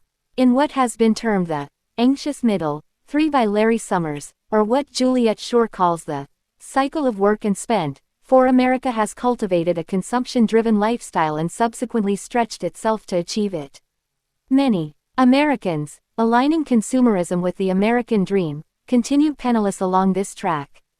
As countless news articles have documented, other than the top economic echelons of society, everyone is struggling and unable to achieve the American dream, whatever that is these days, without massive amounts of debt.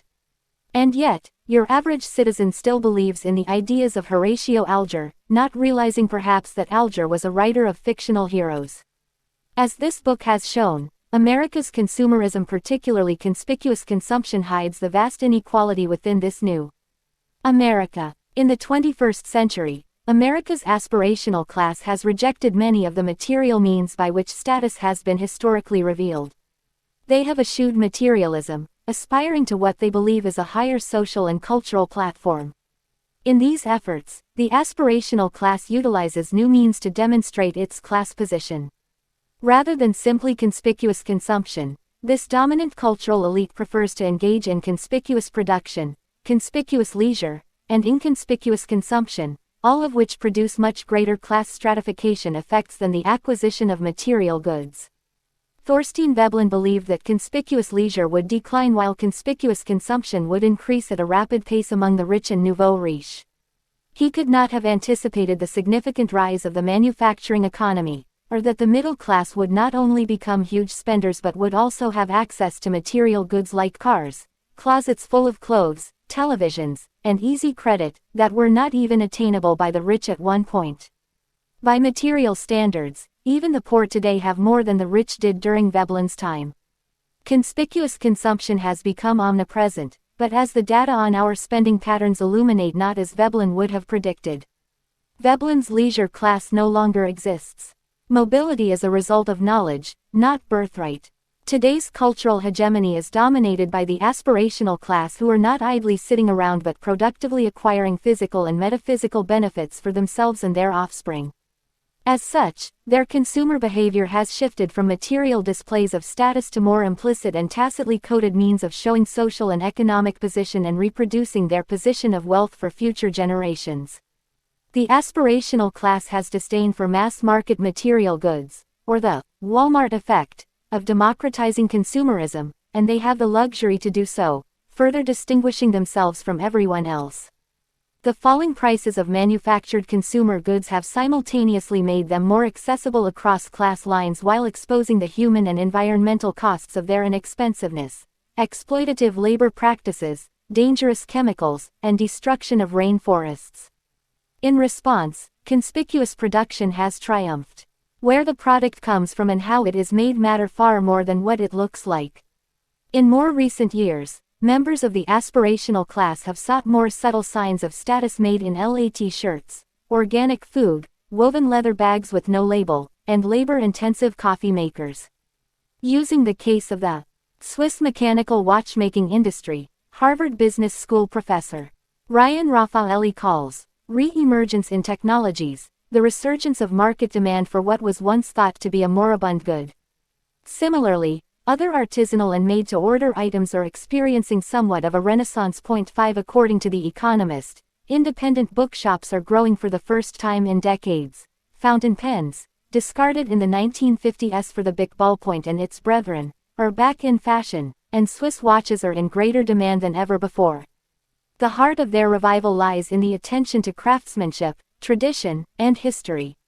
People do not just buy something because it provides the most efficient solution to a problem, writes The Economist's Schumpeter column. They buy it because it provides aesthetic satisfaction, a beautiful book, for example, or a perfectly made shirt, or because it makes them feel good about themselves.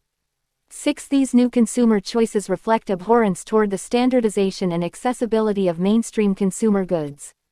The consumption practices of the new elite are not simply a response to middle-class conspicuous consumption, and a further differentiation from ordinary America. In some instances, such as college education and full-time nannies, they also cost a lot more than a nice car or Coach handbag and have broader ramifications than merely serving as material signals of status. But these consumer choices have social costs too. The aspirational class members make decisions and establish norms that have far more pernicious outcomes for society than did previous leisure class consumerism. Rather than buying silver spoons and going on long holidays, their investments in education, health, retirement, and parenting ensure the reproduction of status, and often wealth too, for their offspring in a way that no material good can.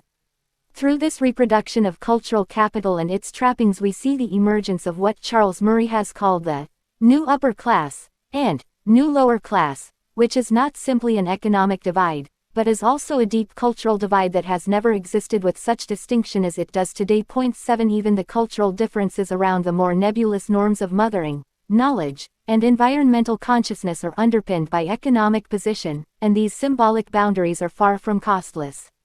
What is most concerning about today's elites is that behaviors that appear to be moral or value-laden choices are deeply embedded in socioeconomic position, and many of these decisions are quotidian, not grand material signifiers. In fact, the media's obsession with financial elites, oligarchs, and plutocrats' extravagant lifestyles distracts from some of our far more pressing issues of cultural, social, and economic stratification. The lives of the super-rich may be interesting, but these people have always existed and they do not make a significant impact on most of our lives. But the aspirational class, many of whom exist in the top 1%, 5%, and 10% income brackets, are a much larger force. Their decisions and investments, which are increasingly inconspicuous, reproduce wealth and upward mobility in a way that leaves out the middle class in detrimental ways. When it comes to conspicuous leisure and inconspicuous consumption, that is, education, health care, child care, and time to spend with one's family, the freedom to engage in these investments genuinely affects the life chances, to use sociologist William Julius Wilson's term, of the aspirational class as compared to the rest. Investing in a child's secondary education, being able to afford fruits and vegetables and regular health checkups, even having the time to breastfeed, all give the next generation a leg up. Having arrived used to mean the minivan and the suburban house, but those don't get the kids into a good university, and that university and being able to write the tuition check is increasingly what divides the rich from everyone else. The aspirational class may not be the 0.01%, but they live in an entirely different and more privileged cultural universe than almost everyone else. As one commentator observed, is it possible that those who have enough disposable income are so caught up in fitness and food trends, Zumba and kale, CrossFit and juicing, that they've become a nerd to deeper, pervasive wellness issues facing the less wealthy? 8. At this point, I would like to focus on some of the general concerns around economic inequality, which are not exclusive to the aspirational class but are in lockstep with the larger problems American society faces as different cultural, social, and economic classes become more and more estranged from one another. The inverse of the aspirational class is the current state of America's middle class. While this book is about the dominant elite and their consumer habits, it would be remiss to not address the other side of the story. Just as the top income groups are spending significantly more on education for their children, alarmingly the middle class is spending less. As this book and other research have shown, for the middle class, the good life is not in the inconspicuous consumption so exalted by the aspirational class. They simply cannot afford it. Instead, today's middle class mobility has become more about stuff and less about life, which is to say, to purchase the material goods that suggest social position requires more working hours, less leisure time, and less time to spend with one's family. 9 Given that the middle class has suffered tremendous job loss, decline in their housing values, and wage stagnation, purchasing this material version of the good life is not as easy as it was previously. First, the paradox of all of those cheap goods that make status goods so accessible to the middle class is that they are being created at the expense of good middle-class jobs, which are both moving to developing countries with cheaper labor forces and being replaced by computers. Globalization and standardization, the hallmarks of modern consumer goods, took those remaining middle-class factory jobs to Brazil and India. The 2008 housing bust eroded almost all of the economic gains of the middle class, or what the Pew Research Center has called, the lost decade of the middle class. In fact, even though many blame the financial industry and its titans for much of the global economic collapse, the middle class was the most affected by the recession. Middle-class jobs and wages dried up, never to recover fully. The middle-class housing market has regained some of its momentum but not to its mid-2000 highs, whereas the top tier of housing has never been more expensive. 85% of middle-class households say their lifestyle is more difficult to maintain today than in 2010. Simultaneously, the rich have gotten substantially richer. The Great Recession, perhaps significantly brought on by the titans within the top 1%, actually hurt the bottom 90% the most. 11 Their home values haven't recovered, their wages already stagnating before the recession haven't improved, and their jobs are lost. While everyone generally agrees that inequality is a problem, there are a multitude of explanations for what has caused the unwinding of the middle class and America's upward mobility, and many of them are tied up in the general observation that we buy too much and that material goods, and the social position they are to imply, are too heavily counted on for happiness. In a stunning and stark portrait of the new America, Financial Times reporter Edward Luce follows the lives of Americans who are experiencing the erosion of the middle class and its accompanying good life. In an essay entitled, "The Crisis of Middle-Class America," Luce portrays the Freemans, a quintessential American family living in Minneapolis. They have just a small mortgage, earn $70,000 a year, and are fit with AC, plenty of food, beer, and evenings sitting on the porch. Mark Freeman works in a warehouse, Connie is an anesthesia supply technician. Their son Andy, who is autistic, is their major expense, and they paid a huge fee to get him on their health insurance. Mark's sleep apnea machine also packs a financial punch. Yet their house, purchased at $53,000 in 1989, once valued at $105,000 and now worth $73,000, was almost repossessed a few years ago. Materially, they seem fine on the surface, but they are not. Mark works 2 extra jobs: karaoke on Wednesday evenings and managing the local liquor store on Saturdays. As Mark explained, "We need all 4 jobs to keep our heads above water." 12. As the middle class has declined, so too have the social structures that ensured its capacity for upward mobility. George Packer argues in The Unwinding that this is the new America. 13. The decline of the middle class and its implicit social contract defines life in America from the late 20th century to the present day. Even just 30 years ago, one could become a well-paid member of the middle class, and consumer items such as TVs, cars, and home ownership aligned closely with upward mobility.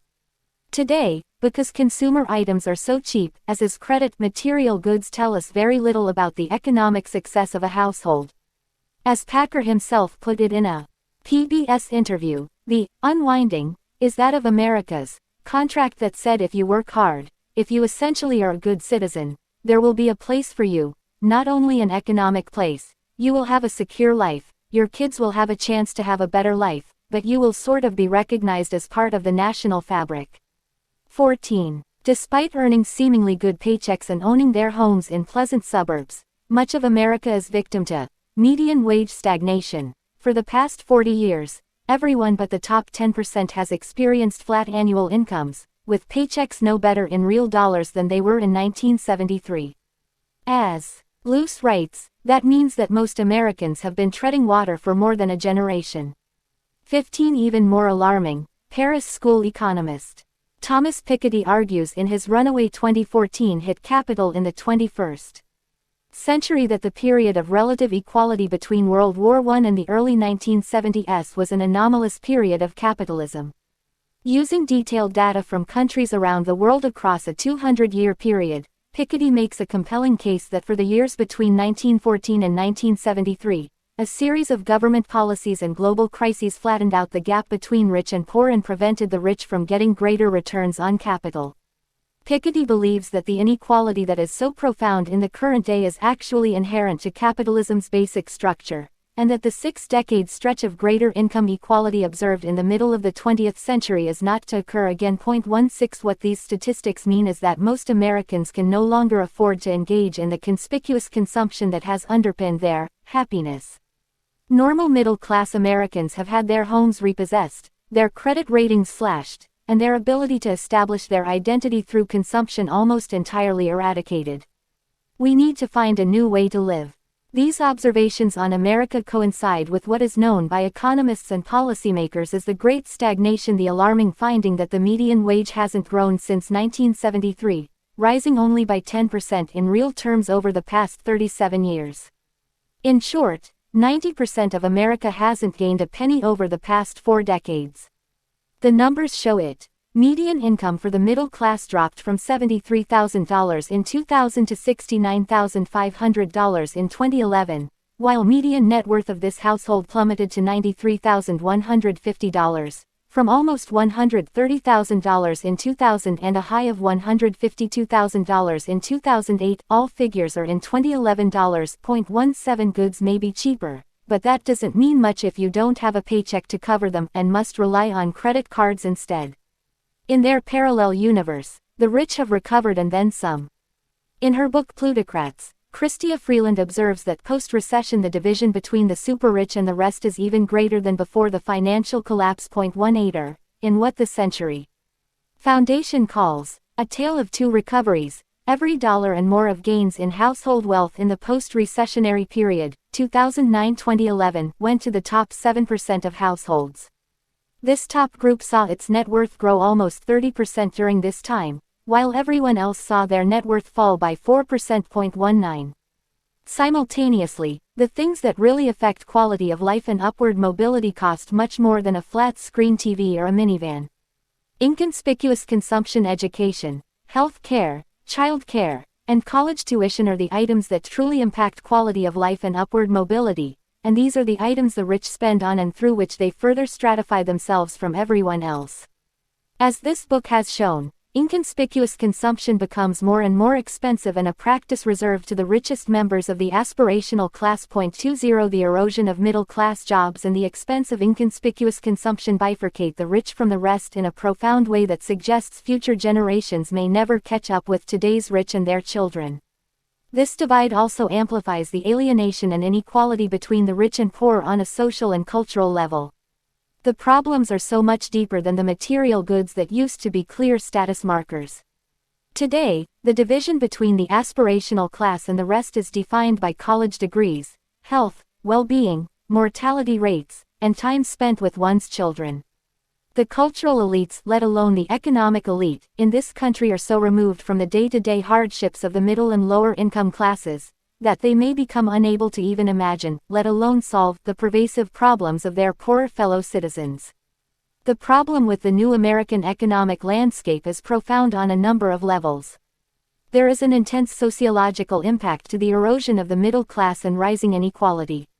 What Evergreen State College professor Stephanie Kuntz calls the new instability is the increasing tenuousness of married life for those who are not highly educated or highly paid. As she points out, in 1970, marriage rates were largely indistinguishable by education levels, and for a while so were divorce rates. Today, if you're educated and rich, you're also more likely to get married than those who are neither, and you are much less likely to get divorced.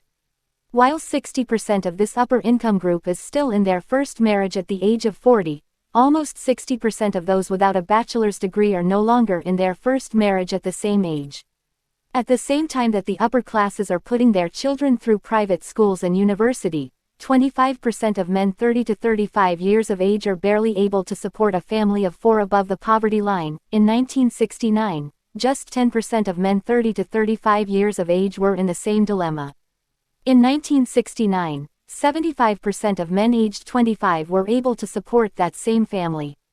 In 2004, the age threshold for men who were able to support a family moved up to 30 years old.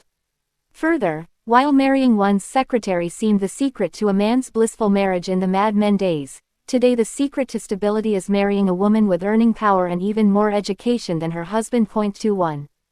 The decline of America's middle class is profound for the global economy as well.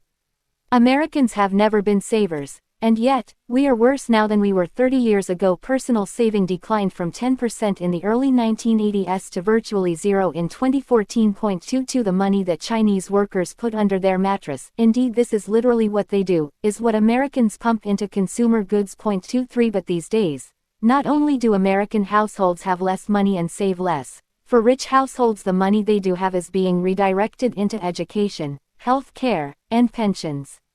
The middle class goes global. Globalization has often been the villain in conversations around mass consumerism and the decline of America's middle class. But something else is afoot as well. as much as the global rich are infiltrating elite Western markets, as documented in books like Plutocrats, and in the frenzy around New York, San Francisco, and London property markets, a larger group is also becoming increasingly important to the world economy. Those factory jobs that left the United States are aiding in what economists are now calling the global middle class. 24 Just as the Industrial Revolution brought the United States and UK a new class of reasonably paid workers who then returned this income to the consumer economy, there is a growing population that, as a result of developing world industrialization and globalization, has moved out of poverty and into a middle-class quality of life. But what do we mean by a global middle class? Even America's poor are doing better materially and financially than many of the reasonably well-off in developing countries. Thus, is the term global middle class absolute to have a fixed minimum and maximum income level or relative the median of each individual country?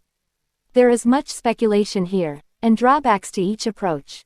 For example, some use a relative approach, like that of New York University economist William Easterly, defining middle class as the 20 to 80% income bracket in the United States. However, what is middle in America is rich in most other places.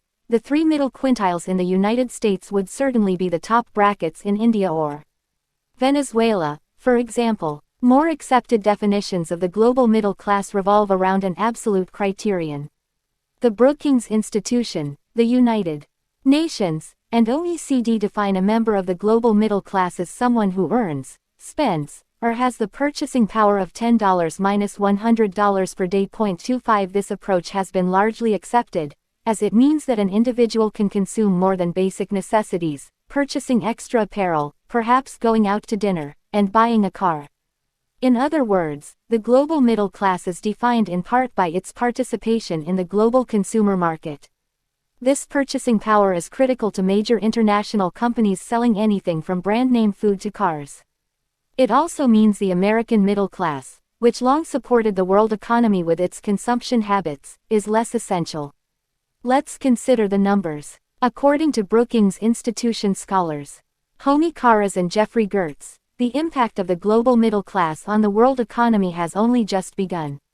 By 2021, the number of Asian middle-class consumers, an estimated 2 billion, will far outpace their Western counterparts. Karas's and Gertz's analysis of the emerging global middle class uses the $10 minus $100 spending power range and studies 145 countries, capturing 98% of the world's population. Their projections suggest that by 2020, 54% of the world's middle class will come from Asia Pacific, while North America's and Europe's global share will decline to just 10% and 22%, respectively, from 18% and 36%, respectively, in 2009. Karas and Gertz believe that from 2009 to 2030 there could be a six-fold increase in the Asian middle class, while North America and Europe decline significantly in their global share, and North America also declines in its absolute number of people. By 2022, Karas and Gertz believe more people in the world will be middle class rather than poor. 26. When it comes to share of global consumption, this new global middle class will take over the role that the North American and European consumers currently hold. In 2009, North America accounted for 26% of middle-class consumption, some $5,600 billion, and Europe accounted for 38% of middle-class consumption, roughly $8,000 billion. 27 Karas and Gertz believe that by 2020, the Asian-Pacific market will generate 42% of global middle-class consumption, to North America's 17% and Europe's 29%. While the United States is currently the biggest middle-class consumer economy, followed by Japan and Germany, by 2020, China is projected to become number one, and by 2030, India and China will hold the top two slots, generating 23% and 18%, respectively, with the United States significantly farther behind in third, generating 7% of global middle-class consumption. In one generation, almost half of global middle-class consumption may shift to an entirely different part of the world, with entirely different aesthetics, culture, and social dynamics. Already, car sales and mobile phone sales are greater in China than in the United States. In 2000, the United States market accounted for 37% of worldwide car sales, while China accounted for just 1%. 15 years later, China is the world's largest car economy, accounting for almost 14 million vehicles in 2009, compared to the United States' 10.4 million.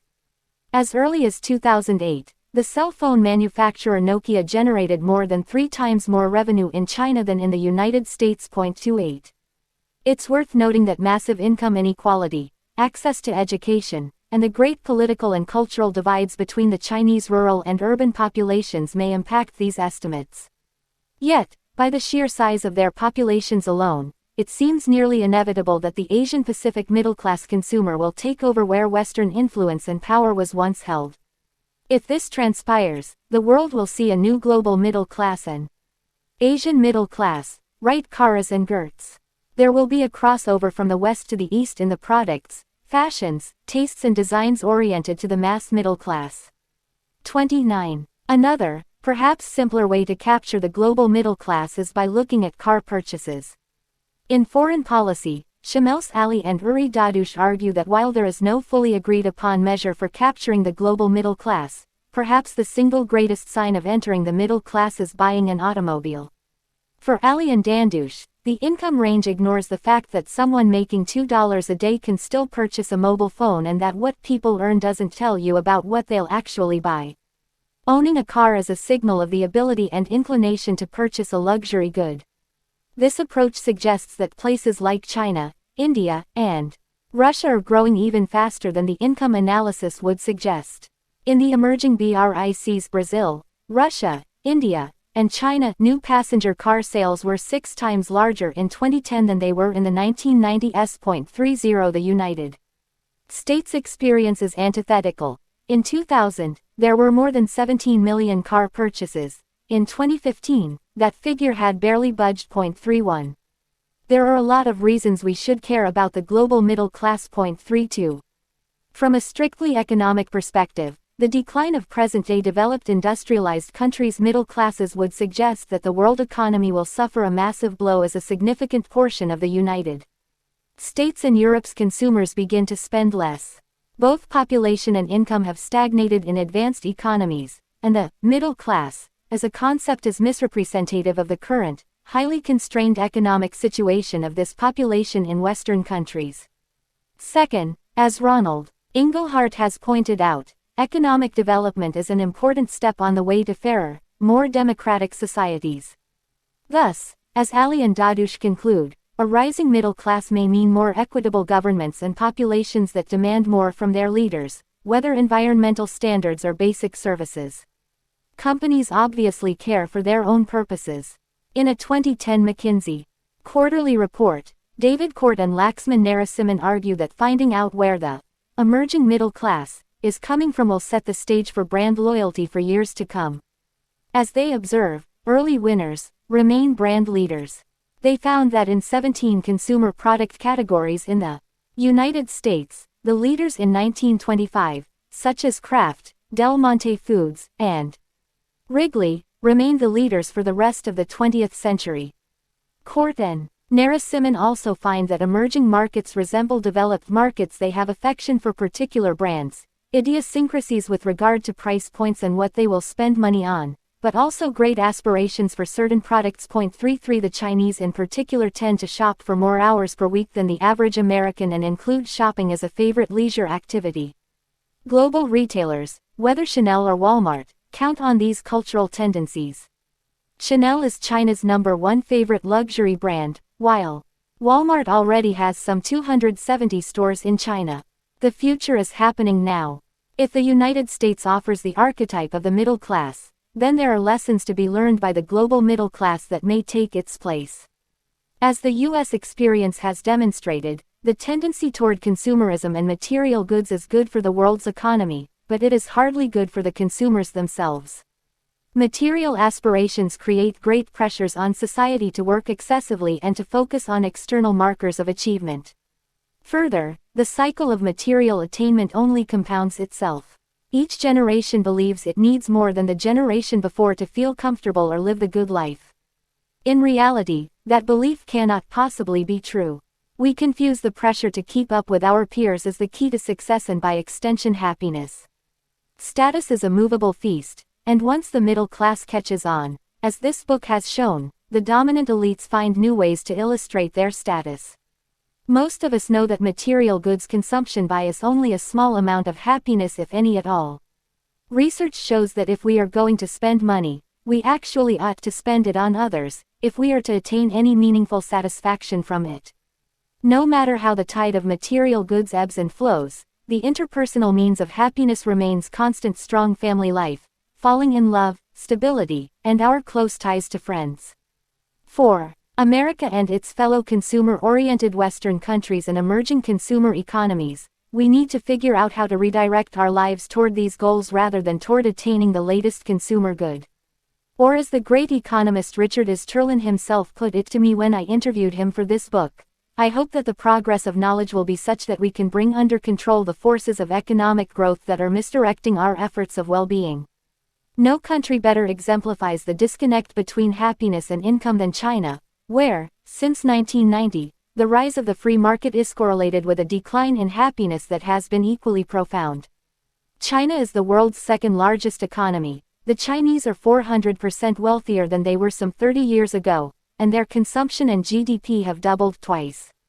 Mao's communism has been replaced by middle-class urban denizens with TVs and refrigerators.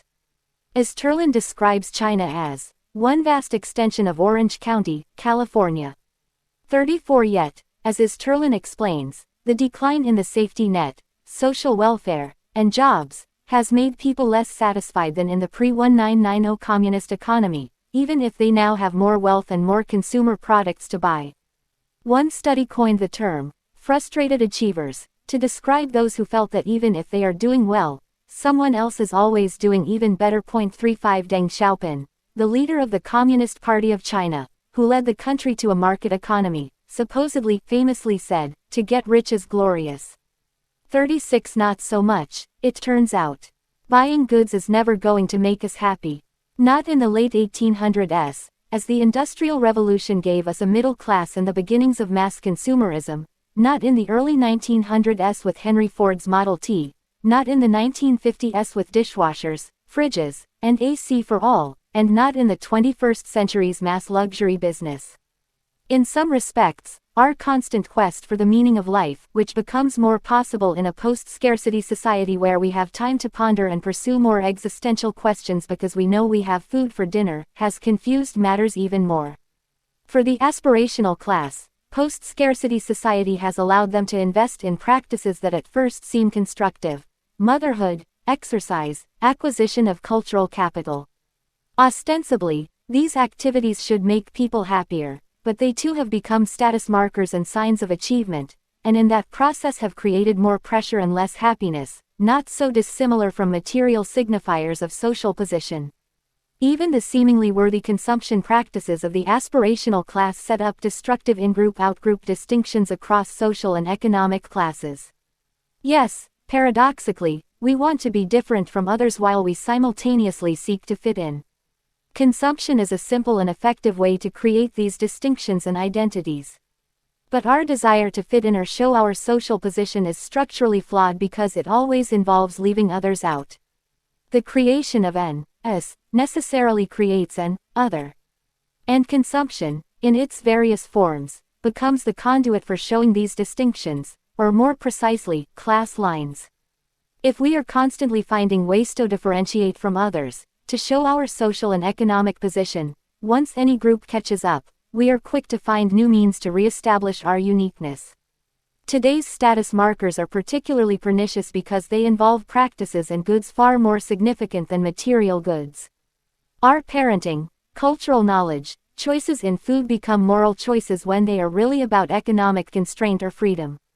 Society frowns upon those who make inferior decisions on such matters, willfully ignorant that many of these decisions, veiled in morality, are practical and realistic outcomes of socio-economic position. This book has examined American culture and consumption in the 21st century and in particular the norms and practices of a new cultural formation, the aspirational class. The practices and behaviors that I observe can be seen in the local section of Dublin supermarkets that offer almond butter and quinoa, in the mothering practices and pressures in London, and the boutiques of Paris. The limitations of my landscape are due to the data at hand, but the expanse of these phenomena is in evidence worldwide. Thorstein Veblen's view of consumption in the 19th century still applies today, but society and class are far more complicated. Many of us have access to the items that were then status markers of only the rich. Acquiring those status markers does not indicate one's financial well-being, let alone happiness or fulfillment. Status itself, always present and always changing, has since permeated many other aspects of life. The question I leave you with is this: does being different from others, being better than others at acquiring possessions or the perfect heirloom tomatoes, or making the decision and investment to breastfeed or feed your family organic produce really advance society at all? Perhaps this seems a rhetorical question, but I do not mean it as such. In some ways, the choice to be a better, more involved parent, exercise more, read more newspapers, probably does make us healthier, happier, and more engaged members of society. But we cannot lose sight of the extent to which these practices are not even an option for huge segments of society. They are obviously not choices for the poor, the near poor, and even huge swaths of the middle class. But even for the aspirational class, these status markers become points of peer pressure. As the sociologists Sarah Bowen, Sinica Elliott, and Jocelyn Brenton observe in a recent essay, The Joy of Cooking, all of this burden to perfect things on a superficial level just leaves us overwhelmed anyway. This does not mean that all of our consumption practices are off base. Caring about where things come from, supporting local farmers, making home-cooked meals, investing in education rather than handbags are certainly more constructive and establish better value systems than the flashy consumer culture of the 1980s and early 2000s. But even the aspirational class consumer gestalt reflects a frenzy and status consciousness that not only leaves many out, but also stresses us out. In all of our consuming conspicuous and inconspicuous, we may be missing out on living our lives entirely. Irrespective of one's opinion on the merits or otherwise of how society chooses to consume in the 21st century, one thing is clear. Consumption is more than just buying things. Consumer habits reveal who we are and who we aspire to be. Our choices around what we consume simultaneously connect us and estrange us from different groups within society. To quote the great anthropologist Dame Mary Douglas and Baron Isherwood, goods and consumption have been artificially abstracted out of the whole social scheme. 37 As I hope this book has shown, our consumption habits reveal something much deeper and more complicated than what material objects ostensibly suggest. In its summation of things big and small, consumption is a process and positioning of conveying information and identity. As we understand what motivates how and why we consume, we also learn more about humanity, how and where it organizes itself, the implications and limitations to these decisions, and, finally, what matters to us as individuals and society as a whole. Appendix: Consumer Expenditure Survey. The Consumer Expenditure Survey (CE) is an annual survey of American consumer behavior, conducted by the U.S. Census Bureau under contract with the Bureau of Labor Statistics. The history of the dataset goes back to the late 19th century, though the modern and annual-based survey began in 1980. One of the major goals of the survey is to update a cost of living index, known as the Consumer Price Index (CPI). However, given its comprehensive and accurate information on consumers' spending behaviors and their socioeconomic characteristics, it has long been used by researchers to analyze and explain consumer behaviors. The CE comprises two independent surveys, the Diary Survey and the Interview Survey. The Diary Survey collects expenditure data on small and frequently purchased items and is reported by a self-administered diary, while the Interview Survey is designed to collect data on expenditures that are relatively large, e.g., durable goods, or that are regularly bought, e.g., rent, insurance. Given the superior performance of the Interview Survey found in B et al., this book mainly used the interview microdata for analyzing certain consumer groups' behavior.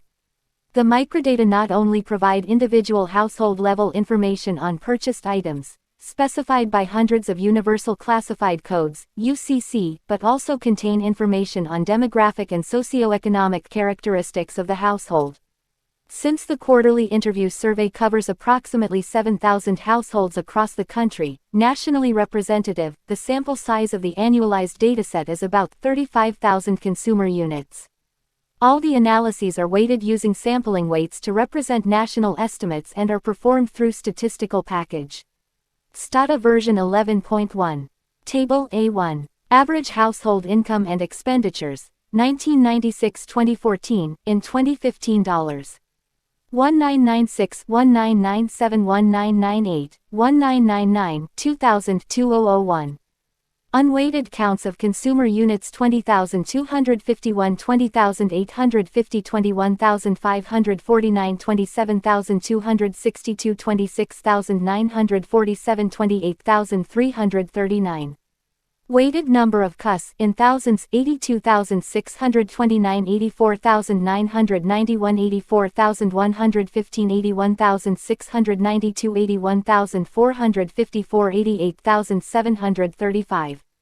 Average income before taxes 57,190, 58,766, 60,280, 62,271, 61,246, 63,426. Average annual expenditures 50,163, 50,346, 51,205, 52,439, 51,567, 51,826. Food 7,129, 7,189, 7,148, 7,066, 7,024, 6,922. Alcoholic beverages 427 quadrillion 426 trillion 431 billion 426,417,452. Housing 15,221, 15,561, 15,859, 16,245, 15,942, 16,332. Apparel and services 2,057, 2,063, 1,966, 1,994, 1,914, 1,800. Transportation 9,887, 9,730, 9,774, 10,178, 10,327, 10,470. Healthcare 2,555, 2,572, 2,634, 2,682, 2,711, 2,766. Entertainment 2,624, 2,577, 2,552, 2,722, 2,542, 2,583.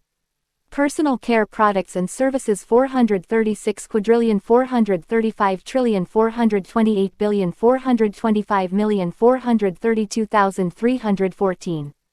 Reading 249 quadrillion 252 trillion 247 billion 240 million 214,197. Education 690 quadrillion 737 trillion 783 billion 769 million 796,779. Tobacco products and smoking supplies 395 quadrillion 397 trillion 402 billion 443 million 455,433. Miscellaneous 1,231 1,161 1,198 1,175 1,019 985. Cash contributions 1,645 1,600 1,798 1,906 1,848 1,790. Personal insurance and pensions 5,616 5,646 5,982 6,168 5,926 6,032 2003 2004 2005 2006 2007. Unweighted counts of consumer units 30,398 31,820 36,168 35,625 33,261 31,945. Weighted number of CUS in thousands 92,388 97,391 116,282 117,356 118,843 120,171.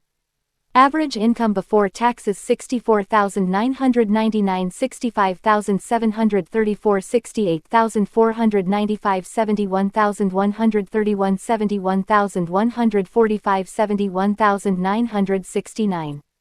Average annual expenditures 52,364, 51,507, 51,091, 53,135, 53,789, 54,396. Food 6,876, 6,779, 6,978, 6,962, 7,049, 8,080. Alcoholic beverages 449 quadrillion 401 trillion 400 billion 428 million 446,381. Housing 16,439 16,369 16,336 17,185 18,089 18,078. Apparel and services 1,747 1,563 1,518 1,567 1,495 1,452. Transportation 10,404 10,257 9,687 10,063 9,837 9,712. Healthcare 2,969 2,983 1,018 3,062 3,059 3,079. Entertainment 2,667 2,575 2,621 2,694 2,676 2,747. Personal care products and services 340 quadrillion 341 trillion 341 billion 335 million 332,332. Reading 191 quadrillion 171 trillion 163 billion 153 million 137,135. Education 941,943 1,047 1,089 978 1,025. Tobacco products and smoking supplies 436 quadrillion 394 trillion 358 billion 383 million 382,368. Miscellaneous 1,062 806 trillion 796 billion 892 million 917,849.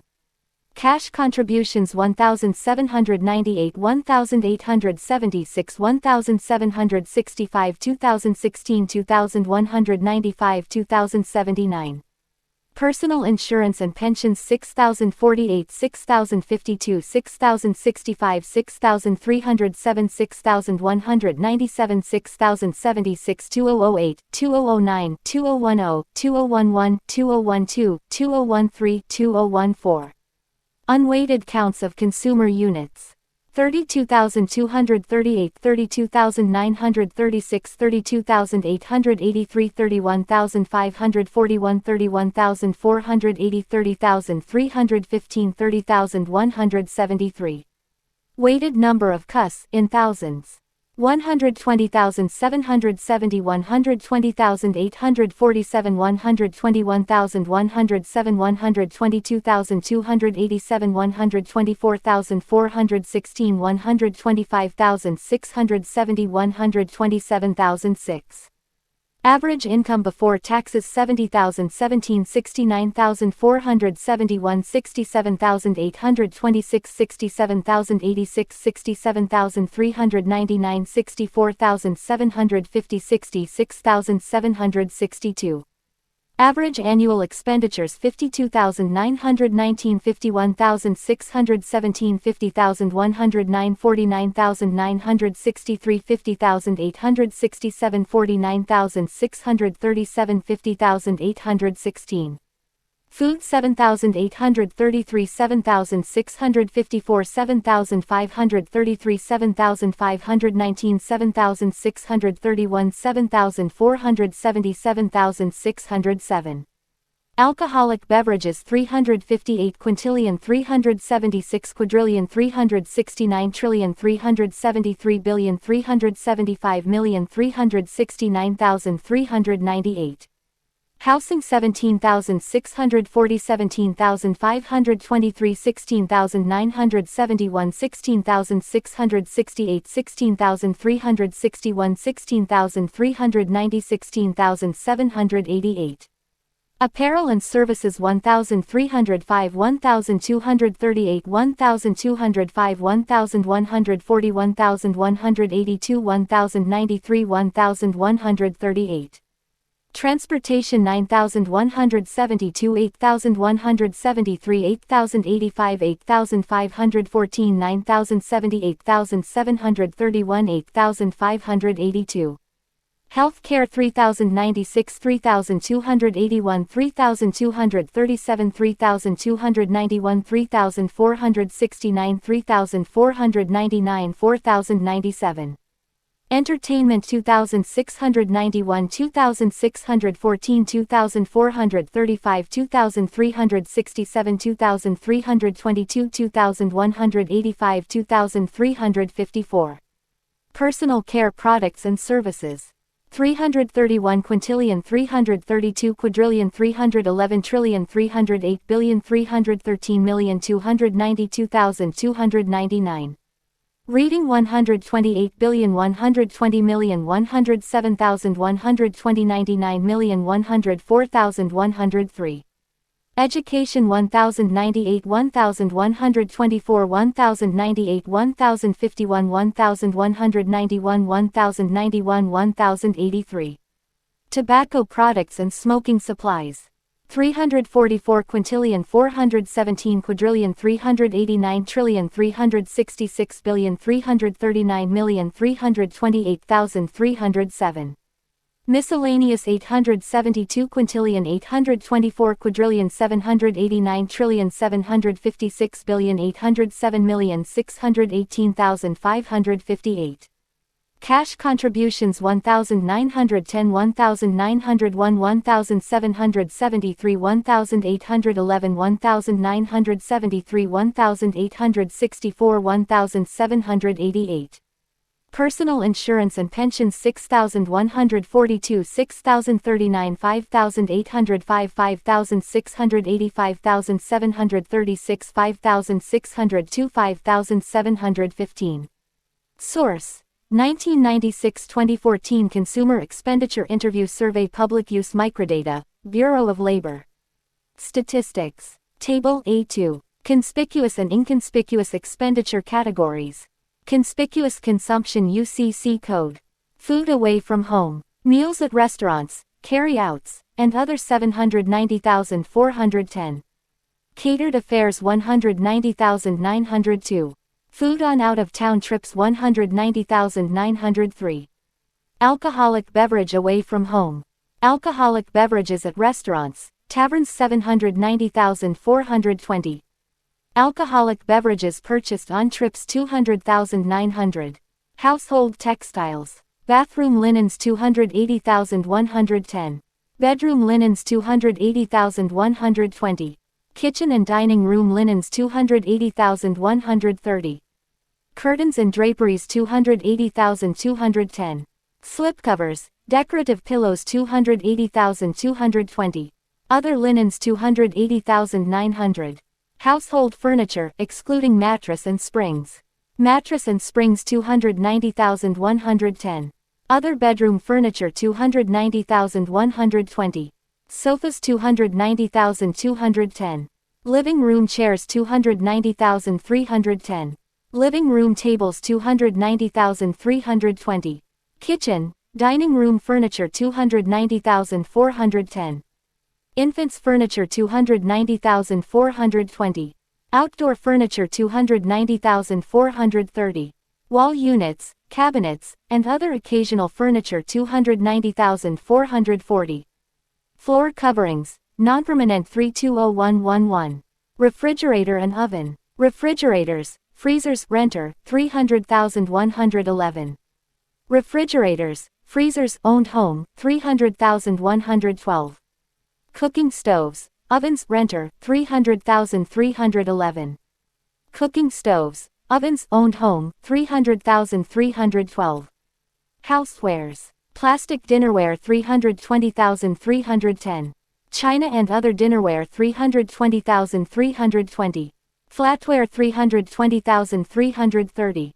Glassware 320,340. Silver serving pieces 320,350. Other serving pieces 320,360. Household miscellaneous. Window coverings 320,120. Infants equipment 320,130. Outdoor equipment 320,150. Lamps and lighting fixtures 320,220. Clocks and other household decorative items 320,233. Office furniture for home use 320,901. Indoor plants, fresh flowers 320,903. Computers and computer hardware for non-business use 690,111. Cellular phone service 270,102. Men's clothing. Men's suits 360,110. Men's sport coats, tailored jackets 360,120. Men's coats and jackets 360,210. Men's hosiery 360,312. Men's accessories 360,330. Men's sweaters and vests 360,340. Men's active sportswear 360,350. Men's shirts 360,410. Men's pants and shorts 360,513. Men's costumes 360,902. Boys' clothing. Boys' coats and jackets 370,110. Boys' sweaters 370,120. Boys' shirts 370,130. Boys' hosiery 370,213. Boys' accessories 370,220. Boys' suits, sport coats, vests 370,311. Boys' pants and shorts 370,314. Boys' active sportswear 370,904. Boys' costumes 370,902. Women's clothing. Women's coats and jackets 380,110. Women's dresses 380,210. Women's sport coats, tailored jackets 380,311. Women's vests and sweaters 380,312. Women's shirts, tops, blouses 380,313. Women's skirts 380,320. Women's pants and shorts 380,333. Women's active sportswear 380,340. Women's hosiery 380,430. Women's suits 380,510. Women's accessories 380,901. Women's costumes 380,903. Girls' clothing. Girls' coats and jackets 390,110. Girls' dresses and suits 390,120. Girls' shirts, blouses, sweaters 390,210. Girls' skirts, pants, and shorts 390,223. Girls' active sportswear 390,230. Girls' hosiery 390,321. Girls' accessories 390,322. Girls' costumes 390,902. Infants' clothing. Infant coat, jacket, snowsuit 410,110. Infant dresses, outerwear 410,120. Infant accessories 410,901. Footwear. Boys' footwear 400,210. Women's footwear 400,310. Girls' footwear 400,220. Watches, jewelry, and luggage. Watches 430,110. Jewelry 430,120. Luggage 430,130. Vehicle. New cars 450,110. New trucks 450,210. Used cars 460,110.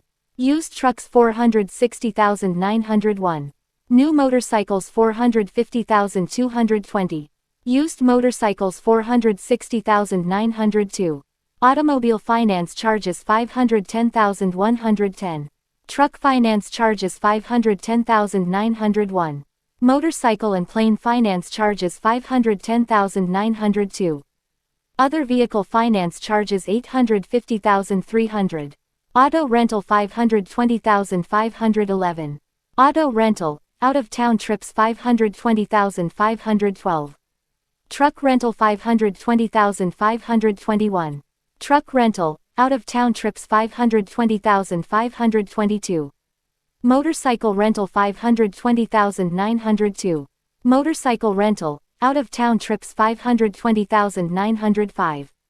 Aircraft rental $520,903. Aircraft rental, out-of-town trips $520,906.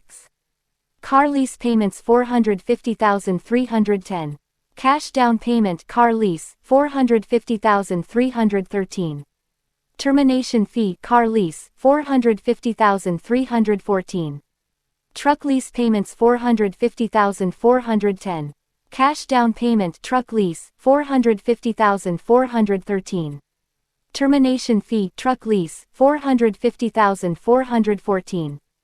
TV and audio. Televisions $310,140. Personal digital audio players $310,314. Sound components and component systems $310,320. Boat and motors. Boat without motor and boat trailers $600,121. Purchase of boat with motors $600,132. Outboard motors $600,110. Personal care products. Wigs and hairpieces $640,130. Funeral expenses $680,140. Cemetery lots, vaults, maintenance fees $680,901. Inconspicuous consumption, labor-intensive UCC code. Property management and security. Property management, owned dwellings $230,901. Management and upkeep services for security, owned dwellings $340,911. Property management, owned vacation homes $230,902. Management and upkeep services for security, owned vacation homes $340,912. Household services. Babysitting and child care in your own home $340,211. Babysitting and child care in someone else's home $340,212. Care for elderly, invalids, handicapped, etc.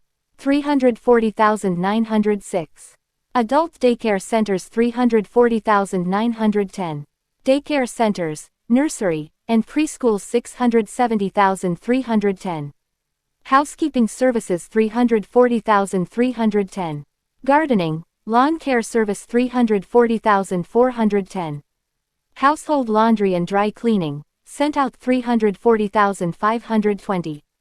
Home security system service fee $340,915. Legal and accounting fees. Legal fees $680,110. Accounting fees $680,902. Inconspicuous consumption, experience-driven UCC code. Alcoholic beverage at home, beer, wine, other alcohol $790,330. Lodging on trips $210,210. Mattress and springs. Mattress and springs $290,110. Repair of clothing, watch, etc. Shoe repair and other shoe service $440,110. Alteration, repair, and tailoring of apparel and accessories $440,130. Watch and jewelry repair $440,150. Apparel laundry and dry cleaning not coin operated $440,210. Automobile service clubs. Automobile service clubs $620,113. Airline, taxi, and ship fares. Airline fares $530,110. Taxi fares and limousine services on trips $530,411. Taxi fares and limousine services $530,412. Ship fares $530,901. Medical services. Physician's services $560,110. Dental services $560,210. Eye care services $560,310. Fees and admissions. Recreation expenses, out-of-town trips $610,900. Social, Recreation, Health Club membership $620,111. Fees for participant sports $620,121. Participant sports, out-of-town trips $620,122. Movie, theater, amusement parks, and other $620,211. Movie, other admissions, out-of-town trips $620,212. Admission to sporting events $620,221. Admission to sports events, out-of-town trips $620,222. Fees for recreational lessons $620,310. Other entertainment services, out-of-town trips $620,903. Musical instruments and other entertainments. Musical instruments and accessories $610,130. Rental and repair of musical instruments $620,904. Rental of video cassettes, tapes, films, and discs $620,912. Pets, toys, hobbies, and playground equipment. Pet purchase, supplies, medicine $610,320. Pet services $620,410. Vet services $620,420.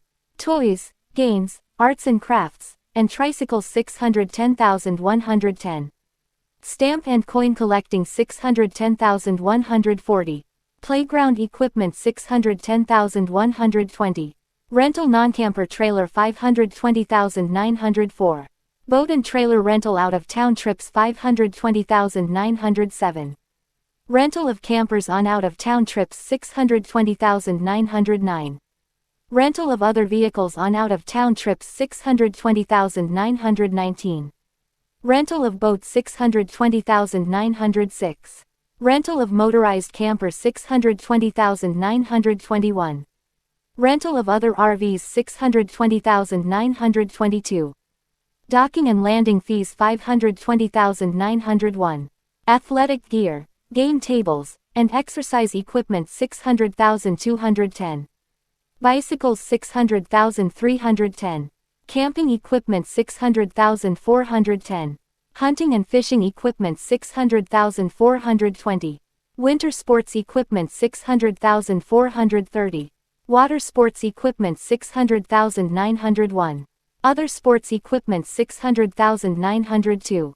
Rental and repair of miscellaneous sports equipment $620,908. Other entertainment. Film $610,210. Photo processing $620,330. Repair and rental of photographic equipment $620,905. Photographic equipment $610,230. Photographer fees $620,320. Live entertainment for catered affairs $680,310. Rental of party supplies for catered affairs $680,320. Personal care services. Personal care services $650,310. Reading. Newspaper, magazine by subscription $590,310. Newspaper, magazine non-subscription $590,410. Books through book clubs $590,220. Books not through book clubs $590,230. Encyclopedia and other sets of reference books $660,310. Tuitions. College tuition $670,110. Elementary and high school tuition $670,210. Miscellaneous. Dating services $680,904. Vacation clubs $680,905. Credit card memberships $620,112. Shopping club membership fees $620,115. Cash contributions. Cash contributions to charities and other organizations $800,821. Cash contributions to church, religious organizations $800,831. Cash contribution to educational institutions $800,841. Cash contribution to political organizations $800,851. Table A3. Regression results. Expenditure regression model with MSA dummies, 2012. COF. STD. AIR, ZP greater than Z 95% confidence interval. Age of householder ref. 35 to 44, 16 to 24 0.2730 0.0328.50 0.0000.210 0.336 2534 0.1430 0.0226.50 0.0000 0.099 0.186 45 to 54 minus 0.047 0.022 minus 2.20 0.028 minus 0.089 minus 0.005 55 to 64 minus 0.134 0.024 minus 5.60 0.000 minus 0.180 minus 0.087 65 to 74 minus 0.102 0.040 minus 2.5 0.012 minus 0.181 minus 0.023 75 and older. Minus 0.238 0.045 minus 5.30 0.000 minus 0.327 minus 0.149 Income class ref. P45 to 55. P0 to 5 minus 0.584 0.038 minus 15.5 0.000 minus 0.658 minus 0.510. P5 to 15 minus 0.702 0.031 minus 22.8 0.000 minus 0.762 minus 0.642.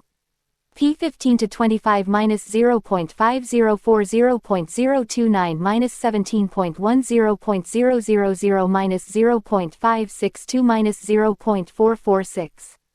P25 to 35 minus 0.286 0.029 minus 10.0 0.000 minus 0.342 minus 0.230. P35 to 45 minus 0.177 0.028 minus 6.30 0.000 minus 0.233 minus 0.122. P55 65 0.133 0.028 4.80 0.000 0.078 0.188.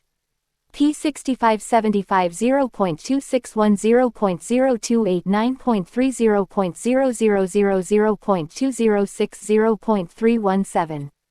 P75 85 0.435 0.029 15.20 0.000 0.379 0.492.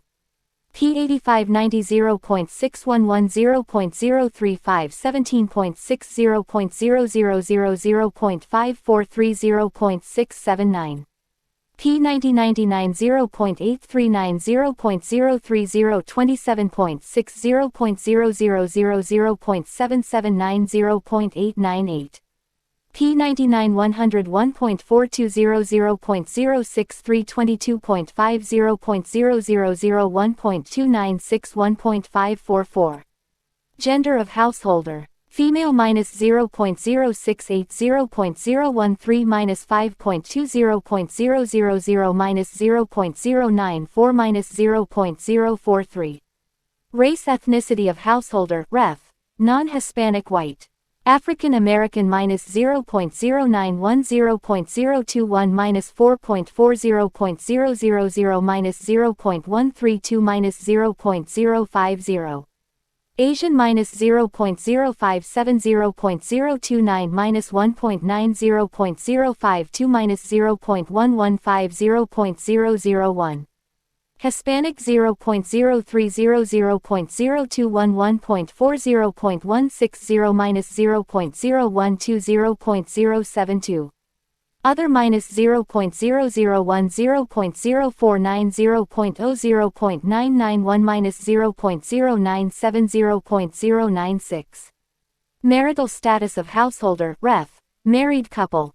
Widowed minus 0.142 0.030 minus 4.80 0.000 minus 0.201 minus 0.084. Divorced minus 0.124 0.023 minus 5.50 0.000 minus 0.168 minus 0.079. Separated 0.022 0.0410 0.50 0.595 minus 0.059 0.102. Never married minus 0.056 0.023 minus 2.5 0.014 minus 0.101 minus 0.011. Composition of earners, ref. Single earners. Dual earner household minus 0.031 0.020 minus 1.60 0.117 minus 0.070 0.008. Education attainment of householder, ref. High school dropouts. High school graduate 0.078 0.024 3.30 0.001 0.032 0.124. Some college and associate's degree 0.141 0.023 6.10 0.000 0.096 0.187. Bachelor's degree 0.270 0.025 10.60 0.000 0.220 0.320. Master's degree or higher 0.253 0.028 8.90 0.000 0.198 0.309. Household size. Number of children under 18 0.029 0.0074 4.10 0.000 0.015 0.042. Number of seniors age 65 and over 0.006 0.022 0.30.799 minus 0.037 0.048. Homeownership, ref. Renter. Owner household 0.123 0.0167.50 0.000 0.091 0.155. MSA dummies, ref. Household in non-MSA areas.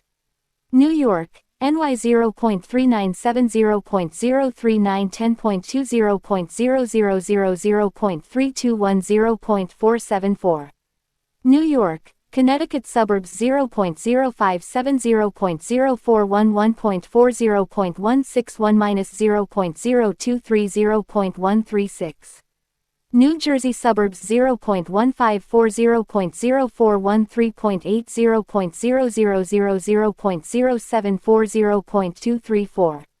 Philadelphia MSA, PANJ to MD 0.129 0.040 3.20 0.001 0.050 0.207. Boston Brockton Nashua, MA NHME CT 0.0520 0.0411 0.30.209 minus 0.029 0.132.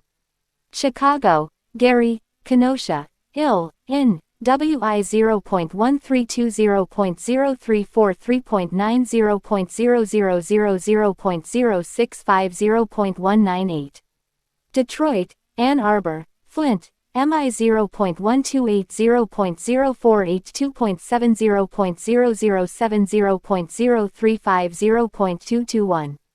Cleveland, Akron, O 0.130 0.0622 2.10 0.038 0.007 0.252.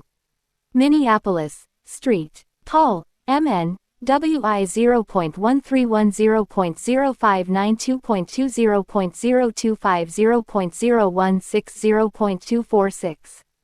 Washington, D.C., MD, VA, WV 0.062 0.0461.40 0.178 minus 0.028 0.152.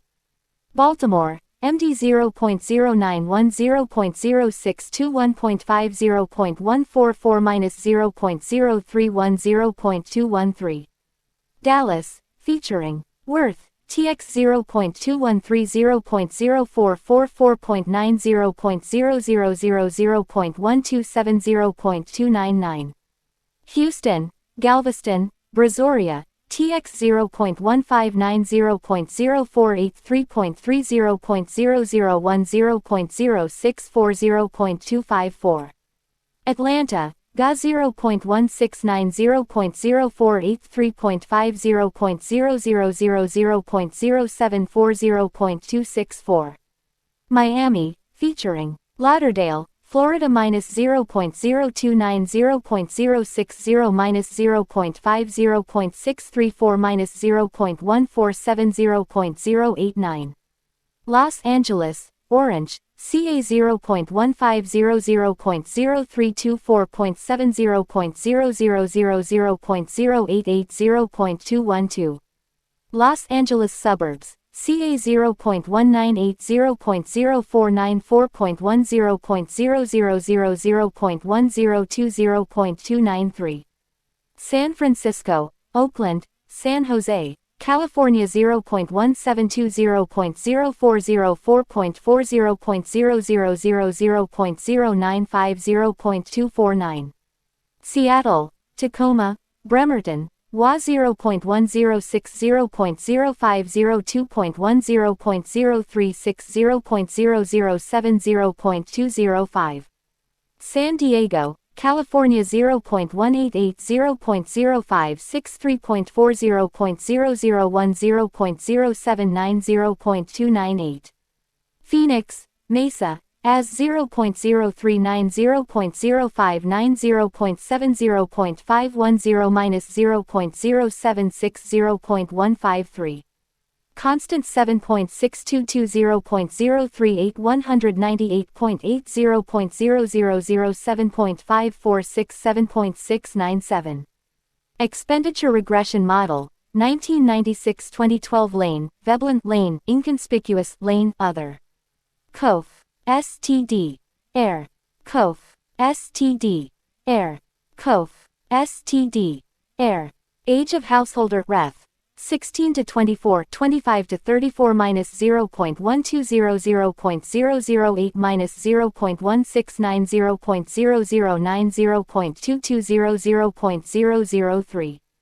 34 to 44 minus 0.255 0.009 minus 0.225 0.009 0.259 0.003. 45 to 54 minus 0.315 0.009 minus 0.217 0.009 0.278 0.003. 55 to 64 minus 0.388 0.009 minus 0.181 0.010 0.239 0.003. 65 to 74 minus 0.476 0.013 minus 0.094 0.014 0.126 0.005.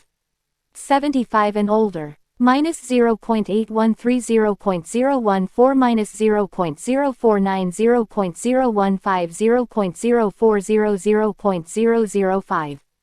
Income elasticity. Lane, income before taxes, 0.146 0.004 0.135 0.004 0.164 0.001. Income elasticity times income class.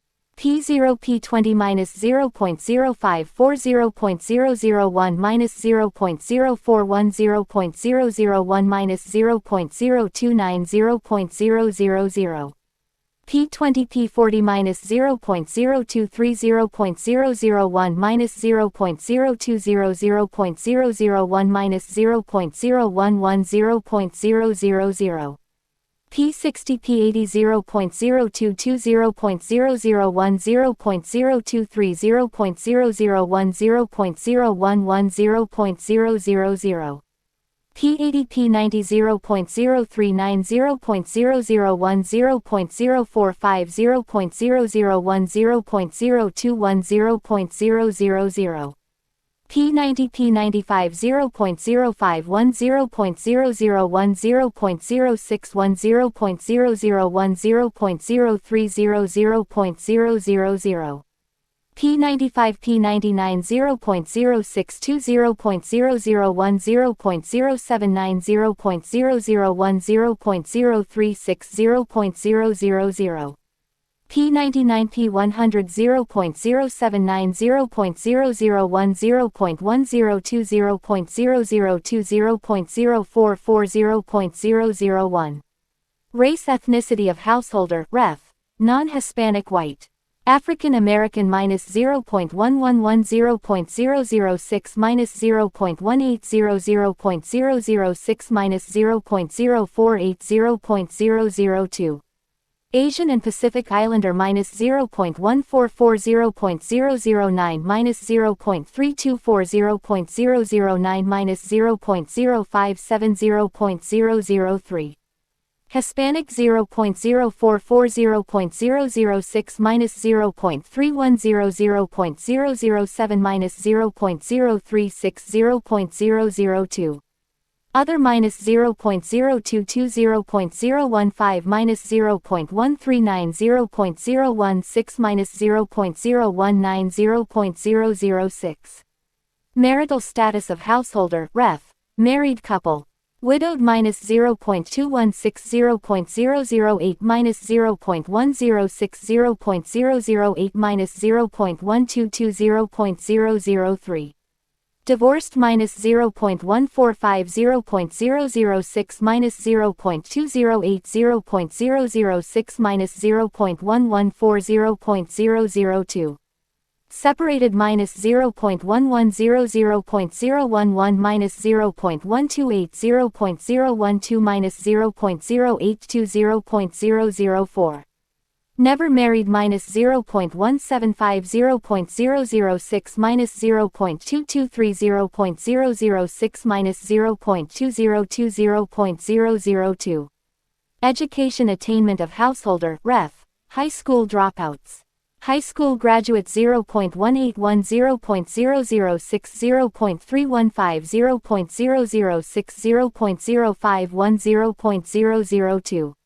Some college and associate's degree 0.295 0.006 0.630 0.006 0.078 0.002.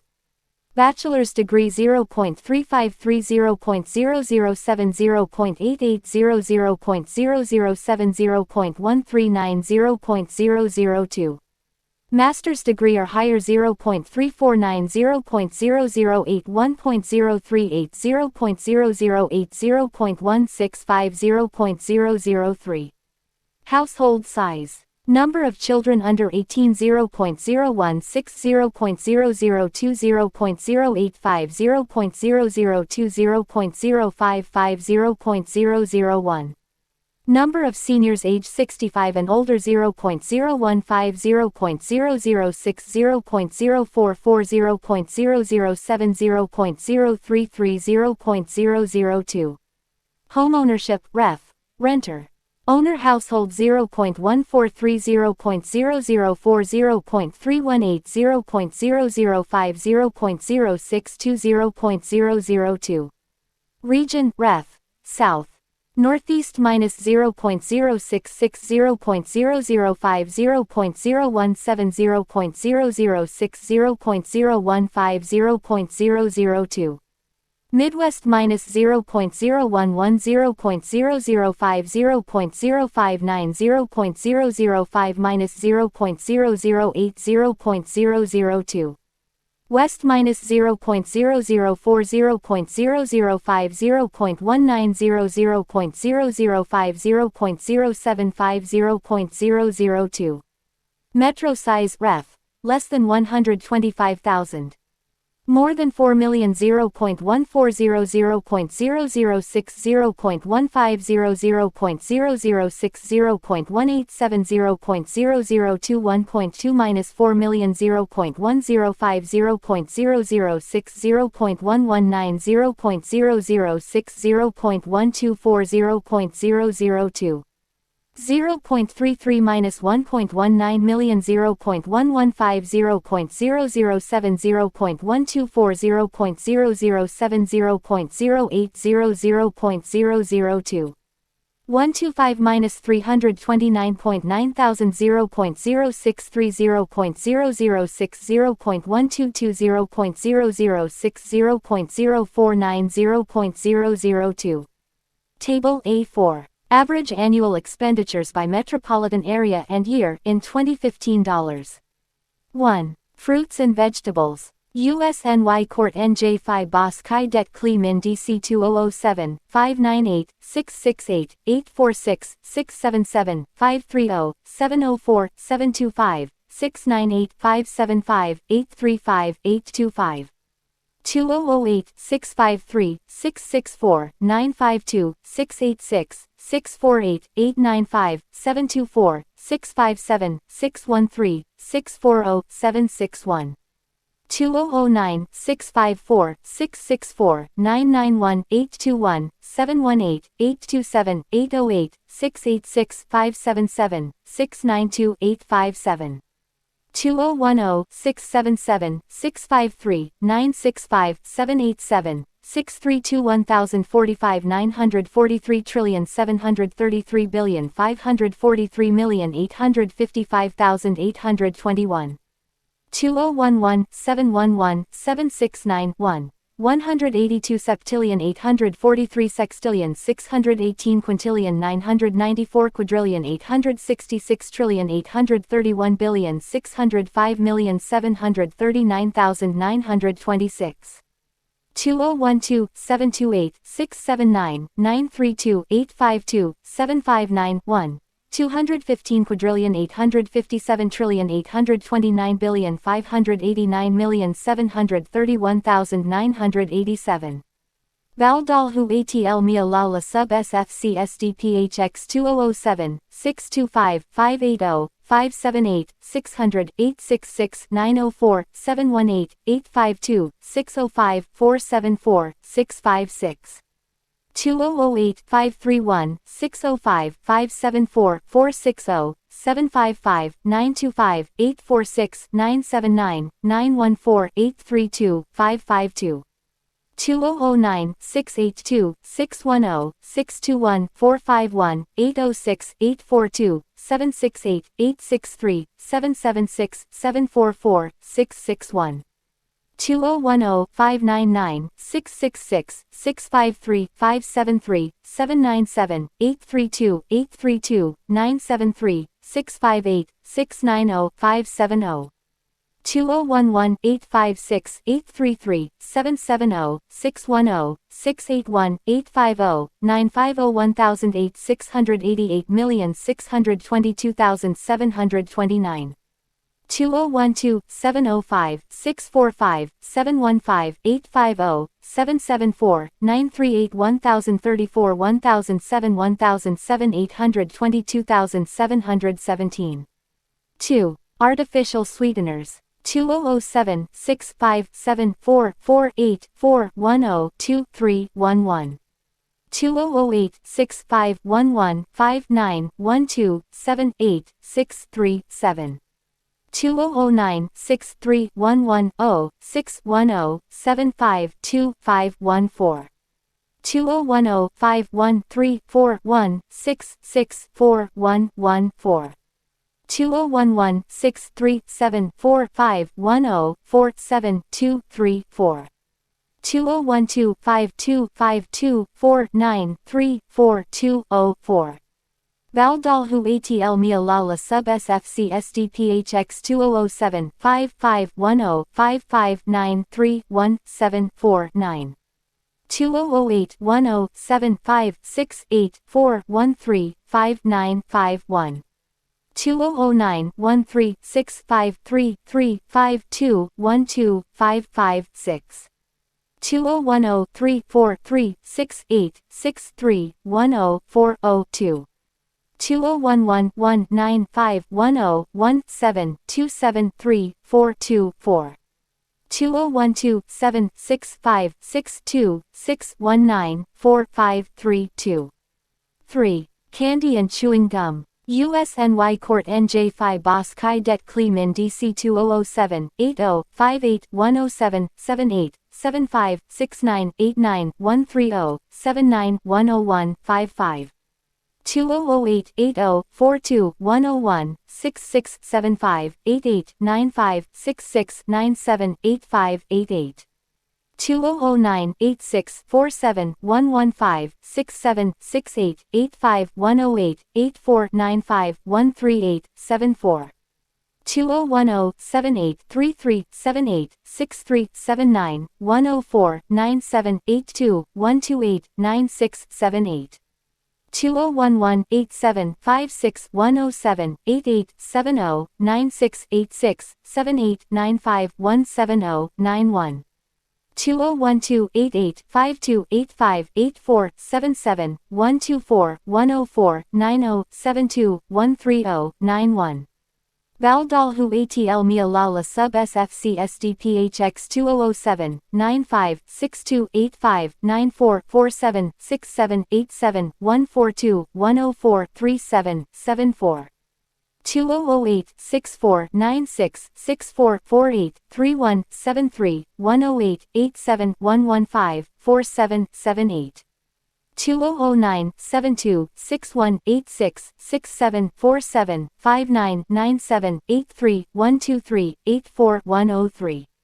2010 58 69 61 67 32 60 87 75 71 21 140. 2011 112 72 82 53 51 57 110 108 101 5791. 2012-133, 62, 62, 88, 46, 88, 88, 144, 135, 86, 117. 2008, 51, 35, 58, 46, 68, 74, 51, 57, 40, 55, 65. 2009, 58, 36, 87, 57, 53, 86, 51, 84, 67, 62, 68. 2010 60 43 100 57 78 88 65 64 53 42 113. 2011 75 56 114 69 82 127 78 89 78 87 104. 2012 86 51 113 71 115 149 71 78 75 81 55. Valdalhu ATL Mia Lala Sub SFC SDPHX 2007 75 37 42 42 55 78 97 87 31 45 68. 2008 28 43 46 38 52 45 68 45 90 103 42.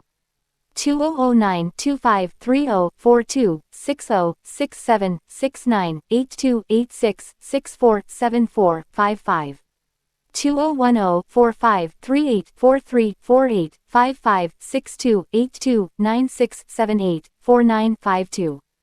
2011 59 75 68 52 58 72 80 97 117 75 51.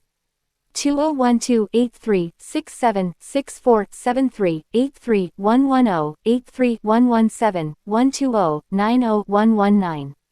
5. Roasted coffee. USNY Court NJ Phi Boss Kai Det Kleeman DC 2007 32 34 38 33 39 30 53 34 46 30 38. 2008 34 21 42 29 44 55 34 36 31 37 43. 2009 39 23 54 36 38 60 36 56 41 40 46. 2010 37 26 67 33 59 55 42 35 32 32 69. 2011 47 32 70 43 50 85 52 58 42 60 63. 2012 53 32 67 34 73 97 37 44 44 45 33. Valdalhu ATL Mia Lala Sub SFC SDPHX 2007 5622 29 29 31 40 58 59 18 29 48. 2008 18 31 31 23 28 29 45 34 62 76 32. 2009 15 21 29 43 43 50 51 58 55 56 38. 2010-25-2429-30-3752-6757-3429. 2011-43-45-4428-2546-60-6491-5331. 2012-62-42-34-39-42-65-47-76-80-6281. 6. T. USNY Court NJ Phi Bos Chi Det Cli Min DC 2007-2926-41-34-33-31-33-39-30-2536. 2008-32-25-44-39-42-52-40-4031-1871. 2009-29-27-5644-39-43-34-32-19-1838. 2010-29-48-29-45-44-34-30-2640-51. 2011-31-35-39-32-6138-34-34-35-41-36. 2012-32-32-45-35-47-45-22-40-1233. Valdalhu ATL Mia Lala Sub SFC SDPHX 2007-2823-34-2146-48-27-35-33-2529. 2008-19-2030-13-21-29-37-5615. 2009-45-32-28-18-25-27-1731-2436-28. 2010-30-15-20-24-23-1733-2234-33. 2011-31-36-36-24-22-34-27-26-37-23-40. 2012-23-22-48-17-20-35-35-5926-41-17. 7. Bottled water. USNY Court NJ Phi Bos Chi Det Cli Min DC 2007-60-70-85-85-4993-78-8652-58-100. 2008-61-51-91-87-57-84-64-76-31-57. 2009-57-56-73-63-67-69-84-49-53-68. 2010-52-61-77-57-56-63-65-47-25-33-75. 2011-53-55-90-81-51-78-58-65-55-40-72.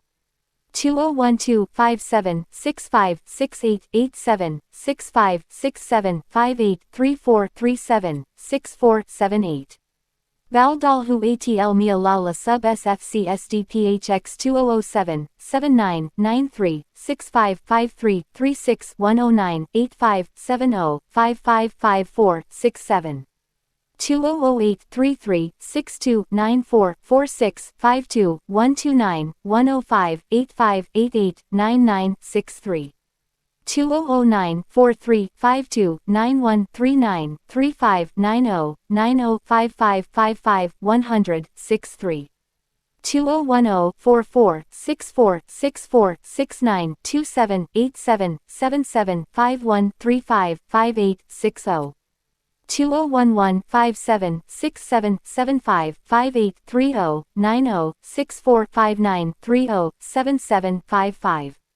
2012-50-66-86-78-61-86-114-51-70-84-57. 8. Wine. USNY Court NJ Phi Bos Chi Det Cli Min DC 2007-9758-117-180-50-135-101-26-108-247-258. 2008-87-70-101-128-90-181-181-103-52-103-123-163. 2009 100 89 214 213 73 189 97 62 80 129 203 2010 87 82 371 138 113 122 79 57 32 119 205 2011 104 67 101 130 178 113 114 83 52 88 179 2012 103 72 178 125 150 200 69 125 36 155 145 Valdalhu ATL Mia Lala Sub SFC SDPHX 2007 202 98 123 86 94 111 73 417 81 55 187 2008 51 94 94 45 98 113 87 194 239 276 43 2009 181 111 219 81 99 104 123 182 189 201 150 2010 93 54 78 101 38 116 56 131 256 119 44 2011 68 85 149 84 96 165 143 259 189 151 244 2012 267 74 104 109 87 101 228 166 176 193 95 9. Other alcoholic beverages. USNY Court NJ Phi Bos Chi Det Cli Min DC 2007 456 346 698 590 390 559 575 464 353 1098 796 2008 442 292 602 529 539 646 576 381 412 628 774 2009 433 413 662 470 360 635 446 349 439 739 573 2010 412 453 895 443 507 652 375 372 357 813 599 2011 455 368 469 534 478 813 496 520 429 629 875 2012 450 262 553 529 605 813 510 413 294 696 706 Valdalhu ATL Mia Lala Sub SFC SDPHX 2007 553 314 570 446 233 549 436 840 367 230 547 2008 291 386 685 300 375 528 458 712 862 714 391 2009 436 426 732 347 322 481 547 715 818 588 608 2010 332 321 367 384 154 528 373 640 859 574 411 2011 412 447 484 479 303 859 429 757 582 746 681 2012 734 447 464 350 282 418 697 654 673 685 483 10. Housing. USNY Court NJ Phi Bos Chi Det Cli Min DC 2007 16925 17804 26262 24725 19771 20330 21028 15708 17772 19906 26070 2008 17102 19462 27752 25163 21828 20598 20771 15960 16010 19652 26326 2009 16887 18853 25378 25718 20183 20919 20595 16704 14910 18607 25083 2010 16555 18725 27056 24389 19026 21261 20448 16236 14681 18001 25756 2011 16813 18431 25952 25635 20365 21170 20510 16161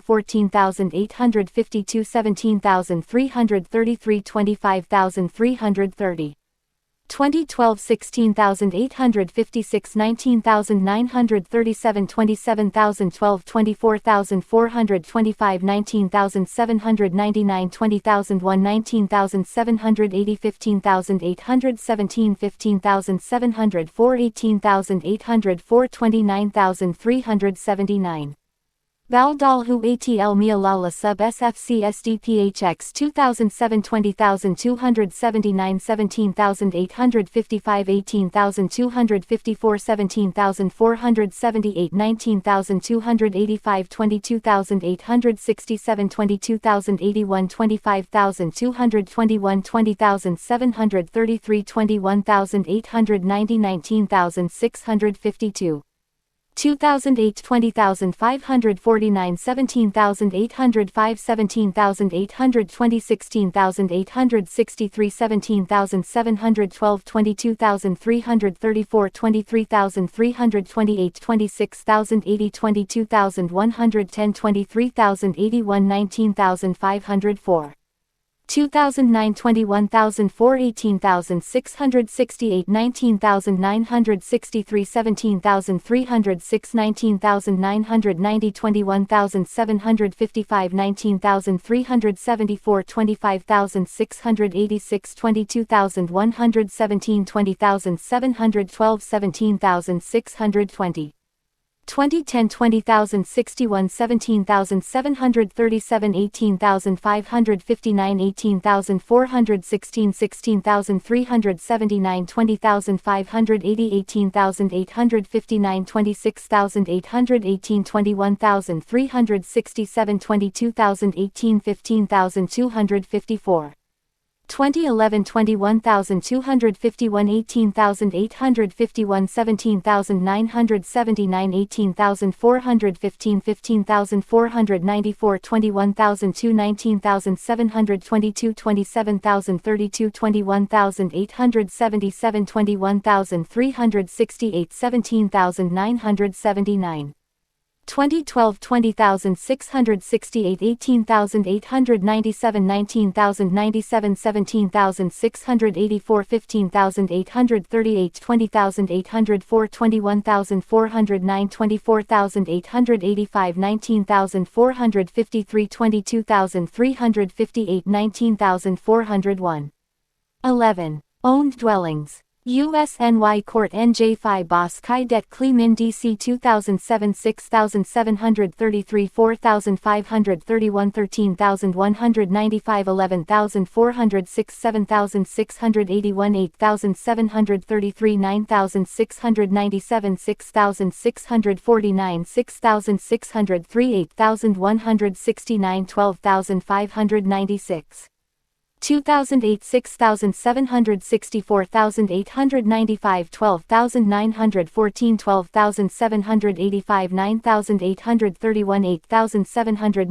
9049 6359 6351 8913 12259 2009 6542 3868 11662 11777 8562 8146 9733 6878 5135 8205 10649 2010 6271 4578 12386 11253 7709 8445 9128 6491 5539 7423 10607 2011 6147 4515 12125 12409 8575 8231 8467 6439 5747 7355 10814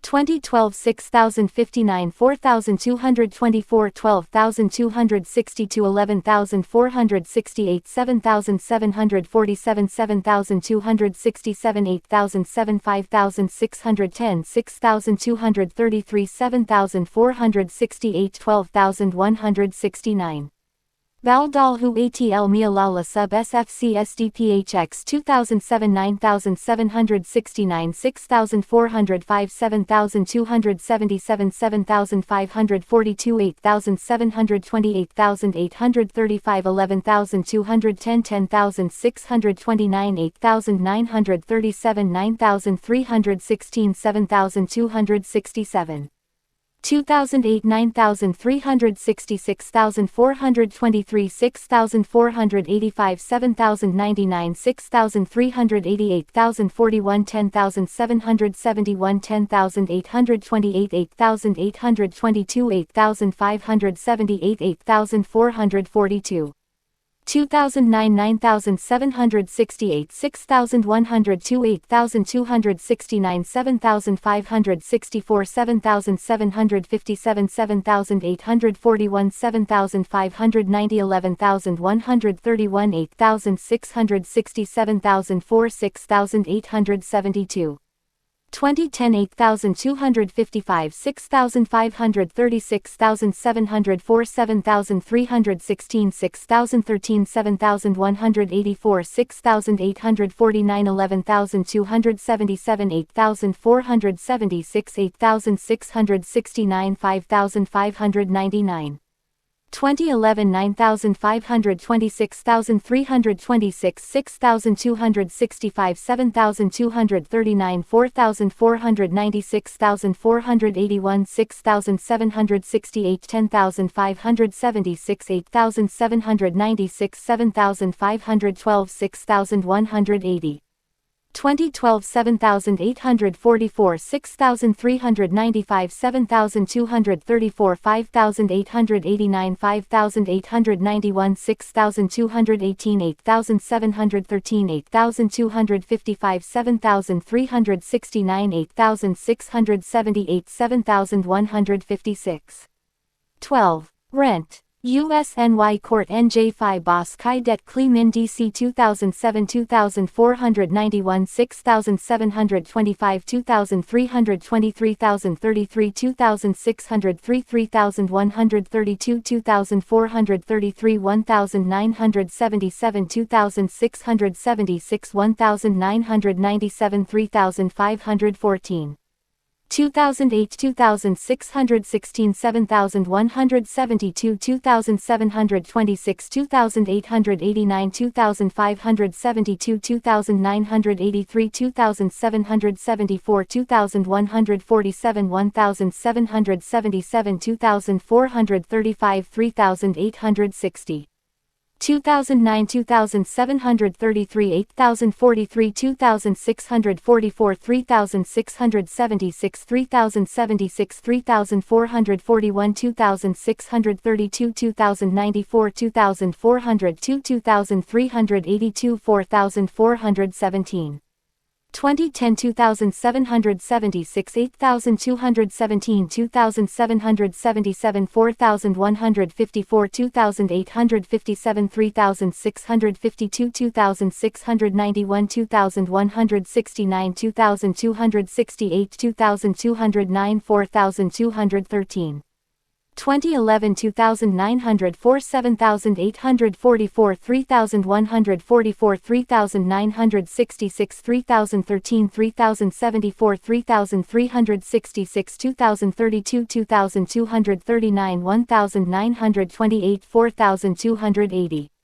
2012 3061 8588 3536 4264 2945 3578 3476 2327 2244 2302 4283 Baldalhu ATL Mialala Sub SFC SDPHX 2007 2205 2911 2496 2752 3583 6283 2819 5783 155 6111 3386 2008 3496 3256 2837 3028 4192 6773 3565 6516 4057 6323 2734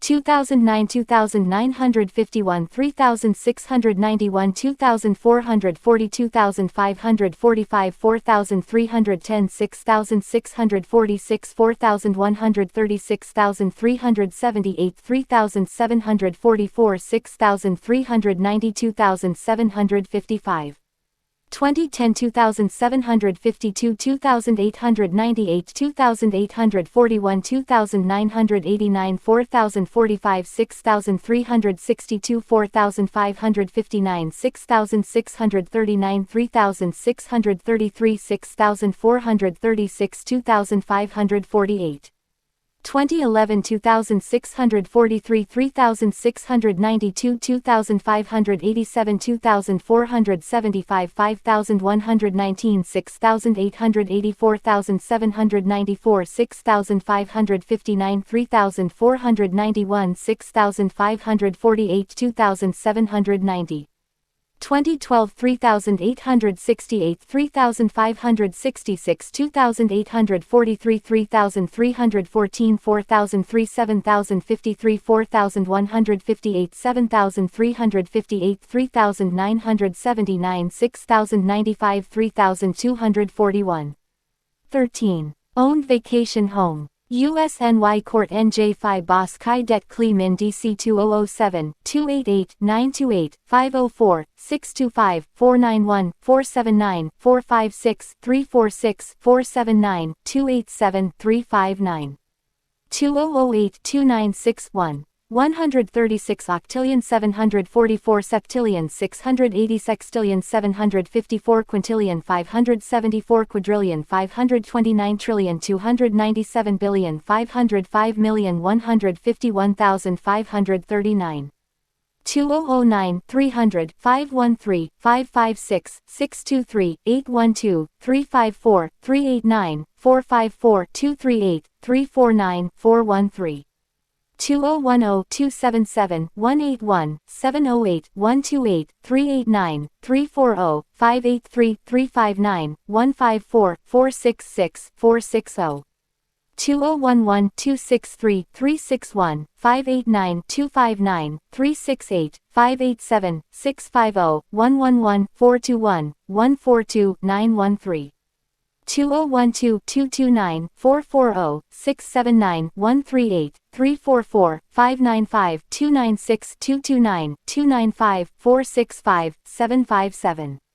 Valdalhu atl mia lala sub sfc sdphx 2007 50 69 289 129 62 96 304 647 368 118 465 2008 124 91 193 273 296 81 254 449 501 179 157 2009 472 150 379 102 907 269 172 882 433 102 215 2010 1010 188 octillion 219 septillion 121 sextillion 283 quintillion 381 quadrillion 352 trillion 609 billion 546 million 199,284 2011 493 103 181 156 130 242 310 781 497 186 290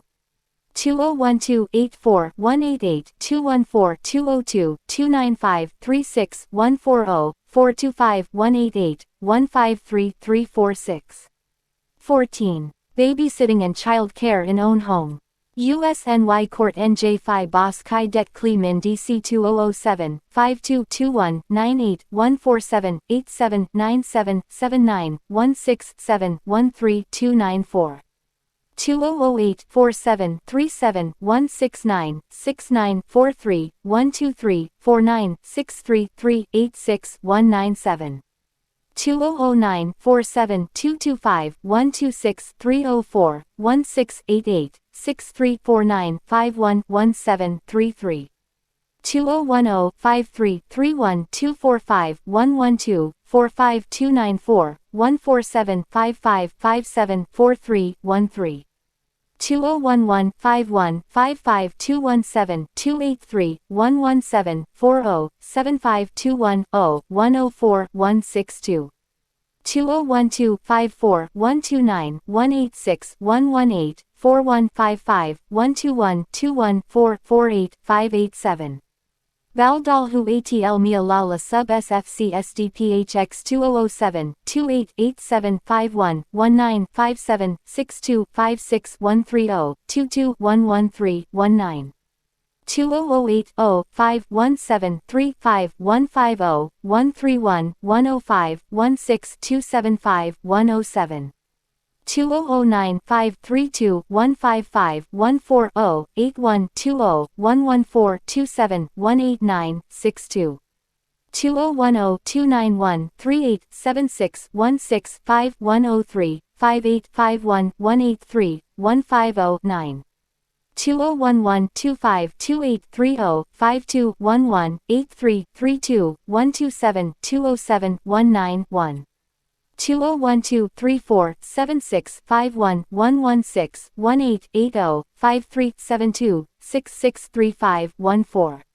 15. Housekeeping services. USNY Court NJ Phi Boss Chi Det Kli Min DC 2007 118 171 219 216 122 147 198 4496 95241 2008 119 202 188 209 205 164 176 131 9282 213 2009 112 108 199 110 73 161 203 181 1490 341 2010 112 165 281 149 109 206 128 123 45 143 326 2011 105 100 159 174 89 182 160 9527 58329 2012-132-284-220-145-156-313-841-204-93-84-469. Valdalhu atl mia la la sub sfc sdphx 2007-104-102-110-89179-307-136-313-125-289-140. 2008-71-82-88-110-107-275-141-257-113-198-134. 2010-184-185-214-99-270-262-108-217-232-223-83. 2010-113-153-159-109-129-242-207-129-113-138. 2012-105-137-129-57290-188-386-8094-122. 2012-106-109-148-98-112-272-321-528-81235-281. 16. Televisions. USNY Court NJ Phi Bos Chi Det Kli Min DC 2002-222-107-201-241-143-110-104-256. 2008-164-131-303-160-203-115-102-132-125-218. 2009-140-95-124-105-147-211-115-144-91-133. 2011-83-112-147-128-179-99-151-132-169. 2011-113-106-182-180-46-108-141-114-105-143-145. 2012-83-143-112-97-121-126-96-160-93-160. Valdalhu atl mia la la sub sfc sdphx 2007-187-264-94-186-175-195-200-252-94-135. 2008-236-226-259-119-298-187-258-230-255-62-216.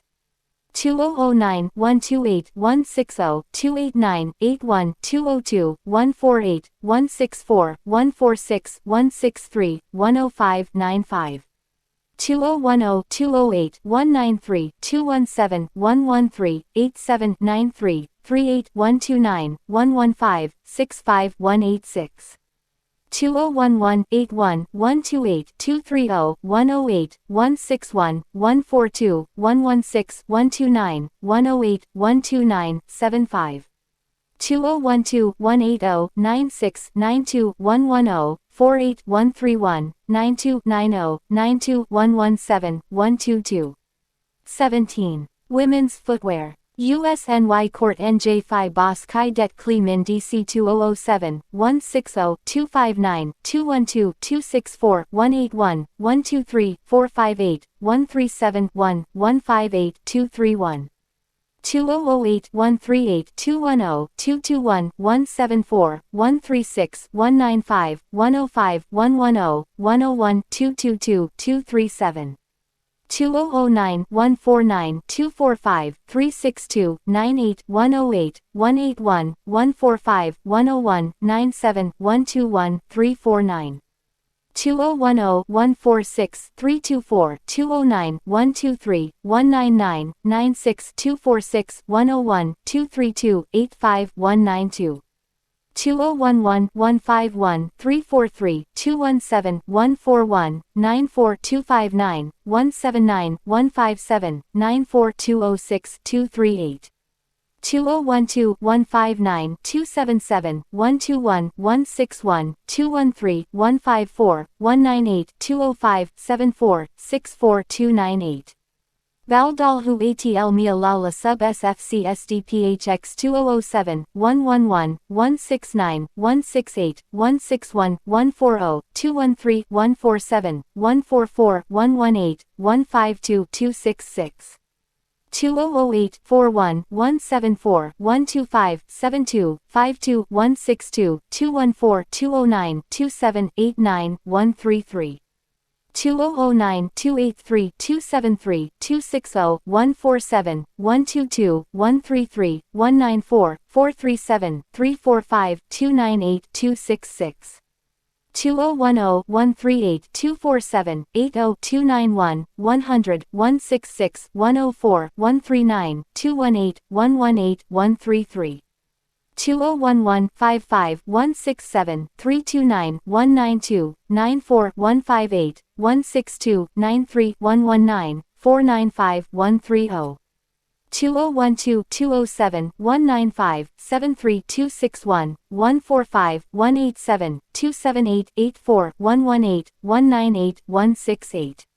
18. Women's clothes. USNY Court NJ Phi Boss Kai Det Kli Min DC 2007, 626-934 1008 941,472,546 1206 1235 923,934. 2008-594-555 1037 883,690,535,817,481 1185 765,702. 2009-558-550-876-544-492-645-602-510-307-574-1129. 2010-567-337-768-472-738-538-703-477-614-415-753. 2012-697-757-804-462-647-614-429-720-782-1067. 2012-510-706-594-775-564-633-589-433-889-767.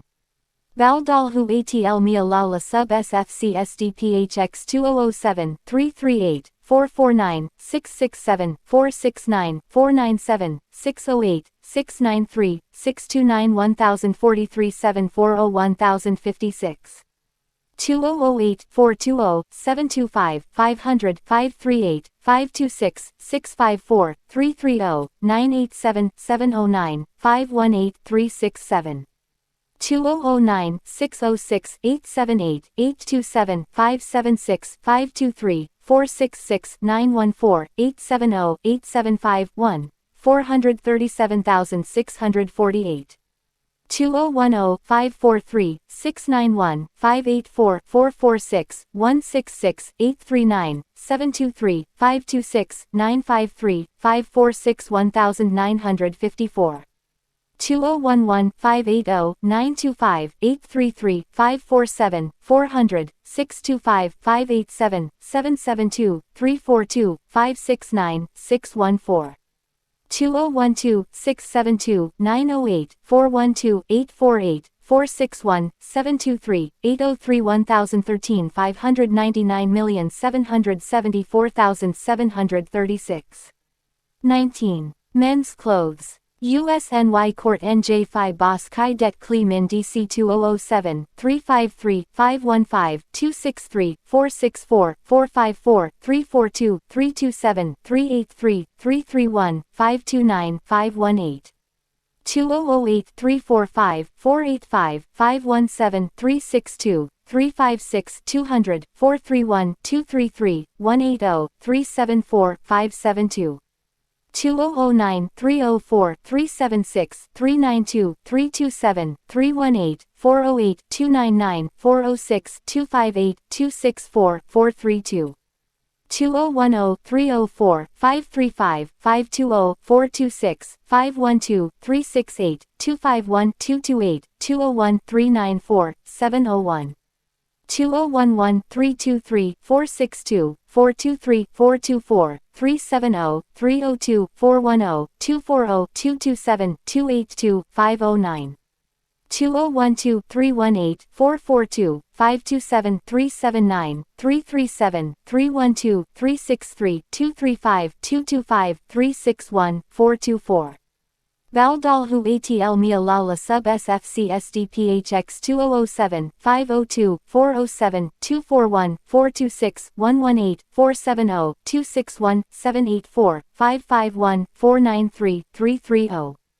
2008 312 277 290 300 147 469 375 387 697 626 329 2009 382 350 437 176 245 2761 341,259,446,379,322 2010 412 276 218 217 152 371 449 632 365 269 156 2011 414 505 528 283 194 434 443 385 423 180 340 2012 316 446 335 418 245 481 286 516 566 357 255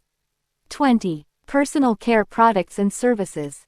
USNY Court NJ5 Bos Kai Det Kli Min DC 2007 587 591 746 798 594 534 725 468 574 694 749 2008 616 582 855 608 687 650 726 562 481 761 920 2009 595 536 797 733 620 662 696 671 439 700 1017 2010 581 515 884 618 633 756 709 528 625 650 967 2011 634 611 705 769 569 716 741 633 626 702 1127